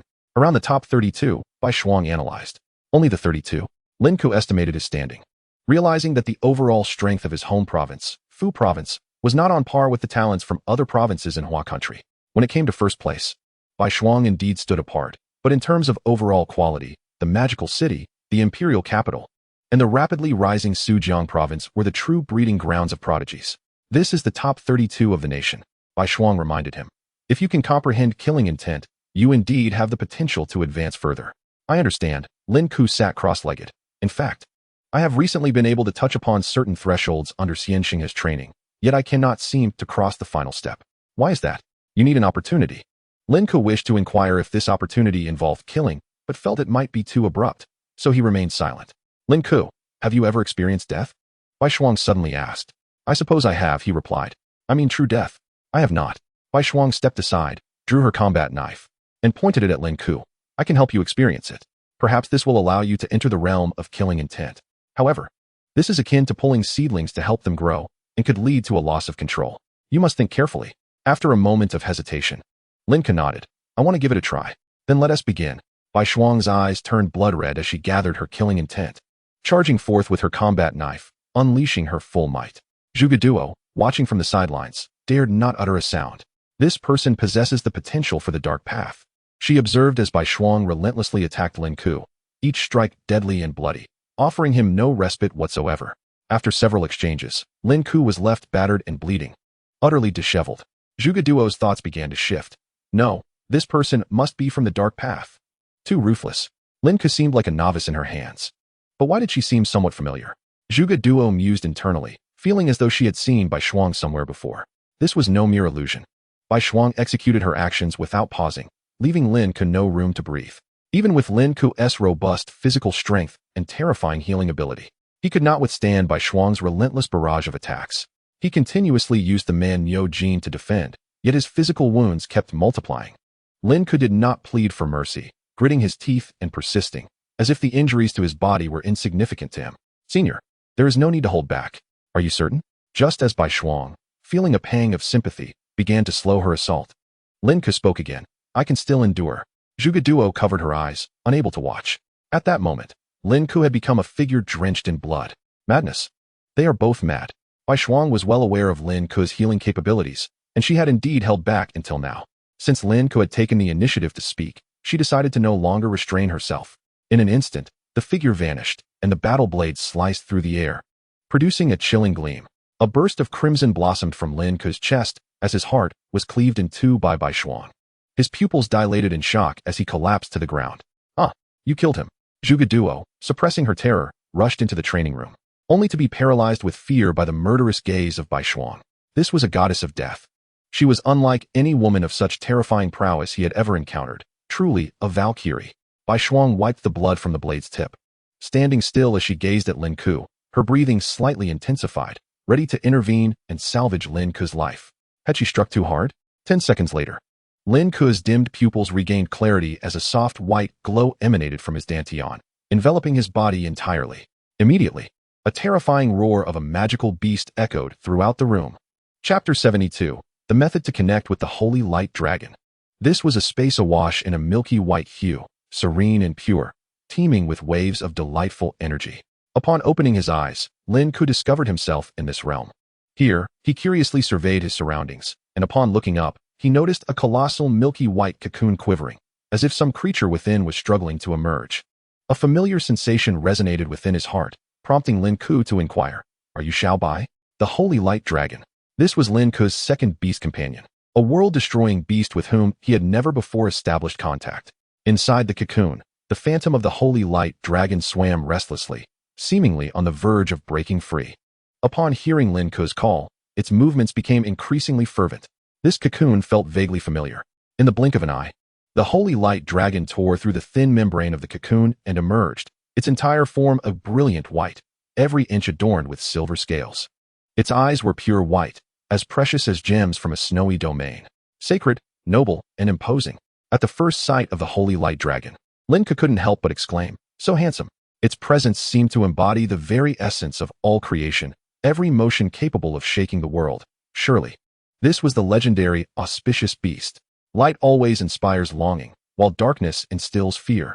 As Lin Ke witnessed the true form of the Holy Light Dragon, his soul felt as though it had solidified. Awo! The Holy Light Dragon emitted a dragon's roar, soaring around the milky white space before landing before Lin Ke.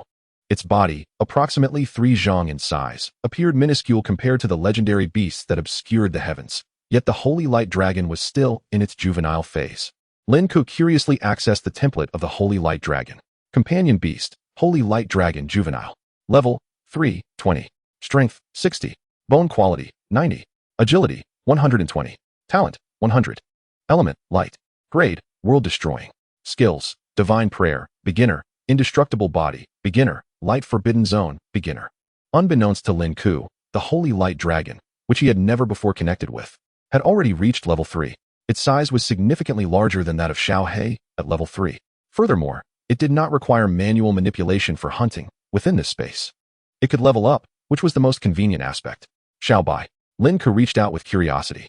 The milky white eyes of the Holy Light Dragon sparkled with affection as it lowered its head, rubbing against Lin Ke's hand in an expression of goodwill. Indeed, it was his companion beast. Lin Ke was filled with exhilaration. Through this battle, he had essentially grasped that to enter Xiao Bai's space, one must experience a near-death sensation.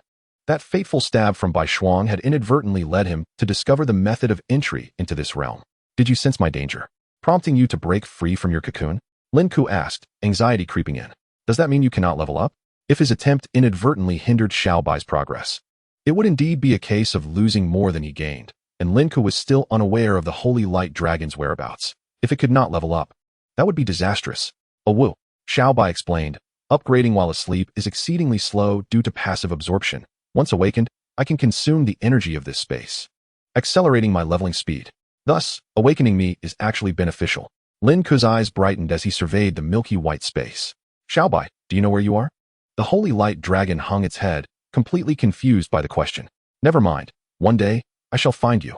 Oh woo. Then does that mean I must be injured each time I wish to summon you? Lin Ke felt a headache coming on. While it was a relief to know Xiao Bai's training did not require his concern, the necessity of sustaining serious injuries each time would severely impede his own progress. Oh woo. Not necessary. As long as you are in a state of awakening, I can connect with you? Lin Ke was overjoyed. Can you send me back? Oh woo. In the training room, the milky white light dispelled the darkness, and Bai Shuang looked at Lin Ke, who had completely recovered, with a hint of confusion. Your wound, Zhuge Duo exclaimed, pointing in astonishment at Bai Shuang's eyelid. The beast's laceration has vanished. Bai Shuang touched her face, discovering that the wound was scabbing and falling away. Moreover, her skin had become smoother, akin to that of a freshly shelled egg. Oh, I seem to be the same. Zhuge Duo was astonished to find that the nightmares that haunted her heart seemed entirely dispelled by this newfound ability, leaving her feeling exceptionally comfortable. Is this Lin Ke's companion beast? A healing type? Zhuge Duo murmured to herself, but I have never seen a healing type with such terrifying pressure. Not even among top-tier companions. Just then, Lin Ke, lying on the ground, opened his eyes and stood up like a normal person. Had it not been for the crimson stains on his clothing, one would hardly have guessed he had just been stabbed through the heart. He can heal from that. Bai Shuang was internally astonished. What formidable healing power. No wonder she was so strong. Zhuge Duo's cheeks flushed. Whoever became Lin Ke's girlfriend would surely be blessed for a lifetime. Pa. Zhuge Duo, how can you think so wickedly? It was hard to find a frog with 2 legs. Men with 2 legs were everywhere on the street. However, a man as strong as Lin Ke was surely rare. As Zhuge Duo lost herself in thought, Lin Ke clenched his fist. Senior sister, that near-death sensation has taught me a great deal. Bai Shuang sighed. Only you could endure such training. Even after I injected the potion, I needed several days in bed to recover. Lin Ke spoke with double entendre. Not only had he grasped the subtleties of killing intent, but he had also unlocked the means to find Xiao Bai. Just as Lin Ke intended to continue contemplating killing intent, a voice resounded in his mind. Oh woo. This voice was exceptionally gentle, unlike anything Xiao He could produce. It was Lin Ke's first time hearing Xiao Bai's voice in reality. Xiao Bai. Oh woo. You can actually speak with me in reality? Xiao Bai quickly clarified that Lin Ke's near-death experience had awakened it, and henceforth, as long as Lin Ke wished, it could manifest in this pure white space. This method of connection was far easier than finding Xiao He. Lin Ke felt a surge of excitement and inquired, Xiao Bai, can I summon you now? Chapter 73, Summoning the Holy Light Dragon. Oh woo. The Holy Light Dragon was exceptionally exhilarated, assuring Lin Ke that there was no issue at all. I can summon Xiao Bai. Lin Ke's heart raced with joy, although the enhancement from physical training greatly satisfied him. As a beast master, the absence of a companion beast by his side remained a lingering regret. Senior sister, I wish to take a shower. Bai Shuang, having anticipated that Lin Ke would wish to continue training and prepared for battle, was intrigued by his words and asked, have you comprehended it? Almost. Compared to killing intent, I am now more eager to test whether I can summon the Holy Light Dragon. After I finish my bath, we shall resume our training in the evening. Very well. Lin Ke hurriedly departed, while Zhuge Duo took a deep breath to suppress the fervor within her heart. Approaching Bai Shuang, he addressed you as senior sister. I was just about to inquire, you are the Valkyrie Bai Shuang, are you not? Indeed I am. It truly is you. Zhuge Duo's eyes sparkled with admiration as she composed herself, bowing gracefully. I earnestly request you to join us. I have my own organization. Bai Shuang shook her head in refusal, continuing, rather than my joining, you should cease your trivial antics. The evil path you have allied with will never amount to anything. With you and Lin Ke involved, we would merely possess 2 aberrations. Zhuge Duo insisted. Who says it cannot amount to anything? Bai Shuang offered no further explanations, stating instead, Lin Ke will not join you. He has better choices ahead. Should you alter your perspective in the future, you may seek me out. Given the uniqueness of your companion beast, perhaps I could illuminate a path for you. Humph, the evil path is far more intriguing. Zhuge Duo displayed no interest in Bai Shuang's words. Bai Shuang merely smiled and chose not to elaborate further. Lin Ke returned to his room and entered the bathroom, feeling a tinge of anxiety. This space should be sufficient to accommodate Xiao Bai, right? Lin Ke's bathroom was vast, as it was designed to be a luxurious standard. After a moment's hesitation, he made his way to his 300 square meter room. Xiao Bai, I am about to summon you. Oh woo. The Radiant Sacred Dragon was already eager. Radiant Sacred Dragon, appear. Lin Ke raised his hand, executing the standard summoning gesture of a beast tamer. He had practiced this countless times during his high school years. From the dimensional barrier, a milky white energy tentatively emerged, a glimmer of white light materializing before Lin Ke. As the light dissipated, a white phantom hovered in midair, resembling a basketball-sized orb of light, with wings sprouting from either side, fluttering excitedly. Xiao Bai. This was entirely different from Lin Ke's imagined majestic and noble form of the Radiant Sacred Dragon. It was even somewhat adorable. Eek! The orb rushed to Lin Ke's side, eagerly rubbing against his cheek. How have you transformed into this shape? Eek eek. The Radiant Sacred Dragon hurriedly explained. I have just been born, in my juvenile stage. I cannot fully materialize. If Lin Ke requires it, I can reveal my true form. For now, this will suffice. Confusing the enemy is advantageous as well. Lin Ke did not request Xiao Bai to reveal its true form. During battle, who would expect this unassuming little creature to suddenly transform into a colossal dragon? That sense of surprise would indeed be quite alarming. Xiao Bai, you should be capable of unleashing your skills, correct? The Radiant Sacred Dragon inherently possessed skills such as Divine Invocation, Immortal Body, and Radiant Sanctuary. The descriptions flashed in Lin Ke's mind. Divine Invocation, basic. The Radiant Sacred Dragon summons an ancient dragon soul, attaching it to the host's body. The basic duration is 1 minute, granting the host a significant boost in combat prowess. Immortal Body, basic. The Radiant Sacred Dragon chants, temporarily rendering the host's body invulnerable for 30 seconds. Radiant Sanctuary, basic. Where the light shines, life is bestowed. A group healing skill of the Radiant Sacred Dragon, lasting for 10 seconds, with a range dependent on the area, currently extending to 1,000 meters. Good heavens! Upon reading the descriptions of Xiao Bai's 3 skills, Lin Ke felt an exhilarating rush. The mere ability of Divine Invocation to summon a random ancient dragon soul? This equates to acquiring a formidable ally in battle, should he summon a legendary dragon soul. Would his combat power not ascend to the realm of the divine? As for Immortal Body, possessing 30 seconds of invincibility may seem brief. Yet that duration is ample for Lin Ke to strike down foes countless times. His physical strength should not be underestimated. The Radiant Sanctuary is a group skill, and from what he understood, most healing-type beast tamers could only summon single-target skills. Even area healing skills typically had a range of mere dozens of meters. Even legendary healing summoners could only cast fields spanning just a few kilometers. The healing distance summoned by the Radiant Sacred Dragon in its juvenile stage already reached 1,000 meters, should its level continue to rise. Who could contest the title of the foremost healing beast tamer? A tremendous enhancement. A tremendous enhancement. Lin Ke's spirit soared. It seemed he had made the right choice in pursuing the path of murderous intent, and honing his physical strength was indeed a wise decision. The synergy of physical power and mental fortitude, combined with the presence of the Radiant Sacred Dragon, had significantly amplified his combat capabilities. Xiao Bai, you must diligently cultivate within this space, striving to elevate your level as soon as possible. Eek. Now, Lin Ke could revel in the presence of 2 sources of celestial energy, and his physical augmentation would soon see a remarkable increase. After his bath, Lin Ke emerged from his room, bare-chested, and turned a corner only to encounter Zhuge Duo. Zhuge Duo covered her eyes, but peeked through her fingers, secretly admiring Lin Ke's perfect physique, such beautiful abdominal muscles, and this chest, akin to armor. So handsome, she could not help but drool, seemingly forgetting her original purpose for being there. Have you had your fill of gazing? Who's looking at you? Zhuge Duo immediately retorted. You dress like this. Is it not to entice my gaze? Get lost. Lin Ke sharply commented before retreating to the combat room. You. Zhuge Duo's face flushed crimson. Yet she had no outlet for her frustration, sulking in silence, utterly helpless. Lin Ke settled in a cross-legged position, intending to achieve final enlightenment before entering the Black Sea. The goal was to fully comprehend the switch of murderous intent. With murderous intent, he could attain heightened combat spirit in a short period. Although there was a risk of losing control, with the healing abilities of the Radiant Sacred Dragon, the likelihood of such a risk was negligible. With Xiao Bai by his side, he felt significantly reassured. Lin Ke entered a meditative state, commencing his insights. Chapter 74, 9,000 kilograms. The terrifying enhancement begins. A night passed quietly. Lin Ke sat cross-legged in the training room throughout the night, and when he opened his eyes again, his irises were tinged with crimson. This sanguine energy made him appear almost vampiric, a deep scarlet hue. Lin Ke tensed his body and rose from the ground. Testing. Boom. Lin Ke did not cease, his fist striking with relentless force. The numbers on the iron post fluctuated continuously. 9,000 kilograms. Lin Ke halted his assault, and after the iron post refreshed, he closed his eyes to regulate his breathing, the exhilarating sensation coursing through his body causing his smile to resemble that of a beast. So this is what murderous intent feels like. After activating the switch of murderous intent, Lin Ke's power experienced a tremendous boost once the genetic lock was engaged. It indeed allowed him to unleash a force equivalent to 9,000 kilograms.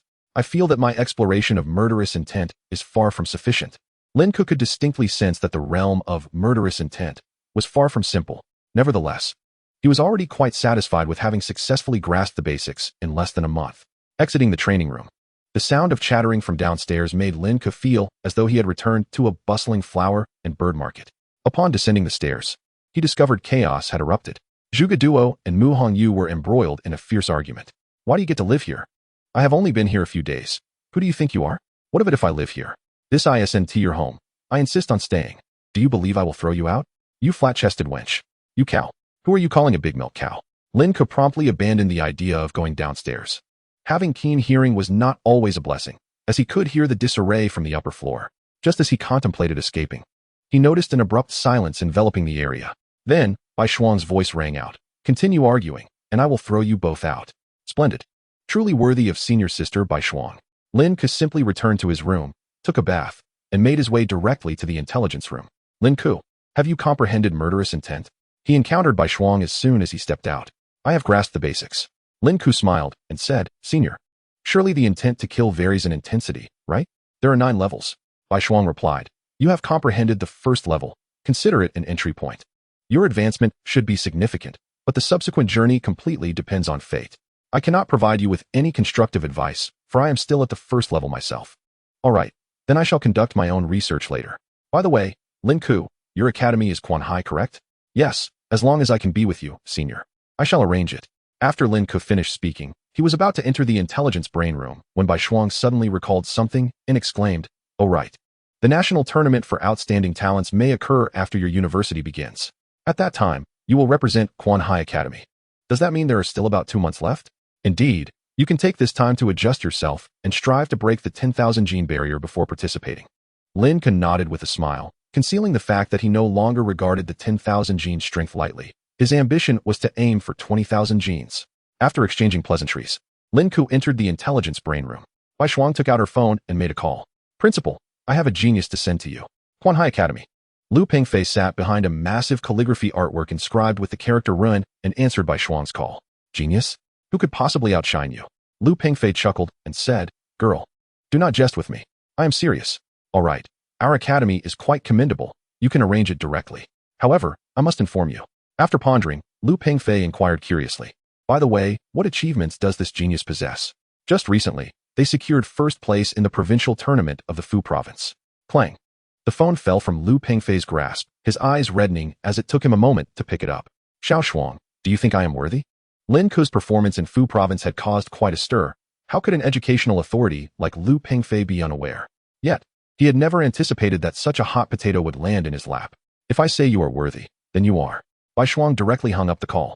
Lu Pengfei felt on the verge of tears, the boiling teapot continuously exuding steam as he rubbed his muscular knees. Well, what's the worst that could happen? I shall stir things up once more. This time, I will strive to resolve matters without kneeling. Humph. Don't those old geezers from the prestigious academies always say there is no one in Quanhai? With this new monster joining, I shall see how they dare to call themselves a prestigious academy. Lu Pengfei was ignited with determination, springing to his feet only to kneel again in a swift motion. The entire sequence was seamless, akin to a master in his realm. Quanhai Academy was on the cusp of rising to greatness. Lin Ke donned the intelligence brain and immediately entered a deep sleep mode. Xiaohei, have you not entered slumber? Lin Ke opened his eyes to find Xiaohei on a hunt. Oh well. Xiaohei immediately began to boast. Lin Ke accessed Xiaohei's panel. Companion Beast, Yuan Ming Long Juvenile. Level, 15, 8,901. Strength, 200. Bone structure, 155. Agility, 200. Talent, 100. Element, darkness. Grade, apocalypse level. Skills, dragon absorb, beginner, shattering claw, beginner. Dragon might, beginner, blood of the black beast, passive, unmoving as a mountain, beginner. Almost at level 16, Lin Ke wasted no time and informed Xiaohei that he wished to search for delectable food. Hearing this, Xiaohei sprang into excitement. Have you been heading in that direction these past few days? We should find it within 10 days. Well done, Xiaohei. In response to Lin Ke's praise, Xiaohei twirled in the deep sea. Fool, do not celebrate just yet. We shall devour along the way and search for the remnant soul of the Qi Kong Xuanwu. Oh, Xiaohei immediately sprang into action, opening its massive jaws wide, and began to devour everything in its path. Experience 400. Experience 300. It must be said that this colorful sea region is indeed a blessed land. The colorful Xian stones have significantly increased the bone structure attribute. Observing the progress of his bone structure, Lin Ke surmised that it might soon surpass his strength.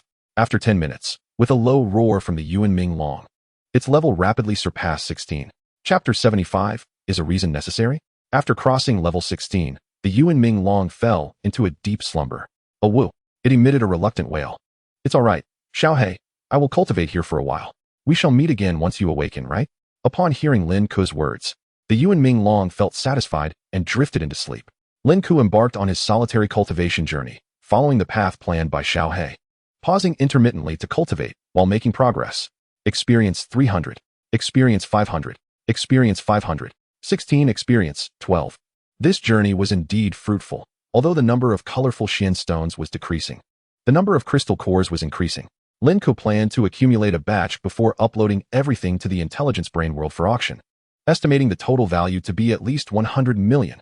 Before reaching the age of 20, he had already amassed a fortune of hundreds of millions, which left him feeling a bit exhilarated.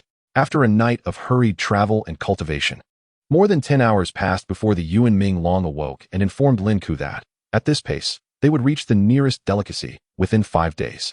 That's splendid. Lin Ke maneuvered the Yuan Ming Long's body, feeling no fatigue.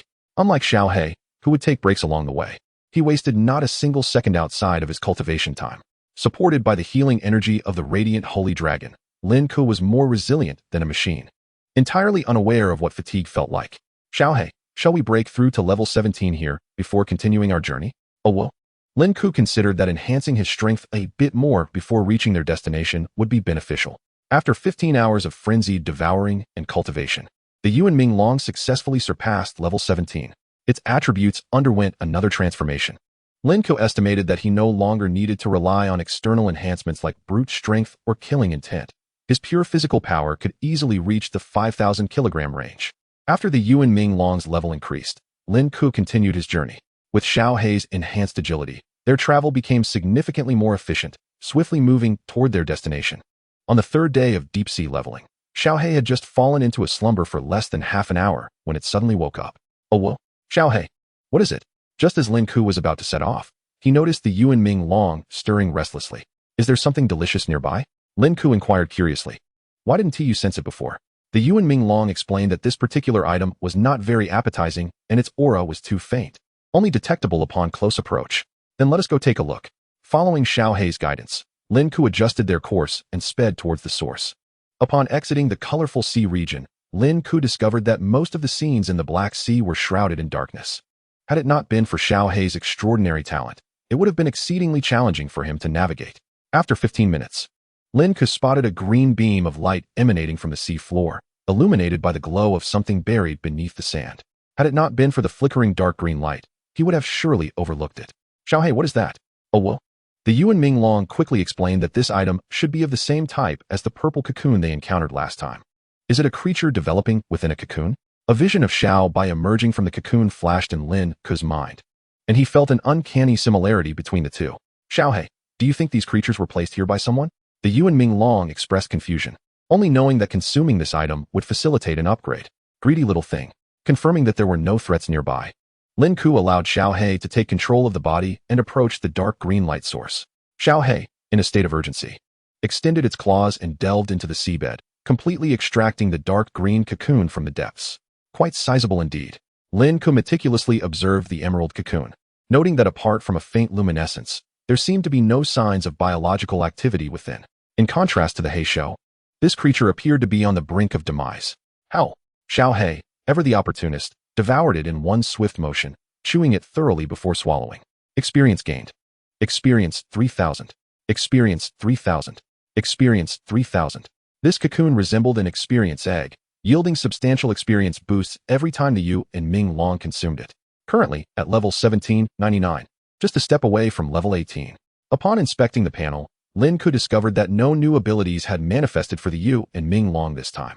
When devouring the Heishou, a passive ability associated with the blood of the Heishou had been acquired, but now, no new passive traits emerged. To this day, Lin Ke remained uncertain about the exact function of the Heishou passive. Xiao He, still savoring the moment, licked its claws and fell into a contented slumber. Just a mere 1% of experience remained until leveling up. Lin Ke, unhurried, opted to hunt a few creatures nearby, successfully elevating Xiao He to level 18. The pace of growth was indeed remarkable. After Xiao He matured, its hunting speed accelerated, effortlessly slaying hundreds of swimming fish, leading to substantial experience gains. Witnessing the rapid rise of the crystal cores and statistics, Lin Ke felt invigorated. Onward he went. Just as Lin Ke intended to depart, he stumbled upon numerous familiar items at the riverbed where the Yu and Ming Long had consumed the dark green cocoon. He cautiously approached, observing from a relatively safe distance, and discovered a multitude of transparent cocoon fragments drifting in the depths, alongside more broken cocoons resembling lifeless flowers, endlessly drifting along the seabed. Initially, Lin Ke mistook them for marine debris, yet upon closer inspection, he realized that these numerous fragments were indeed the shells of cocoons, over 100 in total. They were arranged as uniformly as oysters on a reef. It was astonishing to think there had once been so many cocoons here. Lin Ke lamented the missed opportunity. Had he discovered them sooner, Xiao He might have already transcended its juvenile stage, potentially reaching levels in the 40s or 50s. After observing, Lin Ke swiftly departed, continuing his quest to locate the remnants of the Qi Kong Xian Wu, for he held greater interest in the legendary beast's soul than the creatures within the cocoons. Meanwhile, Bai Shuang pressed the elevator button, ascending to the 20th floor of Jin Hai Di Yuan, her residence. Upon opening the door, she found someone waiting for her on the sofa. Zhang Junyang, was it you who did this? The figure on the sofa wore a white fox mask, swirling a glass of red wine in hand, slender fingers, and a languid voice, as if discussing an inconsequential matter. It was I. Reasons. Necessary. Understood. After acknowledging, the masked man approached the window. Since it was your decision, I concede. However, in the future, kindly inform me prior to such actions. After all, covering it up will require considerable effort. Bai Shuang remained silent, turning to leave. Wait. The masked figure rose, towering over Bai Shuang. Do you intend to be this young man's guide? Chapter 76. Money is not an issue. Lin Ke must be acquired. The moonlight softly rested on the marble floor, shimmering like scattered diamonds. The room was eerily silent. You stay by his side, presumably out of concern that other malevolent forces may take an interest in him? The white fox mask continued, with his physical talents. It is indeed easy for those who command the dead to take notice. Those who wield the dead are particularly fond of powerful physiques. Should his body merge with a magical beast, yet another young prodigy would arise in the realm of the dead. You speak too much. Bai Shuang interjected. Enough. The masked figure chuckled lightly. I find myself curious. Does he merit such devotion from you? In the past, I presented you with numerous talents, including Ouyang Qing from the Imperial Capital Academy and Li Wuyo from the Magic Capital Academy, yet you rejected them all. Why choose him? I need not explain my actions to you, Bai Shuang replied gravely, her gaze fixed on the masked man, the scar at her eyelid resurfacing. The masked figure ceased speaking, shrugging. You were far more endearing just now. Since this is your choice, I shall respect it, but I hope he does not disappoint you. The white fox vanished, and as Bai Shuang descended, she found Lin Chongqing engrossed in the preparation of instant noodles. Upon seeing her return, he warmly exclaimed, Xiao Shuang. Today I made a creative version of instant noodles for you. Thank you, uncle, Bai Shuang replied with a gentle smile. I'll be moving out in a few days. Lin Chongqing felt somewhat unaccustomed. Compared to the perpetually absent Lin Ke, he had grown fond of Bai Shuang's presence, viewing her more like a daughter. Of course, it would be even better if she could become a daughter-in-law. No worries, I live upstairs too.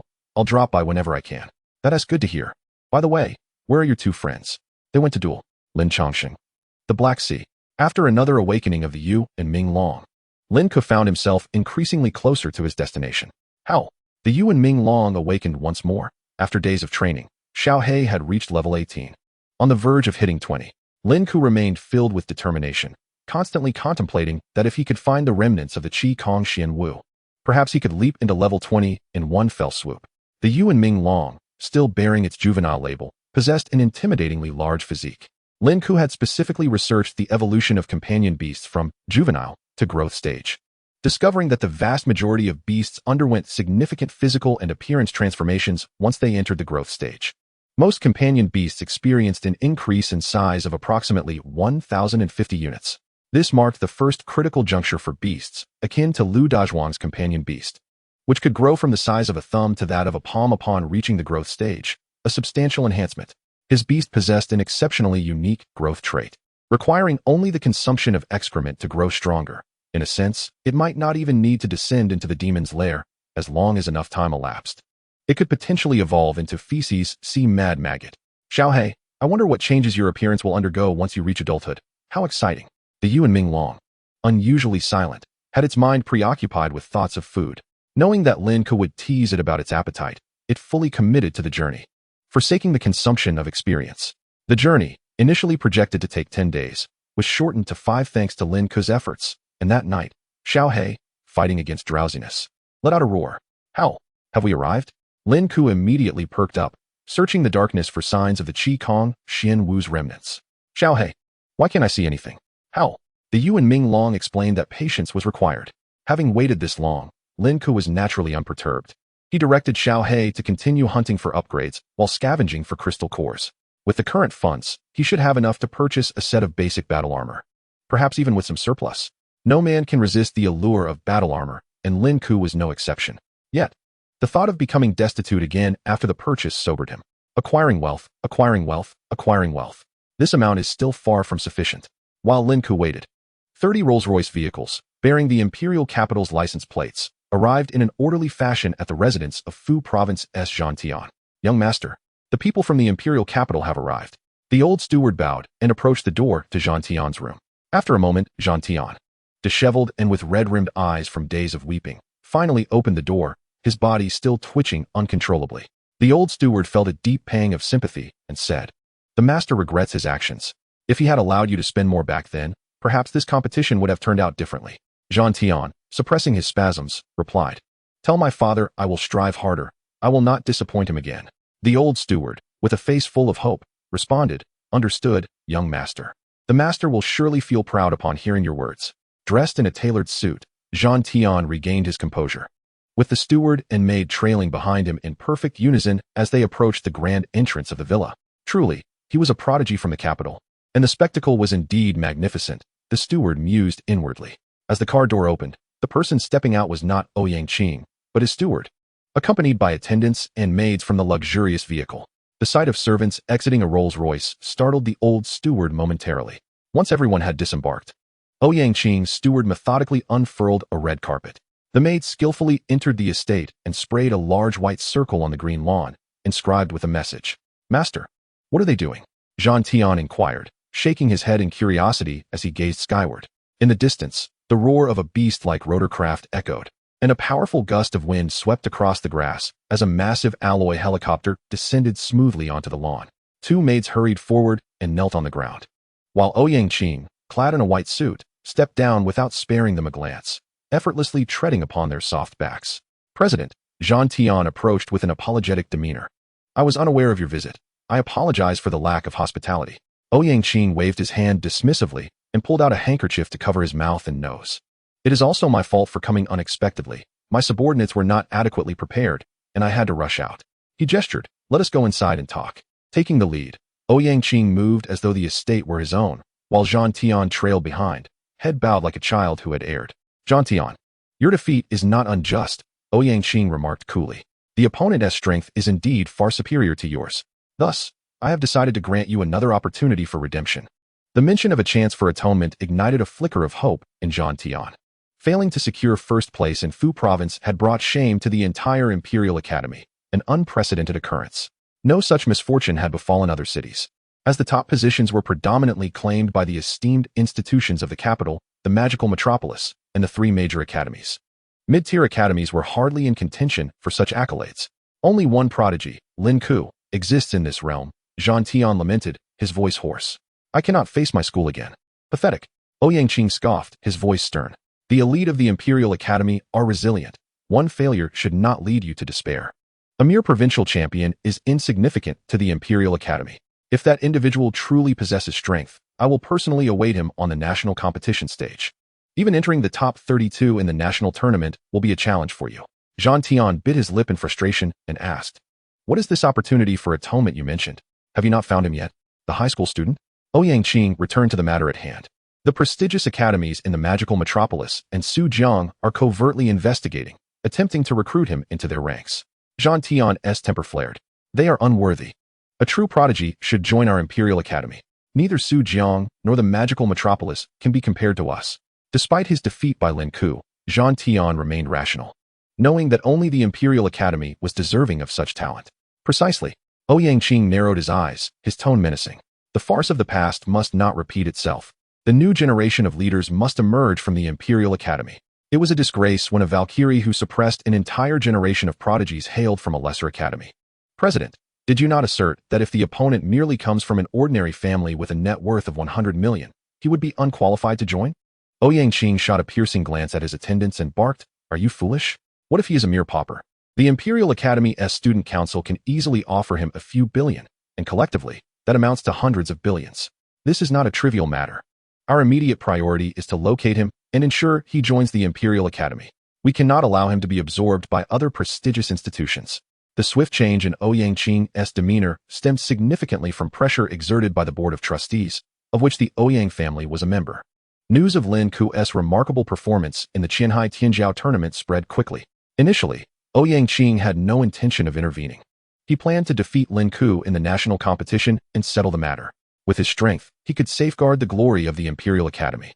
However, both the magical metropolis and Su Jiang were willing to lower their standards to recruit Lin Ke, disregarding his family background, an indication of their ambition. The Board of Trustees relentlessly pressured the Ouyang family to secure Lin Ke at all costs. Otherwise, with the resources of other high-level academies, cultivating a prodigious monster would be a simple task.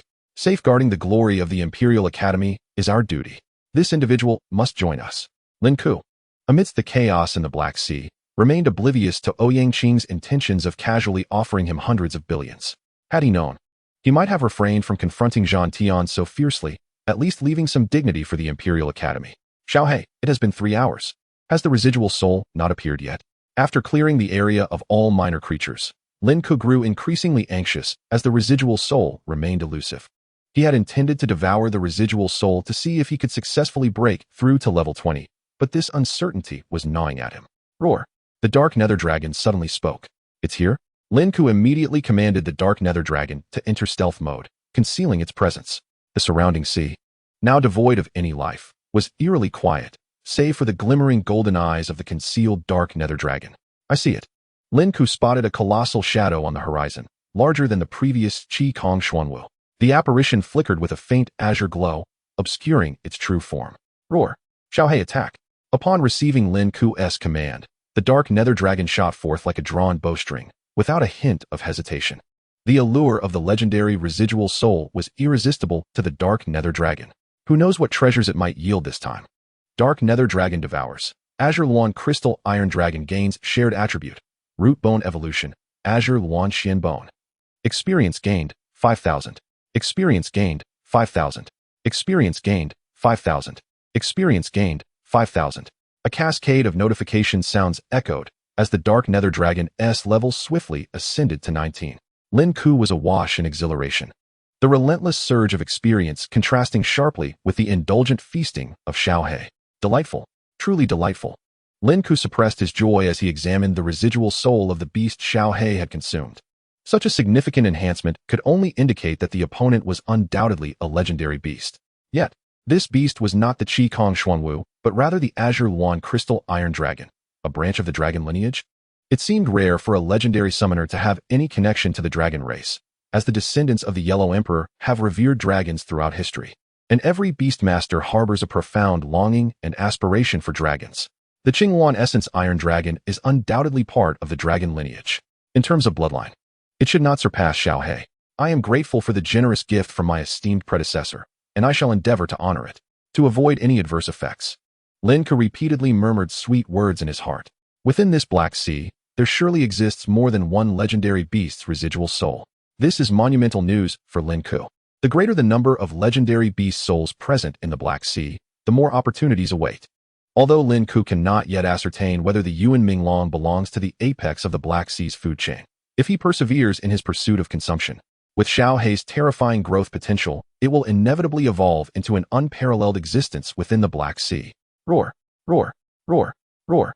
Just as Lin Ke was momentarily stunned, the Yuan Minglong unleashed a thunderous roar. Its black scales began to shed continuously, while its tail, claws, and the prominent horns atop its head fell away, revealing a skeletal structure as flesh and blood were ripped away. Without warning, dozens of underwater whirlpools emerged in the sea. Xiao Hei, what is wrong with you? Lin Ke inquired urgently. Roar. The Yuan Minglong continued its furious roar, its flesh beginning to fall away, akin to the ghastly skeleton of a zombie dragon. In the next moment, its level surged to 20.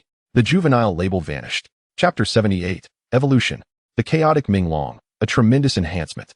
Hundreds of oceanic whirlpools roared and surged around the Yuan Minglong, which remained in the center, growling incessantly.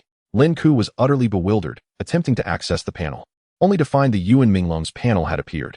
Companion Beast, Yuan Minglong. Level, 20,000. Strength, Bone Quality. Agility, Talent, Element, Grade, Skills, Passive. All values on the panel had turned into question marks, emanating an aura of mystery and terror. This was Lin Ke's first encounter with such a phenomenon, and he anxiously called out, Xiao Hei, what has happened to you? The Yuan Minglong had successfully reached level 20, and the juvenile label had disappeared, signifying its transition beyond infancy. Yet, its current state was one of desolation and destruction. This aura was utterly foreign. Hundreds of whirlpools roared incessantly, a desolate energy sweeping across the surrounding waters, where fish that had been swimming moments before now lost their vibrant colors and their lives in an instant. Numerous fish fell lifelessly, and the entire Black Sea fell into an eerie silence. Lin Ke called out for the Yuan Minglong, but there was no response. The Yuan Minglong's body had been reduced to a stark white skeleton, floating at the center of the Black Sea, as if drained of all vitality. Xiao Hei, awaken. Lin Ke's voice seemed to be muffled. The Yuan Minglong showed no reaction. A sense of foreboding washed over Lin Ke, and just then, the white skeleton of the Yuan Minglong began to shed, revealing a luminous azure radiance, resembling the texture of azure gemstones within its skeletal frame. The blue light contained hues of 7 colors, and as it blossomed, the entire skeletal structure of the Yuan Minglong expanded dramatically. The azure light enveloped the skeletal dragon, transforming it into a hue reminiscent of azure gemstones, as its flesh rapidly regenerated. The body grew anew from the skeleton, expanding continuously, with sharp claws regrowing on its forelimbs, culminating in azure gemstone-like tips. Is this evolution?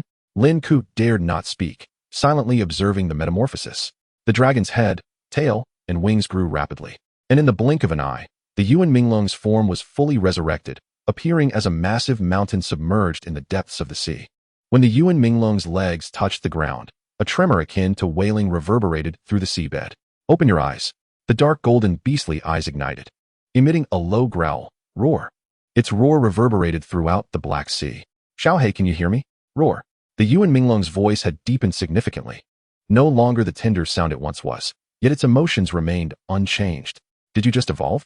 Lin Ke was still in shock, as everything had transpired so suddenly, and the transformation of the Yuan Minglong was astonishing. New horns had sprouted atop its once formidable ones, and a glimmer of azure light flickered within its pupils, while its body had grown as towering as a mountain. The current Yuan Minglong was terrifyingly massive. Roar. The Yuan Minglong growled to affirm Lin Ke that it had indeed evolved. It turned out, Xiao Hei's first evolution occurred at level 20. Lin Ke eagerly opened the panel. Oh my goodness. Companion Beast, Chaotic Minglong, Growth Stage. Level, 20,001. Strength, 600. Bone Quality, 355. Agility, 600. Talent, 100. Element, Darkness. Grade, Unknown. Skills, Minglong Absorption, Beginner. Tear of the Sky Claw, Beginner. Minglong Might, Beginner. Passive, Blood of the Black Beast, Passive. Unmoving as a Mountain, Beginner. Qinghuan Mysterious Bone, Passive. Upon seeing Xiao Hei's panel, Lin Ke was at a loss for words. The Chaotic Minglong in its growth stage? This was a complete evolution at the species level. Xiao Hei had transformed from the Yuan Minglong into the Chaotic Minglong. Not only that, Xiao Hei's numerical panel had undergone a tremendous transformation, originally at level 20. The strength and agility values should have been around 300 points. If Lin Ke utilized heaven and earth as one, his physical strength would soar to approximately 6,000 kilograms. However, due to the successful transition beyond infancy, the numerical increase had doubled, reaching a staggering 600 value. Physical prowess pertains to human enhancement, while strength refers to beast values. This implies that Lin Ke could now unleash a punch with a mere physical strength of over 12,000 kilograms. Not only did he successfully surpass the 10,000 gene threshold, but he also gained several thousand gene on top of that. With the activation of the bull strength and killing intent, he might even touch the threshold of 20,000 kilograms. This was a tremendous enhancement. Lin Ke could hardly contain his elation. This was merely the initial evolution after shedding the juvenile label. If a second evolution were to occur, Lin Ke could only feel a shiver run down his spine. Such values were beyond what a level 20 companion beast could possess. One could only describe it as defying the heavens. This terrifying enhancement left Lin Ke in a prolonged state of exhilaration.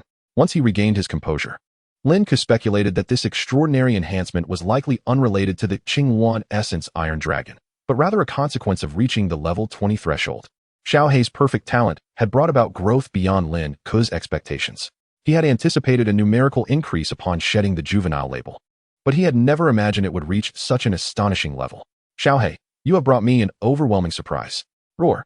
Xiaohei could also distinctly feel its immense enhancement, effortlessly stirring whirlpools in the sea with a mere flap of its black wings. Such a formidable companion beast, if unleashed before the world, would likely lead others to regard themselves as legendary beast masters. Roar.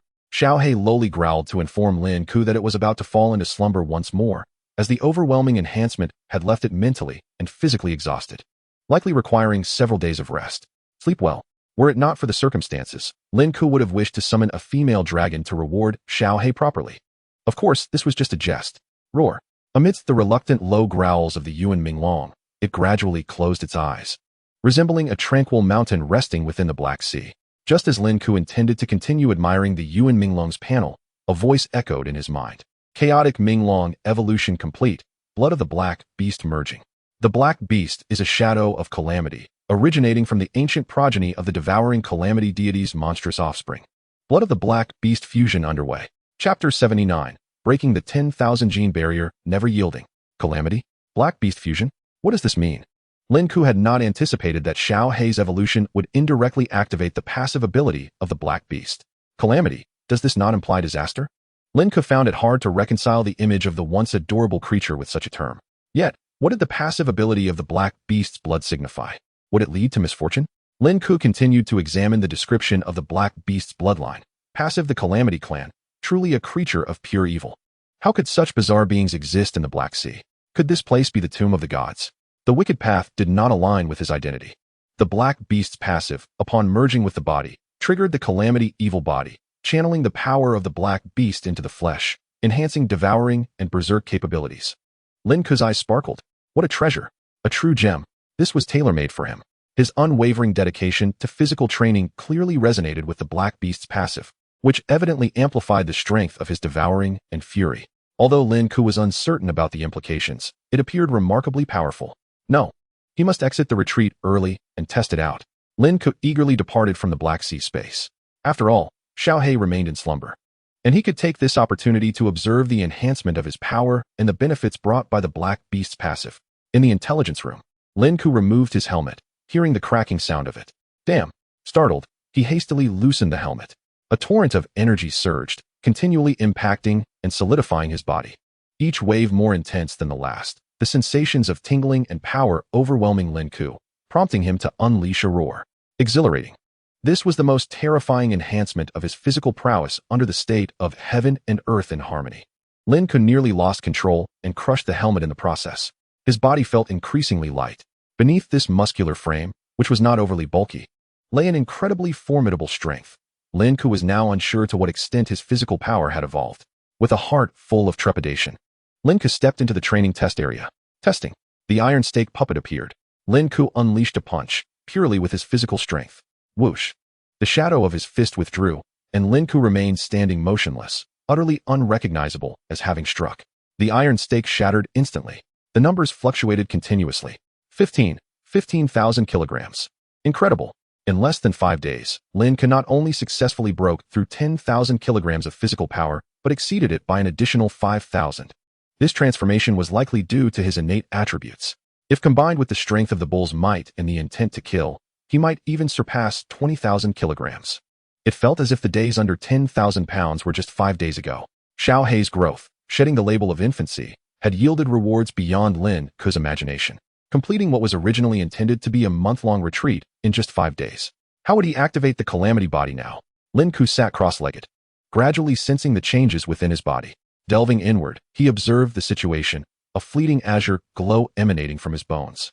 Indeed, the enhancement of Xiao Hei had altered his innate attributes. Where was the Black Beast's passive? Lin Ke continued to explore.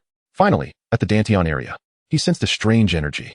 This energy, enveloped in the milky white element of the Holy Dragon, was a swirling mass of black flame, constantly struggling to break free, yet firmly suppressed by the light element. Was this the calamity body? Lin Ke attempted to tear away a strand of the milky white energy, releasing the Black Beast's passive. With merely this fragment of the Black Soul, Lin Ke's eyes instantaneously turned crimson, with blood vessels forming a black hue that proliferated within his gaze. Kill, kill, kill. Thoughts of murder surged in his mind. Unbeknownst to him, the switch for killing intent had been activated by calamity.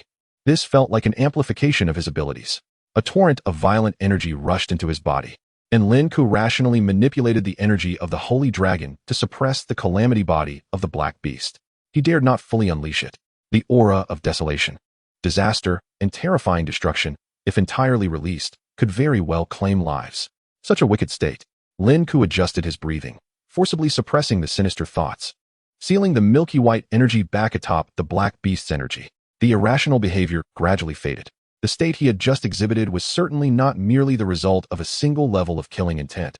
It must have reached at least the second level, by happenstance. Influenced by the passive of calamity of the Black Beast, Lin Ke elevated the quality of his killing intent to an entirely new height. The combination of killing intent and calamity allowed Lin Ke to enter a berserk state, though he had yet to discover how to trigger the devouring aspect. In terms of combat techniques, the bull's might and the golden tiger strength provided Lin Ke with greater options. If his physical prowess broke through 10,000 pounds, he should be able to attempt training in the 7th level of the bull's might, right? Lin Ke called Xian Xinghai. Mr. Xian, come to my house. I wish to attempt breaking through to the 7th level. After a prolonged silence, Xian Xinghai replied, I'm on my way. Half an hour later, Xian Xinghai arrived at Jinhai Di Yuan. Today was a rare occasion. The family members were all out, leaving Lin Ke alone in the house. Lin Ke, the 7th level of the bull's might is indeed somewhat challenging. Xian Xinghai entered the operations room and spoke earnestly. I suffered greatly to break through to the 7th level, lying in bed for a whole month. Xian Xinghai's peak began from breaking through to the 7th level of the bull's might. He leveraged his immense physical power to serve as a mercenary captain, easily earning millions in a year. Unfortunately, human desires are insatiable. His pursuit of martial arts would not allow him to stop there. Forcefully attempting to breach the 8th level led to lifelong disability, severed meridians, and rendered him utterly incapacitated. It can be said that the 7th level has always been Xian Xinghai's pride. With your talent, you could easily enter the 7th level within a year. Why rush? Seize the day. Lin Ke did not elaborate further. The 7th level was not his ultimate goal. His expression grew serious, and he earnestly asked, Mentor, if I successfully break through to the 8th level, do you think it is possible to reach the pinnacle of the 9th level? Absolutely impossible. Without a moment's hesitation, Xian Xinghai shook his head in denial. The 8th level enters the heavens while the 9th level descends into an unfathomable abyss. This path is destined to be one of no return, devoid of outcomes. You will be injured, perhaps even fall into absolute ruin. Lin Ke, why pursue this? Xian Xinghai attempted to dissuade Lin Ke from this notion.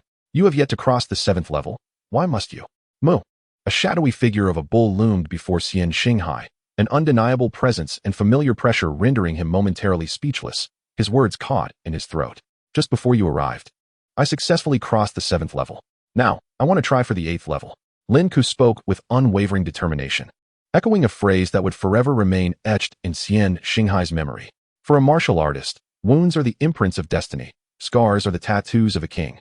Those who lower their heads to count their wounds have long since fallen, while I shall forever count the stars above. Chapter 80, the 8th level. Xian Xinghai gazed at Lin Ke, seeing in this youth the essence of ambition and vigor.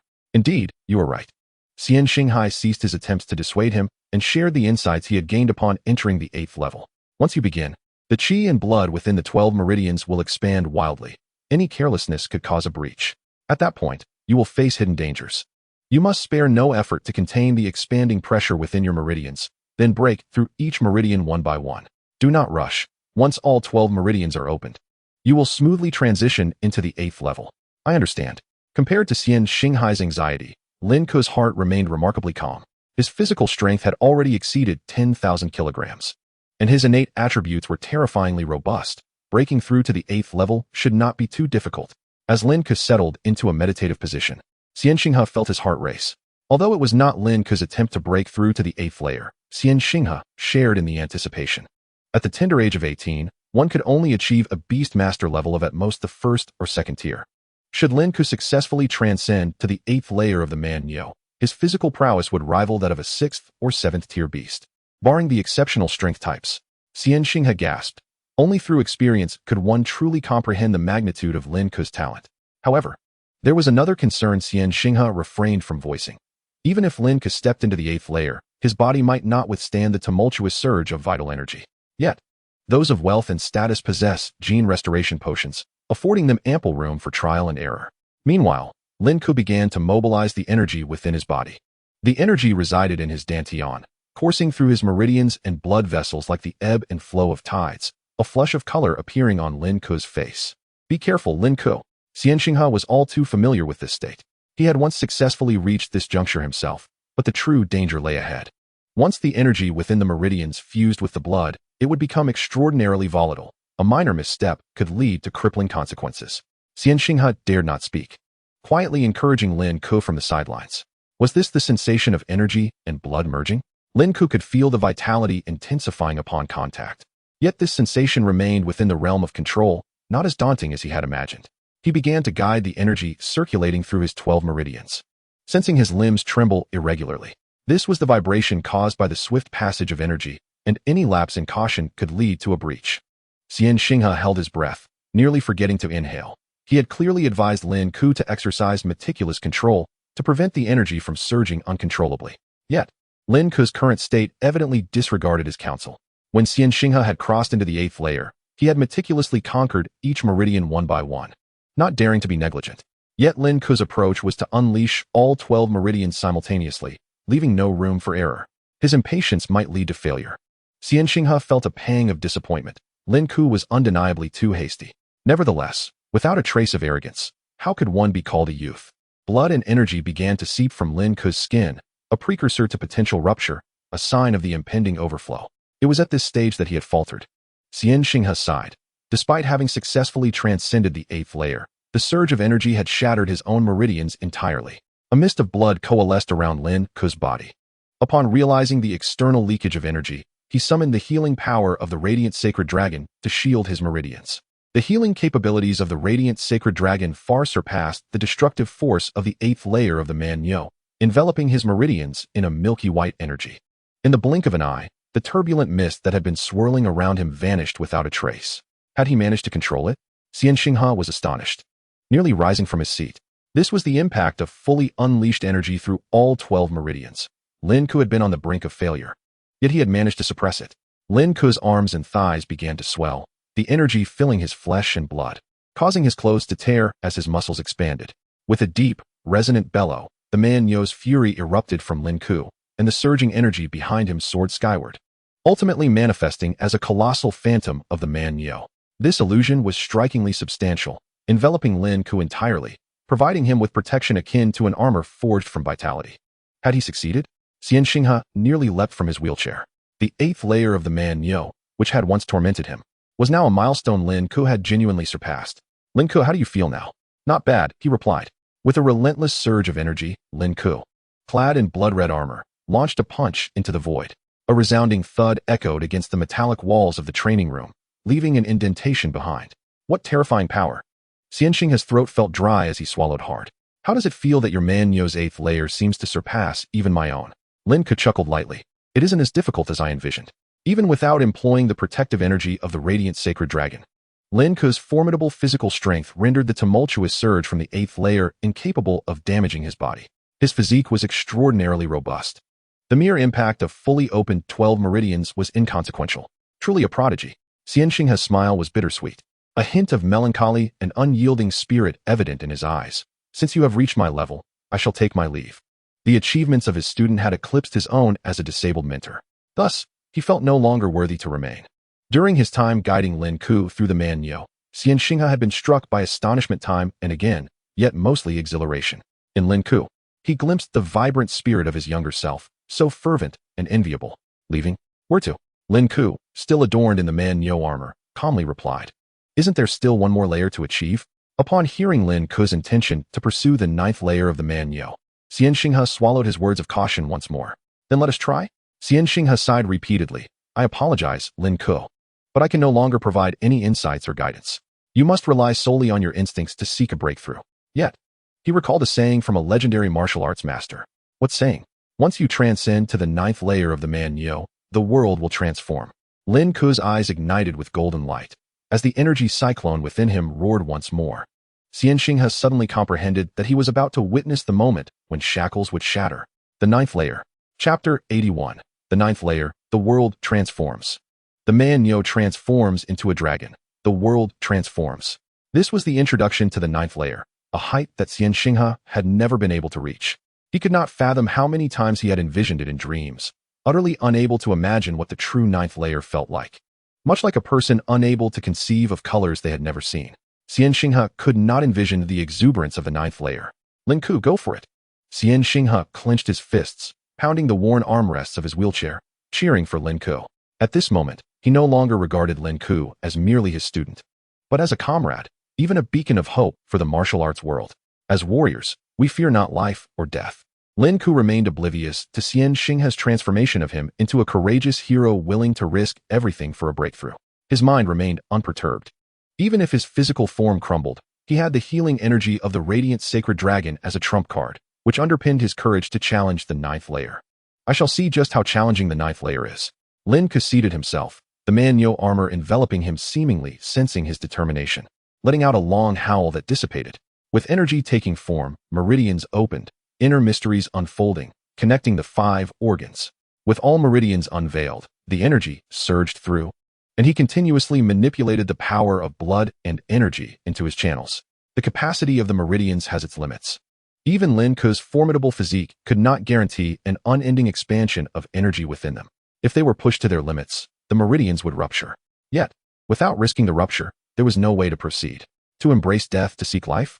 After careful consideration, Lin Ke disregarded the safety of his meridians, fully opening the floodgates and channeling energy into them. The already full meridians expanded like a balloon being inflated. Xian Xinghe, drenched in sweat and breathless, recognized Lin Ke's intent. He intended to sever his meridians.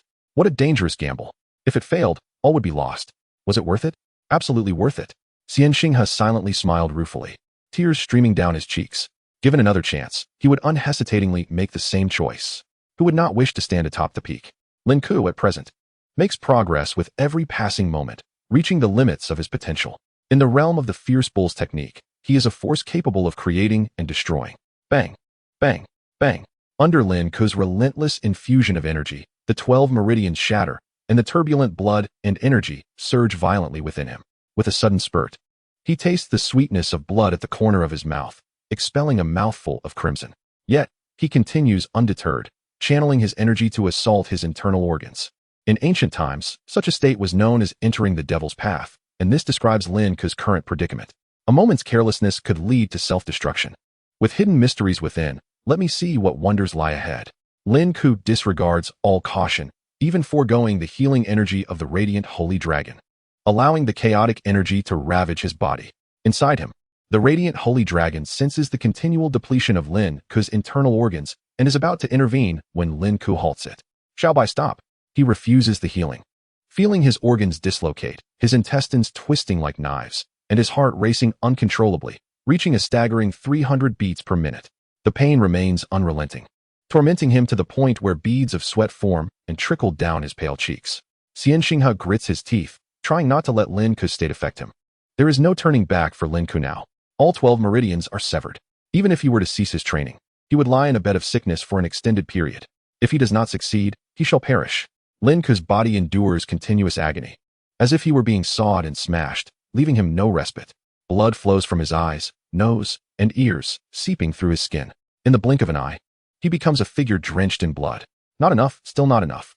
As his energy surges and momentarily subsides, Lin Ke actively stirs the energy, further damaging his own body.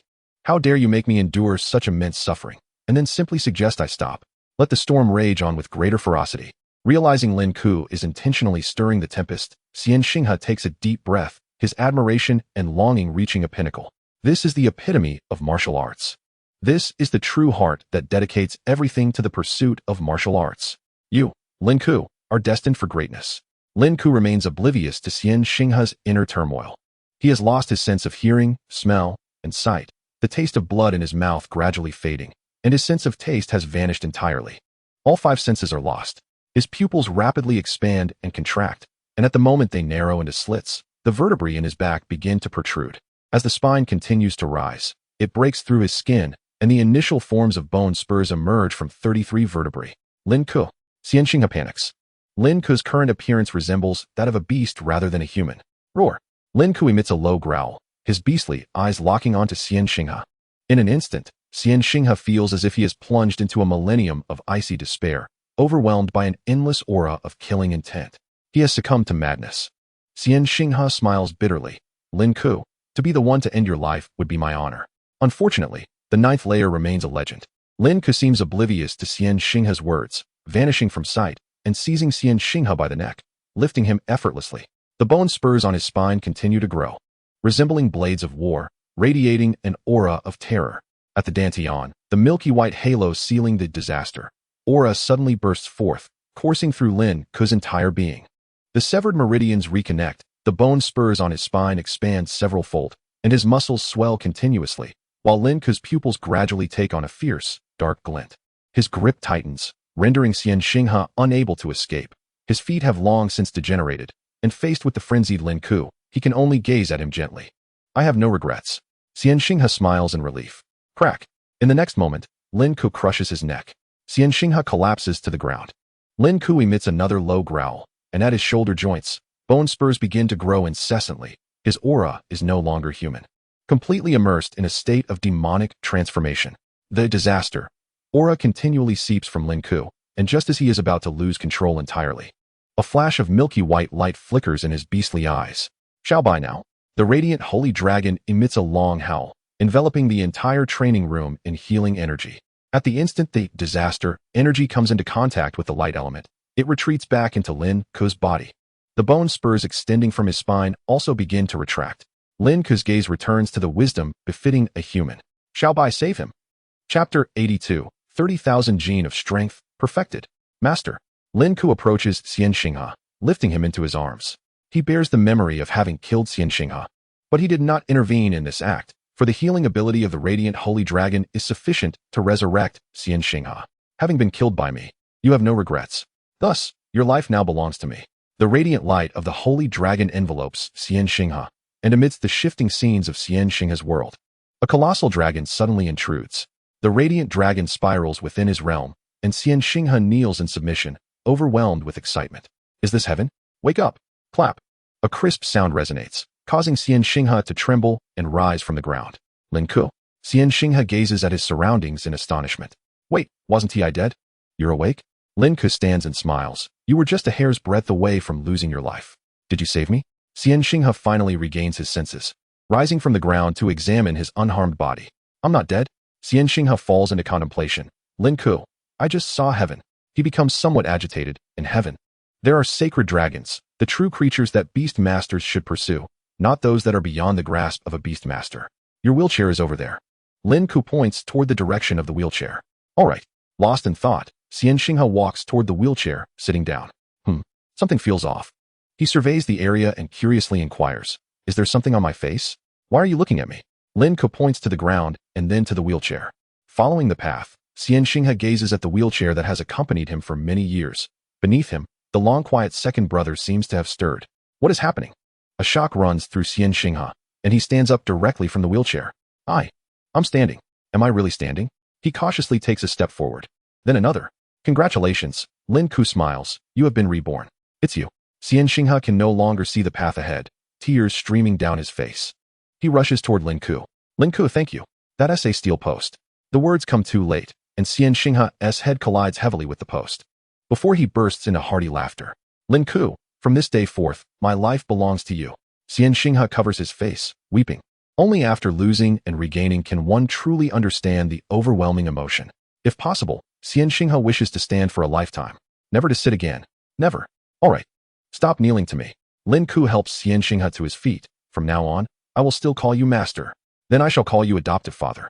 We shall each have our own titles. Xian Xinghe insists earnestly. Lin Ke has granted him a new lease on life, akin to a rebirth. As you wish. Thank you, adoptive father. Lin Ke had long contemplated accepting Xian Xinghe's decision, but he had been waiting for the right moment. He never expected that the breakthrough to the 9th layer of the Fierce Bull's technique would almost cost Xian Xinghe his life. By the way, adoptive father, have you successfully entered the 9th layer? Observing Xian Xinghe's stubbled visage, Lin Ke felt an odd sensation. Just call me Lin Ke. I do not have a son as elderly as you. Xian Xinghe chuckled awkwardly, reminiscing about a film he had watched years ago, and suggested, how about I address you as Big Boss or Old Master, Lin Sheng? Whichever you prefer, Old Master. That sounds more agreeable. Yet, Lin Ke remained uncertain if he had truly broken through. Reflecting on the sensation he had just experienced, he realized that the impact of his vital energy on his internal organs was insufficient. Thus, he instructed the Guangming Shenglong to release the constraints on the disaster, Black Beast, and the desolate aura surged into his body. As expected, Lin Ke plunged into a state of rage. Achieving the 9th layer of Man Yo Jin was indeed no trivial feat. With closed eyes, he attempted to summon his powers. The bone spurs along his spine surged once more, and his aura transformed into a chilling presence, sharp bone protrusions manifesting on his shoulders and forehead. He resembled a demon. Xian Xinghe trembled slightly. Merely locking eyes with Lin Ke made him lose his fighting spirit. Lin Ke's appearance was akin to that of a hellish Azura. This was the true embodiment of the 9th layer of Man Yo Jin. The vital energy flowed effortlessly within Lin Ke's body, no longer damaging his internal organs. And he could now manipulate it freely throughout his physique. Infusing his fists with vigor, the bones of his hands emitted a crisp sound as they expanded. Testing. Bang. Lin Ke struck with a punch, utterly reducing the iron stake to shavings. The display showed fluctuating numbers. 30,000 kilograms. This was not an attack stimulated by the killing intent state. If paired with the disaster, Lin Ke felt that under extreme conditions, he could reach between 40 to 50,000 kilograms. His mastery over this corporeal form had reached an extraordinary level. However, after manifesting the 9th layer of Man Yo Jin, why did I appear so inhuman? Furthermore, the features of the Man Yo almost vanished, with the bone spurs on his forehead resembling dragon horns. Old Master, I surmise this is the true visage of Man Yo Jin. Xian Xinghe stepped forward to elucidate. What came before was merely a fade. Only by cultivating to the 9th layer can one undergo such a profound transformation. Xian Xinghe felt a surge of envy. The pressure exerted by the 9th layer of Man Yo Jin was more terrifying than that of the accompanying beast. This was the genuine form of a human-shaped beast. Lin Ke also sensed that the cultivation technique of Man Yo Jin was indeed extraordinary. Aside from Jin Hu Jin, there were likely other techniques to assist in cultivation. Master, now that you can move about freely, please help me seek out techniques akin to Man Yo and Jin Hu. Understood, Old Master. As night fell, at the security post of Jin Haidi Yuan, a newly shifted beast security guard observed a person joyfully jogging out, lifting a wheelchair high above his head, humming a tune, which sent shivers down his spine. Just days prior, two stunningly beautiful girls had been tearing each other's clothes at the entrance, one of whom had a bra dented in by a blow. Truly, in this vast world, there is no shortage of wonders. Upon arriving at Lin Ke's residence, Bai Shuang unsheathed her combat knife. Who goes there? Lin Ke happened to descend the stairs, munching on an apple. Senior, you're back? Lin Ke. Bai Shuang retracted her blade. Perplexed. You seem to have grown stronger? Indeed, I've made considerable progress. Lin Ke's words were understated. Yet Bai Shuang's keen perception discerned otherwise. It must be more than just a little, right? I've surpassed 10,000 gene of strength, Lin Ke admitted. Scratching his head. Surpassed 10,000 gene? Bai Shuang smiled in delight. Then you undoubtedly have a place among the top 10 in the national competition. Senior, do you think I stand a chance at first place? This year, Bai Shuang hesitated, rarely speaking boastfully, and after careful consideration, she replied, it's quite difficult. To be honest, Lin Ke, your achievement of first place in the provincial competition was beyond my expectations when I encouraged you to participate. Bai Shuang had never anticipated Lin Ke would progress so far. The national competition draws from the top 3 of all provinces, and it goes without saying that the true threats lie within the imperial capital and the Magic City. Just the top 3 contenders from these 2 provinces likely occupy 6 of the slots. As for the remaining 4, they too would be fiercely contested. Then I shall do my utmost. Lin Ke remained unfazed. This recent enhancement had instilled him with considerable confidence. Even if faced with a group of celestial beings residing atop the heavenly palace, he would strive to catch a glimpse. Just as Bai Shuang was about to speak, her phone rang. What is it? Understood.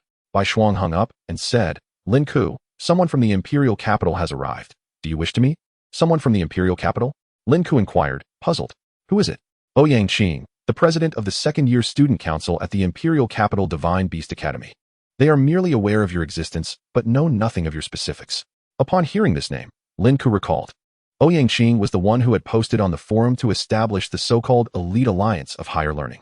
They likely wish to invite you to join the imperial capital Divine Beast Academy. Then I shall not meet them.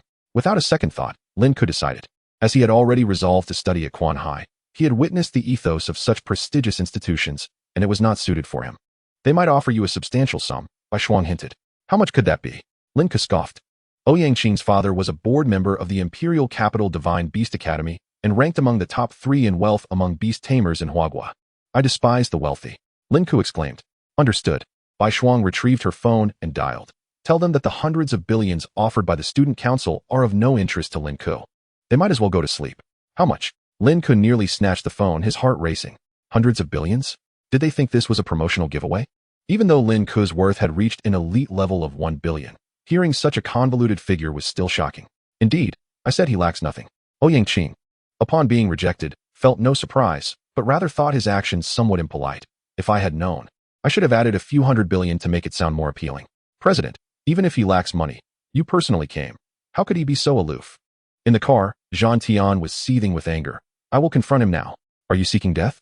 Ouyang Qing sneered. It's only natural for true prodigies to possess a peculiar temperament. There's no rush.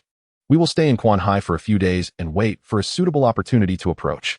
You all keep a close watch nearby. Ensure no other higher learning institutions get a leg up. Calming his emotions, Lin Ke logged into the smart brain and uploaded the crystalline cores he had painstakingly collected over the past few days to the virtual network, totaling around 1.5 billion. Am I still too poor? Each time he heard about money, it was hard to resist. Lin Ke sighed, realizing that his mindset still needed refining. When would he be able to shed this obsession with wealth? A mere 100 billion, disrupting my state of mind. The following morning, Lin Ke received a call from Lu Dazhuang. Old Lin, the homeroom teacher called. He wants to visit your home with the principal. Is that all right?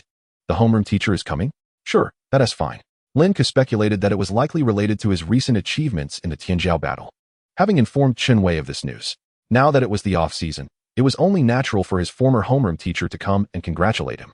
Especially since Lin Ke had claimed the title of provincial champion right after graduating high school, which was indeed miraculous. I'll take them over now. After hanging up, Lin Ke descended the stairs, finding Bai Shuang as usual, sharing instant noodles with Lin Chongqing. You finally decided to show up. Lin Chongqing remarked with dissatisfaction upon seeing Lin Ke after a few days of absence. Cultivation is important, but don't wear yourself out. Understood. Lin Ke relayed the news about the homeroom teacher and Principal Xia's visit to Lin Chongqing. Lin Ke had expected him to be shocked, or even flustered, but this time, Lin Chongqing remained unusually calm. Having received numerous calls from significant figures, he did not consider a homeroom teacher and principal from Quan Hai Middle School worthy of his concern. Seeing Lin Chongqing so self-satisfied, Lin Ke chuckled. They will arrive shortly. You might as well prepare a little. Shortly thereafter, Lu Dazhuang arrived at Lin Ke's residence. Accompanied by his homeroom teacher Chen Wei and Principal Xia, Bai Shuang opened the door, and Principal Xia, feeling somewhat anxious, cleared his throat and said, Lin Ke, congratulations. Upon seeing Bai Shuang, he nervously confirmed the house number, then helplessly glanced at Lu Dazhuang. This is indeed the right place. Lu Dazhuang greeted with familiarity. Hello? Senior Bai Shuang. Good to see you again. Bai Shuang, assuming the demeanor of a gracious hostess, stepped aside and said, Please, come in. Only then did Chen Wei and Principal Xia snap out of their daze. Principal Xia tugged at Chen Wei's sleeve and exclaimed, Old Chen, isn't this the daughter of the Bai family? Could it be that they... No, I have no idea, Chen Wei replied, equally perplexed and sweating profusely. Principal Xia tightened his sleeve, leaning on his cane as he limped inside. He had recently visited Quan Hai Academy to consult Principal L and was well versed in the etiquette required when interacting with top talents. Calm and composed, he murmured to himself as he entered the house. Lin Ke stepped forward warmly, saying, Xiaopeng, old classmate, Principal, you're here? Chen Wei breathed a sigh of relief. Despite Lin Ke residing in such a magnificent abode, he still behaved like the student he knew, revealing no airs. Principal Xia continued to murmur to himself and suddenly stumbled, kneeling before Lin Ke. Lin Ke, it's great to see you. Principal. Chen Wei quickly helped him up, awkwardly commenting, you really need to get that prosthetic serviced. Principal Xia shot Chen Wei an irritated glance, muttering, what do you know? This is a skill taught to me by old L, though I'm still not proficient. Lin Ke will surely understand my esteem for him. Chapter 84. Kneeling Emperor, Quanhai Principal L Pengfei. Lin Ke, your performance has been extraordinary. Truly the finest student since the establishment of Quanhai Academy. Principal Xia proclaimed, sitting on the sofa, hands resting on his cane. This time, your bid for the national competition must be aimed at the championship, correct? I will do my best, Lin Ke replied after pouring a cup of tea for Principal Xia. I cannot predict how far I can go. Just do your best. Chen Wei added, Lin Ke, we all agreed that when the national competition starts, we will be there to cheer you on. Compared to Principal Xia's myriad praises, Chen Wei felt a deeper sense of admiration and accomplishment. Having such an outstanding student brought glory to him as a teacher. Recently, he had been promoted to the position of grade director, thanks entirely to Lin Ke's exceptional performance. By the way, Lin Ke, do you have any plans regarding your higher education? Principal Xia inquired curiously. Given your demonstrated talent, esteemed academies must be vying for your attention. Right? Chen Wei concurred. A genius of your caliber is rare nationwide, and being sought after is only natural. You must ponder this seriously, as it concerns your future. I've already made my decision, Lin Ke said with a smile. So soon? Principal Xia adjusted his cane nervously.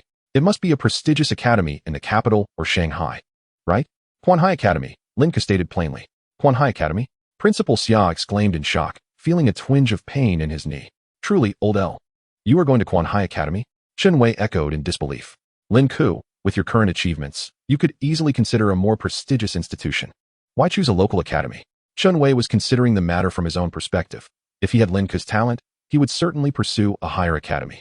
Prestigious institutions boast top-tier resources, faculty, and connections. Any student who graduates successfully from such an academy is essentially a winner in life. To me, all academies are the same. Lin Ke replied without elaboration. Seeing Lin Ke's stance, Chen Wei refrained from pressing further, while Principal Xia took out his phone, hesitating about whether to inform L Pengfei. Meanwhile, Bai Shuang approached with her phone, saying, Lin Ke, since Principal Xia is here today, should I invite old L to meet you? Old L? You mean Principal L Pengfei? Principal Xia immediately inquired. Yes, he is a legendary figure in Quanhai. He is also my senior, a person of integrity and honor. Principal Xia spoke animatedly. Lin Ke had heard of Principal L's name. When Bai Shuang joined Quanhai Academy, he had been overwhelmed with tasks, almost collapsing at the entrance of the Education Bureau near Jinhai Diyuan. Ouyang Qing's subordinate was monitoring from within the car, noting that anyone entering Jinhai Diyuan would have their photo captured on their computer. All social information was laid bare. The moment a principal from a prestigious academy entered, I would be alerted immediately. The subordinate smiled confidently. Brother subordinate, look at that person, his companion quickly pointed out. The subordinate looked out to see an elderly man in a deep blue tang suit, sporting a goatee and an ageless appearance, gliding into Jinhai Diyuan. Why can't I see his legs? Who is this old man? On the computer screen, the old man's identity appeared. Principal of Quanhai Academy, L Pengfei. Shortly after, a ring echoed at Lin Ke's door. He stood up to open it, finding no one in sight. How strange. Just as he was about to close the door, a voice emerged from below. You must be Lin Ke, right?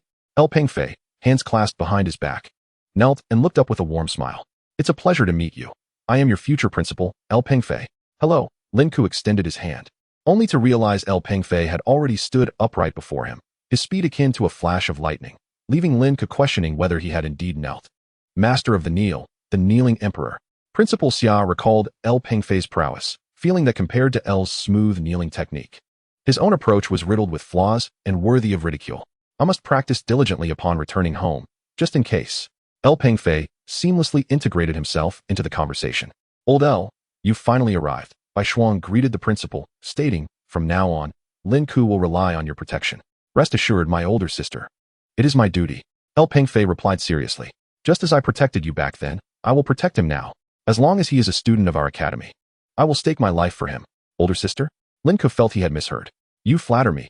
Principal, I look forward to your guidance. Lin Ke smiled warmly, his graceful demeanor earning him points in L Pengfei's eyes. Finally, a normal prodigy has arrived. Just look at how elegant he is. Clearly a good student. Lin Ke, you can rest assured that Quanhai Academy will not shortchange you. I will strive to secure more resources for you. especially as you are about to represent our academy in the national competition. Thank you, Principal. Meanwhile, Lu Dazhuang, feeling somewhat out of place amid the discussion, nervously turned the cup in his hands. Aside from genuinely being happy for Lin Ke, he began contemplating his own future. Attending a prestigious academy was impossible for him, and even a mid-tier academy seemed challenging, while a lower-tier academy offered no prospects. Fatty, what are you thinking? Lin Ke noticed Lu Dazhuang with his head hung low and approached him. You've gained quite a bit of weight since we last met. Old Lin, I feel like my future is utterly bleak. Lu Dazhuang chuckled self-deprecatingly. My companion beast follows me around, and although it has made some progress, it still feels useless. What's the matter? Tomorrow, I'll take you to the underworld so your companion beast can have a taste of something new. Really? Lu Dazhuang exclaimed excitedly. That's great. My little Huang will be in for a treat. Pengfei, observing the camaraderie between Lu Dazhuang and Lin Ke, feigned contemplation and cleared his throat.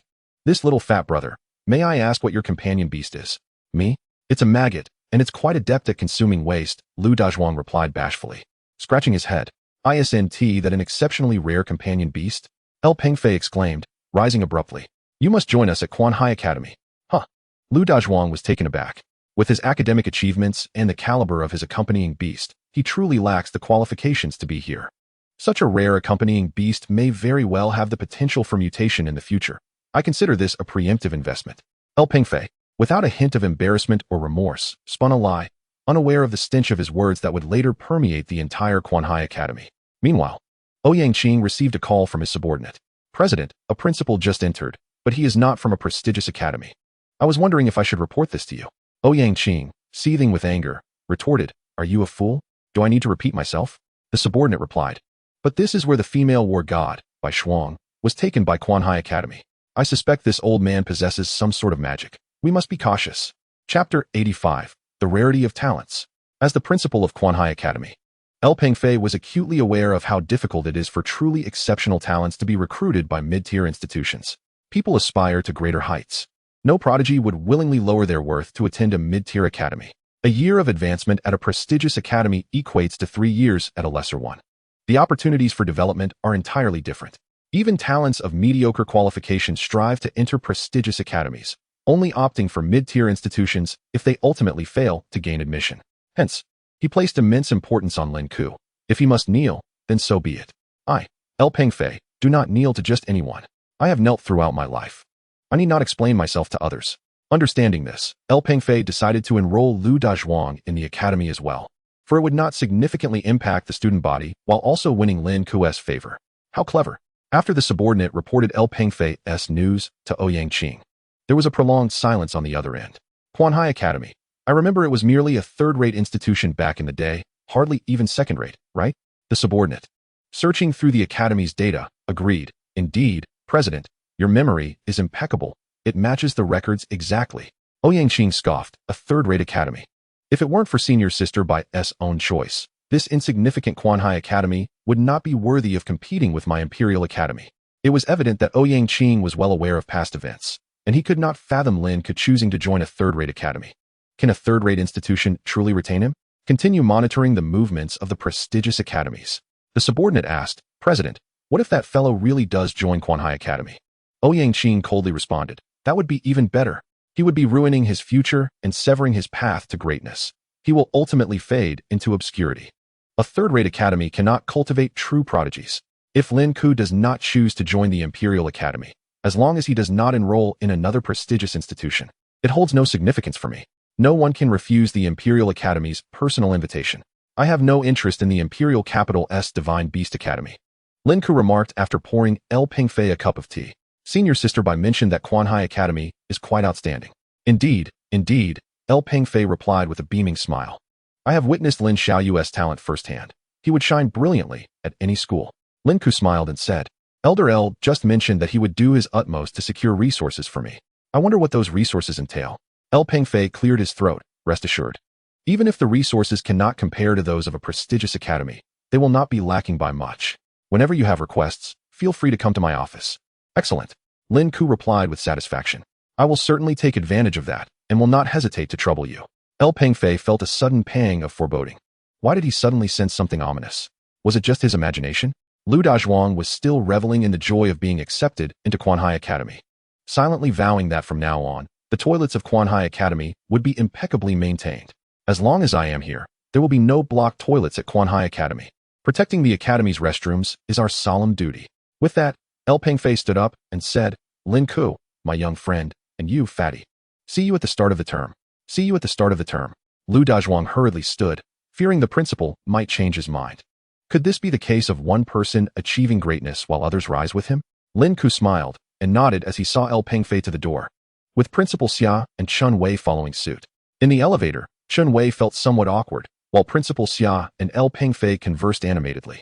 Elder El, congratulations. The Academy has gained an unparalleled prodigy. In time, Quanhai will surely rise to a prestigious academy. Not at all. Quanhai No. 1 is the true dragon among men. In recent years, it has also seen an abundance of talents. All for the future development of Quanhai. Let us communicate more when we have the chance. Of course. El Pengfei could hardly contain his excitement and immediately made a call to start promoting the academy. After all, he had already faced enough pressure when Bai Shuang joined. He was not afraid of facing it again. At worst, he could kneel before the Education Bureau. What do I, El Pengfei, have to fear? That afternoon, Quanhai Academy's official website released an announcement. A large poster featured a silhouette of a figure, with the text, "Who will claim the title of National Prodigy Champion of the Fugu Province?" Stay tuned. The header of Chuanhai's official website had not changed for several years. It originally featured Bai Shuang's photo, which El Pengfei had insisted on displaying after being pressured by multiple parties. He relished the thought of those prestigious academies. Unable to claim Bai Shuang, seething with envy, the identical poster content sparked intense discussions online. Is Gao Jong Wong going to Quanhai Academy? What kind of school is this? A new prestigious academy? I've never heard of this school. Let me look it up. No need to check. It's a second-rate academy. And it only became second-rate after the goddess of war Bai Shuang joined. Essentially, it's a wild goose academy. Wow, Gao Jong Wong is indeed from Quanhai. Is this school a stepping stone for him? But a bottom-tier academy cannot possibly nurture prodigies. Everyone, don't rush. We'll know once the term starts. I'm enrolling at Quanhai Academy. Stay tuned for my live broadcast. I'll enroll too, just to catch a glimpse of Gao Jong Wong. I'm going as well. I want to see what it's all about. Bai Shuang's joining had elevated Quanhai from a third-rate to a second-rate academy, and El Pengfei hoped that Lin Ke's arrival would propel Quanhai Academy to a first-rate status. President, Quanhai Academy has announced. It seems that fellow Truly is joining. Ouyang Qing remained silent on the phone for a long moment before sneering. Who is at Quanhai Academy that he would choose to go there? What shall we do now? The subordinate, gleeful at the news, remarked, he is truly unaware of what's good for him, disregarding the Imperial Academy's invitation. I doubt he will amount to anything. Since he has gone there, you should go too. The subordinate exclaimed, President, why would I go to a low-tier academy? He felt as if the sky had fallen. You will go and keep an eye on that fellow, recording his daily life, every word and action, and how he trains. But President, Ouyang Qing casually mentioned the position of Vice President. The subordinate immediately asserted, President, I am your most trusted aide. I cannot trust anyone else to monitor me. This task must be mine. Your academic record has already been transferred. You will report there at the start of the term. Chapter 86. An invitation from the head of the dark path? Sister, we will soon become schoolmates. After El Pengfei and the others departed, Lin Ke sat on the sofa chatting with Bai Shuang. I am already in my senior year internship, but I should be working at the academy afterward. Bai Shuang smiled and continued, I will offer you a special class then. Deal. Lin Ke replied. While Quanhai Academy's resources may not match those of prestigious academies, if there is something you desire, Elder L will risk everything to secure it for you. I can assure you of that. At the Quanhai Academy, one is afforded the highest of honors. As for the nature of the honors, I am not overly concerned. Lin Ke smiled shyly, his mind already pondering what he might acquire. Soon, Bai Shuang received a phone call. A grand gift had arrived. With a smile, Bai Shuang said, Lin Ke, shall we go take a look? Old Lu's welcoming gift has arrived. Is that appropriate? Lin Ke promptly stood up and pressed the elevator button. Bai Shuang smiled gently. She enjoyed observing Lin Ke's contradictory nature, finding it rather endearing. In the underground level of Jinhai Di Yuan, a uniquely modified alloy war vehicle was parked in Lin Ke's designated space. The vehicle's exterior resembled that of a ferocious raptor, crafted from a rare alloy. Its imposing front and emanating an aura of ferocity from afar. This is a gift from Old Lu, a modified alloy war vehicle, valued at around 50 million. With the Academy's insignia, you can drive this vehicle freely within the campus. Even to the principal's office? Lin Ke scrutinized the monstrous vehicle. And the moment he ignited the engine, it felt as if a fierce beast had been unleashed from its cage. The headlights flared to life, illuminating the entire garage as if dawn had broken. Of course, as long as you can drive it. Shall we take it for a spin? Bai Shuang inquired. Senior, I haven't even obtained my driver's license yet. Lin Ke felt a rush of excitement. After all, such an extravagant toy worth tens of millions was not something he could afford to purchase. Shall I take you for a joyride? Very well. Lin Ke settled into the passenger seat, the powerful roar of the engine vibrating through the pavement. The exhilarating experience of being elevated above the surroundings was unmatched by any traditional luxury vehicle. What kind of car is this? Such an intimidating roar. I thought the subterranean beasts were attacking, and it has a special license plate. Only someone of noble status, like a beastmaster, could afford it. As Lin Ke sat in the passenger seat, he reveled in the admiring gazes from passers-by, feeling a sense of accomplishment swell within him. He turned to Bai Shuang and remarked, Senior, I believe the basic configuration of this vehicle aligns with combat specifications, does it not? Indeed, Bai Shuang smiled, explaining. This vehicle can enter the monster lairs, equipped with various weapons. This button is for altering its form. Generally, ordinary subterranean beasts cannot breach its defenses. Old Lu has truly invested heavily in this. Bai Shuang parked the beastly war vehicle by the Binhai Bridge and got out. The moonlight spilled across the sea, shimmering like scattered gold. Bai Shuang opened the back seat and pressed a switch beside the chair, causing it to automatically unfold, revealing a small weapon box. Under the moonlight, the black box glimmered with a matte finish. Bai Shuang activated it with her fingerprint, unveiling a set of darkly luminous gauntlets. Lin Ke, this is my gift to you. She picked up the clawed gauntlet and explained, Your combat style does not suit a warblade. This is crafted from the front claws and scales of a bone dragon. Its hardness surpasses that of alloys, even exceeding that of standard battle gear. Now, it belongs to you. Lin Ke accepted the dragon gauntlet, discovering it was much lighter than he had anticipated, and with a press of a button, it would automatically conform to his hand. Thank you, Senior. I truly appreciate it. After a brief trial, he found the dragon claws perfectly suited to him. This must be quite expensive, right? Bai Shuang shook her head. In comparison to your trust in me and your decision to join the Quan Hai Academy, this gift is of little worth. I hope it serves you well. I will use this against fierce beasts in the novice monster lair tomorrow. Lin Ke gestured in the air. Bai Shuang stood with her hands clasped behind her, her slender fingers gently curling as she took a deep breath before slowly turning to gaze at the moonlit sea. Clad in a flowing white gown, the gentle breeze stirred the hem, while her skin, illuminated by the moonlight, appeared even more luminous, her swan-like neck devoid of any blemish. Lin Ke stole glances for a full 10 seconds before struggling to divert his gaze. If you wish to look, do so openly. Bai Shuang turned her head and softly spoke, I do not mind. Clearing his throat, Lin Ke instinctively scratched his head with the dragon claw. Bai Shuang gently grasped his arm. These claws are quite sharp. Even with your formidable healing abilities, you cannot escape the risk of bleeding or injury. I was merely thinking of letting some blood flow to calm myself, Lin Ke said, trying to lighten the awkward atmosphere. Shall I take you to see some blood? Before Lin Ke could respond, Bai Shuang climbed back into the vehicle. Get in. The atmosphere inside the car turned somewhat peculiar as Bai Shuang drove towards the suburbs. Observing the increasingly obscure path, Lin Ke could not help but inquire, Senior, where are we headed? Are you afraid I will consume you? Bai Shuang laughed. Do you remember what I told you last time? The term evil path is merely a vague definition. It does not refer to a specific group or individual. Within the realm of the evil path, there are several major branches composed of beastmasters.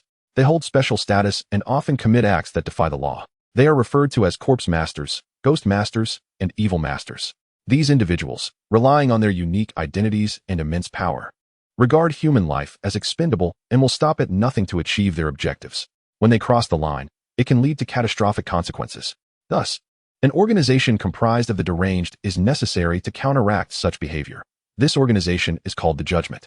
The future of the world is determined by the Judgment, human lives, justice, and all things are adjudicated by the Judgment. Strike first without trial. The Judgment grants permission. Bai Shuang expressionlessly recounted the history of the Judgment. You must be curious why I possess such knowledge of the evil path, she began to explain. Because I am one of the members of the Judgment. Lin Ke's heart raced, feeling utterly bewildered. He never expected the new generation's leading figure, known as the Valkyrie, Bai Shuang, was a member of the evil path, indeed. The most influential faction within it. Senior, is this something I should be hearing? Lin Ke said helplessly. If I understand this, will I not be endangering my life? Bai Shuang smiled gently, gradually bringing the vehicle to a stop. That girl from the Zhuge family in the provincial city was indeed somewhat correct. Given your performance in the monster lair, you are undoubtedly a madman, and the best place for a madman is to join the Judgment. Bai Shuang drew her blade, looking at Lin Ke with a gentle smile. So do you wish to join? Chapter 87, Joining the Judgment, an Immense Authority. I can give you time to consider. Take your time, I have some matters to attend to. With that, Bai Shuang exited the vehicle. Lin Ke curiously surveyed the surroundings. Realizing they were at an abandoned factory on the outskirts, typically devoid of any human presence. What should I do now? Lin Ke fell into contemplation. Having learned Bai Shuang's secret, would she still act against him if he refused? It dawned upon him that he had long been targeted by the evil path while still residing at home. Memories of Bai Shuang flooded his mind. Even if she was part of the evil path, she did not fit the image he had of them. Speaking of which, where did Senior go? Lin Ke still had many questions he wished to ask, so he opened the car door and stepped out. He made his way to the entrance of the dilapidated factory. And as he approached, he was met with a strong stench of blood and the sounds of anguished cries. What is happening?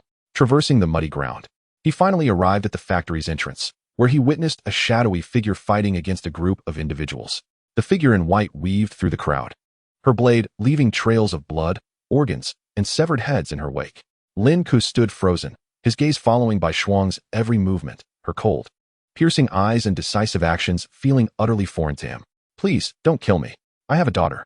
One man remained within the factory, kneeling in desperation, trembling as he produced a photo of his daughter from his pocket. Look, my daughter. With a swift motion, Bai Shuang pierced his heart along with the photograph, drawing her blade back in one fluid motion. Lin Ke, have you made your decision? Bai Shuang's gown remained pristine, much like a flower that had been dipped in blood yet remained untouched. The crimson hue in her eyes gradually faded as she approached Lin Ke. Who are they? Lin Ke did not respond to Bai Shuang's question, but instead inquired about her.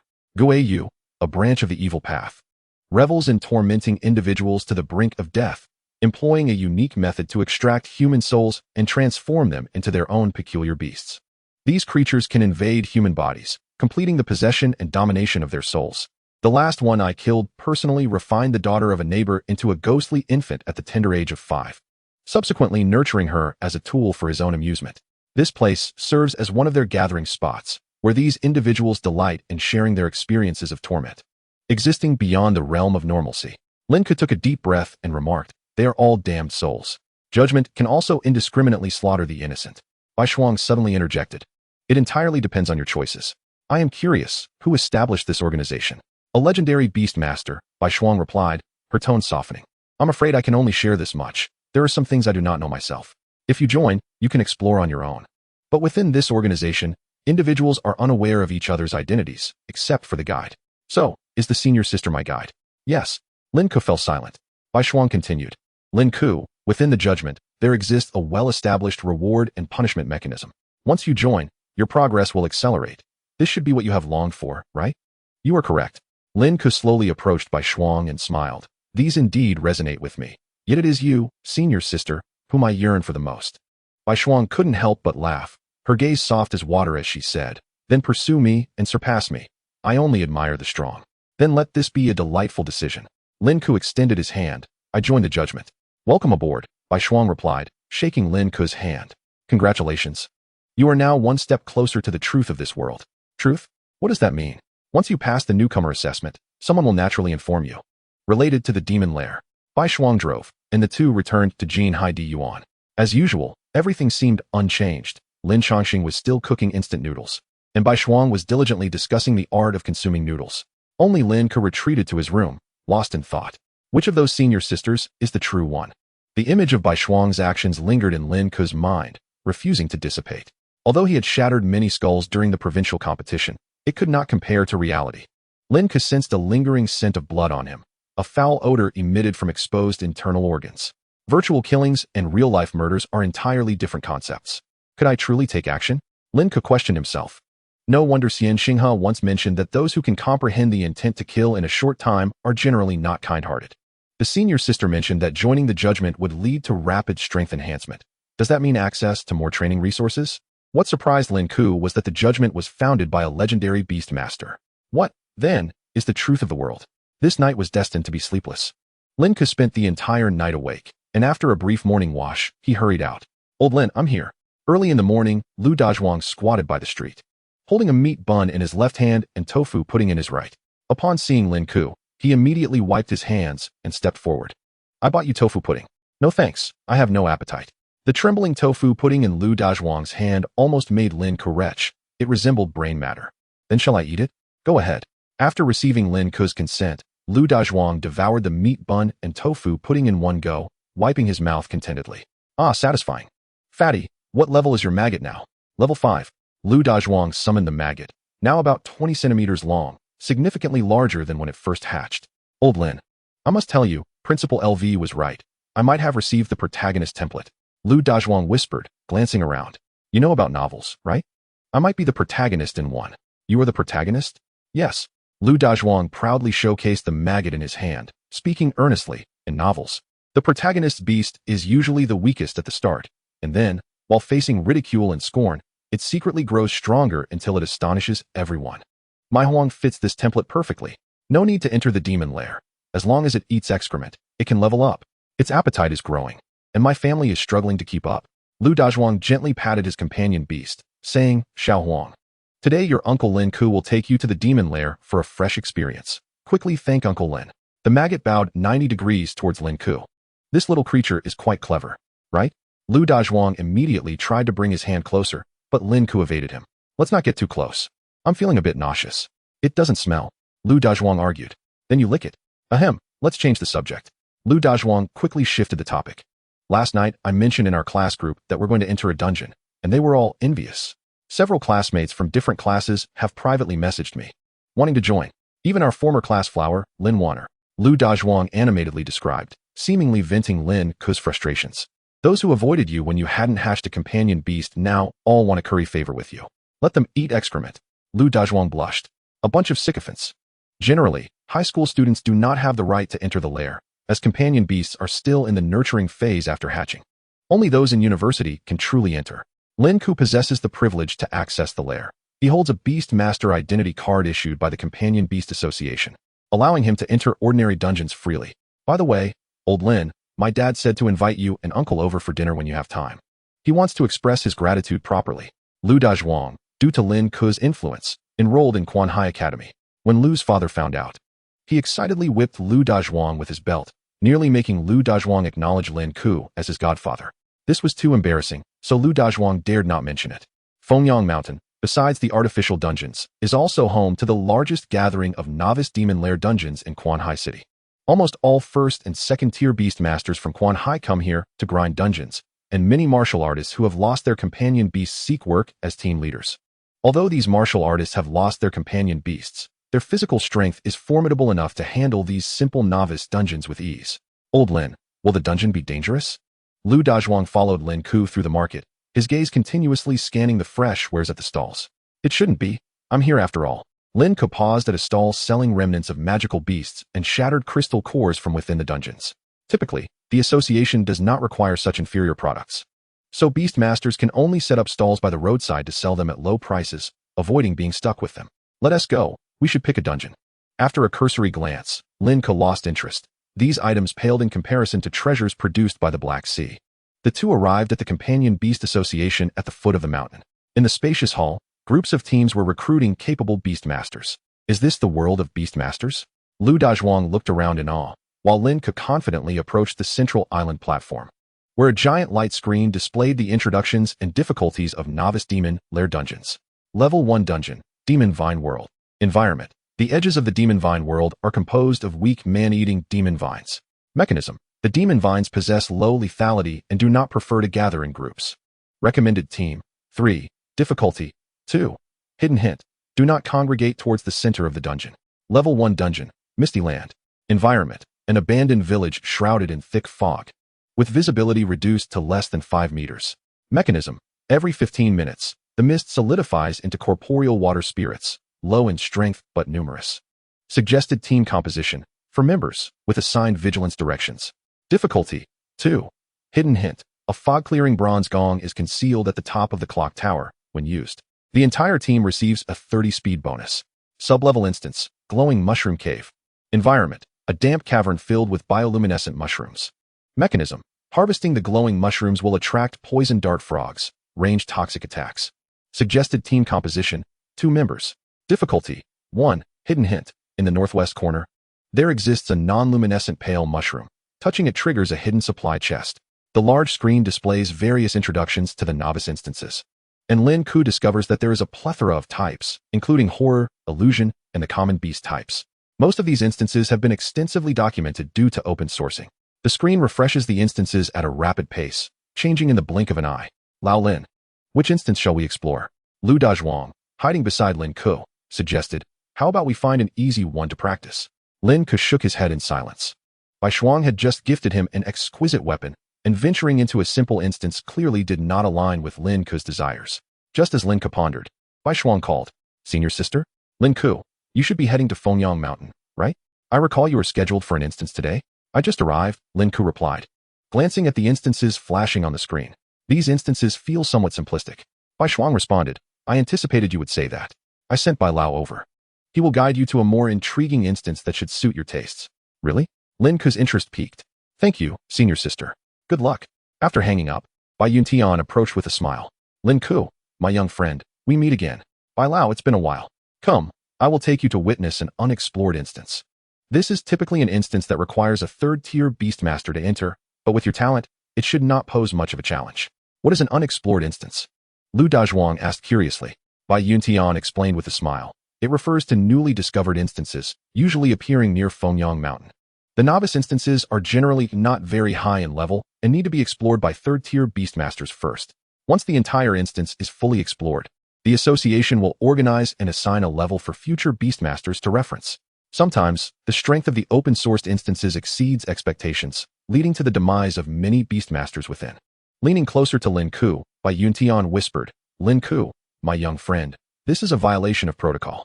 If it weren't for the miss, I generally would not allow it. Thank you, Bai Lao, Lin Ke replied. We are family, no need for formality.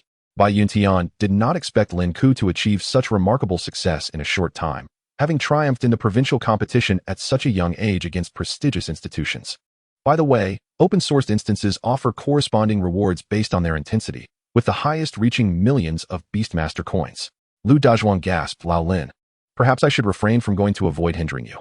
Lu Dajwang was self-aware, fearing he would be a liability to Lin Ke. Lin Ke smiled. What are you talking about, my friend? Are we strangers now? Remember when you asked me for the website? Stop right there. Lu Dajwang blushed. Am I not allowed to go in? Lin Ke recalled the day of the school's beast hatching ceremony when Lu Dajwang stood up for him. Thus, he decided to reward him once as a father would. It was not excessive. Chapter 89. Instance Open Source, Competition. What? This time the instance open source is not for me. Bai Yuntian had just taken Lin Ke and Lu Dajwang to the conference room when they heard impatient quarreling from within. I want to see who dares to encroach upon my business. Delu, what is going on in the association? Bai Yuntian entered the conference room, and the man known as Delu immediately grinned. He stood nearly 2 meters tall, bald, and muscular, with a dragon tattoo extending from his cheek to his collarbone. Bai Lao, we have always been responsible for the instance open source, so why has it been given to someone else today? Delu was followed by several team members, all with grim and displeased expressions, who said that the open source task must be assigned to your team. Bai Yuntian frowned. Last month, your exploration progress was insufficient, and you provided erroneous information, leading to the tragic deaths of several novice beastmasters. You haven't forgotten this matter, have you? That was merely a misunderstanding, Delu chuckled. You know me. Among the third-tier beastmasters, I possess the greatest strength and physique, cheap and effective. As for this task, I believe. This time, you are out. And there won't be a next time either, Bai Yuntian said sternly. The open-source task is not a dictatorship. At least let me know which team stole my assignment. Delu licked his lips. I want to understand this clearly. Bai Yuntian, uninterested in further debate, raised his hand. Get out. Despite their bravado, Delu's team would not dare to confront Bai Yuntian within the Beastmaster Association and could only leave the conference room in defeat, waiting outside. Captain, could it be those two individuals by Bai Lao's side? I haven't seen them before. They seem unfamiliar. These two fools are fit to compete. They are just kids. Delu scoffed. Go check. I want to see who dares to ruin my plans. Inside the conference room, Bai Yuntian returned to his gentle demeanor. Lin Ke, here is the information regarding the open source instance. I will send someone to guide you there. Your main responsibility is to record relevant information about the instance, and we will assess the difficulty ourselves. Be extremely cautious. Many formidable beastmasters have suffered losses while pioneering instances. Understood, Lin Ke said, picking up the documents. Suddenly, he added, Bai Lao, could I have your phone number? Oh, sure. The two left the conference room. It's them. Damn it. Delu noticed the documents Lin Ke held, confirming his suspicions. Two inexperienced rookies think they can snatch this lucrative job? Follow them and find an opportunity to eliminate them. Delu's team secretly trailed Lin Ke with malicious intent. Here we are. This is the entrance to the open source instance. The staff led Lin Ke to the foot of the mountain, where a boundary stone formation was being constructed, guarded by two beastmasters at the entrance. After handing the documents to one of the guards, he glanced at Lin Ke and thought to himself, he is so young. Isn't he just walking into a death trap? All right, registration is complete. You may enter, he said, withholding further comments, as it was a directive from above, perhaps intended to eliminate these two. Wait here for me. I need to use the restroom, Lin Ke suddenly said. Oh, okay, hurry back, Lu Dajwang replied. Lin Ke entered the dense forest alone, and within 2 minutes, a towering figure akin to a bear appeared before him. It was Lu. Kid, didn't he expect this, did you? Hand over your belongings, and I'll make your death quick. Lin Ke twisted his neck. Unfortunately, I want to make it easy for you. Lu's expression darkened. Damn it, kill him. As soon as the words left his mouth, Lin Ke vanished in an instant, and Lu felt a searing pain in his abdomen. As if a massive truck had collided with him, his body flying straight into a tree. His nearby teammates remained stunned, while Lin Ke had already appeared before them. Don't kill me. 1 minute later, Lin Ke dialed Bai Yuntian's number. Bai Lao, I was ambushed by that team just now. What? Are you okay? Bai Yuntian nearly jumped in shock. Lu's team had been seasoned in the crucible of danger, and these individuals were ruthless. I managed to escape by luck. You should come here and check. They should still be alive. With that, Lin Ke hung up the phone. When Bai Yuntian personally led a group to the scene, it became evident that the forest was strewn with fallen trees. All members of Lu's team were ensconced within the trunks, their breaths a mere whisper away from death. What shall we do about these people, Bai Lao? They deserve their fate. Lin Ke had been astute, transferring the power of life and death into my hands. Their audacity to strike at Lin Ke was a death sentence in itself. Just as Lu had uttered these words, his breath ceased. His eyes widened in terror. Frozen in a visage more fearsome than that of a ghost, his massive form grotesquely lodged within the tree. His folly lay in provoking Lin Ke, a man not to be trifled with. Bai Yuntian waved for his subordinates to handle the bodies, his admiration for Lin Ke growing. Fatty, let us depart. Lin Ke washed his hands, returning to the scene with an impassive expression. He felt an inkling that he had not controlled his strength adequately. The initial awkwardness of his first strike had dissipated entirely, surprising even himself. Lao Lin, I need to relieve myself. Do it inside. Lin Ke grabbed Lu Dajwang and entered the instance. Before them lay a desolate world of yellow earth, the howling wind a mournful lament, with stark white bones unmistakably visible, remnants of monstrous beasts. This environment felt extraterrestrial, devoid of human presence, the sky tainted a crimson hue by swirling dust. This instance was no trifling matter. Lin Ke instantly sensed an aura of peril. It was a primal instinct, his body warning him of lurking danger. Fatty, scout for a safe haven. We must familiarize ourselves with this environment. Understood. Lu Dajwang summoned a maggot, but after a few bites of the yellow sand and a gust of wind, the maggot began to cough uncontrollably, leading him to sheepishly retract his companion. Braving the wind, Lu Dajwang initially aimed to shield Lin Ke with his bulk, only to realize it was futile. Strangely, the gale seemed to have no effect on Lin Ke. After observing, he remarked, "There's a cave ahead. Let us seek refuge from the wind and plan our next move." Right. Upon entering the cave, a foul stench assaulted them. Lu Dajwang pinched his nose in distress. Lao Lin, what creature produced this excrement? It's enormous. In the direction Lu Dajwang pointed, there lay a mound of feces resembling a small hill, the noxious odor nearly overwhelming him. Xiao Huang, you've lost your mind. The companion maggot, as if in paradise, burrowed eagerly into the dung pile, prompting Lu Dajwang to scowl. That is filthy. Lin Ke shot him a glance. You didn't mind when it feasted in your toilet, did you? As soon as the words left his lips, Lu Dajwang received a telepathic message from Xiao Bai. Lao Lin, it seems Xiao Huang has mutated. It has acquired the skills of a beast. Is that even possible? Lin Ke chuckled in resignation. You can stay here and indulge its appetites. I'll explore nearby. Chapter 90. The Flesh and Blood Sacred Tablet. The Maggot Speaks. From the moment Lin Ke entered the instance, he felt as though unseen eyes were fixed upon him, triggering his body's instinctual protective mechanisms. Only within the cave did that sensation dissipate, suggesting that the lurking beast resided outside. The surrounding yellow earth offered expansive visibility. Yet where could the beast be concealed? Lin Ke scrutinized the area, noting that beneath the yellow sand lay remnants of many monstrous corpses, long since weathered. This place must have once hosted numerous beasts, yet they had been exterminated for reasons unknown. Could they be buried beneath the sand? If so, with Lin Ke's keen hearing, he ought to perceive their heartbeats. Furthermore, the sensation of being watched, though faint, felt as if the observer was in constant motion. Looking towards the horizon, Lin Ke observed the endless peaks of mountains in the distance. Surely, they could not be lurking so far away. Shortly after Lin Ke entered the instance, Bai Yuntian received another call, this time from the research department of the companion beast headquarters. Bai Lao. Miss Bai Shuang is inquiring why Lin Ke has yet to enter the instance. What are you saying? Bai Yuntian, who had just finished dealing with the bodies, chuckled. He has been inside for nearly 10 minutes. That is impossible. We are currently monitoring this open source instance and have not detected any energy fluctuations. The monitoring system does not err. Not detecting energy fluctuations? Bai Yuntian immediately exited his office and contacted the guards stationed at the entrance of the open source instance. Those two young men have indeed entered. I witnessed it myself. Is that true? Absolutely. Bring me the footage. After hanging up, Bai Yuntian found himself in a quandary.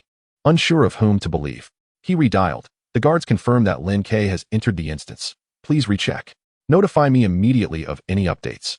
Bai Yuntian promptly called Bai Shuang again. Within the cave, Lu Dazhuang cautiously hid behind a massive rock, awaiting Lin Ke's return. I must not be a burden to Lao Lin. Even if I perish, I cannot impede him, he fervently reminded himself, though his legs trembled uncontrollably. He had prepared himself to be devoured by the beast without uttering a sound. Better to be slain than to drag Lin Ke down. No, the protagonist cannot die. Lu Dazhuang murmured to himself. Xiao Huang, what is wrong with you? A sound from behind stirred Lu Dazhuang's curiosity, and as he turned, he gasped in shock. The mountain of dung had been entirely consumed by his companion beast. Lu Dazhuang hastily opened his interface, discovering that the companion beast had leveled up twice. Not only that, but it had also unlocked two skills, one named Gluttony and the other Speak. I can understand Gluttony, but what does Speak entail? Burping after its feast. Xiao Huang had doubled in size, now stretching 20 centimeters in length, yet it remained slender. Xiao Huang, you're amazing. Get away from me, you fatso. Huh. Lu Dazhuang thought he had misheard, scanning his surroundings. Who is there? It's me, your grandpa. Who? Your grandpa. Burp. Watching the maggot bounce about energetically, Lu Dazhuang fell into contemplation. Xiao Huang, you can talk? Get lost. That name is atrocious. Call me Grand Maggot. You can speak? Lu Dazhuang exclaimed, astonished. He had never heard of a companion beast possessing the ability to converse. Get lost, you fatso. If I catch you feeding me dung again, I'll end you. Faced with the incessant insults from his companion beast, Lu Dazhuang found himself momentarily speechless. Grand Maggot, I desire beautiful women. Do you comprehend? You think I've had the chance to eat? How could I provide that for you? Lu Dazhuang was immediately incensed. As my companion beast, you ought to show some respect to your master. Within the cave, the tension between man and maggot escalated. As Lin Ke prepared to return after fruitless searching, a sudden chill gripped him. Whoosh. The sound of a whistling arrow sliced through the air, aimed directly at his head. Lin Ke swiftly seized the arrow. And amidst the distant mountain peaks, a glimmer caught his eye. Though fleeting, he captured the moment with clarity. Another arrow surged towards him. Gripping the second arrow, he coldly scoffed, wielding it like a bowstring to hurl it back. In terms of dynamic vision and strength, Lin Ke was a human beast, more precise than any machine, perfectly mimicking the trajectory of the shot. Found you. With that arrow released, the sensation of being watched vanished entirely. Fatty, how is it going over there? Lin Ke hastened back to the cave, only to find Lu Dazhuang rolling on the ground, exclaiming, Get away from me, get away. It was as if he were engaged in a battle of wits with the air. Fatty, what are you doing? Lao Lin, my companion beast has evolved. Lu Dazhuang immediately exclaimed. After consuming that pile of feces, he surprisingly managed to speak. Really? Lin Ke found this somewhat intriguing, prompting Lu Dazhuang to release the maggot in his grasp. What do you have to say? Your mother. The maggot was about to respond when Lin Ke flashed a smile, a terrifying aura of pressure causing it to promptly fall silent. Your mother must be quite beautiful. How polite of you. Lin Ke rose, stating, If you can speak, then you want to be bored in the future. The maggot was drenched in sweat, sensing the disquieting pressure emanating from Lin Ke, which rendered it unusually courteous. It felt that anyone daring enough to utter a profanity towards this individual would meet a swift demise. Why did this seemingly human figure evoke the impression of a beastly king? Bah, you wretched cur judging others. Lu Dazhuang cursed fiercely. All right, let's go outside and take a look. As Lin Ke stood to explore the creatures on the mountain, he noticed that the area within the cave was obstructed by excrement, revealing a stone tablet. Previously concealed by the dung, the stone tablet became exposed after the maggot devoured it. What is this? Lin Ke approached the black stone tablet, approximately 2 meters tall, which bore 4 distinctly carved characters. Shui Rosheng Bei. Old Lin, what is this? I'm not sure, Lin Ke replied, shaking his head. After taking a photo with his phone, he departed the cave with Lu Dazhuang, more intrigued by the arrows that had been launched from the mountain peak. Can magical beasts shoot arrows too? Or was it a human? Chapter 91. Indigenous Girl? Niu Jin. Lin Ke and Lu Dazhuang reached a point halfway up the mountain, where Lin Ke discovered traces of blood beneath a tree. Indeed, there is blood.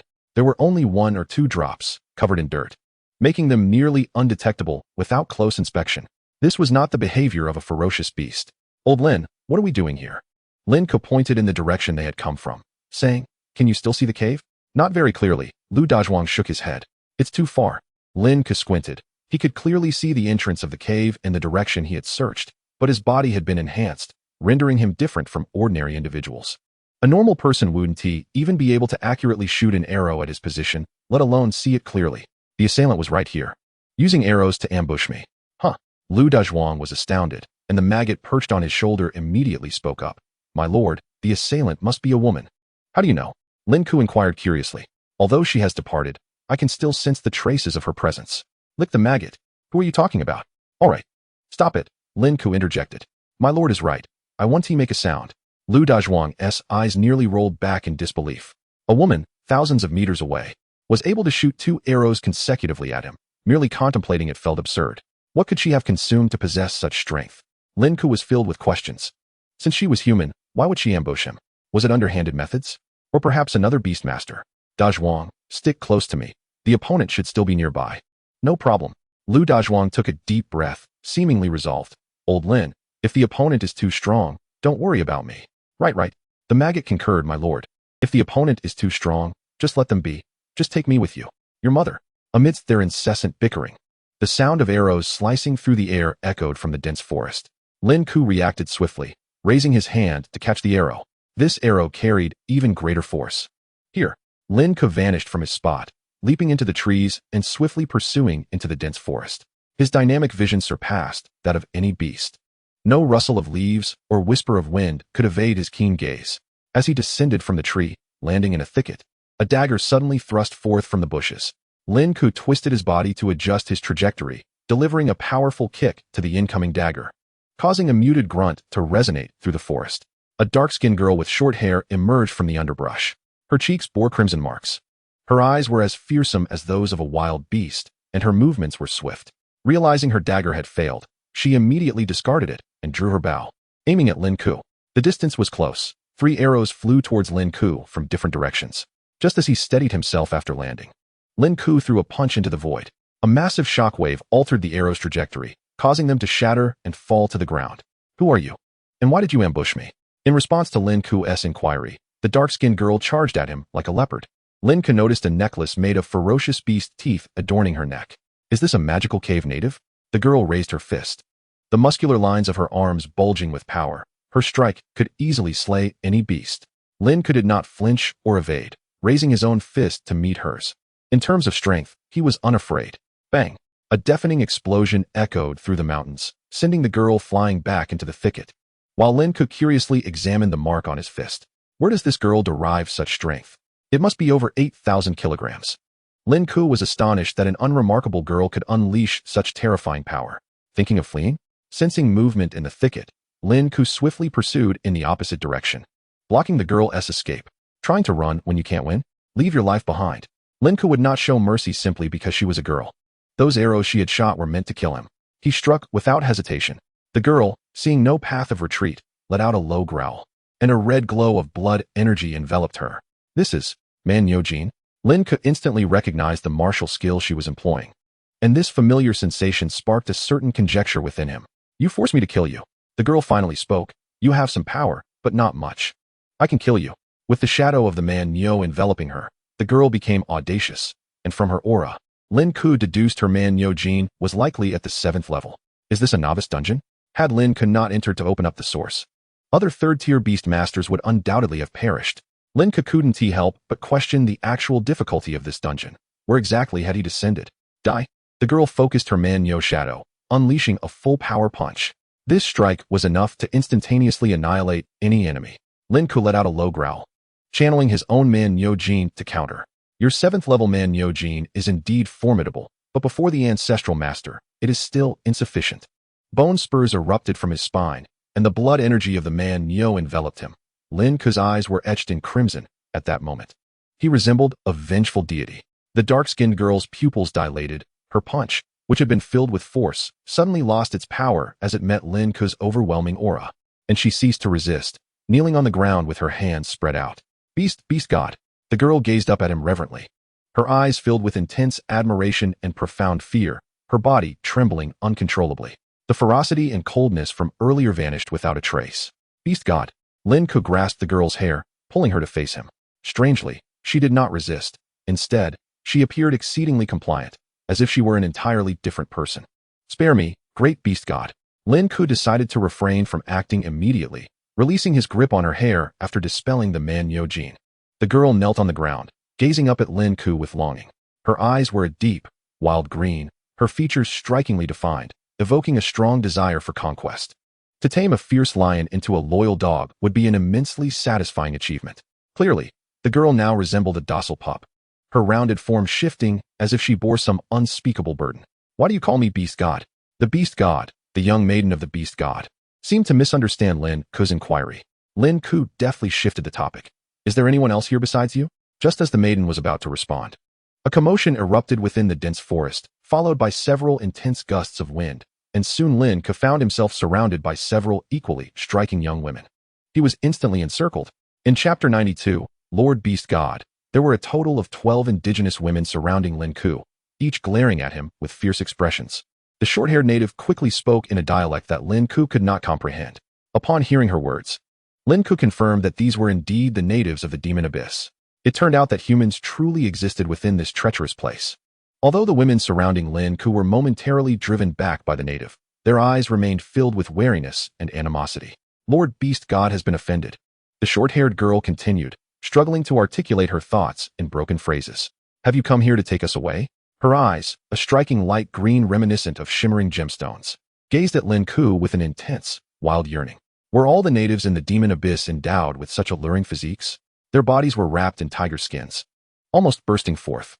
The powerful yet robust muscles were indeed a rarity. The women beside her erupted in a heated discussion, seemingly displeased with the girl's interruption. Suddenly, one of the women with American-style braids lunged forward, her energy akin to that of a powerful bull, charging directly at Lin Ke. Seeking death, Lin Ke raised his hand and seized her by the neck, mercilessly snapping it in an instant. Her eyes widened in disbelief, as she had not anticipated that she would not even have a chance to resist before meeting her end. The short-haired maiden halted the others, who now regarded Lin Ke with palpable fear. One strike had effortlessly dispatched the third-ranked warrior of their group. Lord Beast God, please calm your wrath. The girl knelt once more, sincerely stating, I apologize for the offense and am at your mercy. Lin Ke sensed that if he were to request this little tigress to remove her clothing under the pretense of the Beast Goddess will, she would likely comply without hesitation. Alas, Lin Ke had no such inclination. He was far more intrigued by the mysteries of this place. I ask you, why do you possess the power of the bull, and who taught you?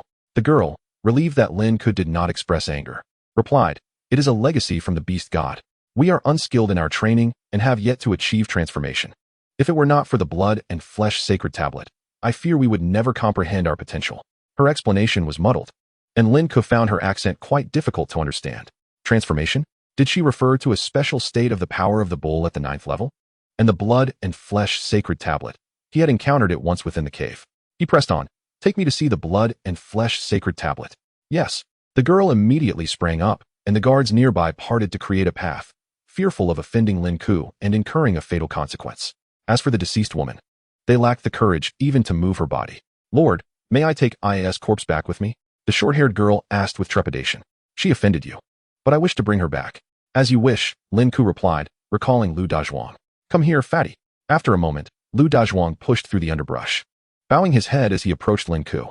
He is my friend, Lin Ke stated, causing the short-haired maiden's gaze to soften somewhat. Let us go. Lead me to the blood and flesh sacred tablet. My lord, please take your seat. To Lin Ke's astonishment, there was indeed a palanquin present. It resembled a mode of transportation used by the powerful in ancient times. Clearly, the civilization of this demon abyss was still entrenched in antiquity. As Lin Ke settled into the palanquin, 6 women began to lift it, and he closed his eyes, appearing to rest while actually contemplating the peculiarities of this scenario. These indigenous women were likely the original inhabitants of the demon abyss.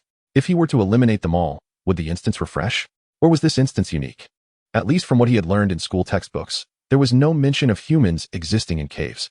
Only Lin Changsheng had once mentioned to him that the people in the abyss were akin to madmen. Old Lin, Lu Dazhuang, walking beside the palanquin, dared not meet the women's gazes. Why do they respect you so much? I am not certain. Lin Ke shook his head. We will take it step by step. Then why do you sit while I walk? What? Do you wish to sit as well? Just as Lu Dajhuang was about to respond, he was silenced by the murderous glare of the short-haired maiden, prompting him to swallow his words. Walking is just fine. The palanquin traveled smoothly, and Lin Ke nearly dozed off. Upon exiting the dense forest, a primitive village resembling an ancient settlement emerged ahead. The small village was nestled against the mountains, consisting of merely a dozen households, featuring simple tents made of animal hides, with a few inhabitants practicing archery at the camp's edge. The strength of these natives appeared quite formidable. Lin Ke had expected the camp to be filled with the aroma of cooking, but upon closer inspection, he realized that nearly everyone was armed, and curiously, they were all women, with no men in sight. As Lin Ke, seated in the palanquin, drew the attention of the villagers, they all raised their bows, ready to attack. "Aba!" the short-haired girl shouted, and every archer lowered their weapons, gazing at Lin Ke with shock and disbelief. "Lord Beast God, we have offended. It is of no consequence." Lin Ke waved his hand dismissively, but his gaze was drawn to a towering black stone tablet. The monument stood at least 20 meters high, resembling a colossal black chimney, and it loomed in the center of the village, starkly contrasting with its surroundings. A woman approached, wielding a dagger, skillfully removing the garment from her shoulder to reveal her impressive physique. She then used the dagger to slice into her own arm, blood flowing freely into the sacred tablet below, as if performing some ritual. The blood and flesh sacred tablet greedily absorbed the young woman's life essence. "Ah," she gasped, her lips parting as her strength gradually waned. After several agonizing seconds, she ceased her actions and fearfully donned her clothing, retreating back to the village. "Drive." The short-haired girl raised her hand, and the palanquin landed steadily. As Lin Ke prepared to approach the stone tablet, she quickly interjected, "Lord Beast God, it is dangerous." "What do you mean?" The girl knelt once more, clasping her hands in reverence. "Lord Beast God, without fresh blood to sustain it, the blood and flesh sacred tablet will deteriorate the flesh." Deteriorate the flesh? Lin Ke's interest was piqued. His ability to heal was unmatched, and he sensed an inexplicable peculiarity emanating from the stone tablet. "Yeah." The holy dragon of light reacted within his mind. "Little White, do you recognize this object?" "Yeah." The holy dragon of light revealed to Lin Ke that it felt a familiar sensation from the blood and flesh sacred tablet. With newfound resolve, Lin Ke crossed the barriers, stepping beneath the sacred monument amidst the astonished and fearful gazes of those around him. As Lin Ke extended his hand to touch the blood and flesh sacred tablet, it began to tremble. A powerful tearing sensation surged through his arm, and this energy coursed throughout his body. As the tearing intensified, fine wounds erupted across Lin Ke's form, an energy continually flooding into him.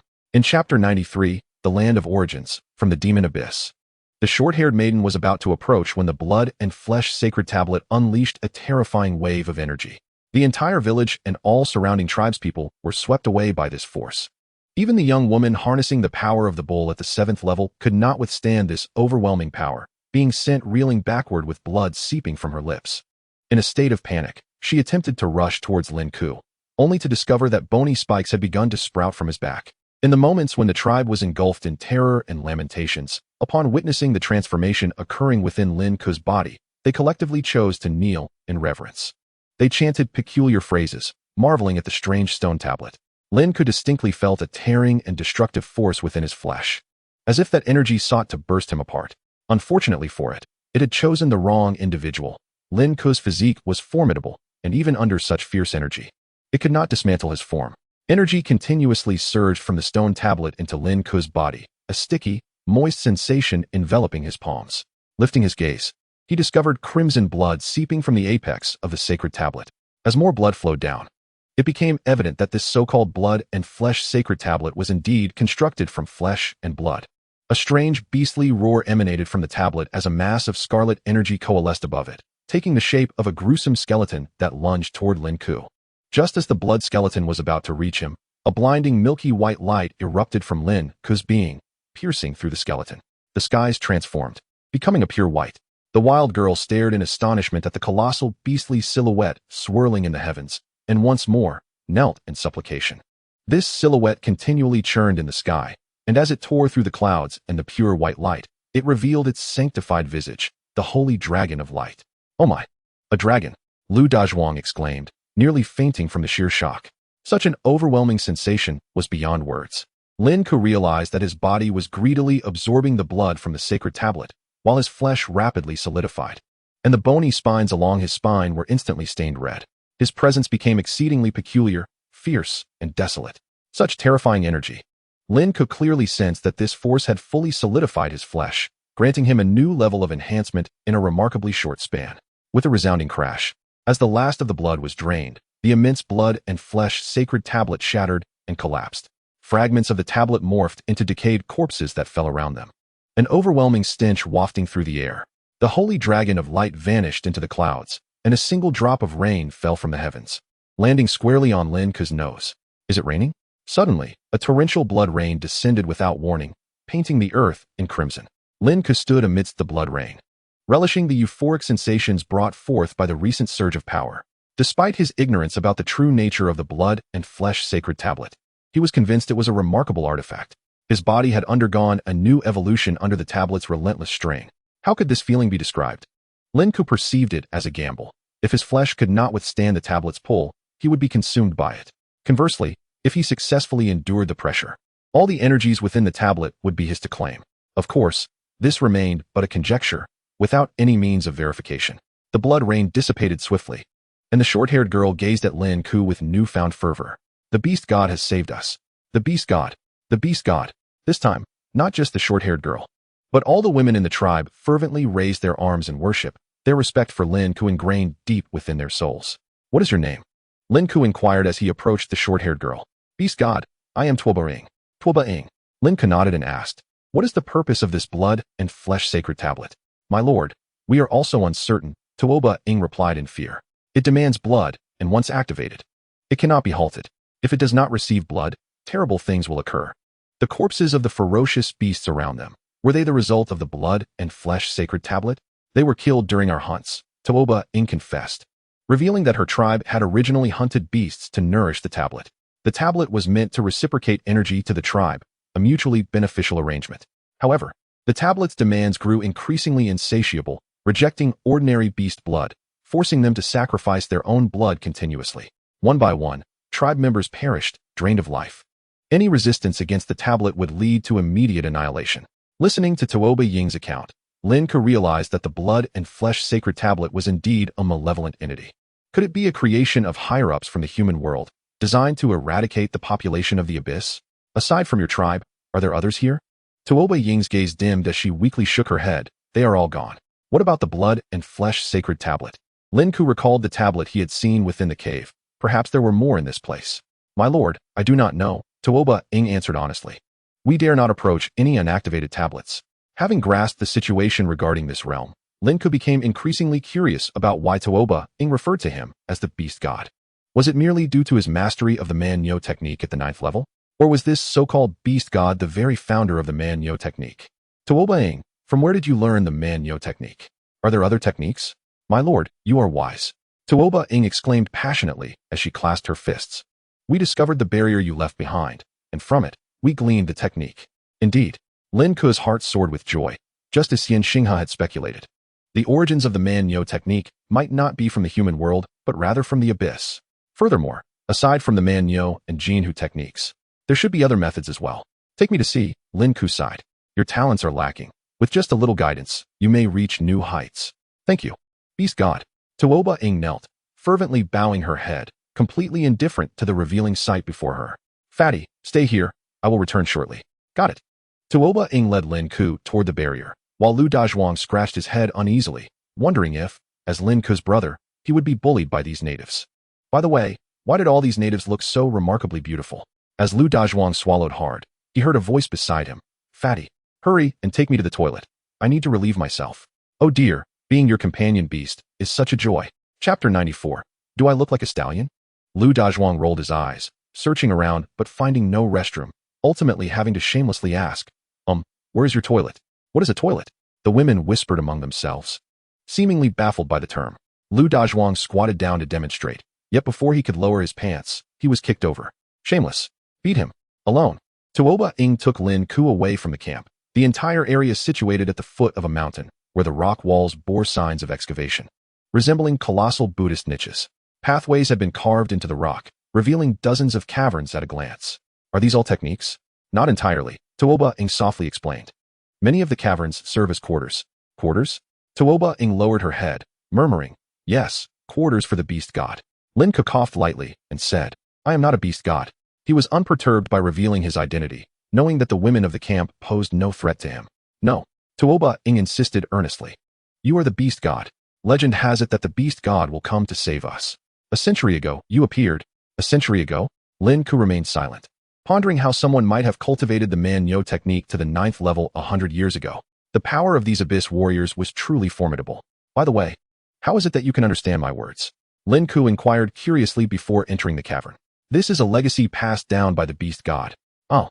Lin Ke furrowed his brow, pondering the implications of the beast god's inheritance being conveyed in Mandarin. Could it be that the beast god hailed from the human realm? He refrained from further inquiries and followed Tuoba Ing into a cave dwelling. "Master, this is the attendant's chamber," Tuoba Ing said, her hands resting on the tiger skin armor atop her shoulders, her wild gaze fixed intently on Lin Ke, akin to a small wildcat. "I wish to see the techniques," Lin Ke declared, stepping outside, his mind racing with thoughts. Was this barbarian girl truly so forthright? Moreover, if one were to serve, wouldn't they at least wash up? Beauty alone should not grant one the liberty to act without restraint, especially when caked in dirt and reeking of blood. Hardly an appealing combination. Tuoba Ing hastily adjusted her attire and followed Lin Ke out. "The beast god truly looks down upon a girl like me. If my sister were still here, she would surely have won the favor of the beast god." Lost in thought, Lin Ke entered the new cave, where smooth walls, coated in lime and adorned with murals, revealed their content clearly. Ox, tiger, dragon, sheep, monkey. Were these the 12 zodiac animals? Lin Ke turned to Tuoba Ing and inquired, "Are there 12 techniques?" "Not merely that," Tuoba Ing replied, shaking her head obediently. "We have recorded the contents, and the number should be 24. Lin Ke's expression darkened. "If you have recorded them, why have you brought me here? I thought you wished to indulge in me." Tuoba Ing responded, unabashed. "What, do you take me for a stallion?" Lin Ke retorted, exiting the cave and exploring the subsequent chambers. He found that the mural contents were largely similar, depicting incomprehensible beasts, and the techniques had already been imprinted once, rendering them indistinct. "Let us return," Lin Ke decided. Upon re-entering the tribe, he noticed Lu Dazhuang squatting some distance from the camp. Only upon Lin Ke's return did he approach. "Old Lin, you're back? What happened to your face?" "A minor accident," Lu Dazhuang replied, feeling too ashamed to admit he had been bested by the women. He still had some dignity. "All right, we should head back now." Lin Ke had gained quite a bit from this venture, acquiring numerous techniques. Although he could not decipher the language of the magic cave, he was a scholar at heart. With enough time, he could potentially crack their code. Moreover, with his ample resources, employing intelligent analysis should pose no challenge. "Beast god, are you leaving?" Tuoba Ing asked, her reluctance evident. "Will you not stay for just one more night?" "Absolutely not." Lin Ke felt the gazes of the women in the tribe scrutinizing him as though he were prey. He feared that if he spent a night here, he might return a year later with a dozen offspring. What would happen to his reputation if word got out about his entanglements with the indigenous folk of the magic cave? "I will return when the time is right," Lin Ke assured her. "At that time, I shall offer guidance." He felt his exploration of this instance had reached its limits.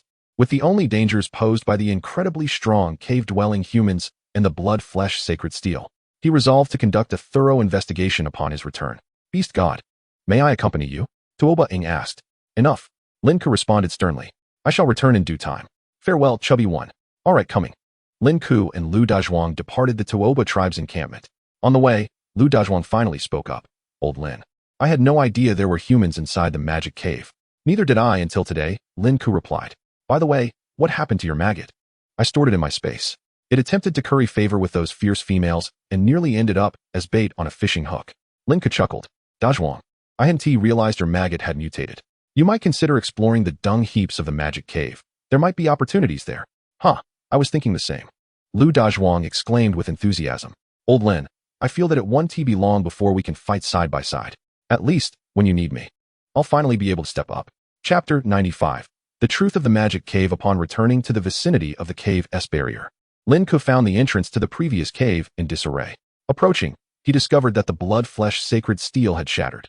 Was it damaged by the earlier disturbance? Or had it triggered a chain reaction? Lin Ke didn't dwell on it, and told Lu Dazhuang, "Chubby, let us keep today's events to ourselves, understood?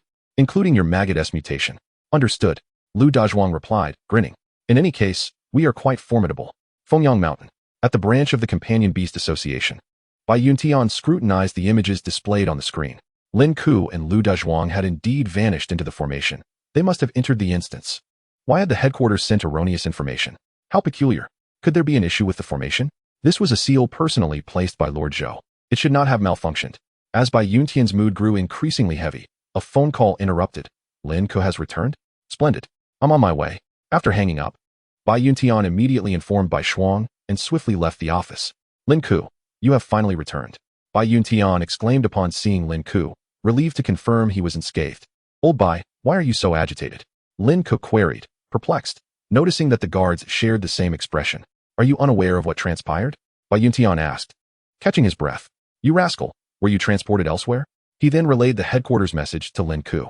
Upon hearing this, Lin Ke fell into deep contemplation. Lu Dazhuang remained silent, as though he hadn't heard a thing. Impossible, Lin Ke blinked. We were transported. Could there be an issue with the headquarters detection? Forget it. As long as you're safe. Bai Yuntian sighed in relief. The young lady is on her way. She rushed here as soon as she learned of your predicament. Senior sister is coming? Lin Ke did not elaborate further. After returning to the branch, Lu Dazhuang quickly found an excuse to leave. Eager to see if anyone was selling magic beast dung. The more powerful the beast, the better. 10 minutes later, Bai Shuang entered the private VIP room. Beads of fine sweat glistening on her forehead, clearly having rushed over. Senior sister, you've arrived. Bai Shuang expressed her concern. Are you all right? Bai Yuntian, sensing the moment, discreetly closed the door. I'm fine, can eat and drink, Lin Ke teased. Senior sister, I have a question. Go ahead. In these magic cave instances, there should be more than just magic beasts, right? Are there indigenous inhabitants within the cave as well? Bai Shuang suddenly stood, looking around curiously. Who told you this? Indeed. This was not common knowledge. Lin Ke replied solemnly. I encountered the natives during my entry into the uncharted magic cave. They didn't harm you, did they? Almost became their meal. As Bai Shuang approached Lin Ke with a serious expression, she spoke gravely. Lin Ke, from now on, if you encounter those indigenous creatures from the demon caves, run immediately, without hesitation. Do you understand? Lin Ke, curious, asked. They are indeed stronger than ordinary people, but they shouldn't pose a threat to me at this moment, right? That is merely your good fortune, Bai Shuang replied, shaking her head. If you were to face those powerful indigenous beings now, you would already be dead. Do you know why we have spent years fervently researching the Beastmaster Emperor's battle gear? It is not solely to defend against the ferocious beasts of the demon caves, but primarily to combat those indigenous beings. So the indigenous creatures are not only powerful, but also numerous? Bai Shuang nodded. However, it is rare for them to appear in such low-level dungeons. Typically, one would encounter them only in mid to high-level dungeons. Some even disguise themselves as beastmasters. And by the time we discover their true identity, it is often too late. Is it possible for these natives to traverse formations and enter our world? Bai Shuang fell silent. Currently, they lack that ability, she finally said, shaking her head. Over the last decade, our formation seals have become significantly stronger, and the natives cannot breach them for the time being. Lin Ke nodded and then inquired, Senior, are you familiar with the blood and flesh holy steel? Bai Shuang shook her head. I have not heard of it. What is it? It is something I encountered in a dungeon that greatly enhances my physical strength. Lin Ke explained. I see, Bai Shuang replied. I will take it upon myself to investigate this matter. Remember our conversation today and be cautious of the natives. Understood. Lin Ke thought to himself, choosing not to disclose that his strength far exceeded 10,000 kilograms. He figured Bai Shuang would find out in due time. It would be a pleasant surprise for her. Are you heading back? May I accompany you? Bai Shuang asked. I came with Lu Dazhuang. I will return with him later. Lin Ke replied. As they exited the private VIP room, Bai Yuntian handed over some data at the door. Miss, I sent someone in to search. And the environment is entirely different from what young friend Lin described, he said gravely. To be precise, our people entered a regular beginner dungeon, while Lin Ke entered an unknown realm. Is such a thing possible? Lin Ke was taken aback. Does that mean I won't be able to find that dungeon again? Bai Shuang quickly reviewed the information and said, in a sense, the dungeons of the demon caves may be interconnected, so you will have another opportunity to enter.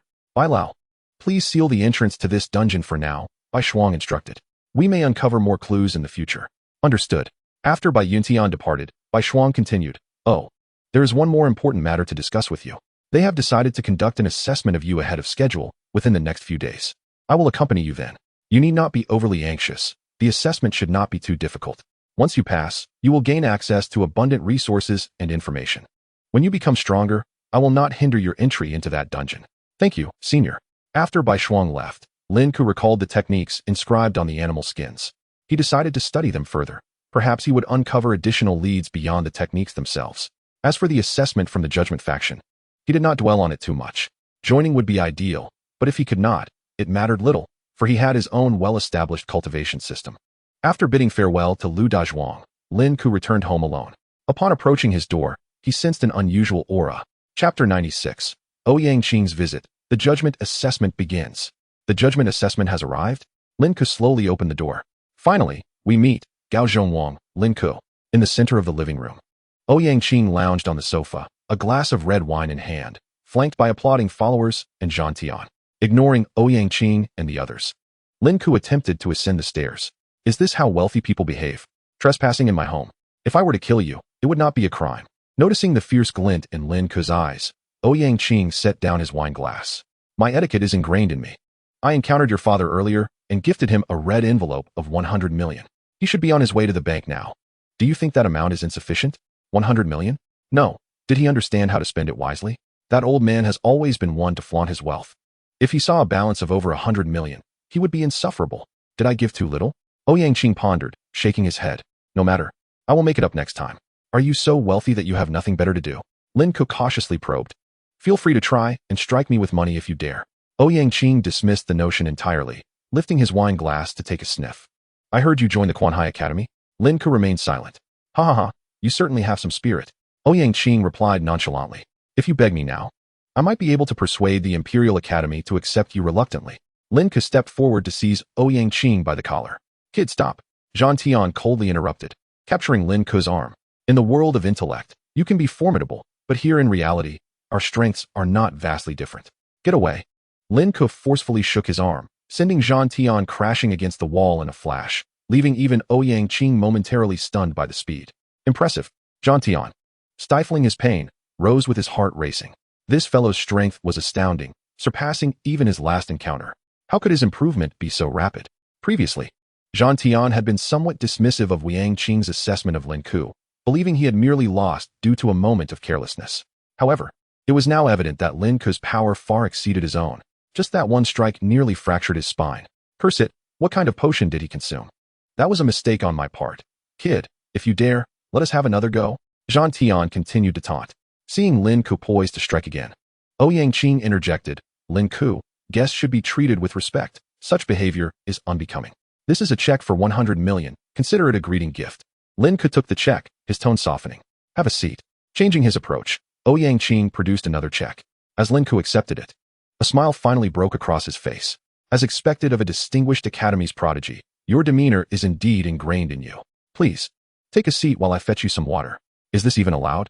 Zhan Tian watched in shock, having witnessed Lin Ke's earlier murderous intent only to see him transform so quickly. Receiving water poured by Lin Ke, Ouyang Qing handed it to his attendant for testing. Then explained, do not mind this. It is simply family protocol. I rarely drink water from outsiders. Now that you have accepted my money, it means you have joined the Imperial Academy. Lin Ke feigned innocence. What money? Who are you? Why are you in my home? Trespassing, are we? As Lin Ke prepared to strike again, Ouyang Qing calmly produced another check. Here. Oh, so it is President Ouyang. Lin Ke gleefully accepted the check, feeling ecstatic. This is fantastic. I have earned 300 million in the blink of an eye. Wealthy people truly are delightful. Lin Ke, can we discuss matters now? Ouyang Qing inquired. One phrase, 100 million, Lin Ke asserted firmly, smiling. President Ouyang won't make it too difficult for me, will you? That's a bargain. Ouyang Qing waved the check. As long as you join the Imperial Academy, 100 million is nothing. I could easily offer 1 billion, or even 10 billion. Surely you must let me consider this. Lin Ke replied, feigning a troubled expression. I cannot agree immediately. It would give the impression that I joined the Imperial Academy merely for the money. Wouldn't you agree? The attendant smirked inwardly. Isn't that the case? In his eyes, Lin Ke resembled a cunning femme fatale, professing a disinterest in wealth while simultaneously coveting it. Zhan Tian continuously rubbed his spine, pondering how this young man possessed such formidable strength. Meanwhile, Ouyang Qing smiled faintly. That makes sense. When will you provide me with a response? Give me some more time to consider. Just wait for my news. Very well. After the attendant finished testing for toxins, Ouyang Qing took a sip of water, stating, I await your good news. Take care, I won't see you off. Lin Ke stepped aside. Ouyang Qing, hands in pockets, stood up to leave. President, why do I feel he is trying to swindle your money? The attendant furrowed his brow, analyzing, this fellow is just like a femme fatale, with wealth occupying his every thought. I have plenty of money. If he were to desire something else, that would be problematic. Ouyang Qing replied with a slight smile. What a naive genius he is. Zhan Tian's gaze turned cold as he spoke, President, how much do you think my chances of winning would be if I fought him with all my might? 3-7, Ouyang Qing stated. 3-7. Zhang Tian's hope rekindled. Ouyang Qing sneered. He delivers 3 punches. You take 7. The attendant and Zhang Tian stared at Ouyang Qing in disbelief, clearly astonished that he held Lin Ke in such high regard. Do you think that is why I treat him with such courtesy? Ouyang Qing's eyes glinted coldly. This boy has grown stronger. Despite being merely a high school student, his power has escalated at an alarming rate. Investigate what kind of potions he is using, and observe his daily diet and routine thoroughly. If his rate of improvement continues, he may soon possess the strength to contend with me. President, you are the top of your grade, the attendant exclaimed incredulously. Just him? How is that possible? I said May. Ouyang Qing felt a sudden sense of relief in his heart.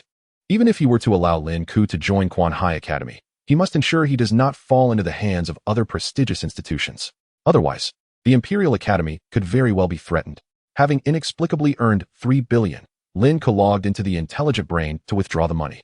After transferring the 3 billion to his account, he found that the previous auction's sum of 150 million had also arrived. Lin Ke's account now boasted a total of 5 billion. He had never felt so affluent in his life. A profound sense of security enveloped Lin Ke as he promptly made the payment for a property in Jinhai Di Yuan. Lin Ke did not log out of the intelligent brain right away. Instead, he activated the intelligent computer. Intelligent brain. Please search for information on the Beastmaster. Qing Wan Jing Tai Long received, querying. This was the second remnant soul of a legendary Beastmaster that Lin Ke encountered in the Black Sea, and he wished to ascertain whether it belonged to the human world. Qing Wan Jing Tai Long belonged to the legendary Beastmaster Chen Guangwei, who had perished 10 years prior, and it was a rare dragon-type beast. Indeed, the beast souls encountered in the Black Sea were remnants formed after the fall of legendary Beastmasters. With the presence of Qi Kong Xian Wu and Qing Wan Jing Tai Long, it implied that there were even more. And perhaps remnants of legendary beasts in the Demon Cave could also be encountered. Intelligent brain, I require a text analysis. Lin Ke attempted to analyze the text with the intelligent brain, but found that it could not recognize the characters within the Demon Cave. Even the formidable intelligent brain could not decipher the contents of the text? Or was it perhaps bound by some restriction? Lin Ke abandoned the idea of deciphering it himself. Before leaving the Demon Cave, he had inquired about it with Tuoba Ing, but unfortunately, Tuoba Ing was not familiar with human civilization's script and could only grasp the contents of the remnants vaguely. Thus, despite years of tribal development, they had only cultivated the strength of the wild bull. Lin Ke could only pin his hopes on the so-called judgment trial to see if he might uncover a clue. Just as Lin Ke was deep in thought, an unfamiliar phone number appeared on his screen. He answered the call. Come downstairs. I am waiting for you. The voice on the other end was deep and magnetic. Though I do not know why she recommended you so quickly. You are destined to fail the first test when you encounter me. Chapter 97. You have lost the face of judgment. Just as Lin Ke hung up the phone, Bai Shuang sent a message. Be cautious. Your opponent is similar to you.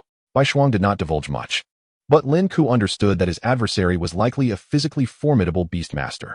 At last, he had encountered someone worth fighting. Lin Ke felt an inexplicable excitement swell within him. He had been unable to find a peer capable of pushing him to his limits. Now that he had finally found a suitable opponent, Lin Ke was naturally thrilled. He descended the stairs, and as the elevator doors opened, he found a pure white mask and a piece of paper inside. Once I put this on, my trial will commence. Lin Ke picked up the mask, remarking, how mysterious. Within the realm of judgment, neither party knew the other's identity, serving as a form of self-protection. Should an opponent wish to act against the judgment one day, they would find it impossible to do so in one fell swoop. However, the founder of this organization was a legendary beastmaster. It was hard to imagine who would dare to attack. With the mask donned, Lin Ke descended the stairs, and as the elevator doors opened, a scruffy middle-aged man stood at the entrance. He looked at Lin Ke, and Lin Ke returned his gaze. Let us head to your home. The middle-aged man entered the elevator, stifling a yawn. I fear I might splatter blood on others outside. Lin Ke did not respond. Wasn't it agreed that they would not reveal their identities? Why was he not wearing a mask? Lin Ke continuously gauged the man's physical strength with his perception. His figure was slender and did not appear to belong to someone who trained in physical combat.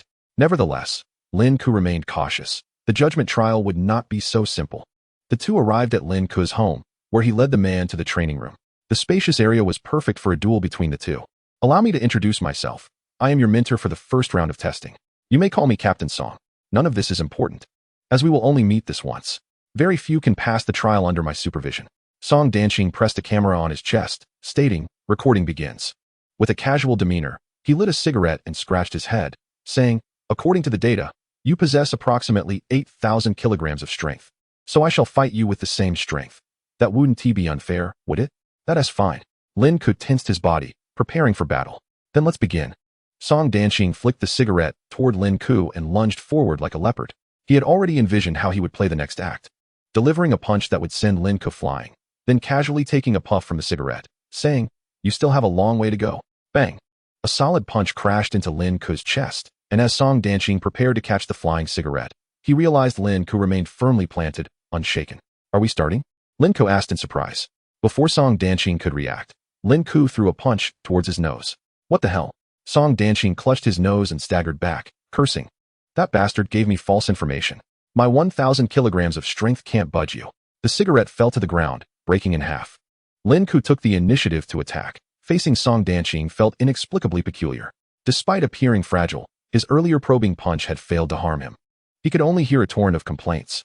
Song Danqing dared not underestimate him, crossing his arms over his head to absorb Lin Ke's powerful blow. 20,000 kilograms of strength. Song Danqing casually lit another cigarette. "Kid, you're hiding something, aren't you?" But it's still not enough.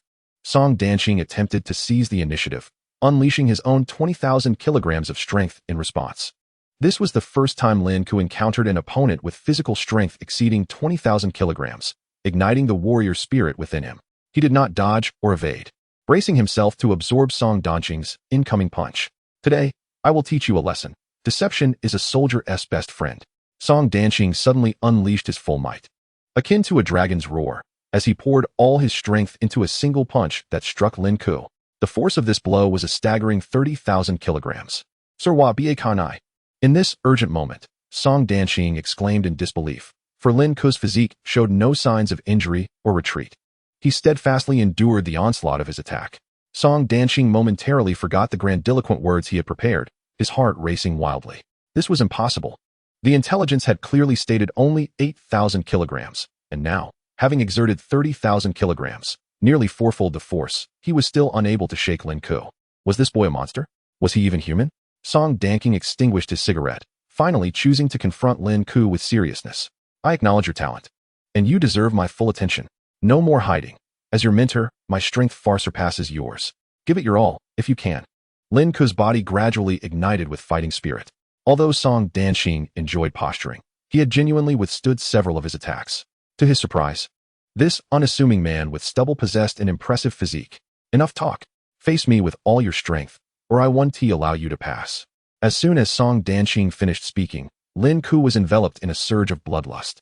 His gaze turned fierce, his spine protruding through his skin, the bone spikes evolving into a crimson hue. "Wait." Before he could finish his sentence, Lin Ke's fist struck his face with precision. Song Danqing spun in midair, completing a full 1,080-degree rotation before being hurled away. Could he still stand? Lin Ke felt a surge of excitement. Indeed, this was an evenly matched opponent, worthy of his earnest efforts. "Hold on." Before Song Danqing could utter another word, Lin Ke lifted his leg and kicked him squarely in the front teeth. 2 bloodied incisors flew out, and Song Danqing was sent flying once more. The scene shifted dramatically, as Song Danqing found himself on the receiving end of Lin Ke's relentless assault. "Stop." Finally seizing the opportunity, Song Danqing raised his hand and struggled to rise from the ground, blood streaming from his mouth where his teeth had been knocked out. "You really are something, Xiaoji." He lit a cigarette, exhaling smoke through his broken teeth. "So a sneak attack, huh? Hey, don't underestimate me." After enduring the full force of a 9-tiered bull's might, I can still speak. Indeed, he was a formidable physical warrior. "You initiated this," Lin Ke eagerly inquired. "Can we continue now?" Spitting out a mouthful of blood, Song Danqing tossed aside his cigarette. "I'll call the start. You must not suddenly disappear and reappear before me. Understood? You go first, right?" "Astute." Song Danqing replied softly. "I am, after all, the examiner. Have you ever seen an examiner being so brutally beaten? You are striking my face. You are striking the face of judgment." Chapter 98. The Loan. "Such a hassle. Then come at me." Lin Ke relished the exchange of blows with an equally powerful adversary. It was an addictive thrill. "Loan 10 days." Song Danqing murmured softly before vanishing from sight, taking the initiative to attack. Lin Ke did not hold back either. In the 9th-tier state, the two engaged in a relentless exchange of punches, neither side yielding an inch. 40,000 kilograms. 50,000 kilograms. Song Danqing's strength gradually escalated. His eyes tinged with bloodshot veins, not from murderous intent, but from his body's anguished cries. Loan 30 days. Song Danqing roared again, his attacks growing more ferocious. Lin Ke's physical prowess exceeded his expectations. He had thought 50,000 kilograms was the limit, yet Lin Ke displayed no signs of fatigue. Song Danqing immediately realized he had encountered a cunning opponent, one even more devious than himself. His eyes turned crimson, blood streaming from his nose, yet his fists remained fierce. Comfortable. In the depths of the demonic cave, Lin Ke's physique was enhanced by the blood and flesh sacred monument, allowing him to approach 500 kilograms of physical strength without needing to activate murderous intent or calamity. He was astonished by the monumental boost from the blood and flesh sacred monument. What thrilled him even more was his opponent, Song Danqing. He was incredibly resilient. Despite being bloodied, he maintained a stable force.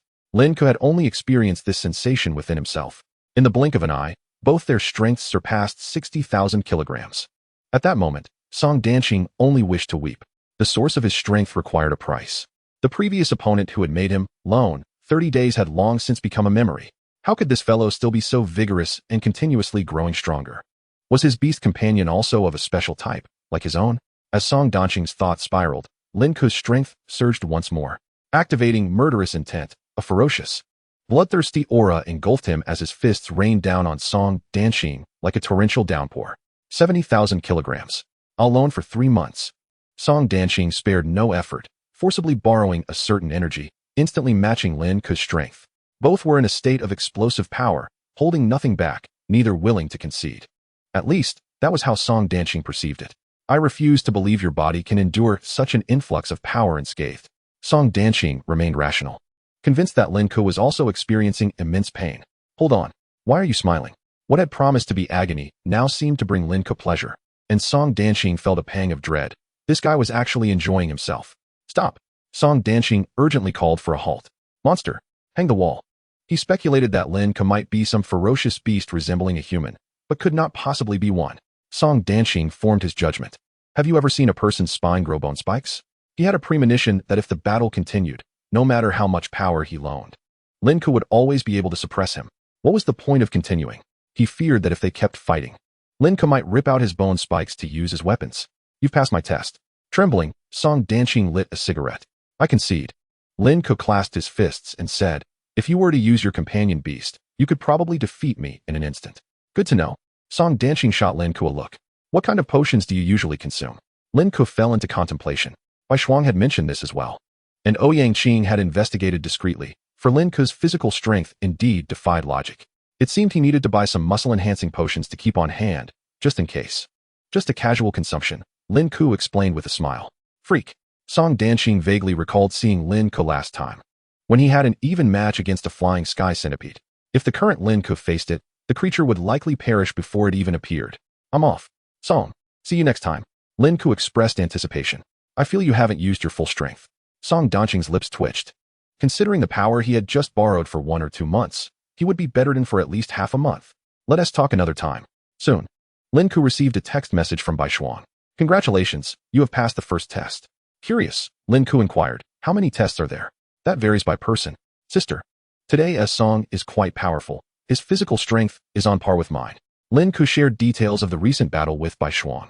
After a while, Bai Shuang responded, I had thought you would be badly beaten today. If the underworld dragon had not broken through level 20, Lin Ke's physical strength would indeed be around 10,000 Jin. Her prediction was not incorrect. Unfortunately, Lin Ke had recently encountered numerous opportunities. Whether it was murderous intent or calamity, combined with the enhancement from the blood and flesh sacred monument, his physical strength was now infinitely close to 100,000 kilograms. Sister, why is this Song's physical strength so formidable? Lin Ke had seldom encountered a martial artist whose vitality remained undiminished even after an intense battle. Song Danqing was undoubtedly an exceptional individual. Impressive, right? Having risked his life, he would at least require a month to recuperate before he could accept any tasks again. Why? Because Song's beast companion was quite extraordinary. At lunchtime, Lin Chongqing finally returned home. He stealthily entered, intending to retreat to his room, when he heard Lin Ke's voice emanating from the sofa. Old man, hiding money are we? Shoo shoo shoo. Lin Chongqing hurriedly covered Lin Ke's mouth. You little rascal. Don't you know that fortune should not be flaunted? I must say, your friend is truly loyal. He immediately gifted me such a generous red envelope. I deposited it in the bank for a fixed term to earn interest, and from now on, your father can indulge in lifetime memberships across all websites. Dad, can't you aspire to something more? Of course I can. Lin Chongqing mysteriously pulled out his phone. Son, I've checked. And this amount is sufficient to purchase a top-tier beast companion. Which one do you fancy? I'll buy it for you. I don't need a beast companion. Lin Ke chuckled as he explained, I've enrolled in the Quan Hai Academy, and the school has long promised to arrange a beast companion for me. Really? Absolutely. The principal personally assured me. If I have a need, I can go to him. Midnight, just past 12 o'clock. Lying in bed, Song Danqing's body began to swell uncontrollably, as if Lin Ke's assault had yet to cease. His form felt as though it were being relentlessly pelted by a barrage of bullets. Clenching a piece of gauze between his teeth, he lit a cigarette, but before he could take a puff, an overwhelming wave of pain surged over him once more. Another round of attacks had commenced. Damn it, why on earth did I agree to be an examiner for such a freak?